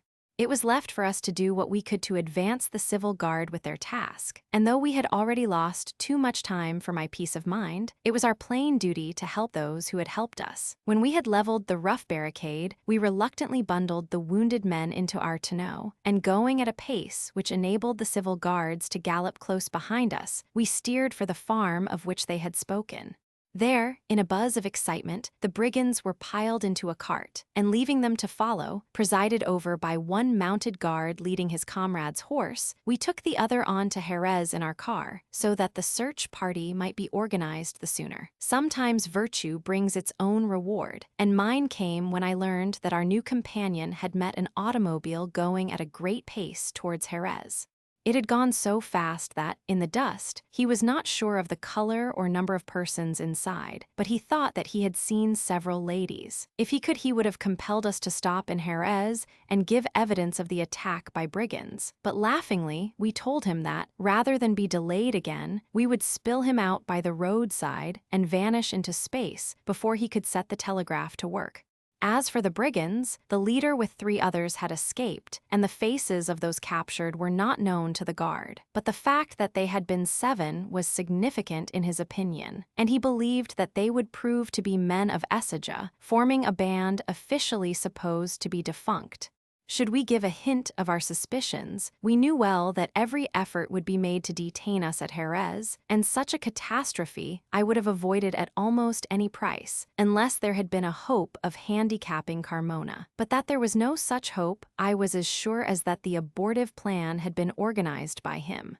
How he had communicated so quickly with his friends the 7, I did not pretend to say, unless he had known where to find their leader, and visited him this morning in his car. Whatever he had done, however, he would not have been fool enough to jeopardize his reputation for the sake of laying me by the heels. The fact that he had claimed the aid of bandits proved that he wished to dispose of me without implicating himself, though why he had not adopted the far simpler plan of denouncing me as Casa Triana to the police, I could not conceive. Still, there was ingenuity in this idea. If a young man, or 2 young men, were captured in a lonely place known to be infected with brigands, if such young men were held for ransom and kept out of the way for weeks or months, what was all that to a Duke of Carmona? What if, when one of those young men appeared in the world again, he told a fairy story about the enmity of the Duke, and reminded the public of an old nurse's tale concerning a bond between the House of Carmona and the leader of the 7 famous brigands? Who would believe him? Who would not think it a silly and spiteful attempt on the part of an embittered man to injure a grandee of Spain? Carmona would not have taken the whole 7 into his confidence, that was certain. He would have appealed to the leader alone. That leader had escaped, and even if he were captured, he would not betray the Duke. Why should he, since it would not help himself? Whereas, if he were loyal, Carmona would secretly use influence to lighten his lot. Dick and I discussed these matters in English, under the nose of the civil guard, as I drove on to Jerez, and shrewd Yankee as he was, for once he accepted the Spanish point of view. If we were to get even with Carmona and pay him out for this, it must be in some less clumsy way, Dick agreed. Chapter 34, The Race. It was lucky for us that the guard had met an automobile between the brigands' barricade and Jerez. Otherwise, we should have been at sea. The road mender near Utrera had seen but 1 car, and that might have been the king's. But now we had something to hope for still, and Dick and I resolved to get out of Jerez as soon as possible, provided we could learn that the car we followed had gone on. If we lingered, the civil guard might, after all, think it his duty to have us detained, and we did not wish to give him time to change his mind. "It's a pity, though," said Dick, with a thirsty sigh. "I've always had a sneaking fancy that if I ever came to Spain I'd stop at Jerez, the place where the sherry comes from, and potter about in huge, cool bodegas, sampling golden wine from giant casks with queer names on them. Only think what it would feel like today to have a stream of mellow Methusalem trickling over our dusty lips and down our dry throats. Great Scott, I daren't dwell on it since it can't be. But it's a grand chance missed." Almost as he spoke, we flashed into a neat white town with green glimpses of patios, and groaning, Dick shut his eyes upon a great bodega where the famous names of Gonzalez and Baez loomed black on white. We dumped our civil guard at the entrance to a side street which was, we hinted, rather narrow for automobiles, and not waiting for his grateful adieus, we darted on, asking a bootblack the way to the best hotel. At the sign of the Swan, we paused just long enough to give the Gloria water, and to find out that a motorcar had stopped for a few moments about 2 hours ago. There were ladies inside, but they had not got out. A gentleman, covered with dust, had ordered sherry and biscuits, which he and the chauffeur had themselves carried to the other passengers, appearing rather impatient with the waiters. This gentleman had spoken Spanish in the hotel, but had been heard conversing in English with his friends. They had remained about 15 minutes and had then gone on. A waiter remembered seeing the chauffeur and his master consulting a road map and had heard the word Cadiz spoken. This gave us an apparently unbroken clue, and half expecting to be caught in a police trap, we slipped stealthily out of Jerez with a spurt of speed as streets were left behind. Still we were watched by purple-robed, guardian mountains, sitting in conclave. A running fire of poppies swept the fields between which we traveled, while distant meadows were paved with gold, or with forget-me-not blue like squares of the sky's mosaic fallen out.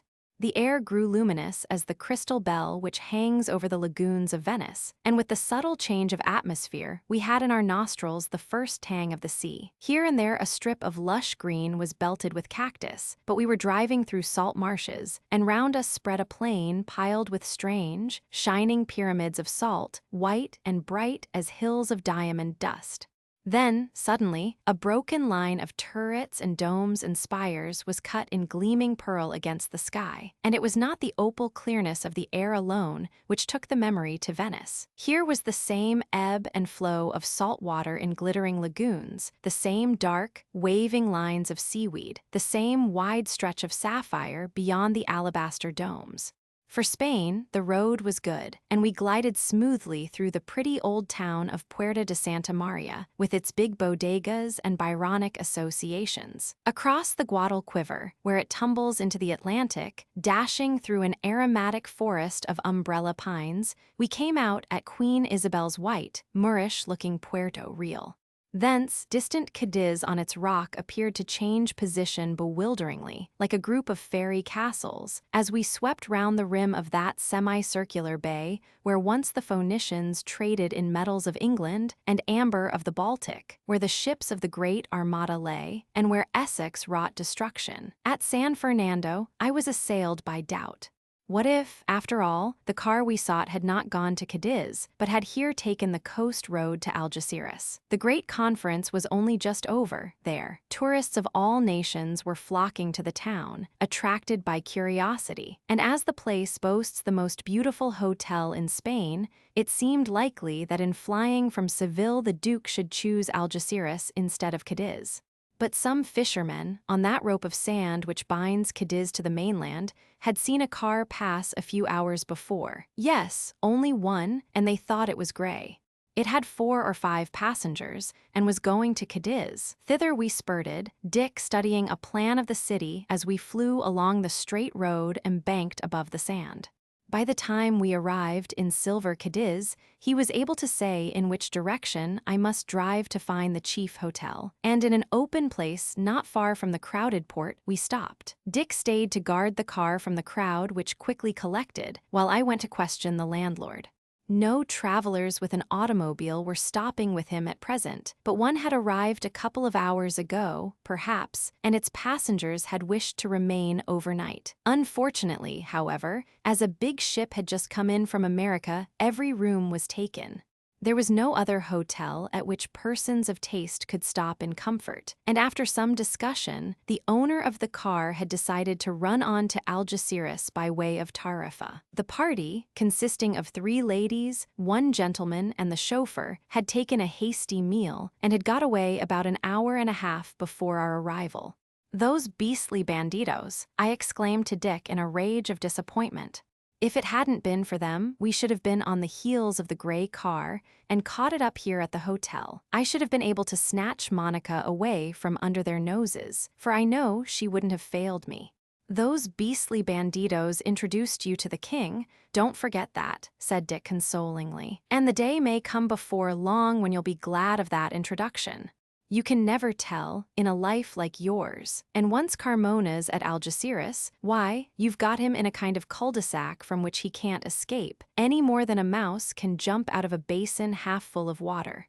If he takes rooms at the Rione Cristina, you'll come plump upon him. If he tries to return by road, he'll run into your arms, and one or the other must happen unless he puts his auto on a train or steamer, neither of which is likely." Somewhat comforted, I proposed to follow at once, but Dick wistfully reminded me that the afternoon was wearing on, and he was wearing with it. Soon he would be worn out, unless I gave him something to eat. It seemed years since that cup of coffee and roll of the early morning. If we needed nourishment, the car needed water. Both needs were supplied somewhat grudgingly by me, though the physical part of me did appreciate the coolness of the restaurant and the strange dishes for which Cadiz is famous, the mushroom-flavored cuttlefish, the golden dorado in sherry. Then off we started again to take a road which the landlord warned us was none too good. People who traveled by carriage or diligence had evil things to say of the 14 to 18 hours of journey, though the scenery was fine. This did not sound enlivening, but what good horses could do in 14 hours, the Gloria could do in 3 or 4. Through ramifications of narrow streets, I steered the car out of Cadiz. In all directions, they branched off from one another, interlacing, overlapping with the intricacy of a puzzle. The houses were high, too, and there was not a window with glittering balcony of glass and iron, where dark-eyed women did not lean between heaven and earth to smile down upon our humming motor. It was all very quaint and gay, in spite of ancient, tragic memories, and though few cities of Spain are older than Cadiz, which claims Hercules for founder, the white houses looked as clean as if they had been built yesterday or some medieval model. We tore back to San Fernando, and soon came upon the bad surface which had been prophesied. The Gloria bumped over ruts and grooves and scattered stones, and perforce I had to slacken speed lest she should break some blood vessel. Nevertheless, we did not waste time in covering the 6 miles to Chiclana de la Frontera, and when we had crashed through this ancient stronghold of the Phoenicians, we jolted out into an open, sandy solitude, with only the knoll of Barossa to break its blank monotony. Even a mind preoccupied must spare a few thoughts for Graham and the Faubolegs. On this ground, where Spanish men and British men fought shoulder to shoulder against the French invader. But when we passed the road branching away to Canil and held straight on across the little river Salado, I heard a thing more instructive than history, more exciting than romance. A man we met, who looked almost old enough to remember the brave days of the great tunny fishing, had seen a large automobile not more than an hour ago. Evidently, then, we were gaining on the quarry. The news gave me courage. The sea and the Straits of Gibraltar were near now, and though they were not in sight yet, nor the sandy headland of Trafalgar, the smell of salt came to us with the wind. At the old Moorish town of Vejer de la Frontera, we had traveled full 30 miles from Cadiz. Childish voices screaming round the car cried that another automobile was not far ahead, and like a racehorse nearing the finish, we put on speed, dashing at a rush to the Laguna de Janda, over the ground where Tariq the Conqueror began his great running fight with Rodrigo. So, through little Venta de Tabilla, leaving the lake to plunge into an imposing gorge, which was a doorway to the sea.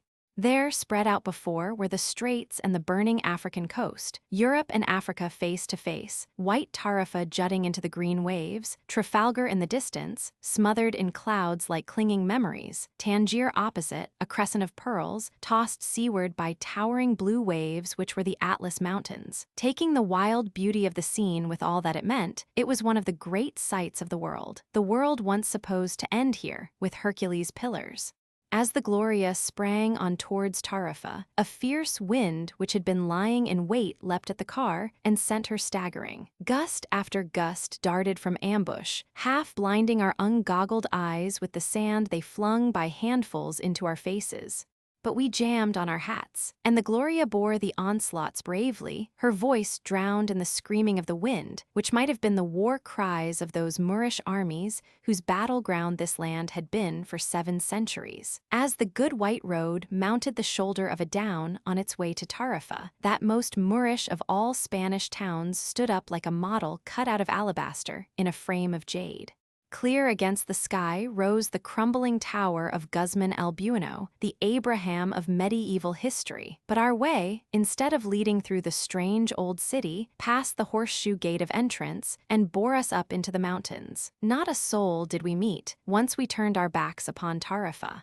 Only the wild wind would not desert us, but roared in strange voices along the hollows of the land, in a country where all was wild. The rough mountain sides were peppered with stunted oaks, and as our way ascended more thrilling grew the views, with the smoke of great steamers streaming black pennons over the sea, and the Atlas Mountains squatting sphinx-like to guard the African shore.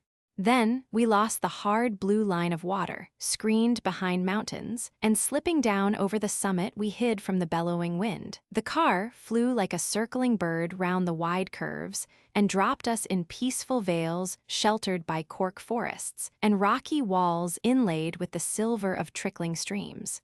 Thus, back to the wide sea view, and downs whose flowery carpet was torn by jagged nailheads of rock. Cork trees, somber as giant olives clad in mourning, strong in their corselets and shields of half-stripped bark as knights in armor, covered the hills like a vast army. At the foot of the hoary warriors, waved bracken and yellow iris in tangled masses. High above their heads sailed here and there a golden eagle of a vulture, looking like paper birds or Japanese kites. Far below us the white houses of Algeciras lay scattered, a broken necklace of white beads, and from across the water that dark lion, Gibraltar, crouched as if waiting to spring. Whether Dick or I saw it first I can't tell, but we exclaimed together, "There's the other car," and there it was, a moving speck upon the road in a white cloud of dust.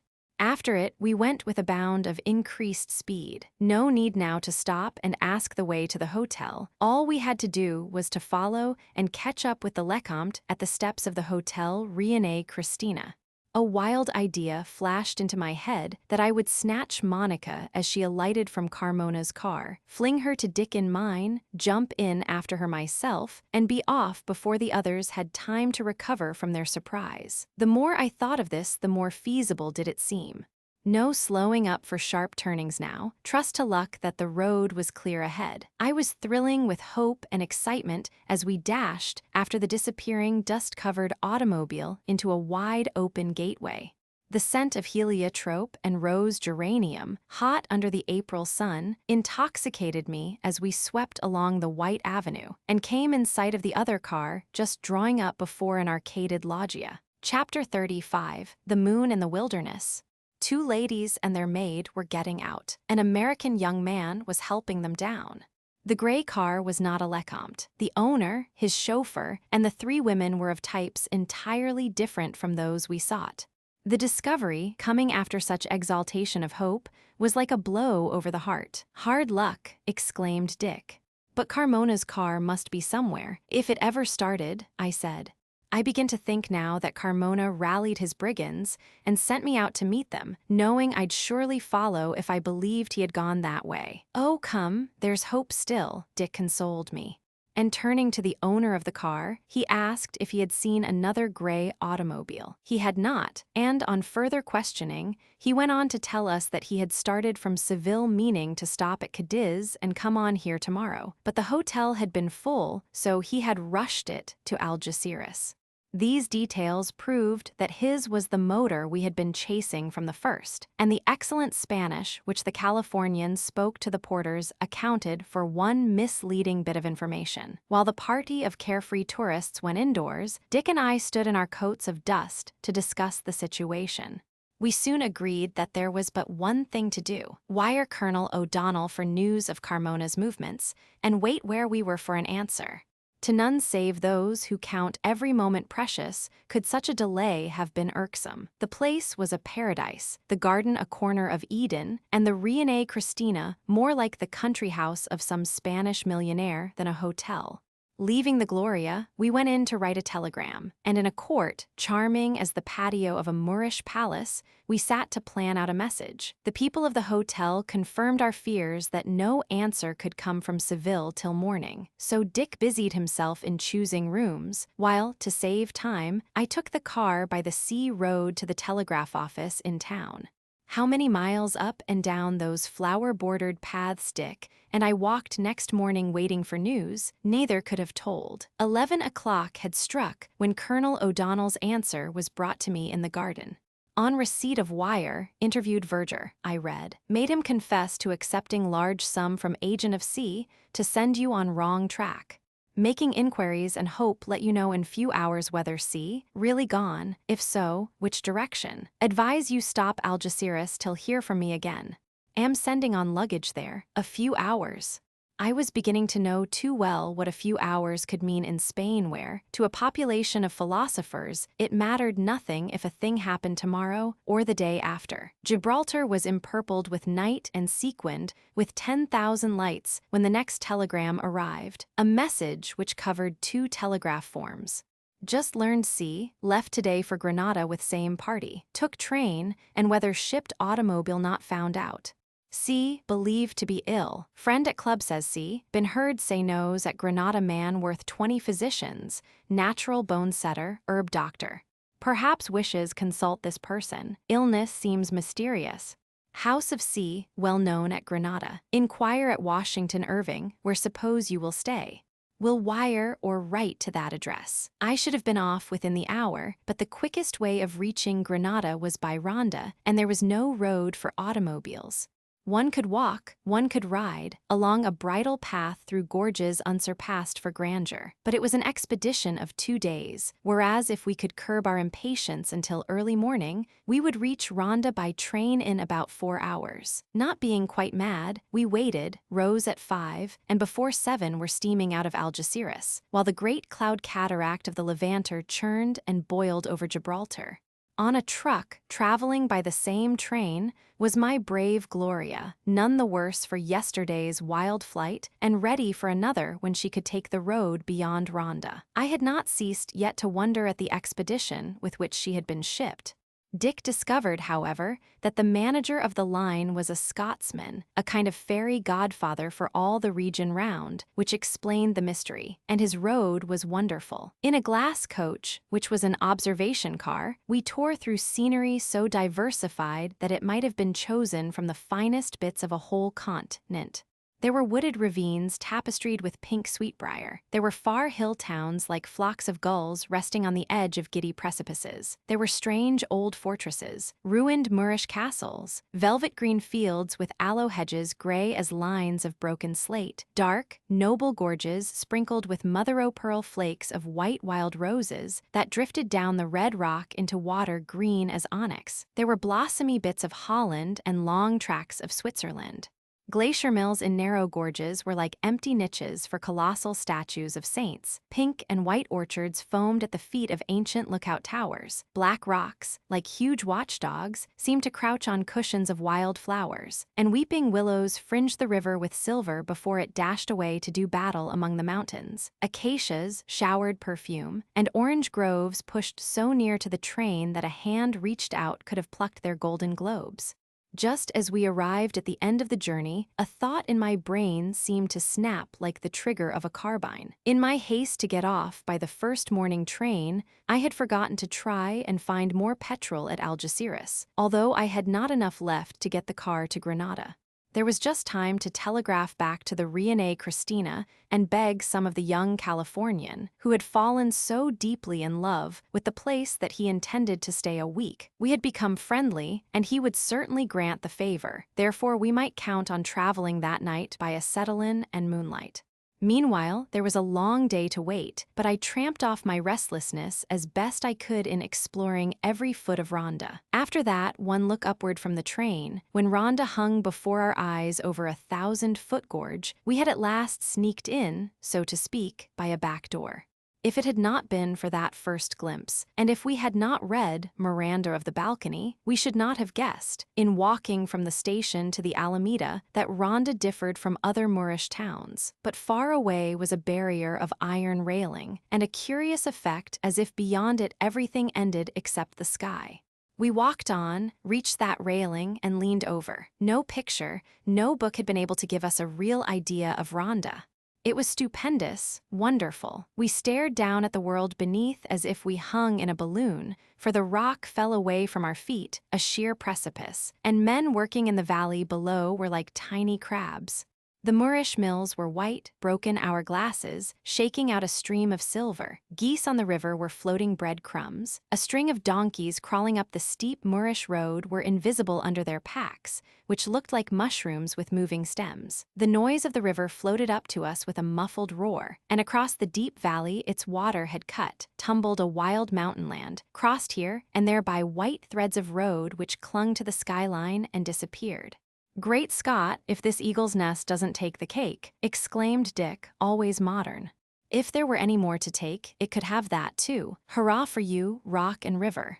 You're sublime, but we had not seen all by hanging over that iron railing, nor nearly all. There was the palace of the Moorish king, and the terrible steps cut by Christian captives. There was the bridge swung over the gorge, and the far-famed window of rock, one of the wonders of the world. There was the old Roman amphitheater, turned into a bull ring, the town wall, which Hercules helped to build, the Roman gate, and the Moorish gate, and the house where Miranda lived, and 100 other things to be found by mounting steep hills or sliding down wild precipices. Rain fell while we lunched, but we wandered out again, in a thin mist like a sieve, through which sifted turquoises and silver spangles. Nor did we cease wandering until it was time for the train to arrive with the expected petrol. The Californian had not failed us, and with a good supply of food for the Gloria, and enough for ourselves to last until morning, we set off, against the advice of everyone. The sky had cleared, and twilight would soon merge into moonlight, but we would need the moon and stars as well on the road we had to travel. In more than one place, it was marked on my map by an ominous, thin black line which meant, "Motorists, beware."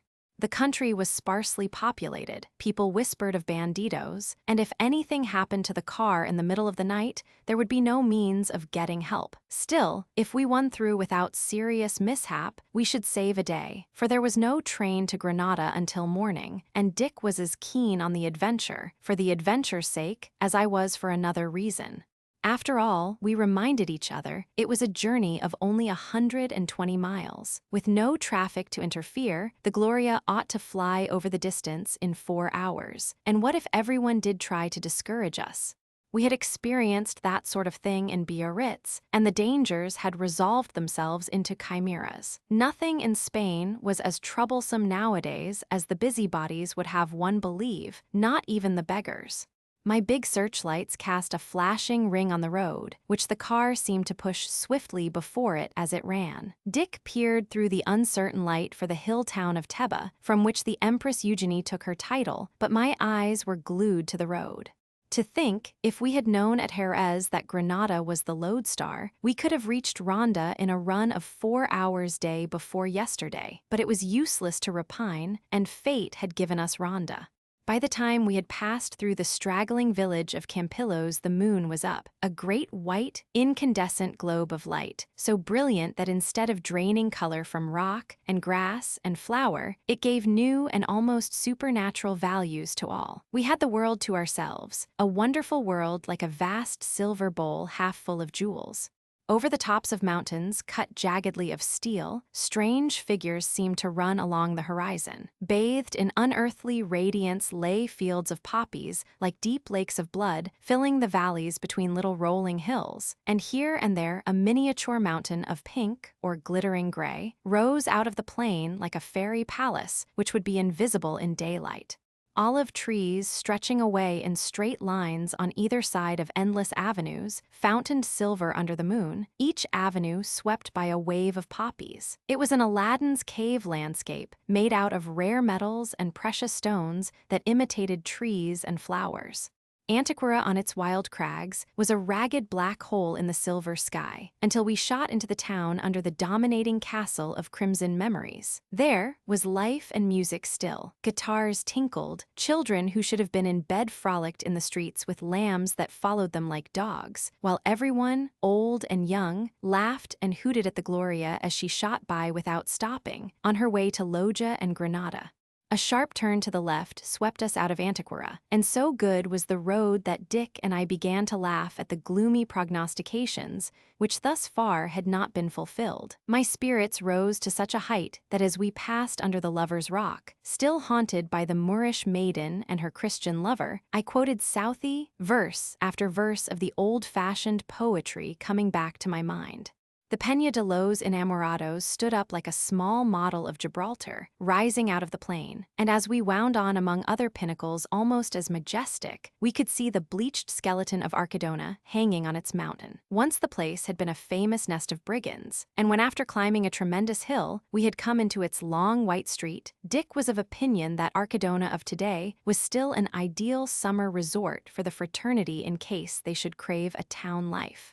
Each low-browed house in the interminable avenue looked a fit nursery for mysteries and secrets. Here and there, a dark face framed in a knotted red handkerchief peered from a lighted doorway, staring after the Gloria until she had slipped over the brow of the hill to coast smoothly down another as steep. There, had we but known, the peaceful olive grove through which we passed and hushed the song of nightingales was to be our last glimpse of peace. Beyond that silver barrier lay chaos, a chaos of wild mountains, deep chasms and grim steppes, solitary, unpeopled, forbidding under the moon. If we broke an axle here, with leagues to walk to the nearest farm, there was no hope of Granada tomorrow. And now the road was equally well fitted for breaking axles, necks, and hearts. It was made of rock in petrified waves, among which the Gloria floundered and buck-jumped as long ago Dick had expected her to do when she crossed the Spanish border. Every part of her shivered as though she were a horse in the bull ring, and I pitied her as if she had a nerve in every spring and chain. "This is no road. It's a nightmare," groaned Dick. But if it were, it was a nightmare which ran with us glaring, showing frightful fangs, for mile after mile of horror.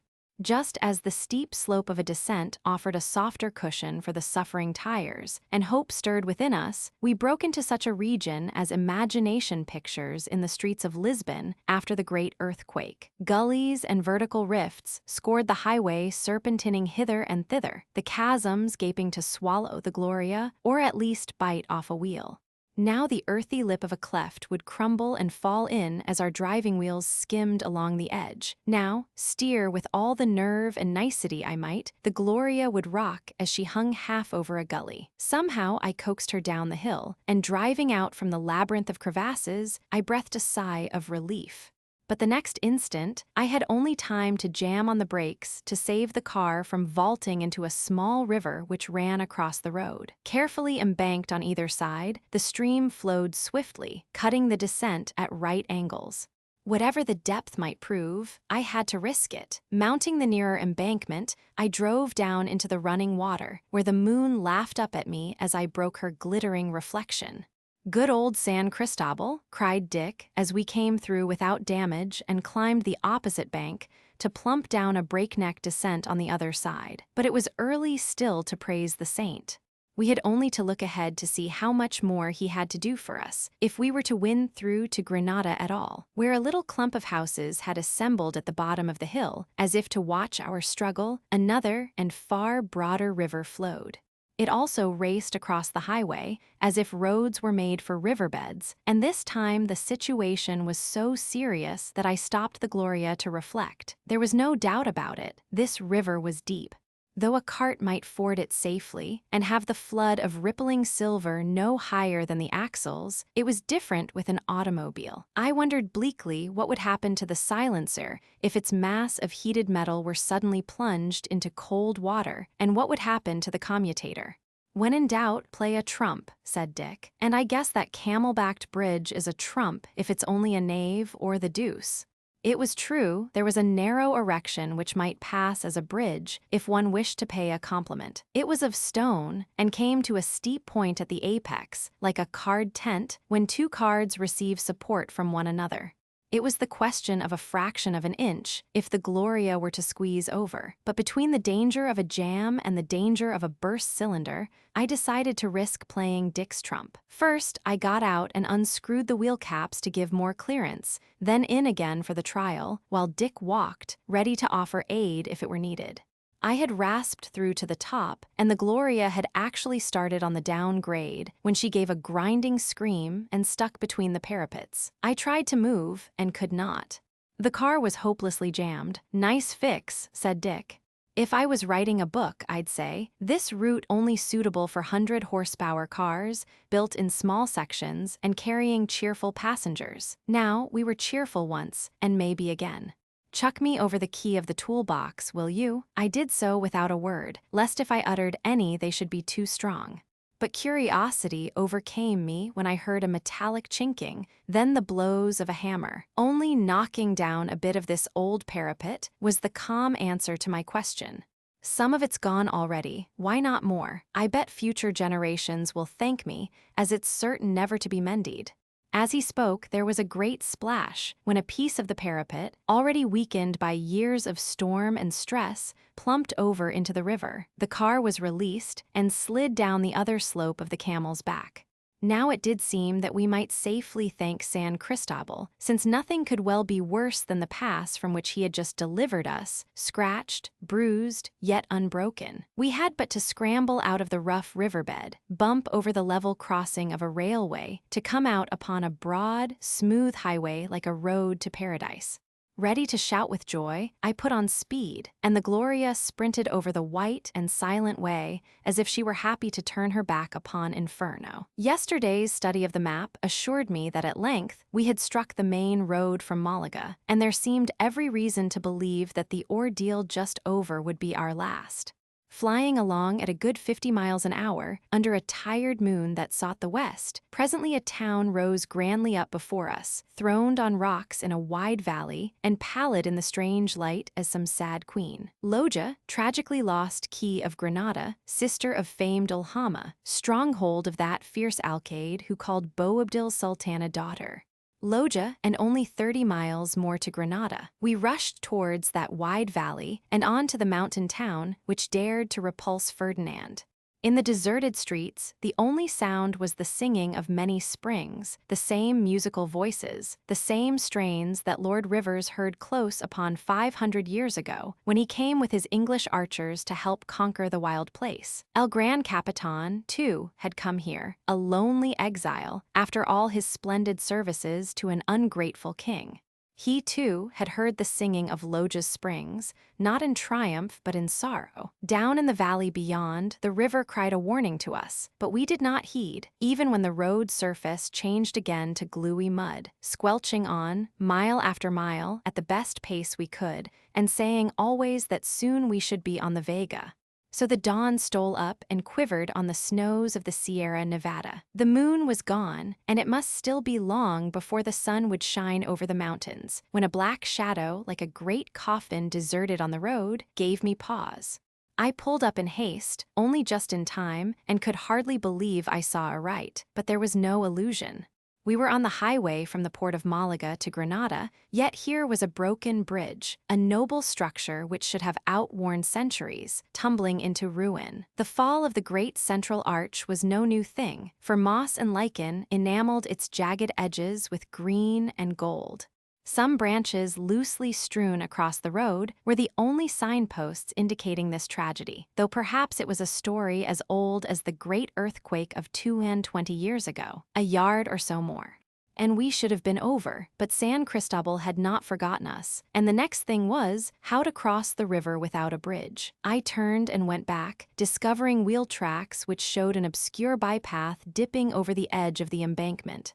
I followed and beheld the ford a little farther on in a baby forest, where a broad stream lay in flood between low banks. "We'll have to get through," I said, and drove the Gloria into the water. If there should be mud, but there were stones instead, and with tiny waves swishing among the spokes of her wheels, she set out to rumble over. "I believe she'll do it," I had begun, when she gave a great hiss, as when a blacksmith plunges a red-hot horseshoe into water, and a cloud of steam gushed up. Still I forced her on, expecting each instant to hear some fatal crash, while we plunged deeper into the stream. Now the little waves splashed coldly across my feet. Would they mount to the carburetor, spoil the ignition, or, still worse, would they crack the cylinders? Neither of us spoke, and the car stormed on, sobbing. For a moment she clawed in vain at something, and then stumbled, as if on her knees, up the farther bank, dripping water and puffing steam. She climbed to the high road again, and, with a bound, started on through spouting mud as if nothing had happened. One would have thought her fired by some incentive as powerful as mine, which forced her on in the face of all difficulties, and perhaps it was a song of gladness which the motor hummed as she came out upon the Vega. Suddenly, the first beams of the sun streamed down the white slopes of the far Sierra Nevada, touched the vast, fertile plain, and wrought magic with a castled hill which floated up, dreamlike, from a purple haze where a great city lay asleep. Clustering vermilion towers blazed with the gold of dawn, and dazzled our eyes with the glamour of romance. For the sleeping city was Granada, and the red towers and gardens on the castled hill were the towers and gardens of the Alhambra. The adventure was over. And under one of those roofs, dove-gray in the dawn, I hoped that Monica was sleeping. Chapter 36, Wiles and Enchantments. "In spite of dikes and dams," said Dick, "we had arrived at a place to visit which had once seemed to him as wonderful as finding the key of the rainbow. Yet here we were, and Granada, after we had entered at last by crossing still another river, came out from under its spell of enchantment when we saw it at close quarters.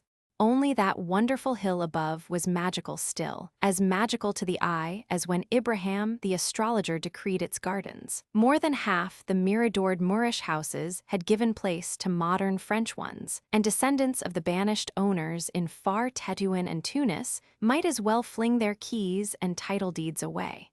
The dome of Isabella's cathedral and the towers of old churches rose from among the roofs of commonplace streets. Ordinary shops of yesterday and today ran up the steep hill towards the Alhambra, but at a great gateway, La Puerta de las Granadas, raised by Charles V, the centuries opened and let us drive through into the past. The nightingales had gone to sleep, and the daylight birds had finished their first concert, but another voice was singing, the joyous high soprano of water, water unseen, rippling through subterranean channels, water seen tumbling in crystal runnels on either side of the road in its bubbling way downhill. Still, we saw nothing of the enchanted vermilion towers which draw all the world across sea and land. There was but a glimpse of ruddy battlements once at a turn of the road, through a netting of trees and branches. Then we were in a green cutting in the deep wood, where two pleasant, old-fashioned hotels faced each other. We were expected at the house, named after that delicate and genial soul who awoke Europe and America to the charm of the Alhambra. I had hopefully telegraphed from Rhonda that we would arrive early en automobile. Nevertheless, the landlord, knowing the route, was smilingly surprised to see us. There was a telegram, that was the first thing we learned, and it was from Colonel O'Donnell, but he had no news to tell. He merely wired his advice that, if possible, Senor Waring should come back to Seville immediately, as his evidence was now wanted in the affair of the bomb. Dick at once said that he would not desert me, but I urged upon him the advisability of going. He had seen me through my great adventure, and if Carmona and the others were in Granada, there was nothing he could do at the moment which I could not do for myself. If he failed to appear in Seville, there might be trouble, and should I find that I needed his help, I would telegraph.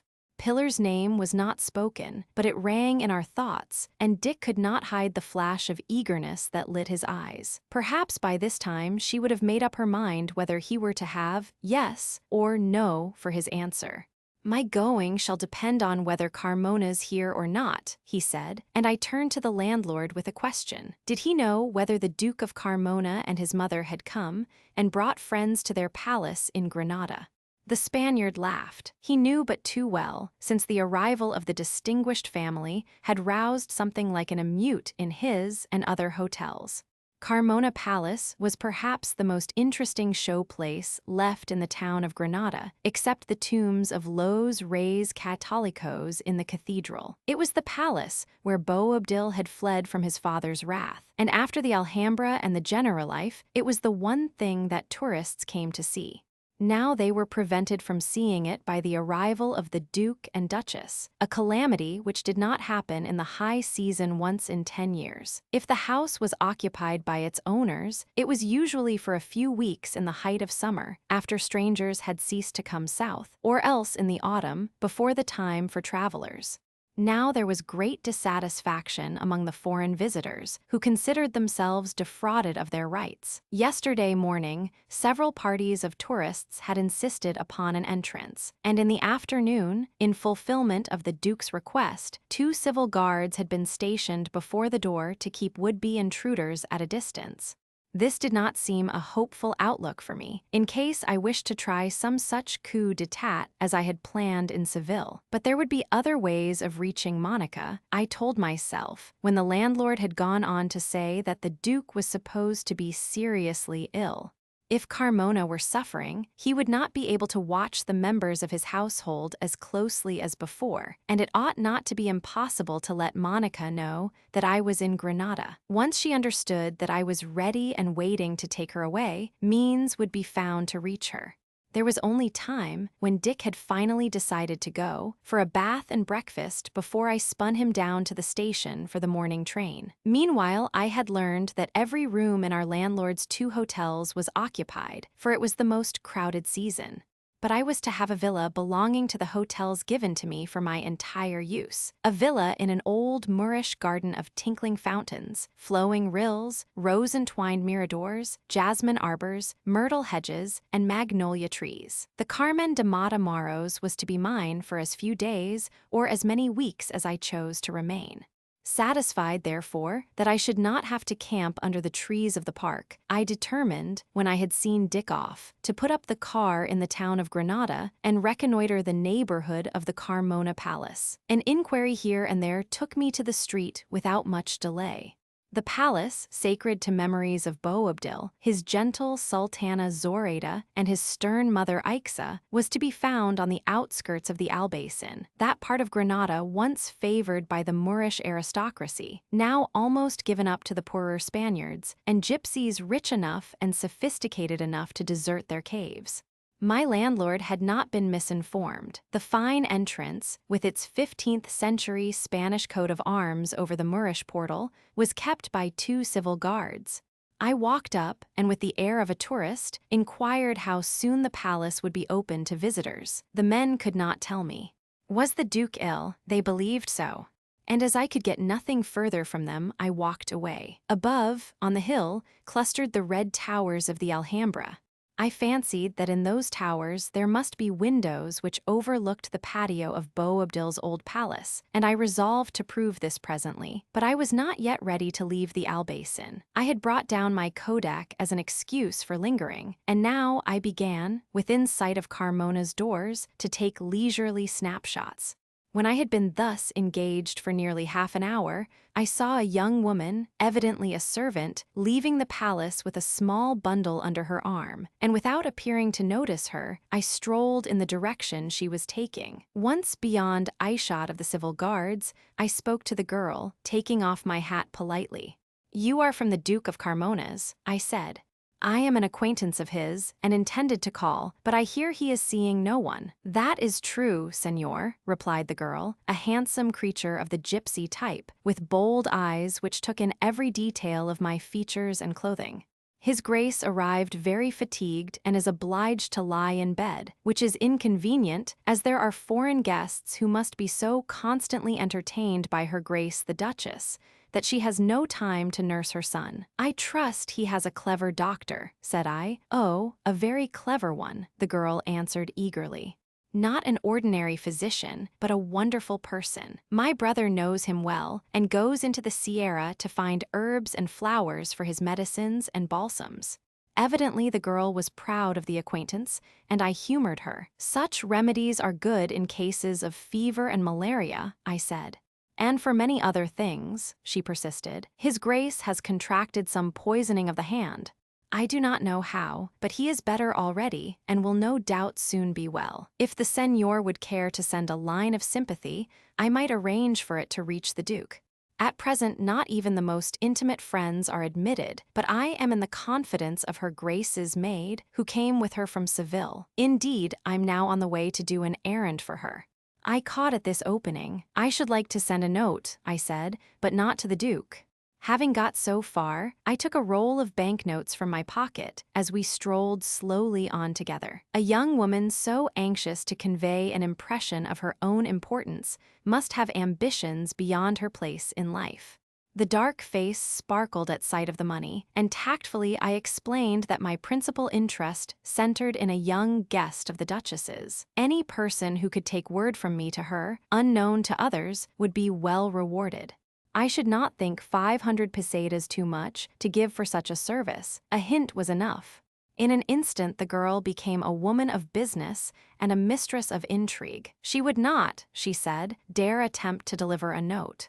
It would be simpler, less dangerous for all concerned, to be at work in a corridor through which the English señorita must pass, to murmur a few words which would attract her attention, to receive a verbal message in return, and to bring it to me when she could. Not today, that would be impossible, but tomorrow evening about 9, at which time she had already permission to go out. Should I trust her?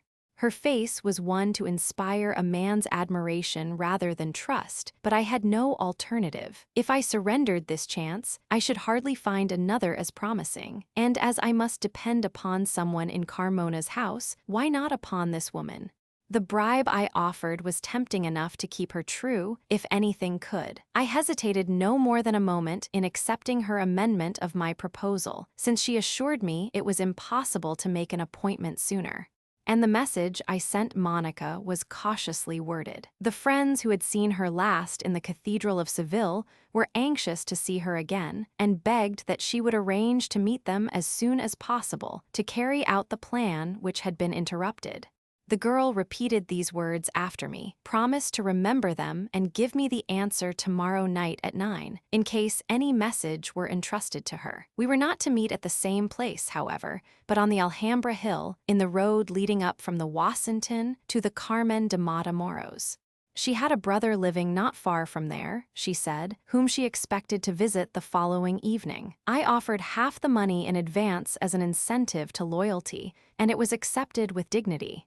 Then, when we were parting, I asked if one could see into the palace patio from the Alhambra, which towered above us on the height. From the middle window of the Sala de Ambassadors, the Señor will find himself able to see very well, she answered.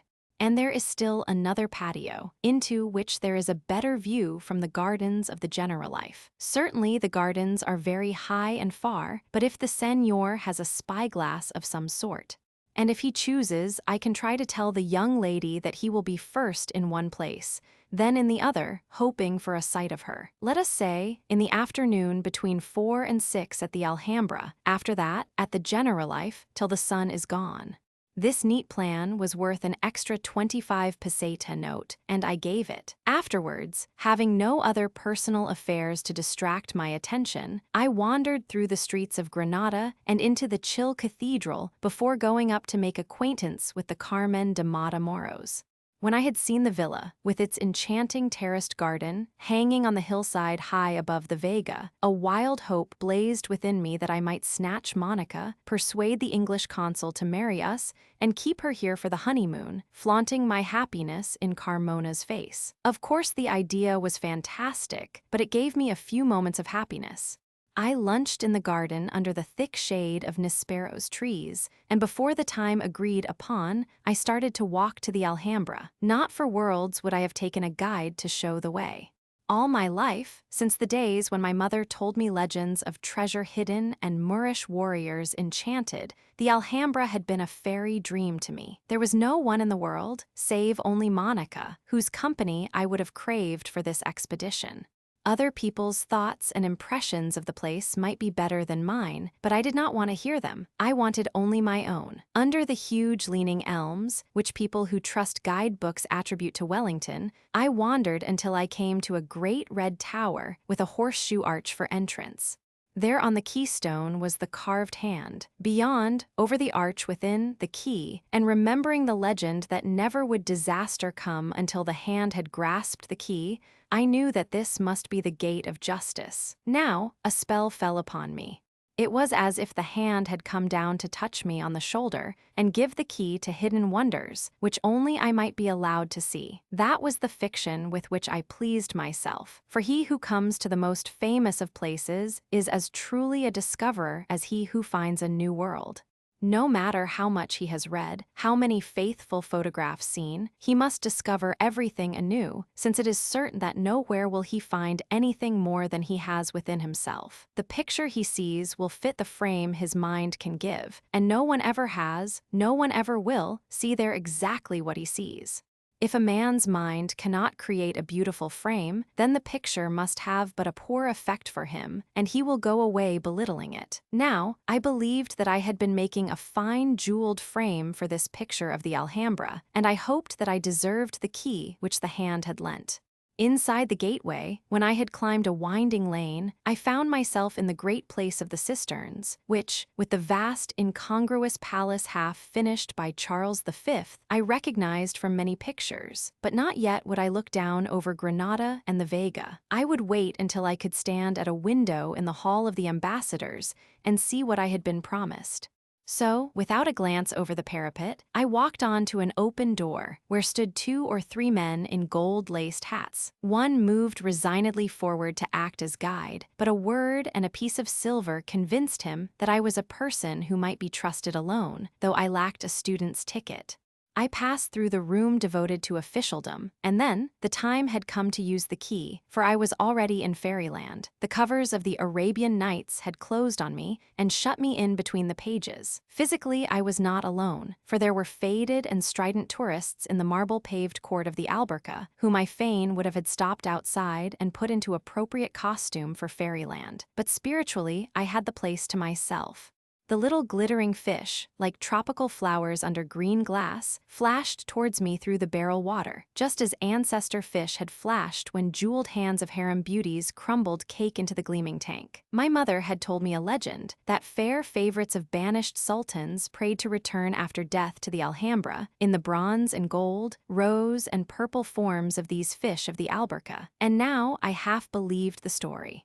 Where, since Mahomet grants no heaven to women, could they be happier than here? Floating ever under their roof of emerald, did they think themselves more fortunate than their husbands, lovers, and brothers, permitted to rest within the Alhambra walls in the guise of martins wailing shrilly for days that might not come again?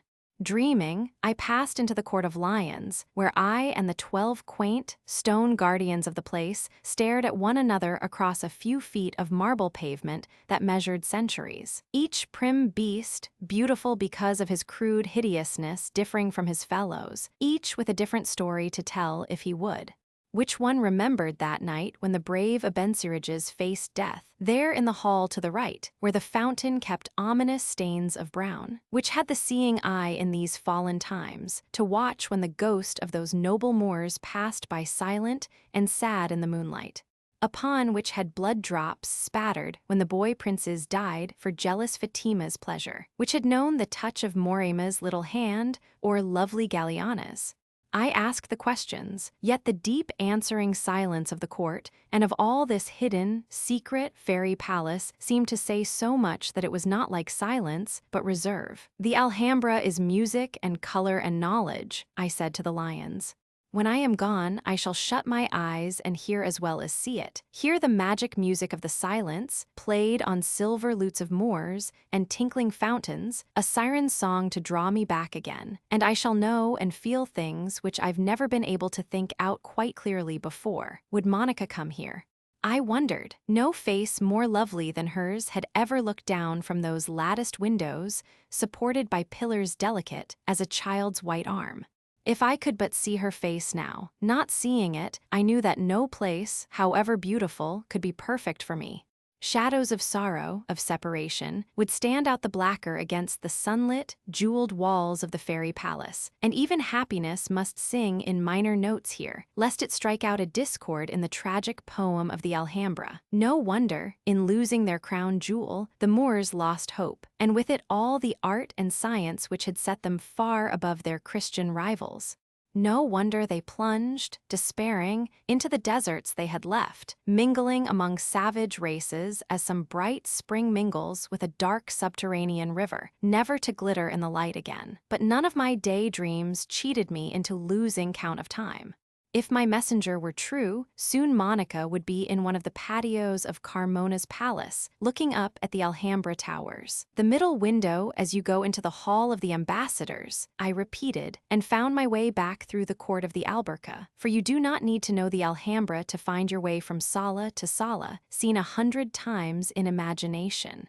So beautiful had I guessed that room above all others that I had not expected to be surprised. Yet I was surprised and oddly excited, for supreme beauty is always exciting to the Latin mind. A vast bower of jewels, an old point lace embroidered with tarnished gold threads and yellowing pearls, it seemed. Its portals lace-curtained too, rich hanging folds of lace and fringe, like the lifted drapery of a sultan's tent, supported on delicate poles of polished ivory.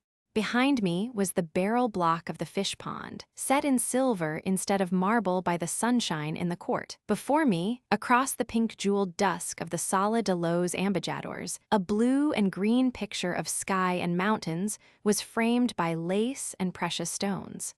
I walked to the middle window and looked sheer down over tall treetops to the valley of the Darro, where the roofs of the Albaicin clustered together, softly gray and glistening as the ruffled plumage of nestling birds. Far away to the left lay the Vega, shimmering under a mist of heat, which gave the look of a crystal sea engulfing the plain, trees, and scattered villages gleaming through the transparent flood.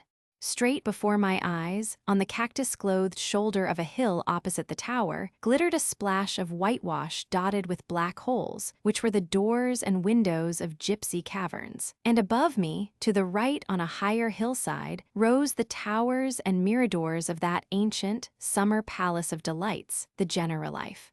One sweeping glance gave me these details. Then, adjusting the field glass I had brought, I fixed my attention on a house near the Albaicin, which I easily identified as Carmona's palace. Gazing down from such a height, I had a bird's-eye view of double patios thick with clustering shrubs, orange trees, and cypresses. The powerful glasses brought out clearly the delicate marble pillars supporting the Moorish archways of the upper gallery in one of these patios, but the other was shrouded for me by a group of cypresses. For a long time I waited, hours it seemed, but no one moved along the gallery or appeared in the half-shuttered windows that looked down into the court, and at last I decided to try the gardens of the Generalife, which I had been told commanded the second patio. Once, said legend, a prince had been secluded by his father in those gardens and those towers, lest he see the face of a woman and learn sorrow through love. Nevertheless, he had found out the great secret and had had news of the most beautiful lady in the world. I hoped, as I walked along the avenue of cypresses, that I might be as fortunate, and in the gardens all things spoke of love. There, under the giant cypress, the handsome Abencerrage had come to keep the tryst which cost his head, and 35 others as noble. There, at the top of that shaded flight of stone steps, whose balustrades were jeweled with running water, Prince Ahmed had sat to play his lute. From that arcaded balcony Zoraida had looked when love was young, and Boabdil still the lover. In the mirrors of the water patio, Galliana had bent to her own image and asked, "Am I worthy to be loved?" Out of the tangle of red and white roses, bunched in with golden oranges and scented blooms mingling together in one huge bouquet, I looked to find my love. It was true. I could see clearly now into the cypress patio. And suddenly, a white figure came out from a window upon the gallery. The glass at my eye, I thought I recognized Monica's slender girlishness, but a moment later a larger form appeared. The two women stood together looking up, Lady Veuillevon pointing towards the towers of the Alhambra or the Generalife. Was it possible she saw me? Yet no, she could not without glasses. But if Monica had indeed been told where I would be at a certain time, could she not have contrived some means to elude her mother and come to the balcony alone? Long after the two vanished, I lingered, waited until sunset, waited until the sky was flooded with rose and gold, and towers and hills were purple in a violet mist.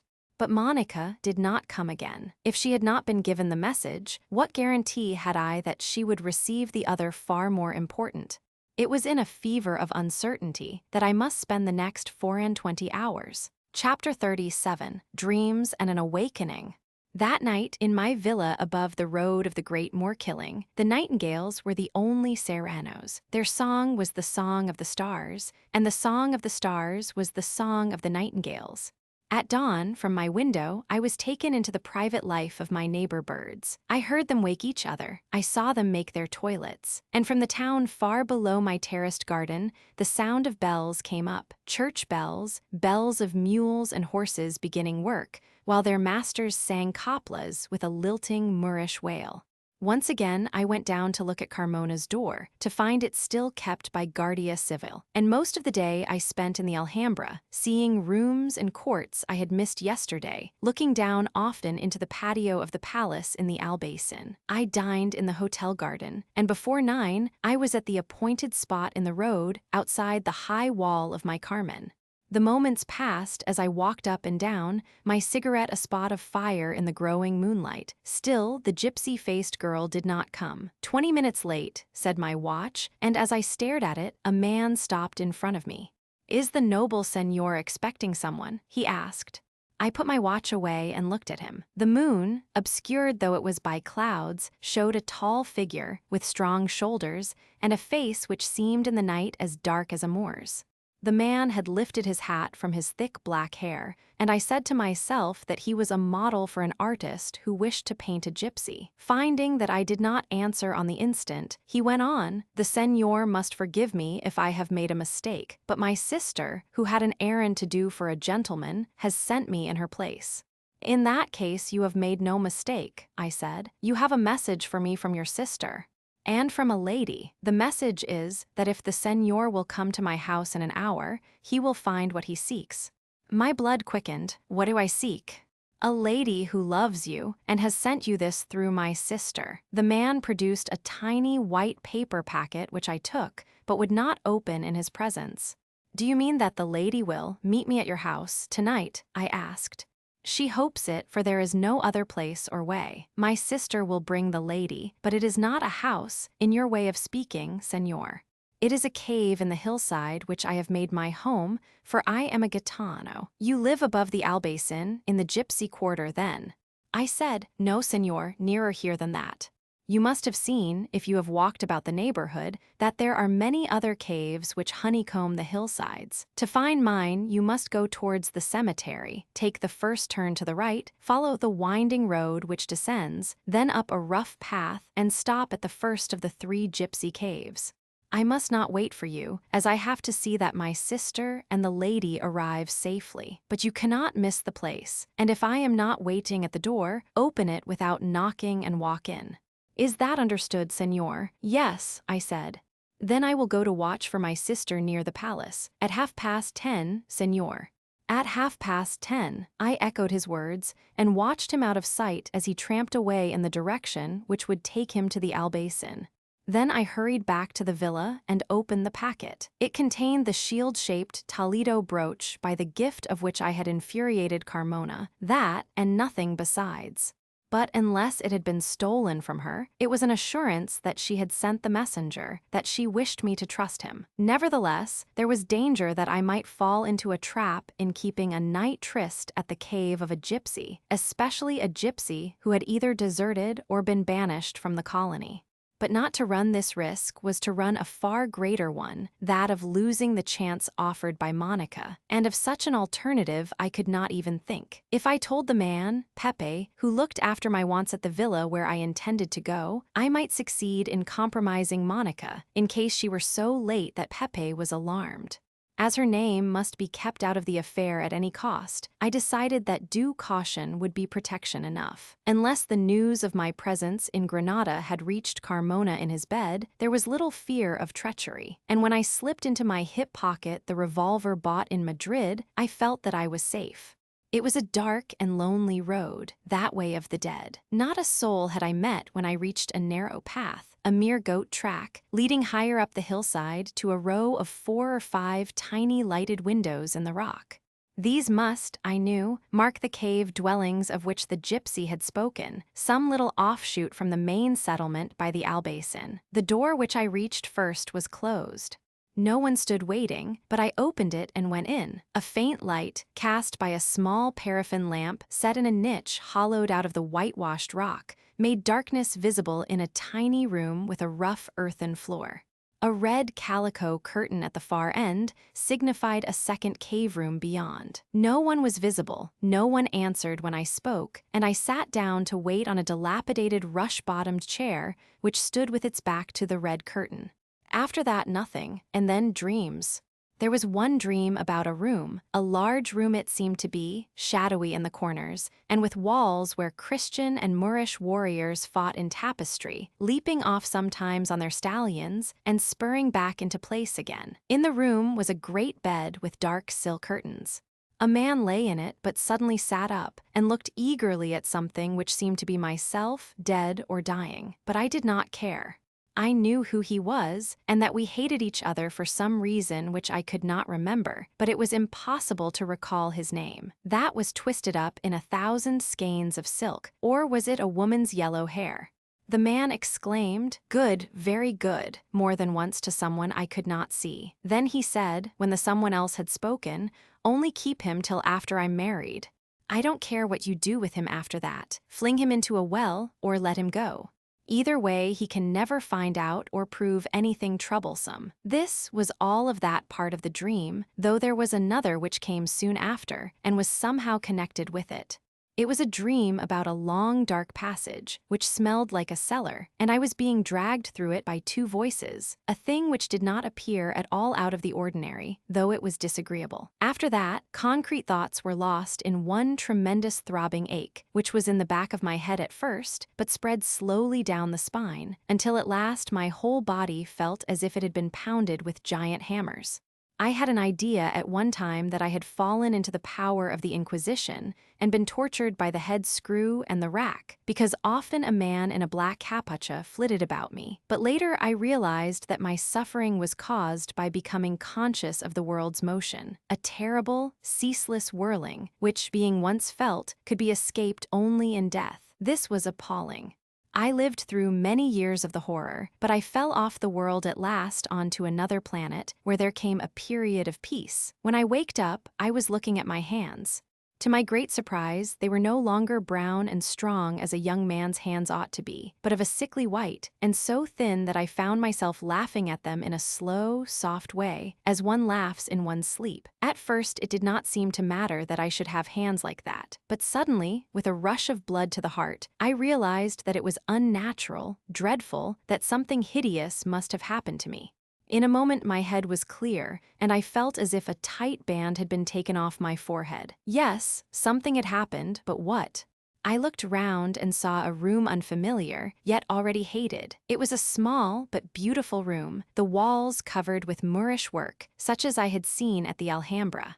I lay on a divan bed, in an alcove without windows, but in the room beyond, I saw one with a dainty filigree frame, supported by a marble pillar. There was also an archway, from which a curtain was pushed aside, and I could see the end of a marble bath. How had I come to this place? Where was it, and how long had I been there? Were the next questions I asked myself. There was no more dreaming now. The room was real, and the whiteness and emaciation of my hands were real. A man must have been very ill, and for a long time, to have hands as white and thin as that. Suddenly I sat up, crying aloud, "Monica!" The sound of her name brought her image before me. What horrible thing had been done to me that I should have forgotten her very existence? Strength failed, and I fell back, a dampness coming out on my forehead. Above all, what had been done to her? "Don't leave me alone," she had begged, yet I had deserted her. I was here. The motoring days came back to me, happy, hopeful days in the open air. How long ago were they that I should be thus broken, that I should feel like a man grown old? Slowly, and cold as the trail of a snake, a thought crawled into my mind. I remembered a short story I had read once. It was by Gertrude Atherton, and at the time I had thought it the most harrowing story ever written. A woman had gone to sleep, young, beautiful, beloved. She had waked to find her hair gray, her hands old and veined. 20 blank years of madness she had spent in a lunatic asylum, after being driven mad by a shock, waking to sanity at last only to find herself an old woman. Had I been mad? Was I old now, with my wasted white hands? Tingling with dread, I touched my face. My chin was rough with a stubble of beard. I fancied there were hollows in my cheeks. Was my hair gray? Somewhere there must be a mirror. I tried to struggle up and find it, that I might see my own image and know the worst, but a giddiness came over me, and I had to lie down again, or I knew that I should faint. "I have Carmona to thank for this," I said aloud, furiously. But then I asked myself, how did I know that there ever had been a Carmona, that there ever had been a girl called Monica Vale? Perhaps I had dreamed them both in the time of madness. There had been many dreams. Suddenly I remembered a man's voice saying, "Only keep him till after I'm married." The voice had been Carmona's. I knew that now. No, I had never been mad. A horrible trick had been played on me in the gypsy's cave. I remembered that everything was blank since, except for the dreams. Perhaps some of them had been true, perhaps half unconscious. I had been taken to him that he might be sure it was the right man. Somebody had been ordered to keep me, until after, again I sat up with a groan. I must get out of this. I must save Monica from the man, and from her own mother. But if it was already too late? There was a sound in the room. From a door I could not see, someone had come in. A key had turned, and was being turned again. The dream of the Inquisition came back to my mind, for the man in the black capucha stood looking at me. "Who are you?" I asked. Although for many years I had spoken English, and Spanish only for a few weeks, it was mechanically that I used Spanish now. "Your good friend," came from under the capucha, while there was a glitter of eyes through the 2 slanting slits in the black silk. "If you're my friend, you'll let me out of this place, wherever it is," I said. "But I am your doctor as well, and you are too weak to go out. This is the first time you have spoken sensible words, and now they are not wise. I'm not too weak to hear how I came here, how long I have been, and," he cut me short with a wave of a yellow old hand. Under the capucha, he wore an ordinary black coat, such as elderly Spaniards of the middle class wear every day. "You must not excite yourself," he said. "As for your coming here, I found you lying in the road one dark night, with your head cut open, and out of compassion I brought you into my house. If you are a doctor, and have no reason to hide your face from me, why do you cover it up with a capucha?" I went on incredulously. "It is the capucha of the Cofradia to which I belong," explained the man. "I wear it at certain hours because of a vow which will not expire till Corpus Christi. If I were a wicked person, who wished you harm, why need I trouble to hide my face so that you should not know it again?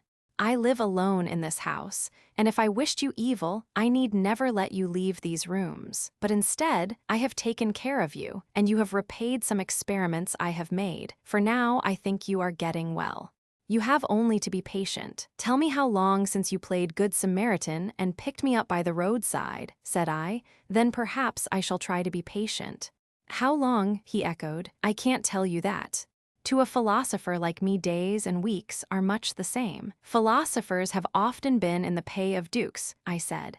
"Those days have passed. I live my life without dukes." "Without the Duke of Carmona. The Duke of Carmona." That is a mere name to me. Why do you speak it? I think you can guess. I fear that after all your brain is not clear.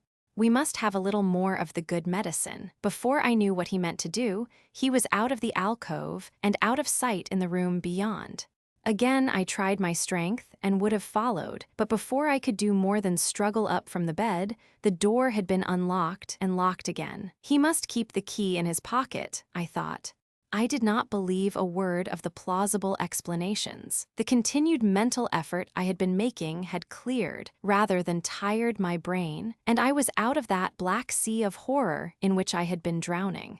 I had not been mad, and I could not have been in this house for many weeks, since the man in the capucha talked of Corpus Christi as still in the future. I remembered Colonel O'Donnell's telegram, and his mention of a man in Granada whom Carmona valued above many doctors.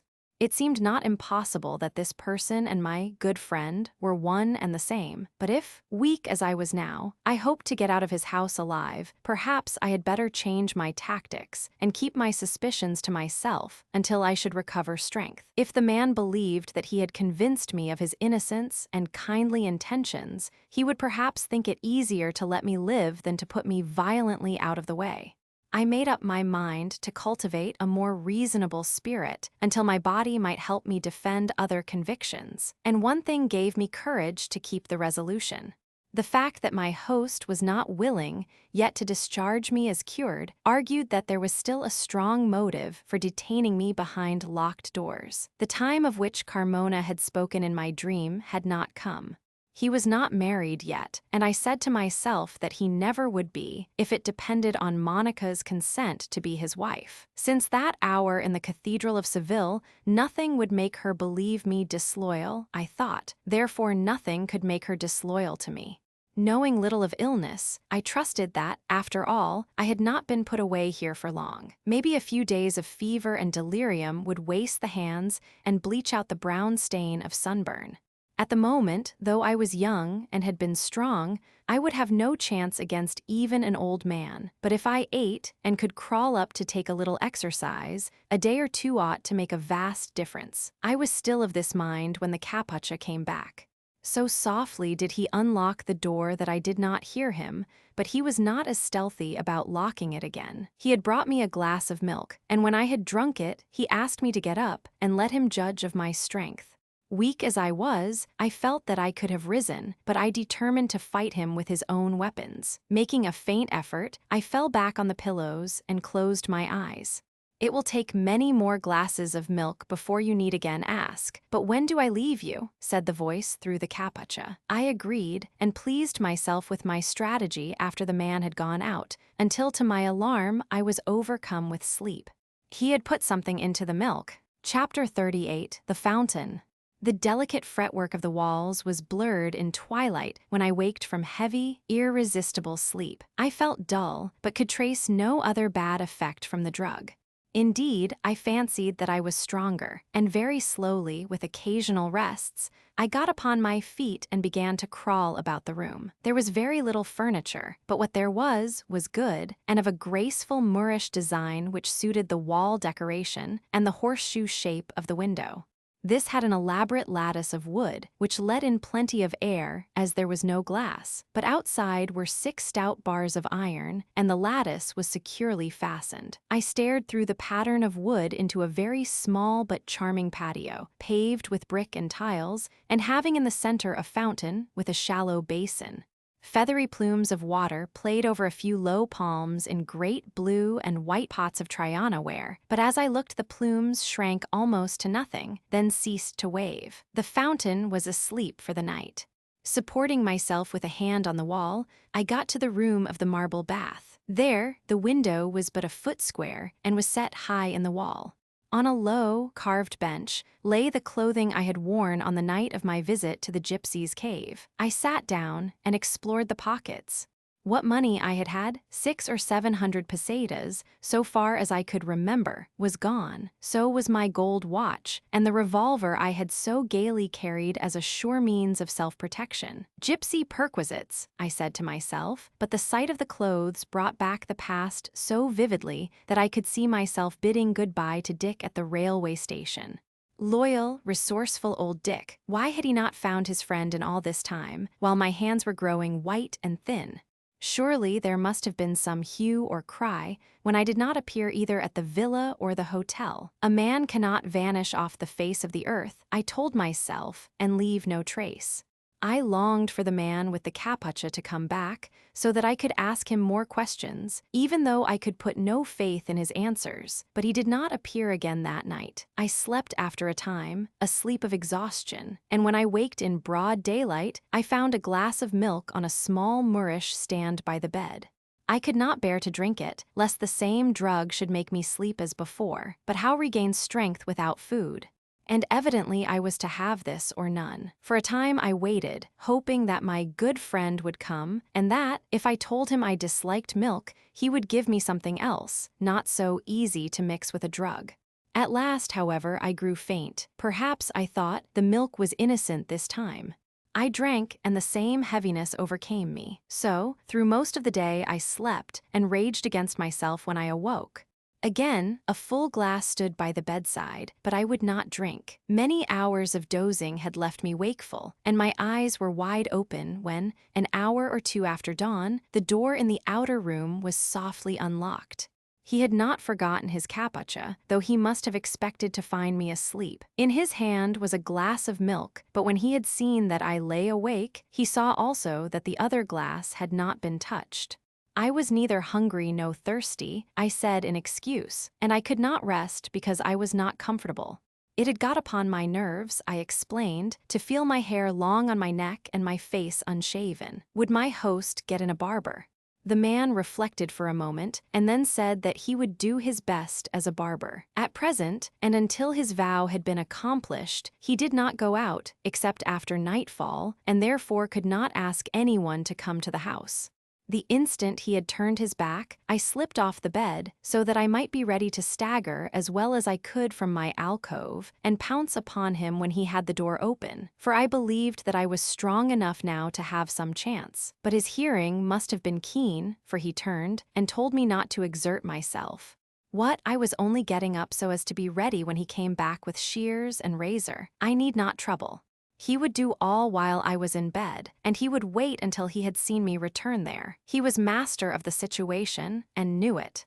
I was obliged to give him his way, and afterwards he was so quick in getting to the door that, in my weak state, I could not have reached him in time. When he came back, however, I was ready.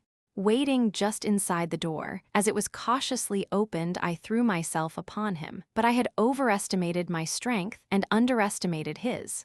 Quick and lithe as a leopard, the old man wound himself round me, and for a moment we struggled together for the mastery, I thinking of the razor he had promised to bring, and hoping to get it. If I could do that, I should be able to keep him at bay, without any violence, save threats. Once I had almost got him down, or he let me fancy it, but with a sudden twist, he caused me to lose my balance, which was none too steady. I slipped on the tiled floor, and had half saved myself when a quick push sent me staggering back. Instantly the capucha was on the other side of the door, a bolt slid into place, and the key turned in the lock. Rage gave me a brief spurt of strength. I caught up the carved wooden bench in the bathroom and dashed it furiously again and again against a panel of the door, but the strong wood did not even crack under my blows.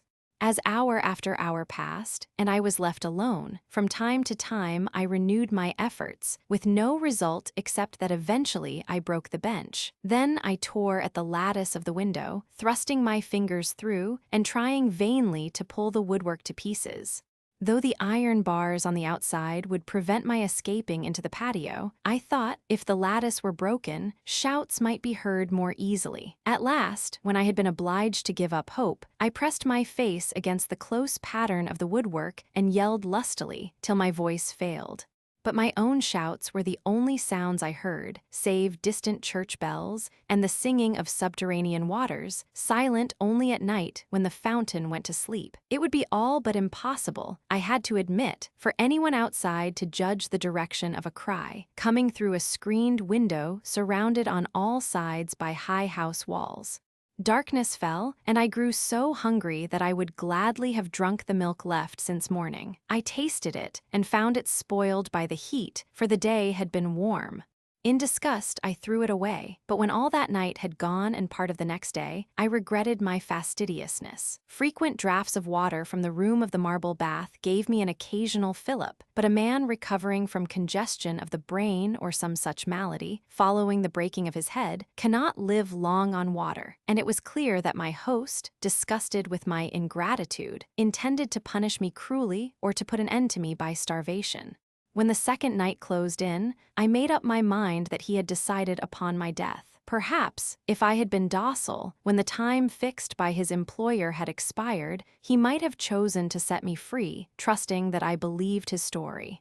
But seeing that I did not believe it, that I would spare no effort, no trick, which might enable me to escape while my presence in the outside world was still highly undesirable, the man had probably crushed all humane feeling for his prisoner. Since no one had sought me, living in his house, it was unlikely that I should be sought for there when dead.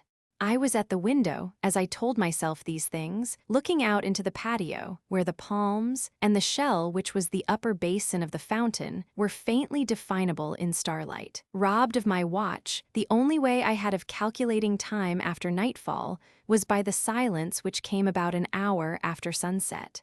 Then the gurgling voice of hidden water abruptly ceased, after a distant ringing which I took to be that of the bell in the Torre de la Villa, regulating the irrigation of all the country round. At this same moment, the diamond plumes of the fountain invariably fell, and disappeared, not to wave again until the morning sun was up.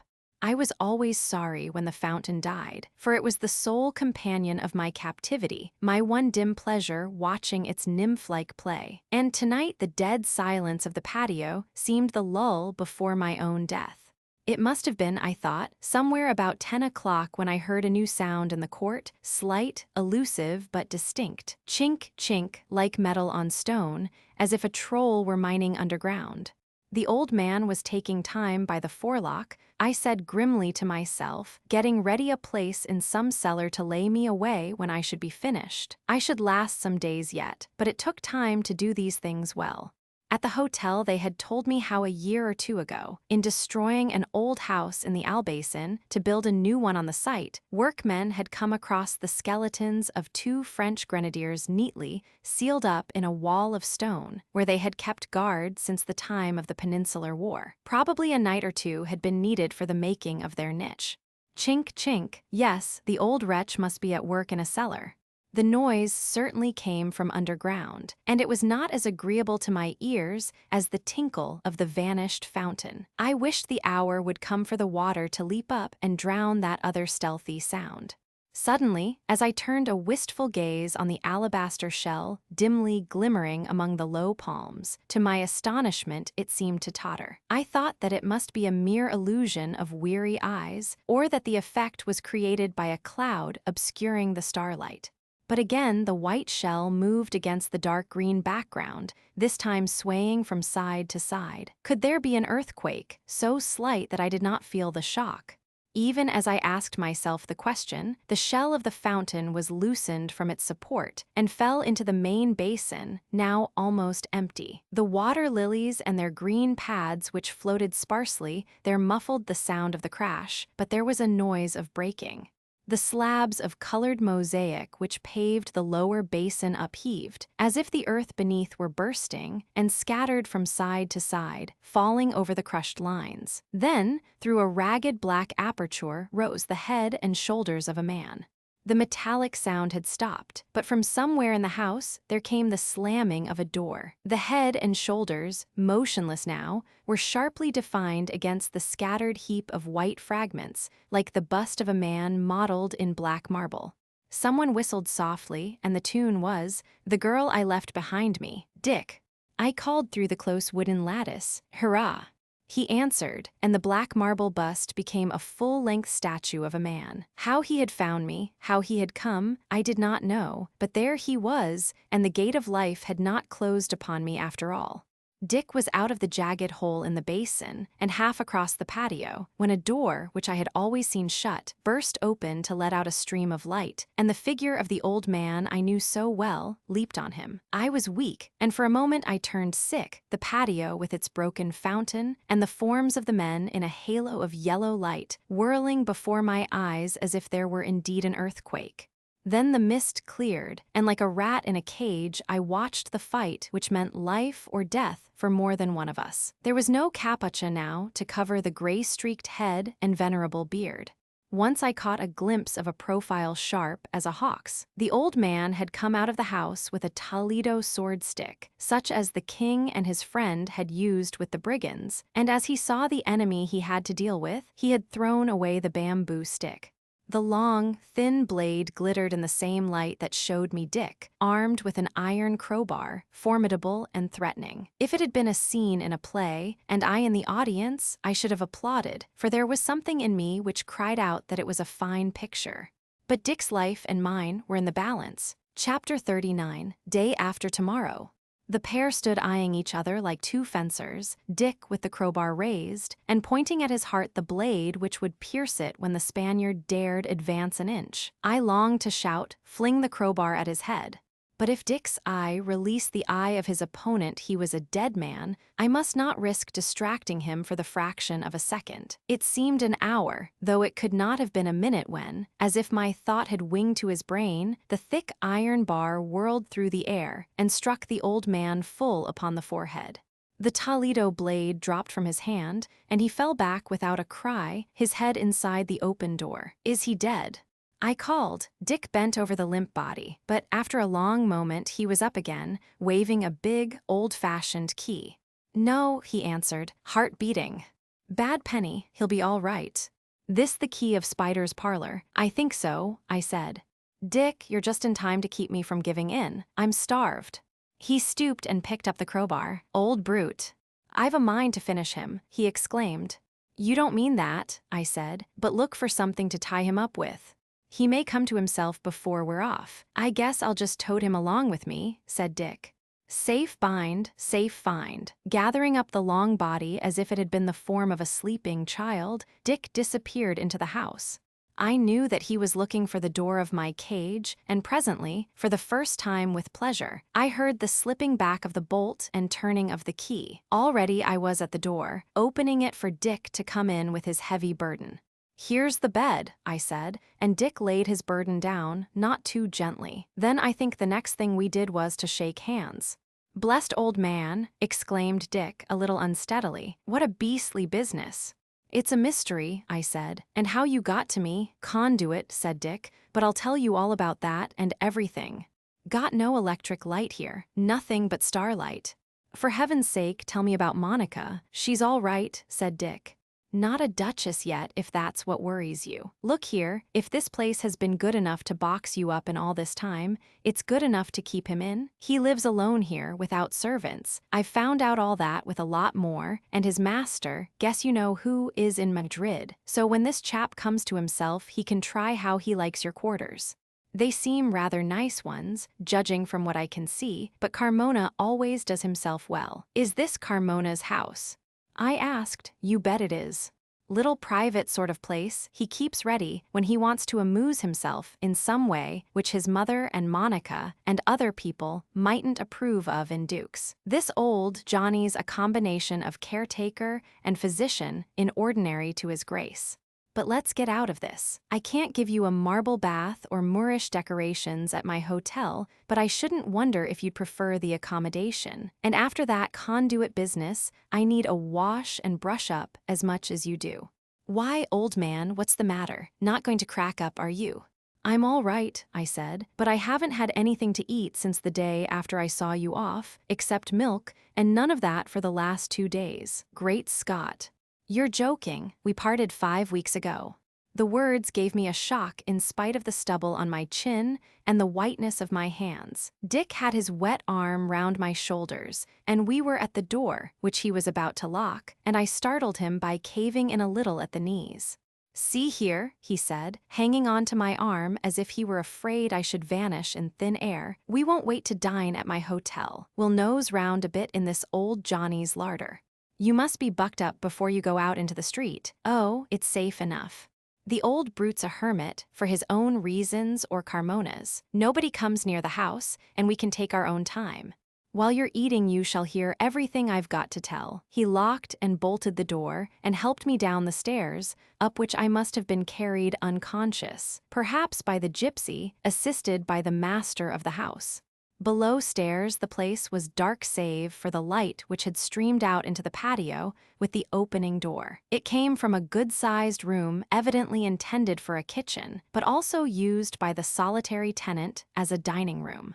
It had a window opening on the court. This, however, was not only covered with heavy shutters, but protected by a curtain as well, and ventilation came through an adjoining room from a window that looked on another small court. Evidently, my jailer had been interrupted in the midst of his supper, and hearing a noise in the patio had stopped only long enough to snatch up a sword stick.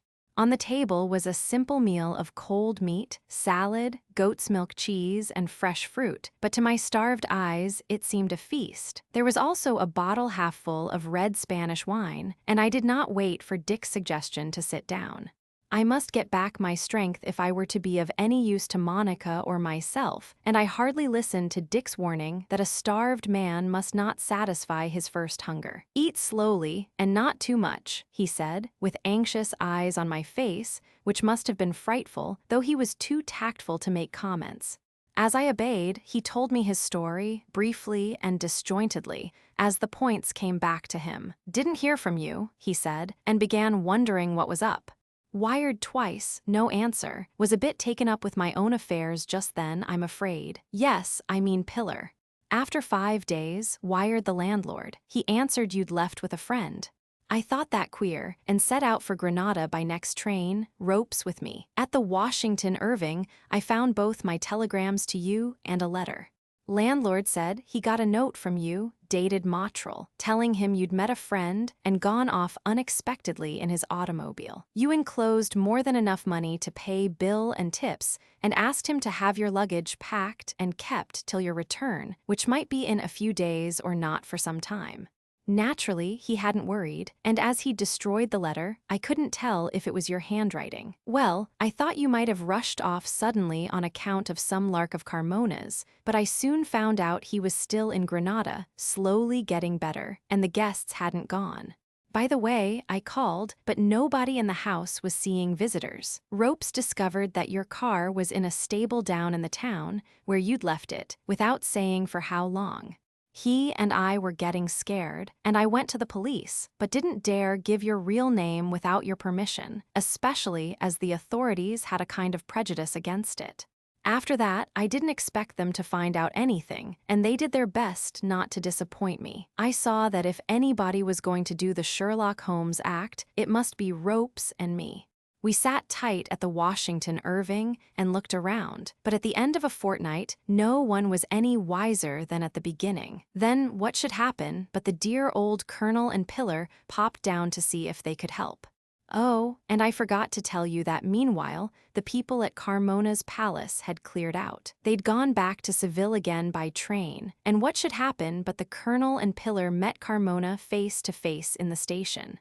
"It's not Monica," I broke in. "No, I suppose the others had got into a carriage. He was lingering behind to give a valet directions about luggage, and then there was a scene. Pillar told me all about it. Carmona bowed, and before the cherub could pull the little girl away, as he tried, seeing danger in her eye, she gave the Duke a piece of her mind. Said he was a villain, or some kind words of that sort. He retorted by saying to her father that he could make a lot of trouble for Cristobal if they didn't take care. Pillar said they could accuse him of worse things than he could them, and somehow or other, in an evil moment, the subject of Corsido, a grey bull Carmona was once nasty about, came up. Then, before she knew what she was doing, Pillar flashed out the name of Vivillo, the beast she wanted to buy, you know. And from that minute, the fat was in the fire as far as she was concerned, but about that later. What with you and the bull, she was in a dreadful state of mind when she got here, poor poor child. However, she put on her thinking cap and said try the gypsies. See if they don't know something. That was enough for me. I took a sudden fancy to Captain Pepe, the chief of the gypsies, and went every night to see a dance in his cave. But I soon saw he was straight, and they weren't a bad lot of people in the colony. The nasty ones he kicked out, and they had to hustle for themselves. Captain Pepe told me about one fellow, Juan Casello, who'd got himself disliked, though he was a nailer with the guitar. And when he said the chap had a sister who had a fine position in the house of a titled person, because she was the best seamstress in the country, I pricked up my ears. You can bet, after I'd heard the titled person was Carmona, I turned my attention to Mr. Casello, dropped in on him one day, named a big price, and asked him to give me lessons on the guitar. He didn't mind if he did, and we got quite friendly. I spent several evenings in his cave, where one night I heard a dog howling, as if it was mighty sick, behind a red curtain. That red curtain! I exclaimed, I shouldn't be where I am now, or have a scar on the back of my head if I'd looked behind it. By Jove, well, I got some idea of that sort. Casello said the dog belonged to a gentleman in Granada who lived all alone in the Albaycin and kept this beast as a watchdog, but he was afraid it was going mad and told Casello to shoot it. However, it was a valuable animal, and Casello was undertaking to cure it for his own benefit. Already it was better, and the owner talked of buying it back if it recovered. The old gentleman was coming up to see the dog that very evening, perhaps, Casello said, and being evidently proud of a respectable acquaintance, he went on talking about him, I encouraging him all I could, because any friend of his might prove interesting to me. The minute I heard the chap was a kind of herb doctor and sometimes treated grand people, I nearly jumped off my seat, for you know why Carmona was supposed to come to Granada? I nodded. Well, Casello was in with this doctor in a way, for he was engaged by him to fetch herbs and flowers from the mountains, like the manzanilla, for instance, which only begins to grow at an elevation of 12,000 feet. Casello believed that the old fellow could make poisons too, as well as antidotes, and said I to myself, maybe that little dagger in the cathedral was specially prepared, which would account for Carmona hurrying off to Granada after it had found the wrong billet. Anyhow, I said I'd like to see the dog, so I was taken behind the red curtain into Mr. Casello's bedroom, and on a shelf lay a revolver which might have been twin to the one you bought in Madrid. It was still more nearly related, said I. Well, I thought so, but wasn't sure enough to call on the police. I went away when I'd said nice things about the sick dog, but I didn't go far. I hung around till Casello's visitor had been and gone, and then followed him to the door of this house. Such a mild, intelligent-looking, well-dressed old gentleman the herb doctor was, but I guess I needn't describe him to you. Next day, I bought some things at a baker's not far from here and buttered up the shopkeeper, saying his store was too good for the neighborhood. Of course, he told me he had rich customers, and it was jolly lucky I'd been fagging up Spanish for Pillar's sake, or I should have missed a lot right there. I soon got him on the subject of the herb doctor, his best client, who, though supposed to be well off and living in a good house, did all his shopping himself and kept no servants. Nobody knew much about him, except what he said of himself, that he could set bones, and was able to make as much money as he liked, selling his herb medicines to great personages. Who were the great personages? The baker couldn't tell, but the doctor had lived in his present house for years, after taking it when in a bad state of repair, and having it done up inside by workmen he brought from Madrid. From that day on, no one the baker knew had ever been invited in, though he'd heard stories of veiled ladies and sounds of music at night. At that, the thought jumped into my mind that maybe the house was Carmona's, a little secret plaything of his, and I remembered reading about a famous old palace in the Albaycin with an underground way to the Alhambra. Why shouldn't there be such a way from Carmona's palace to the doctor's house? And what a convenient place it would be to keep a troublesome person. Or to kill one, I amended. I thought of that, but I hoped. People don't commit murder when their blood is cool if they can get what they want cheaper. I went again to the police, said I believed that my friend was detained against his will in the house of Dr. Molina.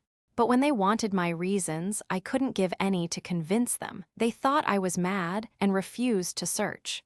I was afraid they'd warn the old chap to look out for a crazy American, so I hurried up and took matters into my own hands. I wasn't sure enough of anything to jump on the man outside his own door and do the burglar act openly, lest the police should jump on me and I should be laid by before I'd found you.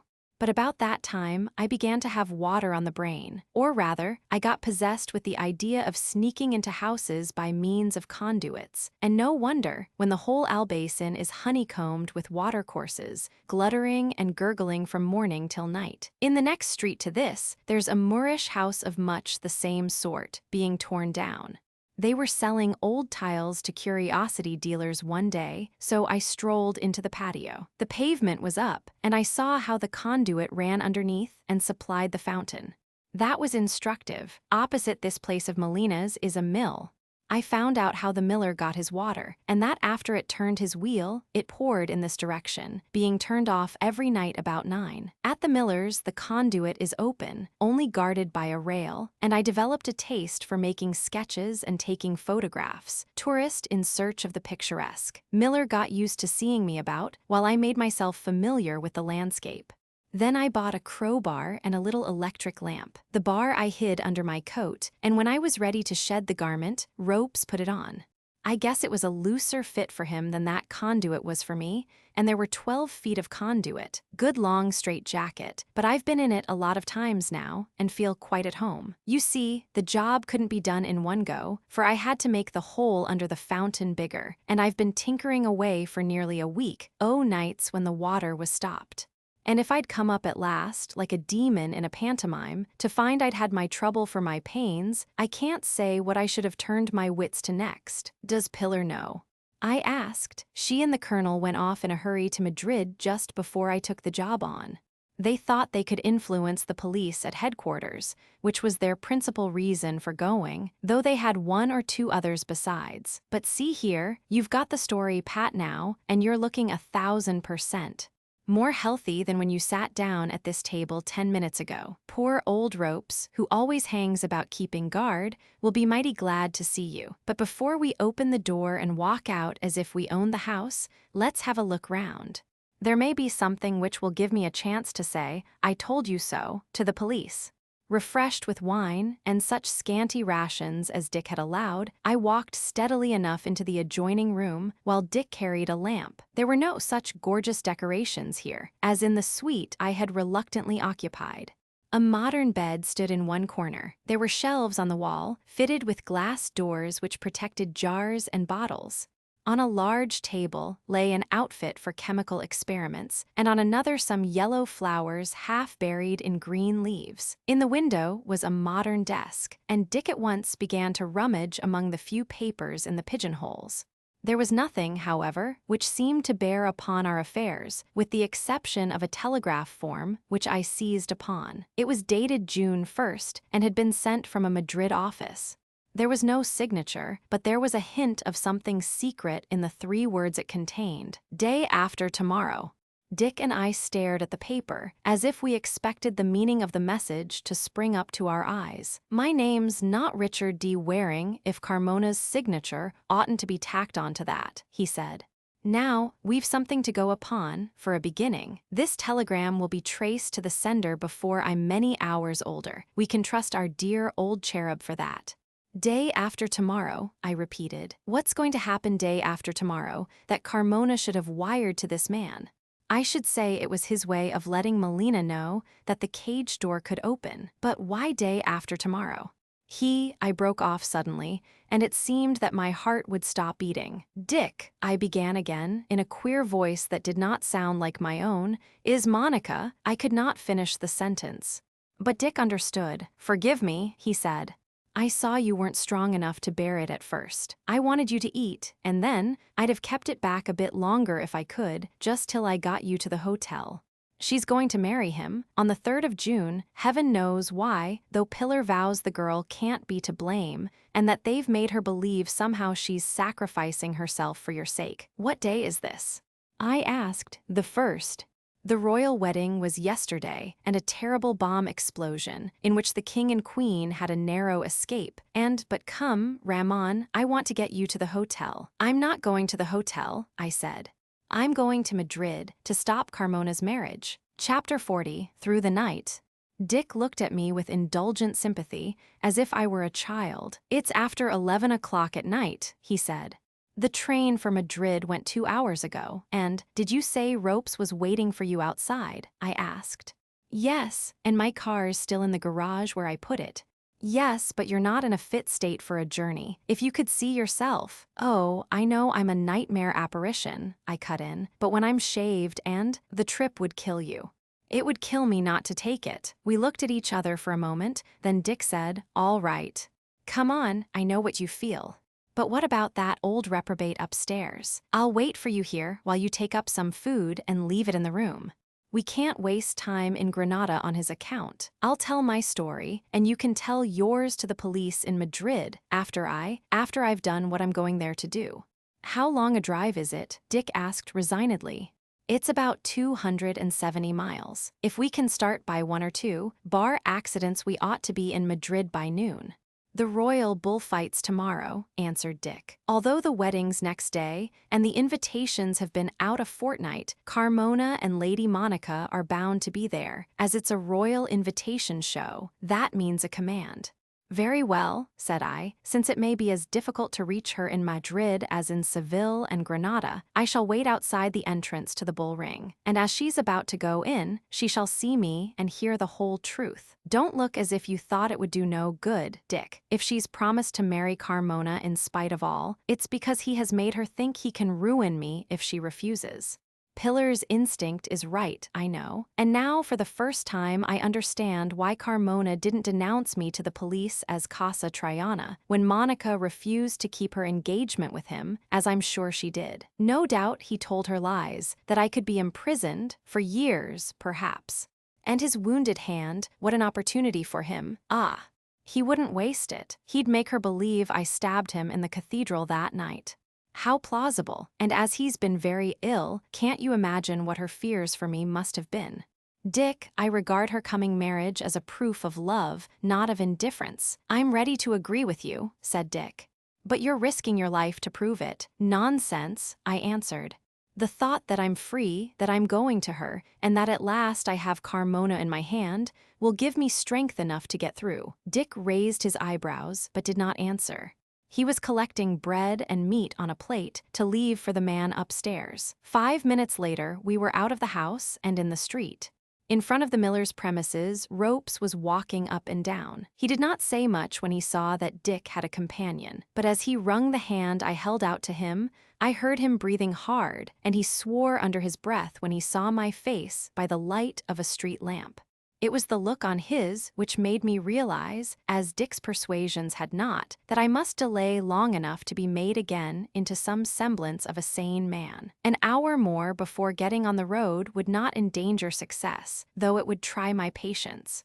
A 1/4 of a mile's walk to the garage was a sharper test of my strength than I would confess, but when Ropes had roused the watchman, filled the good old Gloria with petrol, and started her up the hill, the rush of pure night air gave me life. At the hotel, we walked in without waking the dozing concierge. Dick made me free of his things, and when, between us, we had finished my toilet, he admitted that I was not as appalling an object as he had thought. He changed his wet clothes, left a note for the landlord, and it was not yet 2 o'clock when we started, Ropes driving, Dick with me in the tonneau. To Madrid, top speed, quickest way, was the word, and I hoped for a non-stop run, or as near it as possible. The quickest way was by Yeen, a road which none of us knew, and the starlit sky was obscured by dark clouds which heralded a summer thunderstorm. As Ropes steered across the Vega towards that gap in the mountains, which is the door of the north, there came a waterspout of rain on the roof. Thunder drowned the purr of the motor, and a flash of lightning every other moment dimmed the flying circle of our acetylens. There had been rain more than once of late, and this deluge made the road, already bad, soft and greasy as an outworn sponge. The Gloria waltzed and slipped in a mass of brown porridge, but Ropes knew that we were to drive against time, and, throwing caution to the wind, tore through the treacherous mud as if to win the cup in a great race. We flung Granada behind us, dashing in among the foothills of the mountains, mounting a slippery defile, with the rain like whips lashing our faces. Orchards flashed by, there was a rock tunnel where the lights shone fiercely on rough-hewn stone, and the thrum of the motor became a roar. Out again and still up, the beams from our lamps shooting across vineyards, plantations of figs and pomegranates, and striking silver from the curves of the Guadalbulan River. A glimpse of an old castle commanding a dark gorge, and we were at Yeen. Then, presently, the road became familiar, for we had traveled it before. At this very corner we had stopped to ask the way of men who carried strange implements like fire extinguishers, for this was Balin. But now, instead of receiving our first glimpse of Andalusia, we were leaving it behind. 80 miles out of 270 we had come, though the pace had not been good. Still the rain was ceasing, and we could make up for lost time, as country traffic had not begun yet. La Carolina, Santa Elena, the road was mounting for the well-remembered defile of Despeñaperros. Hoot went the siren, screaming along the face of tremendous cliffs, and a louder shriek rang as if an echo. A line of fire down in the gorge meant the train from Madrid to Seville. It glittered like a string of stars drawn across a spider's web viaduct, then vanished into a tunnel, while we swept on towards the plains of La Mancha. Ropes crouched like a goblin over his wheel. Rain again, blurring villages and sweeping through the stone streets of a town, fields once more, and at last Manzanares. There Dick insisted that we should stop for food, lest strength fail me when I should need it most. But I could not bear to go back to the fonda I knew, to see the pretty girls there look at my pale face with shocked eyes, perhaps to have them question me about the white and gold angel. It was 8 o'clock when we got away from the cafe, where we had spent some 20 minutes, and the road was no longer clear. We were obliged to moderate our speed and lost more time than we could afford getting on to Aranjuez. "Do your best now, Ropes," I was saying, when the Gloria, for once perverse, burst a tire with a loud explosion. Ropes threw me a rueful look. "I'd hoped to get through without trouble, sir," he said, "but the car's lain up for more than 5 weeks, and there was no time last night to look her over."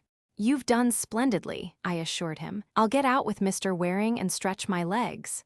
I was glad to walk, and still more glad to feel that instead of being exhausted, as Dick had prophesied, strength seemed coming back. As we strolled up and down, so sure was I of Dick's sympathy that I began to talk about my hopes and fears. He did not disappoint me, but once or twice he answered absent-mindedly, with a far-off look in his eyes, and suddenly, with a pang of remorse, I remembered that I had not once referred to the progress of his love affairs. My own had preoccupied me to the exclusion of everything outside, and I had spoken of Pillars only in connection with Monica. Anathematizing myself aloud as an ungrateful and ungracious brute, I asked if Pillar had made up her mind. "You needn't blame yourself," he said. "All this time she's kept me on tenterhooks, because, though she admitted liking me, she couldn't reconcile her heart with her conscience. I got the dear old cherub's blessing and flaunted it in her face, but that wasn't enough.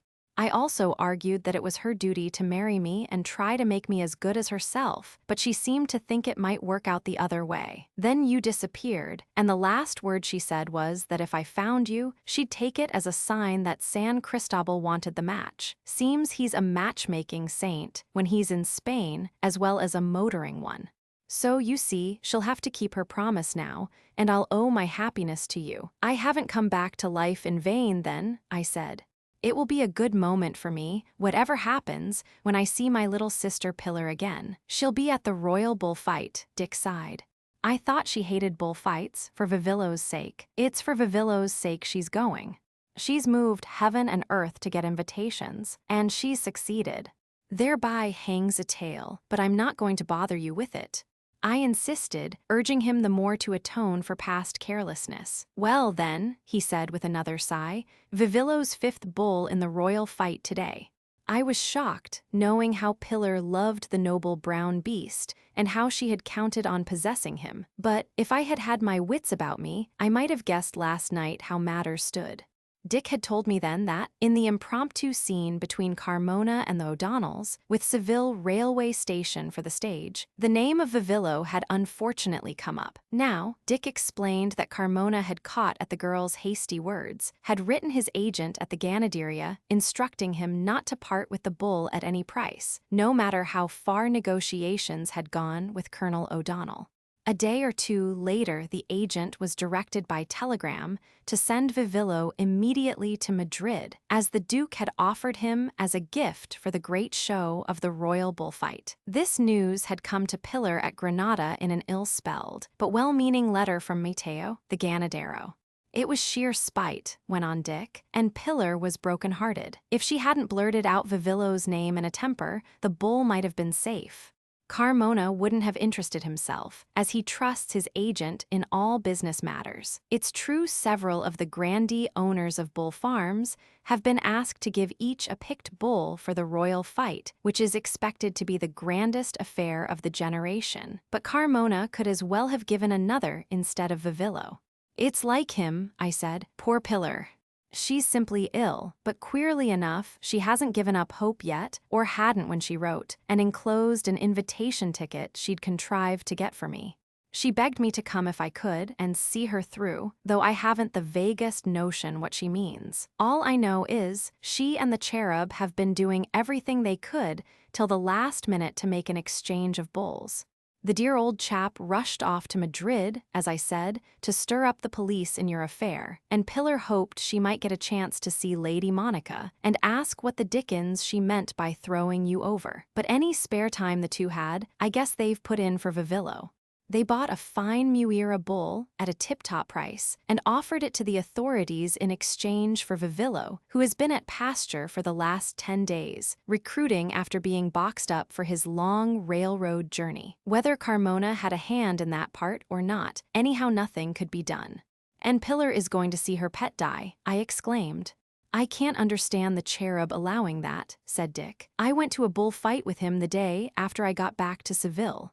Jove, it was a sickener, though there were some fine moments, I admit, and I can understand how Spaniards, brought up to understand every stroke, every move, think it fine sport. But it isn't sport for amateurs, and I haven't been able to swallow beef since, feel as if I'd been on visiting terms with it. Last touch of horror, each bull having a name. Great Scott! How would it feel to be as intimate as that with sheep and chickens, so you could speak of frying Lottie for breakfast, or grilling Maud with peas for lunch? Of course, the royal bullfight will be wonderful, something only seen when a Spanish king marries, but I hate the thought of Pilar being there. Her father'll be with her," I tried to console him. "No, he won't. His seat's in a box. Hers has been given in tendido number 9, a space set apart for the senoritas de la aristocracia to sit together, in smart dresses and mantillas, as if they were part of the show. Perhaps Monica will be there," I said quickly. "Not she. The Duke and Duchess of Carmona and the Duke's fiancé and her mother will be in a box next the royal bride and bridegroom. Pilar heard that and wrote me. You see, they're in high favor at court now, and Carmona's ambition will be satisfied at last. The new Duchess is to be a lady-in-waiting and take up her duties when the King and Queen come back from their honeymoon. She never will take them up as Duchess of Carmona," said I. "Car ready," announced Ropes, who had made record time in changing an inner tube and was panting with his exertions. But where was San Cristobal today? On this day of all others, when his services were needed. We had not gone half a mile when there came a whiz and a grinding noise which meant a broken chain. Ropes grew pale and bit his lip. In his overpowering anxiety for me, he was losing nerve. "Never mind mending it here," I said. "Tighten up the axle and go on with one sprocket only. We can get into the town that way and find a machine shop." We did find one, but we were kept a full hour in Aranjuez, nor could we make good going afterwards as we approached the capital. The road was covered with vehicles and packed as we neared Madrid, for every soul not bidden to the great bullfight wished to see the favored ones who were, and to applaud the king and queen who by their splendid courage 2 days before had won double popularity. It was almost beyond endurance to be caught in the pack, and to know that there was no way out except to move with the throng. Nevertheless, it had to be endured. and time went on. We had hoped to run into some hole or corner as near as might be to the royal entrance of the Plaza de Toros before the crowd began to pour in. But an hour struck as we crept into the great sunlit plaza, 4 o'clock, the time appointed for the pageant to begin. Chapter 41, The Fifth Bull and After.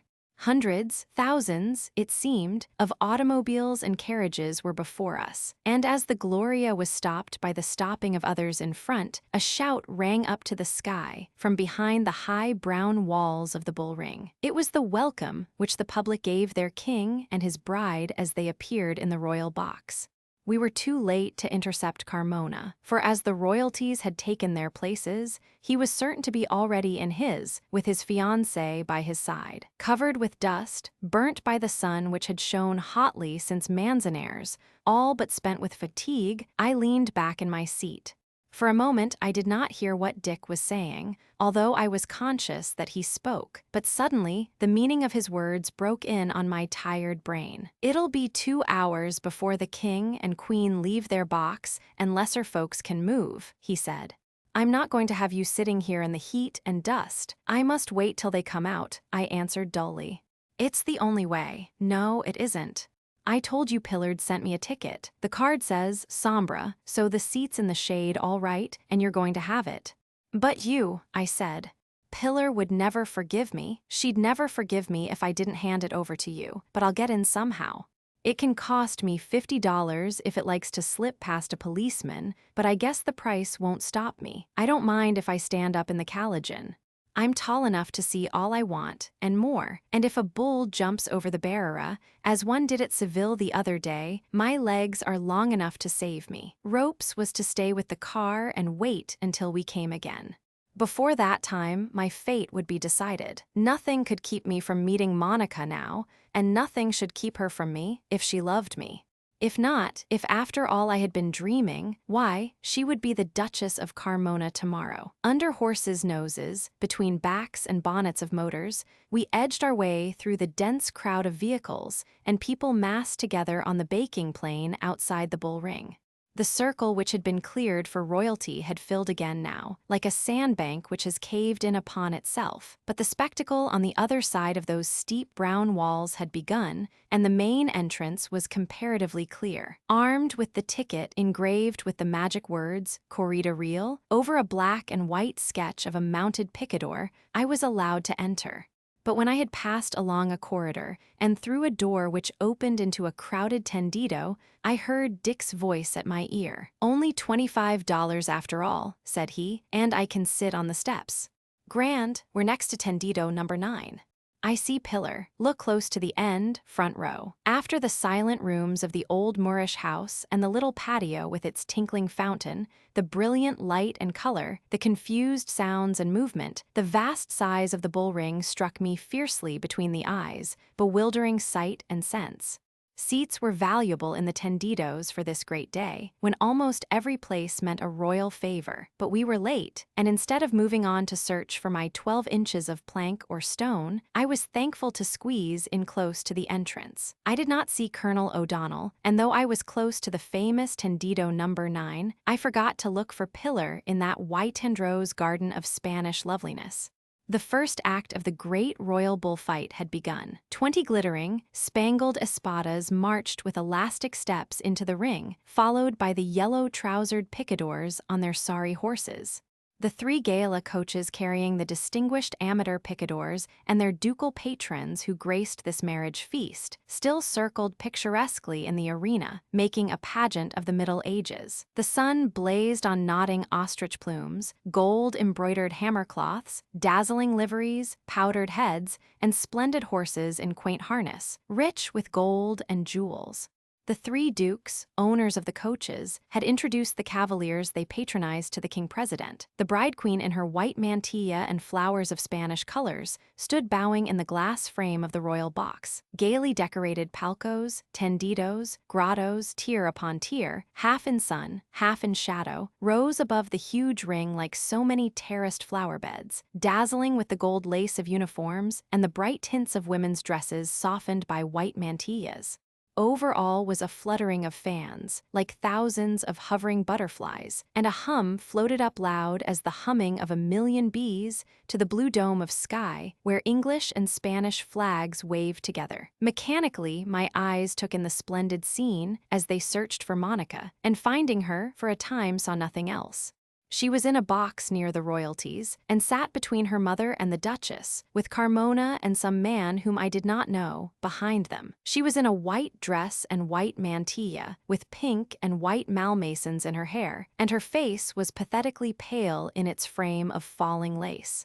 In her hand was a fan with which to shut out such horrors of the fight as none but Spanish women born and bred dare trust themselves to see. My place was distant and far below, yet my eyes were keen, and it seemed to me that she looked thin and frail, though very beautiful. If for an instant, since Dick broke the news to me, I had doubted the loyalty of her heart, the sight of her sad young face would have driven doubt away. I was more than ever certain that in promising to marry Carmona, she thought to save me from punishment threatened by him. Neither he nor she guessed that I was near, but where did she believe me to be? Perhaps Carmona had said that for her sake he had let me fly danger after stabbing him in the cathedral by hurrying back to England. The Duke was leaning forward to speak to her. She did not look up at him, but let her eyes listlessly travel over the vast audience. I thought they lingered on Tendido No. 9, draped with flowered shawls of Andalusia and crowded with pretty women. Suddenly she blushed and turned away. I looked where she had looked and knew what had brought the blood to her cheeks. Pilar, in rose color, with a white mantilla and the orthodox malmasons of pink and crimson, was gazing up at the Carmona box, an imploring expression on her face. Pilar, too, was pale and thin. I realized more and more that nearly 6 weeks had been struck out of my life. Each of the 3 coaches had in its turn stopped under the royal box, while a ducal patron presented his cavalier to the young king and his bride. Now, the ring was being cleared as the magnificent amateur picadors mounted their horses, which had been led round by squires in the quaint dress of 1630. One of 4 dignified alguazils in black velvet and lace doffed his plumed hat to the king as president of the fight, asking the key of the bull's cell. Down it flashed, while the music stopped as if awed into silence, and the alguazil spurred his stallion across the arena to fling into the montera of El Buñolero, janitor of the bull cells, the key he had received. Vivillo is 5th bull, I said to myself, repeating Dick's words, and there, too, was his name on the program of the fight. Pilar's favorite had still a little time to draw the breath of life, stamping in the gloom of his narrow toril. Not yet had that untamed neck of his been stung by the rosetted dart flaunting his owner's colors, and much was to happen in the arena before Vivillo's brave beauty would call for the clapping of twice 13,000 hands. First, the 3 noble amateurs, with their long sharp javelins, must each in turn play picador with grace to please a queen bride, and save his horse's sides from goring horns. Then, when 3 bulls had died according to ancient, chivalrous custom, without slaughter of horses, the corrida would go on in ordinary Spanish fashion of today, with all its sensational moments and its tragedies, until Vivillo's time came. As for me, I must sit until the leave-taking of the royalties and royal guests should empty also the Carmona box. I wondered, as the first bull rushed into the ring, whether the king and queen would still be in their places when the door should open for Vivillo, or whether their departure would rob Carmona of the spectacle of his mean revenge. I hoped it would, for I could not bear that he should see the suffering he had inflicted on Pilar for my sake, and revel in it. Still, when he went I must go too, and I felt vaguely that I ought to be near Pilar, my loyal sister Pilar, during the act which would be tragical for her. As Dick said, there were brilliant moments in the bullfight, and the amateurs acquitted themselves in a way to deserve the enthusiasm of the crowd. The beautiful young queen threw a jewel to each torero, who finished a bull after the javelins of the cavaliers had done their work, and when the last of the brave trio had bowed himself out of the ring, began that phase of the sport which Spaniards know and love. The blindfolded horses trotted in, ridden by professional picadors with indifferent, sullen faces, and then a stir of excitement ran from tier to tier of the audience, as a breeze blows over a wheat field.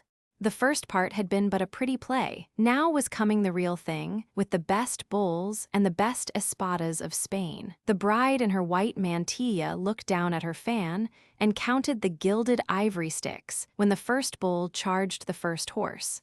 She, the Queen of Spain, must not seem to flinch, though her English eyes had never seen such crimson sights as these. This was the national sport. She must learn to understand that when men yelled, and even women cried, Bunavara, it was not with joy because a horse's side was torn, but because a picador had made the perfect thrust. She must seem to love what the people loved if she wished them to love her. But not far off sat another young girl in white who had no such compelling obligations.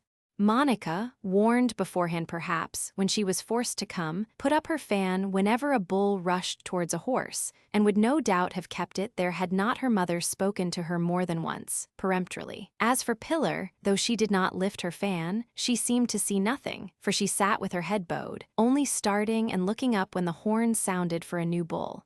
At last there was no more question as to whether the king and queen would stay to see Vivillo play his part. The fourth bull had been dragged away dead by the team of tasseled mules, and the piercing blast, which had grown to sound tragic in my ears, summoned Vivillo, all unknowing, to his fate. And the royalties kept their seats, though the afternoon waned, and shadow, like the creeping shadow of death, darkened 2/3 of the arena. So keen was my sympathy with Pillar that I felt my throat contract and my mouth go dry.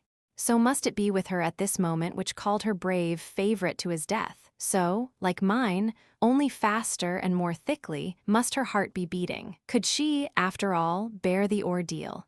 Would she not turn and hurry out before the first picador drew the blood she had tried so hard to save? But no, she sat still, her eyes large, her face blanched, and one hand twisted in the folds of her lace mantilla as it rose and fell on her breast.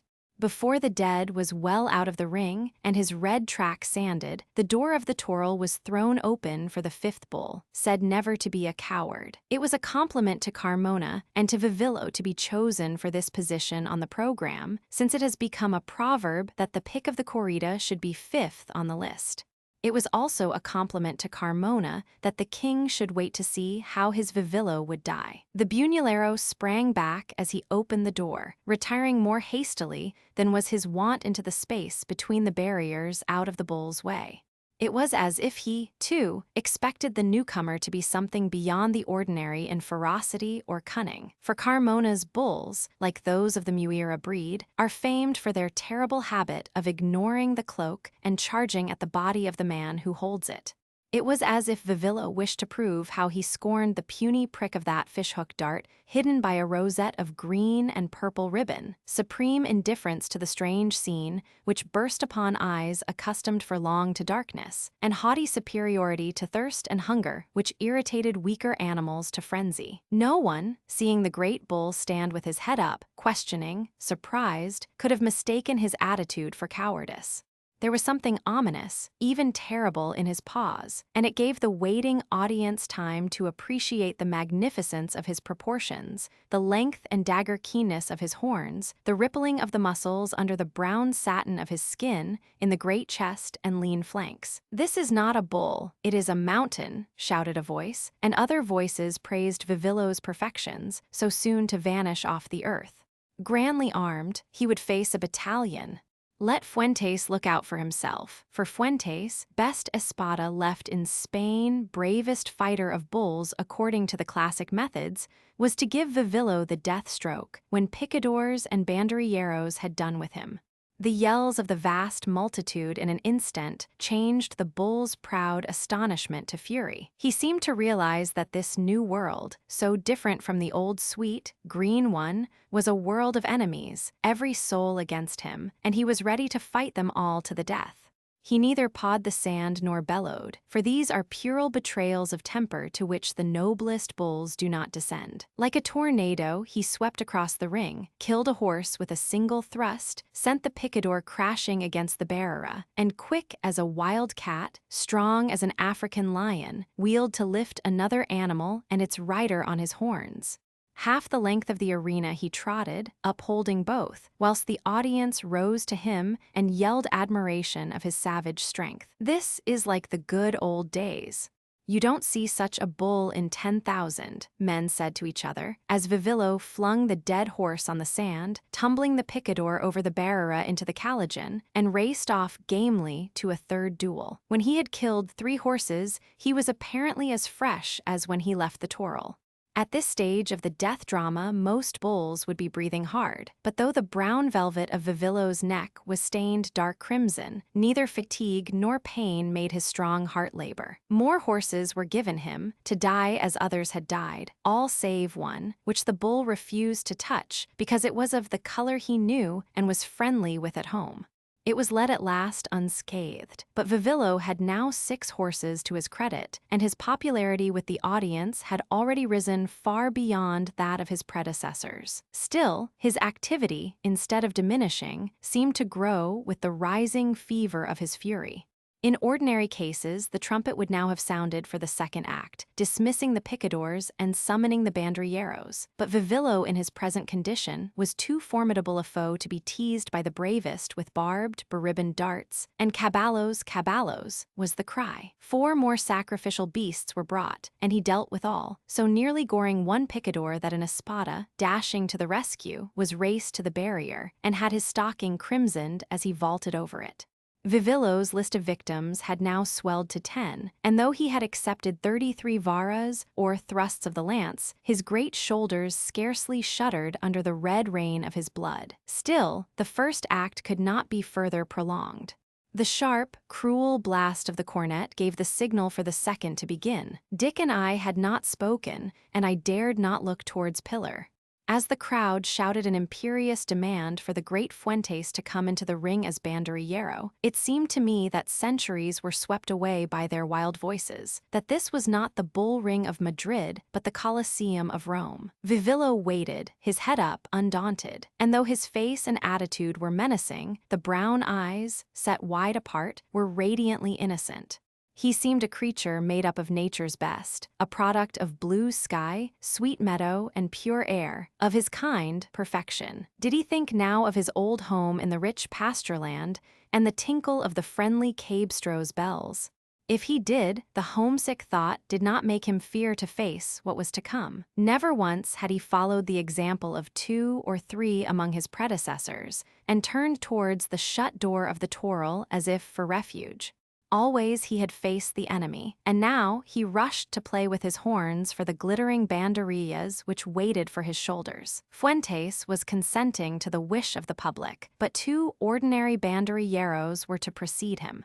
The famous matador, who was afterwards to kill this most popular bull of the day, would plant the last pair of the 6. The first man, sparkling in satin and silver, lifted on high his 2 barb-tipped sticks, gaily ornamented with tinsel paper, and called Vivillo from a distance.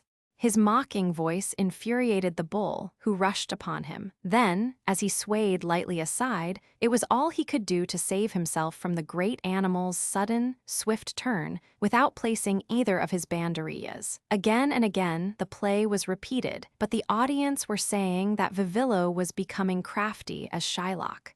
At last, 1 gay-colored stick, half a pair, hung from Vivillo's shoulders. Twice and 3 times the attempt was made before the pair was complete, and the second banderillero succeeded no better. But as Fuentes entered the ring, condescending to play at the game of which he was once master, there went up a roar of applause. Fuentes never failed, and that trick of his, planting both feet on a handkerchief, nor deigning to move save for a swaying of the body while planting the 2 barbs, was famous, a sight worth seeing when the bull was even half as good as this. But for once, even Fuentes' brilliant tactics were at a loss.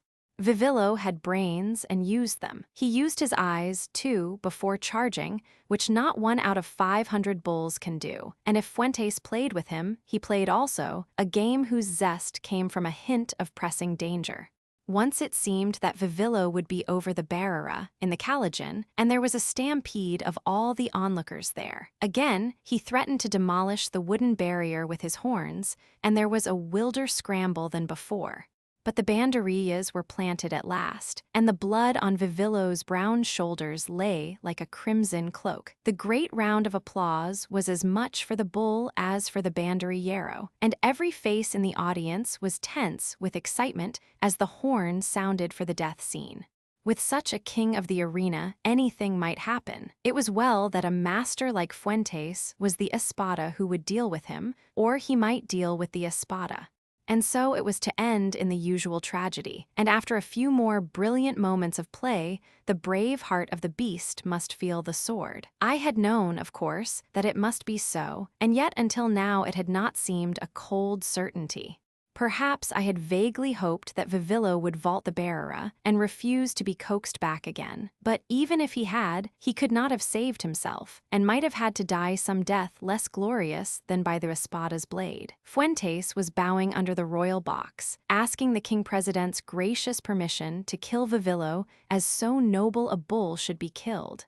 Then, sword and red muleta in hand, he went to meet Vivillo, an alert look on his face. For this was no common raise, but a brave and wary foeman, most worthy of his steel. The deep silence of the 13,000 spectators was as great a compliment as could be paid to man or bull, and Fuentes knew it. He knew that the audience expected such play, before the death stroke, as had not been seen in Spain for years, and he did not mean to disappoint them. Still marvelously fresh, considering his doughty feats and loss of blood, Vivillo showed no distress. But he had become visibly thoughtful, as if realizing at last that this was no wild sport, but the end of all things. Fuentes waved off his men, furigent, knowing that this sign of serene courage would thrill 13,000 hearts, already warm for him, and adjusted his red muleta to the small, spiked stick which secured it. Then, graceful as a wave which rears its crest to breaking point, he moved towards the bull, wary yet defiant. Vivillo, as if to prove the power and fullness of his lungs, bellowed for the first time since he had entered the arena, as he hurled his dark body upon the torero, his huge head down. The muleta met his horns and smothered them, to be swept up and away, while Fuentes stood motionless, smiling. But to the agitation of the audience, instead of following the muleta's scarlet wave, Vivillo halted with horns lowered to gore and charged the man. Lightly Fuentes stepped aside, tempting the bull again with the muleta, but Vivillo would have none of it. Then came such give and take between man's skill and brute's ferocious cunning that the audience lost all self-consciousness in watching. Nearer and nearer Fuentes and Vivillo drew to the barrier. Now they were close to tendido number 9, and mechanically I lifted my eyes from the arena to find Pillar. She was no longer to be seen there, and I thought that she had fled before the death. But as Vivillo made a lunge which all but caught Fuentes, a door in the barrier flashed open, flashed shut, and a girl stood in the ring. It was Pillar in her white dress and lace mantilla. She had left her seat, gone down alone to the entrance of the tendido, had waited her chance, and slipped into the arena. But she could hide no longer. At sight of the girl's figure, white against the dark red barrier, a wild, warning shout went up. 2 or 3 of Fuentes' cuadrillo ran towards her, but with a passionate gesture she motioned them off, holding out her arms to the royal box. Pardon, pardon for Vivillo, the brave bull, she cried, and I knew now that this was what she had meant from the first. If Vivillo were brave, if he won the respect of the king and the crowd by supreme strength and courage, she had hoped to save him as other bulls had been saved from time to time, since, in earliest days, Spain had followed Roman customs. I had read of those pardoned bulls and heard of them from my father, one hero, maybe, in 10 years. For this she had come. For this she had sat watching Vivillo's blood flow, waiting until he had proved himself so brave that 13,000 voices might join hers in asking the bull's life of the king president. At sound of his name, cried in those dear, familiar tones as if calling him from across the valley of death, Vivillo raised his head, turned his back for the first time upon the enemy, and bounded towards the girl. Horrified, the audience shrieked at her, at him, waving their hands, throwing hats into the ring in front of the bull as if to distract him from a helpless victim. But they need not have feared. His sides heaving under their mantle of blood, Vivillo's rush subsided to a trot, as in the home pasture far away. Half-blinded with fury as he had been a moment ago, the kind young face and voice loved by him since he was a calf at his mother's side brought Vivillo back to himself. Hope must have quickened in his heart as he heard that call, which in old days had meant choice food and sweet caresses. It was the call of life, and he answered it with gratitude. It was the call of life, and he answered it with gratitude. It was the call of life, and he answered it with gratitude. How the men yelled, and the women laughed and cried as the great bull laid his armed head against the pale girl's arm. How they clapped when he ate something which she held to him in her hand, and how they shouted to the king, "Pardon, pardon for this brave bull." Pardon for El Vivillo. Dick was at her side now. He must have leaped the barrier, but I did not see him until he was there and the cherub close behind him. Fuentes was under the royal box, asking if the prayer for the bull's life were to be heard, and, amid tumultuous cheering, pardon was granted, with the jewel he should have won by giving Vivillo death instead of life. The bull was saved. Panting, he stood by Pillar's side, his blood staining the creamy whiteness of her mantilla. Even when the tame cabestro came, with tinkling bell to entice Vivillo away, she could hardly bear to leave him, though she well knew that he was safe, that his wounds would be skillfully tended, that he would be restored to health, and that, in very shame, Carmona must surrender the bull to her. But the king and queen were on their feet bowing to the crowd, their relatives and guests standing behind them. The queen turned and murmured to the king, who spoke to someone I could not see, and an equerry hurried out of the box. A moment later the Duke of Carmona, his mother, Lady Veolavon, and Monica were entering the royal box. Evidently, the queen's wish had been to make some introduction. All chatted together for a minute, looking down at the ring, which Vivillo was just leaving with the big, brindled cabestro. Probably the king was congratulating Carmona on the bull given by him to the corrida real. Then, having bowed once more to their enthusiastic subjects, the royalties prepared to leave the box before the next bull should come into the ring. I knew that Monica, with Carmona and the others, would follow in the train of the king and queen, that they would go out at the royal entrance, and that I must be near if I would have my last chance with the girl. But it was a misfortune that she should be with the royalties, because, since the catastrophe of 2 days ago, the police of Madrid were taking extra precautions for the safety of their sovereign and his bride. The ground outside the royal entrance had been kept clear of the populace when they went in, and would be again when they went out. A haggard, hollow-eyed wretch such as I was now would be instantly suspected and ordered back. Yet Monica was to be married tomorrow, and then it would be forever too late. Somehow I must get close enough to speak with her, even if the words I had to say were cut short by a bullet.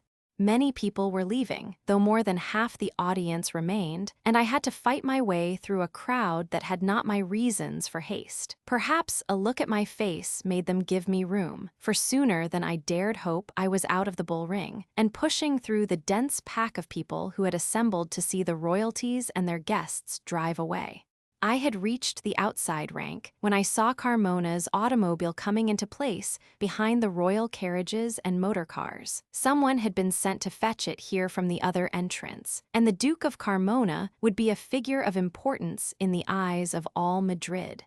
Civil guards and police were busy keeping the crowd in order, with warning gestures pressing rank back upon one another. I made no effort to separate myself from the mass, for neither the king nor queen nor Carmona had yet come in sight, and I was waiting.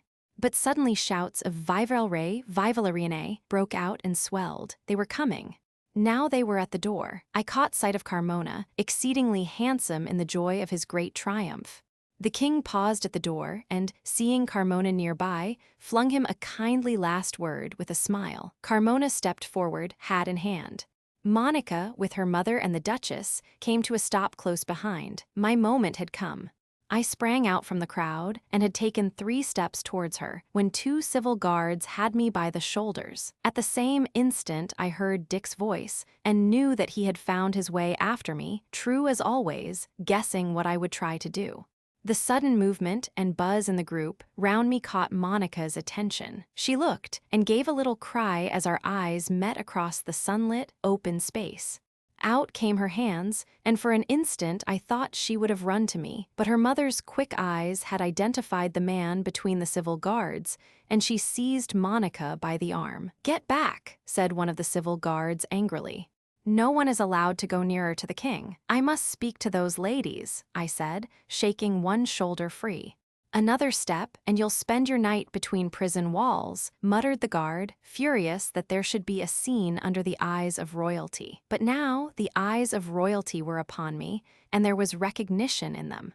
The king held up his hand imperatively. "Let that gentleman go," he said. "He is a friend of mine. Señors, I am glad to see you again." "Have you come to congratulate me on my marriage?" The guard stepped back, and the king's question was a command. He said, "Señors," therefore he was speaking to Dick as well as to me. I walked towards him as he stood ready to greet us, and now Dick, who had kept behind in the crowd, was at my side. Carmona's face grew scarlet, then yellow pale. "I beg your majesty's forgiveness," he said, "but you cannot know what I know of this man, or you would not receive him. This may be another horrible plot, for he is the Marqués de Casa Triana, suspected of throwing a bomb in Barcelona some years ago, who not only has broken his parole and come secretly to Spain, but has been following you about from place to place in his motorcar." And the king burst out laughing in his boyish way. "All the better for me if he has, since he has continually found the way to do me some good turn. If it hadn't been for him and his motor car, I'm not sure that I would be here and happy today." He held out his hand to me. "So you are the Marqués de Casa Triana," he said. "And that was why you wouldn't tell me your name? When your friend let me know, I had one more thing to thank you for besides those I knew. On the day of the brigands." He smiled at Dick, who presumed on his notice. "Your Majesty," he ventured, "may I mention the name of the man who employed those brigands, not to injure you, but one he had already injured, Casa Triana himself?" "Well, it's the Duke of Carmona, and when the brigands failed, he tried having Casa Triana knocked on the head and shut up in a house of his at Granada, so that he could marry the girl who was engaged to my friend. You can ask Lady Monica Vale, sir, if I'm not telling you the truth, as far as she knows it." The king, without answering, turned his eyes on Monica. "It is true, sir, that we were engaged," she replied to the question in his look. "I love him still, and only promised to marry the Duke because he said, if I did, he would save Ramon from imprisonment and worse. He told me he had helped Ramon to get out of Spain to England when he was on the point of being arrested for something that happened in Seville. Now I know it wasn't true, that he lied, and that he's been horribly treacherous to Ramon as well as to me. I'll not keep my promise to him tomorrow or ever." "This seems a strange story," said the king. "I must hear it at length later. But you shall not marry against your wish. You shall marry the man you love. We will see to that, whether Carmona can clear himself or not. As for my friend Casa Triana, I owe him a triple debt. Part of it I can repay by giving him certain estates in the south which I believe I've been keeping in trust for him. Part I can never repay, and part, well, if I can give him a bride who loves him, perhaps he will consider himself repaid." "I thank your Majesty 1,000 times," I said. Monica looked at me. She was very pale, but there was heaven in her eyes. "Viva el Rey!" shouted Dick, and the crowd, though they had not heard or understood what passed, took up the cry with all their hearts. "Viva el Rey!" The end. The McClure Press, New York 1. Love and oranges, how similar are they? For however sweet their taste, they are always a little bitter. Leonard Williams translation. End of the Project Gutenberg ebook. The Car of Destiny ***. Updated editions will replace the previous one. The old editions will be renamed. Creating the works from print editions, not protected by U.S. copyright law, means that no one owns a United States copyright in these works, so the Foundation can copy and distribute it in the United States without permission and without paying copyright royalties. Project Gutenberg is a registered trademark and may not be used if you charge for an ebook, except by following the terms of the trademark license, including paying royalties for use of the Project Gutenberg trademark. If you do not charge anything for copies of this ebook, complying with the trademark license is very easy.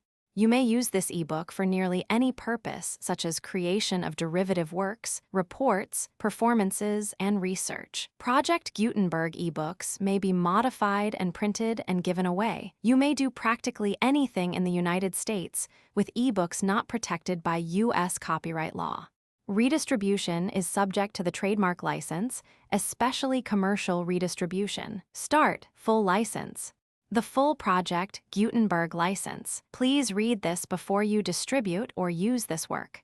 To protect the Project Gutenberg trademark mission of promoting the free distribution of electronic works, by using or distributing this work, you agree to comply with all the terms of the full Project Gutenberg trademark license available with this file or online at www.gutenberg.org/license. Section 1. General Terms of Use and Redistributing Project Gutenberg Trademark Electronic Works. 1A. By reading or using any part of this Project Gutenberg trademark electronic work, you indicate that you have read, understand, agree to, and accept all the terms of this license and intellectual property agreement.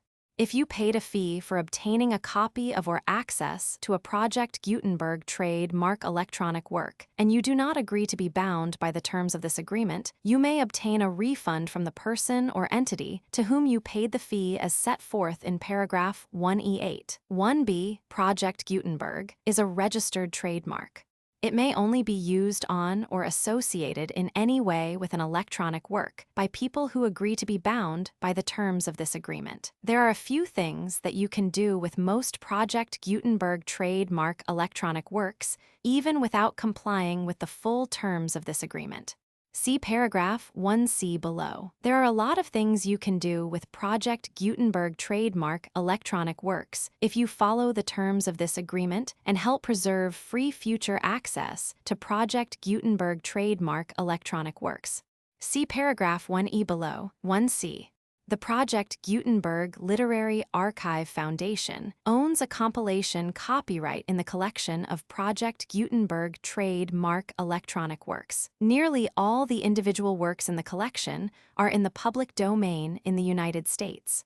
If an individual work is unprotected by copyright law in the United States, and you are located in the United States, we do not claim a right to prevent you from copying, distributing, performing, displaying, or creating derivative works based on the work, as long as all references to Project Gutenberg are removed. You can easily comply with the terms of this agreement by keeping this work in the same format with its attached full Project Gutenberg trademark license when you share it without charge with others. 1D. The copyright laws of the place where you are located also govern what you can do with this work. Copyright laws in most countries are in a constant state of change. If you are outside the United States, check the laws of your country in addition to the terms of this agreement before downloading, copying, displaying, performing, distributing, or creating derivative works based on this work or any other Project Gutenberg trademark work. The Foundation makes no representations concerning the copyright status of any work in any country other than the United States. 1E. Unless you have removed all references to Project Gutenberg. 1E1. The following sentence, with active links to, or other immediate access to, the full Project Gutenberg trademark license, must appear prominently whenever any copy of a Project Gutenberg trademark work is accessed, displayed, performed, viewed, copied, or distributed. This ebook is for the use of anyone anywhere in the United States and most other parts of the world at no cost, and with almost no restrictions whatsoever. If you are not located in the United States, you will have to check the laws of the country where you are located before using this ebook. 1E2. If an individual Project Gutenberg trademark electronic work is derived from texts not protected by U.S. copyright law, the work can be copied and distributed to anyone in the United States without paying any fees or charges.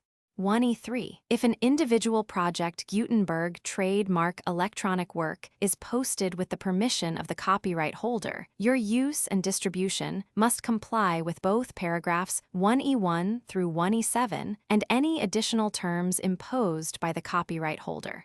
Additional terms will be linked to the Project Gutenberg trademark license for all works posted with the permission of the copyright holder found at the beginning of this work. 1E4.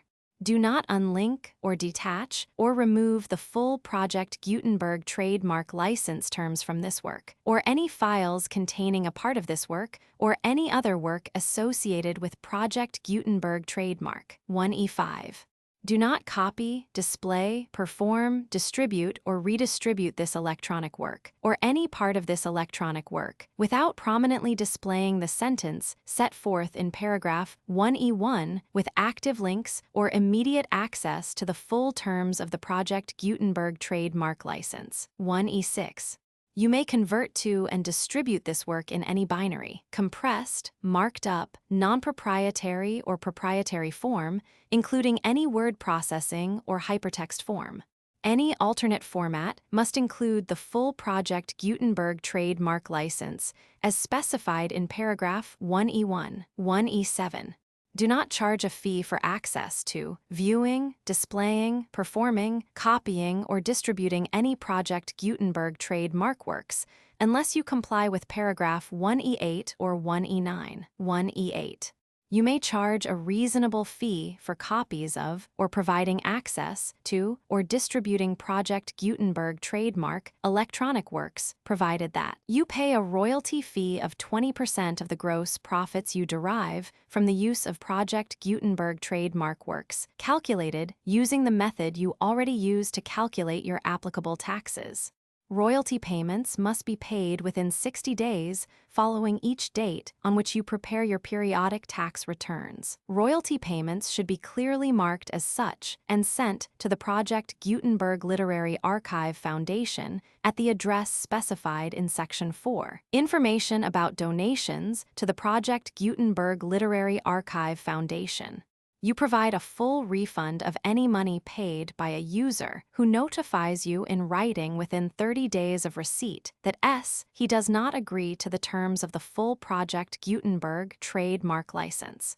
You must require such a user to return or destroy all copies of the works possessed in a physical medium and discontinue all use of and all access to other copies of Project Gutenberg trademark works.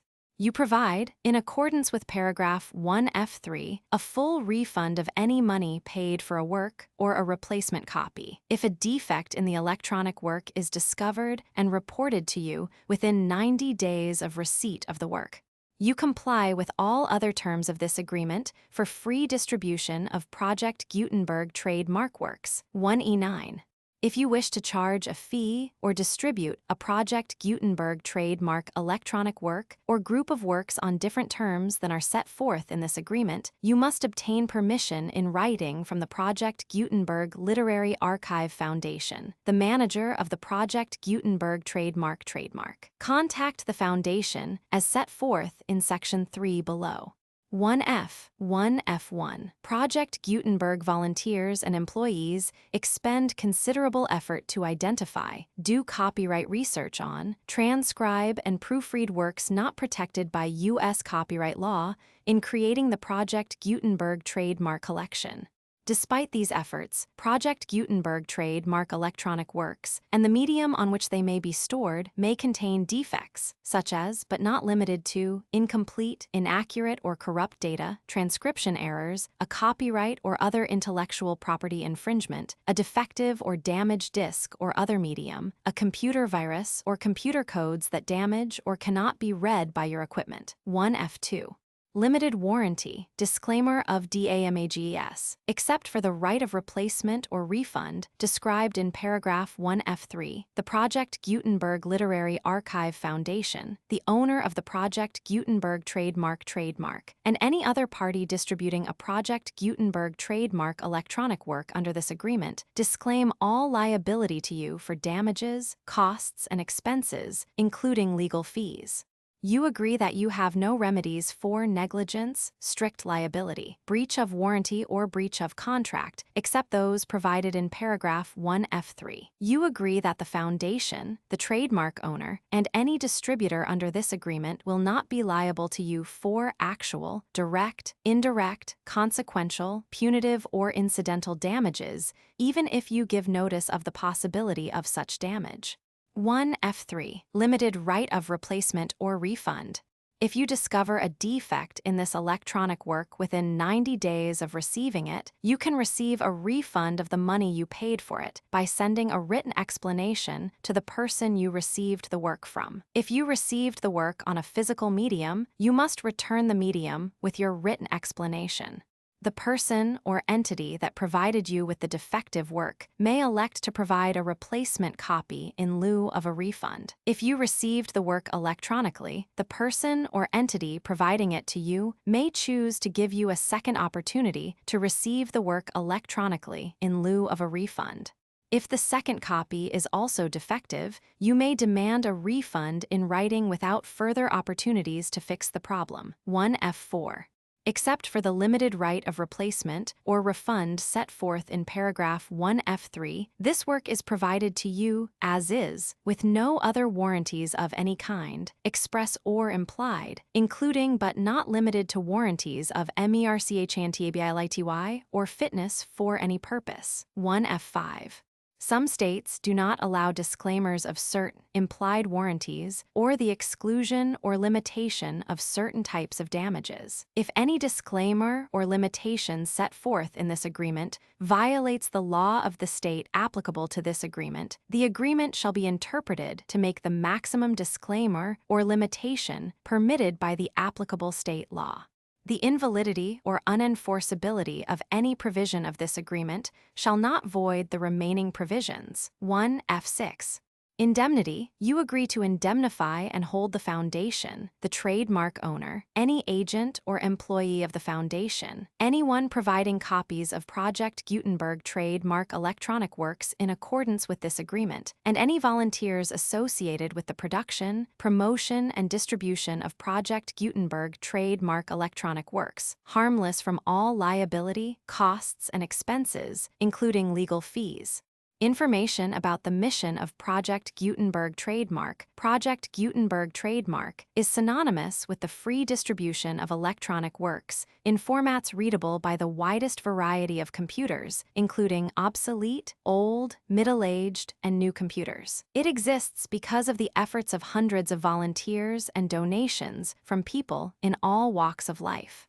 Volunteers and financial support to provide volunteers with the assistance they need are critical to reaching Project Gutenberg trademark's goals and ensuring that the Project Gutenberg trademark collection will remain freely available for generations to come. In 2001, the Project Gutenberg Literary Archive Foundation was created to provide a secure and permanent future for Project Gutenberg trademark and future generations.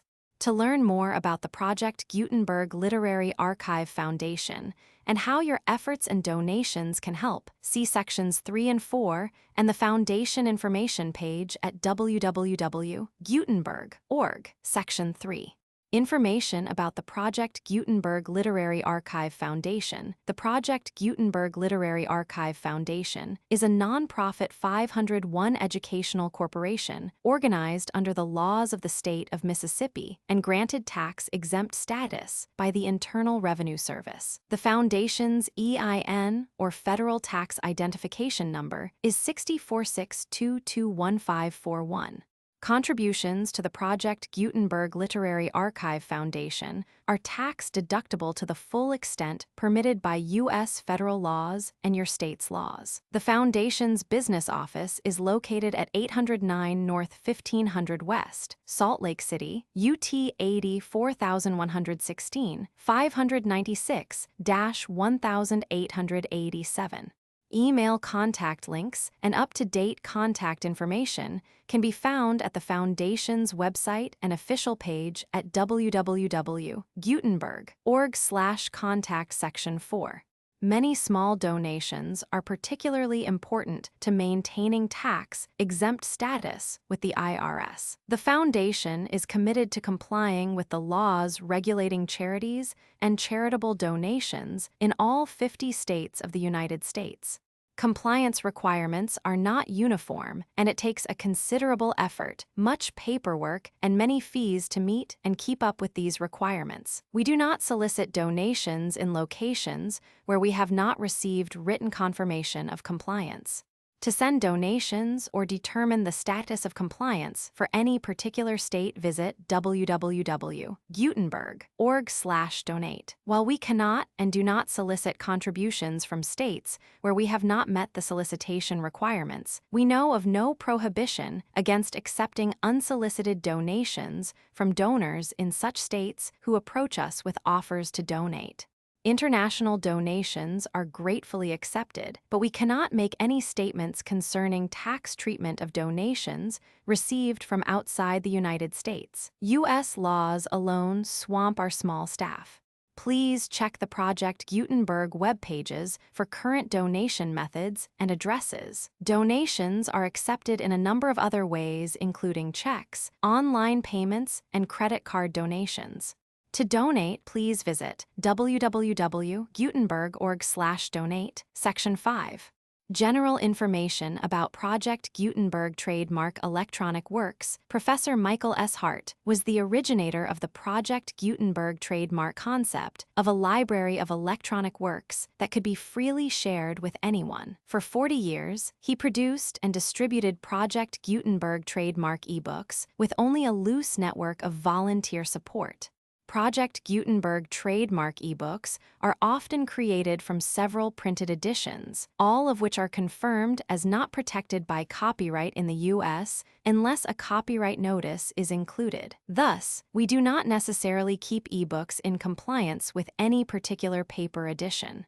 Most people start at our website, which has the main PG search facility, www.gutenberg.org. This website includes information about Project Gutenberg trademark, including how to make donations to the Project Gutenberg Literary Archive Foundation, how to help produce our new ebooks, and how to subscribe to our email newsletter to hear about new ebooks.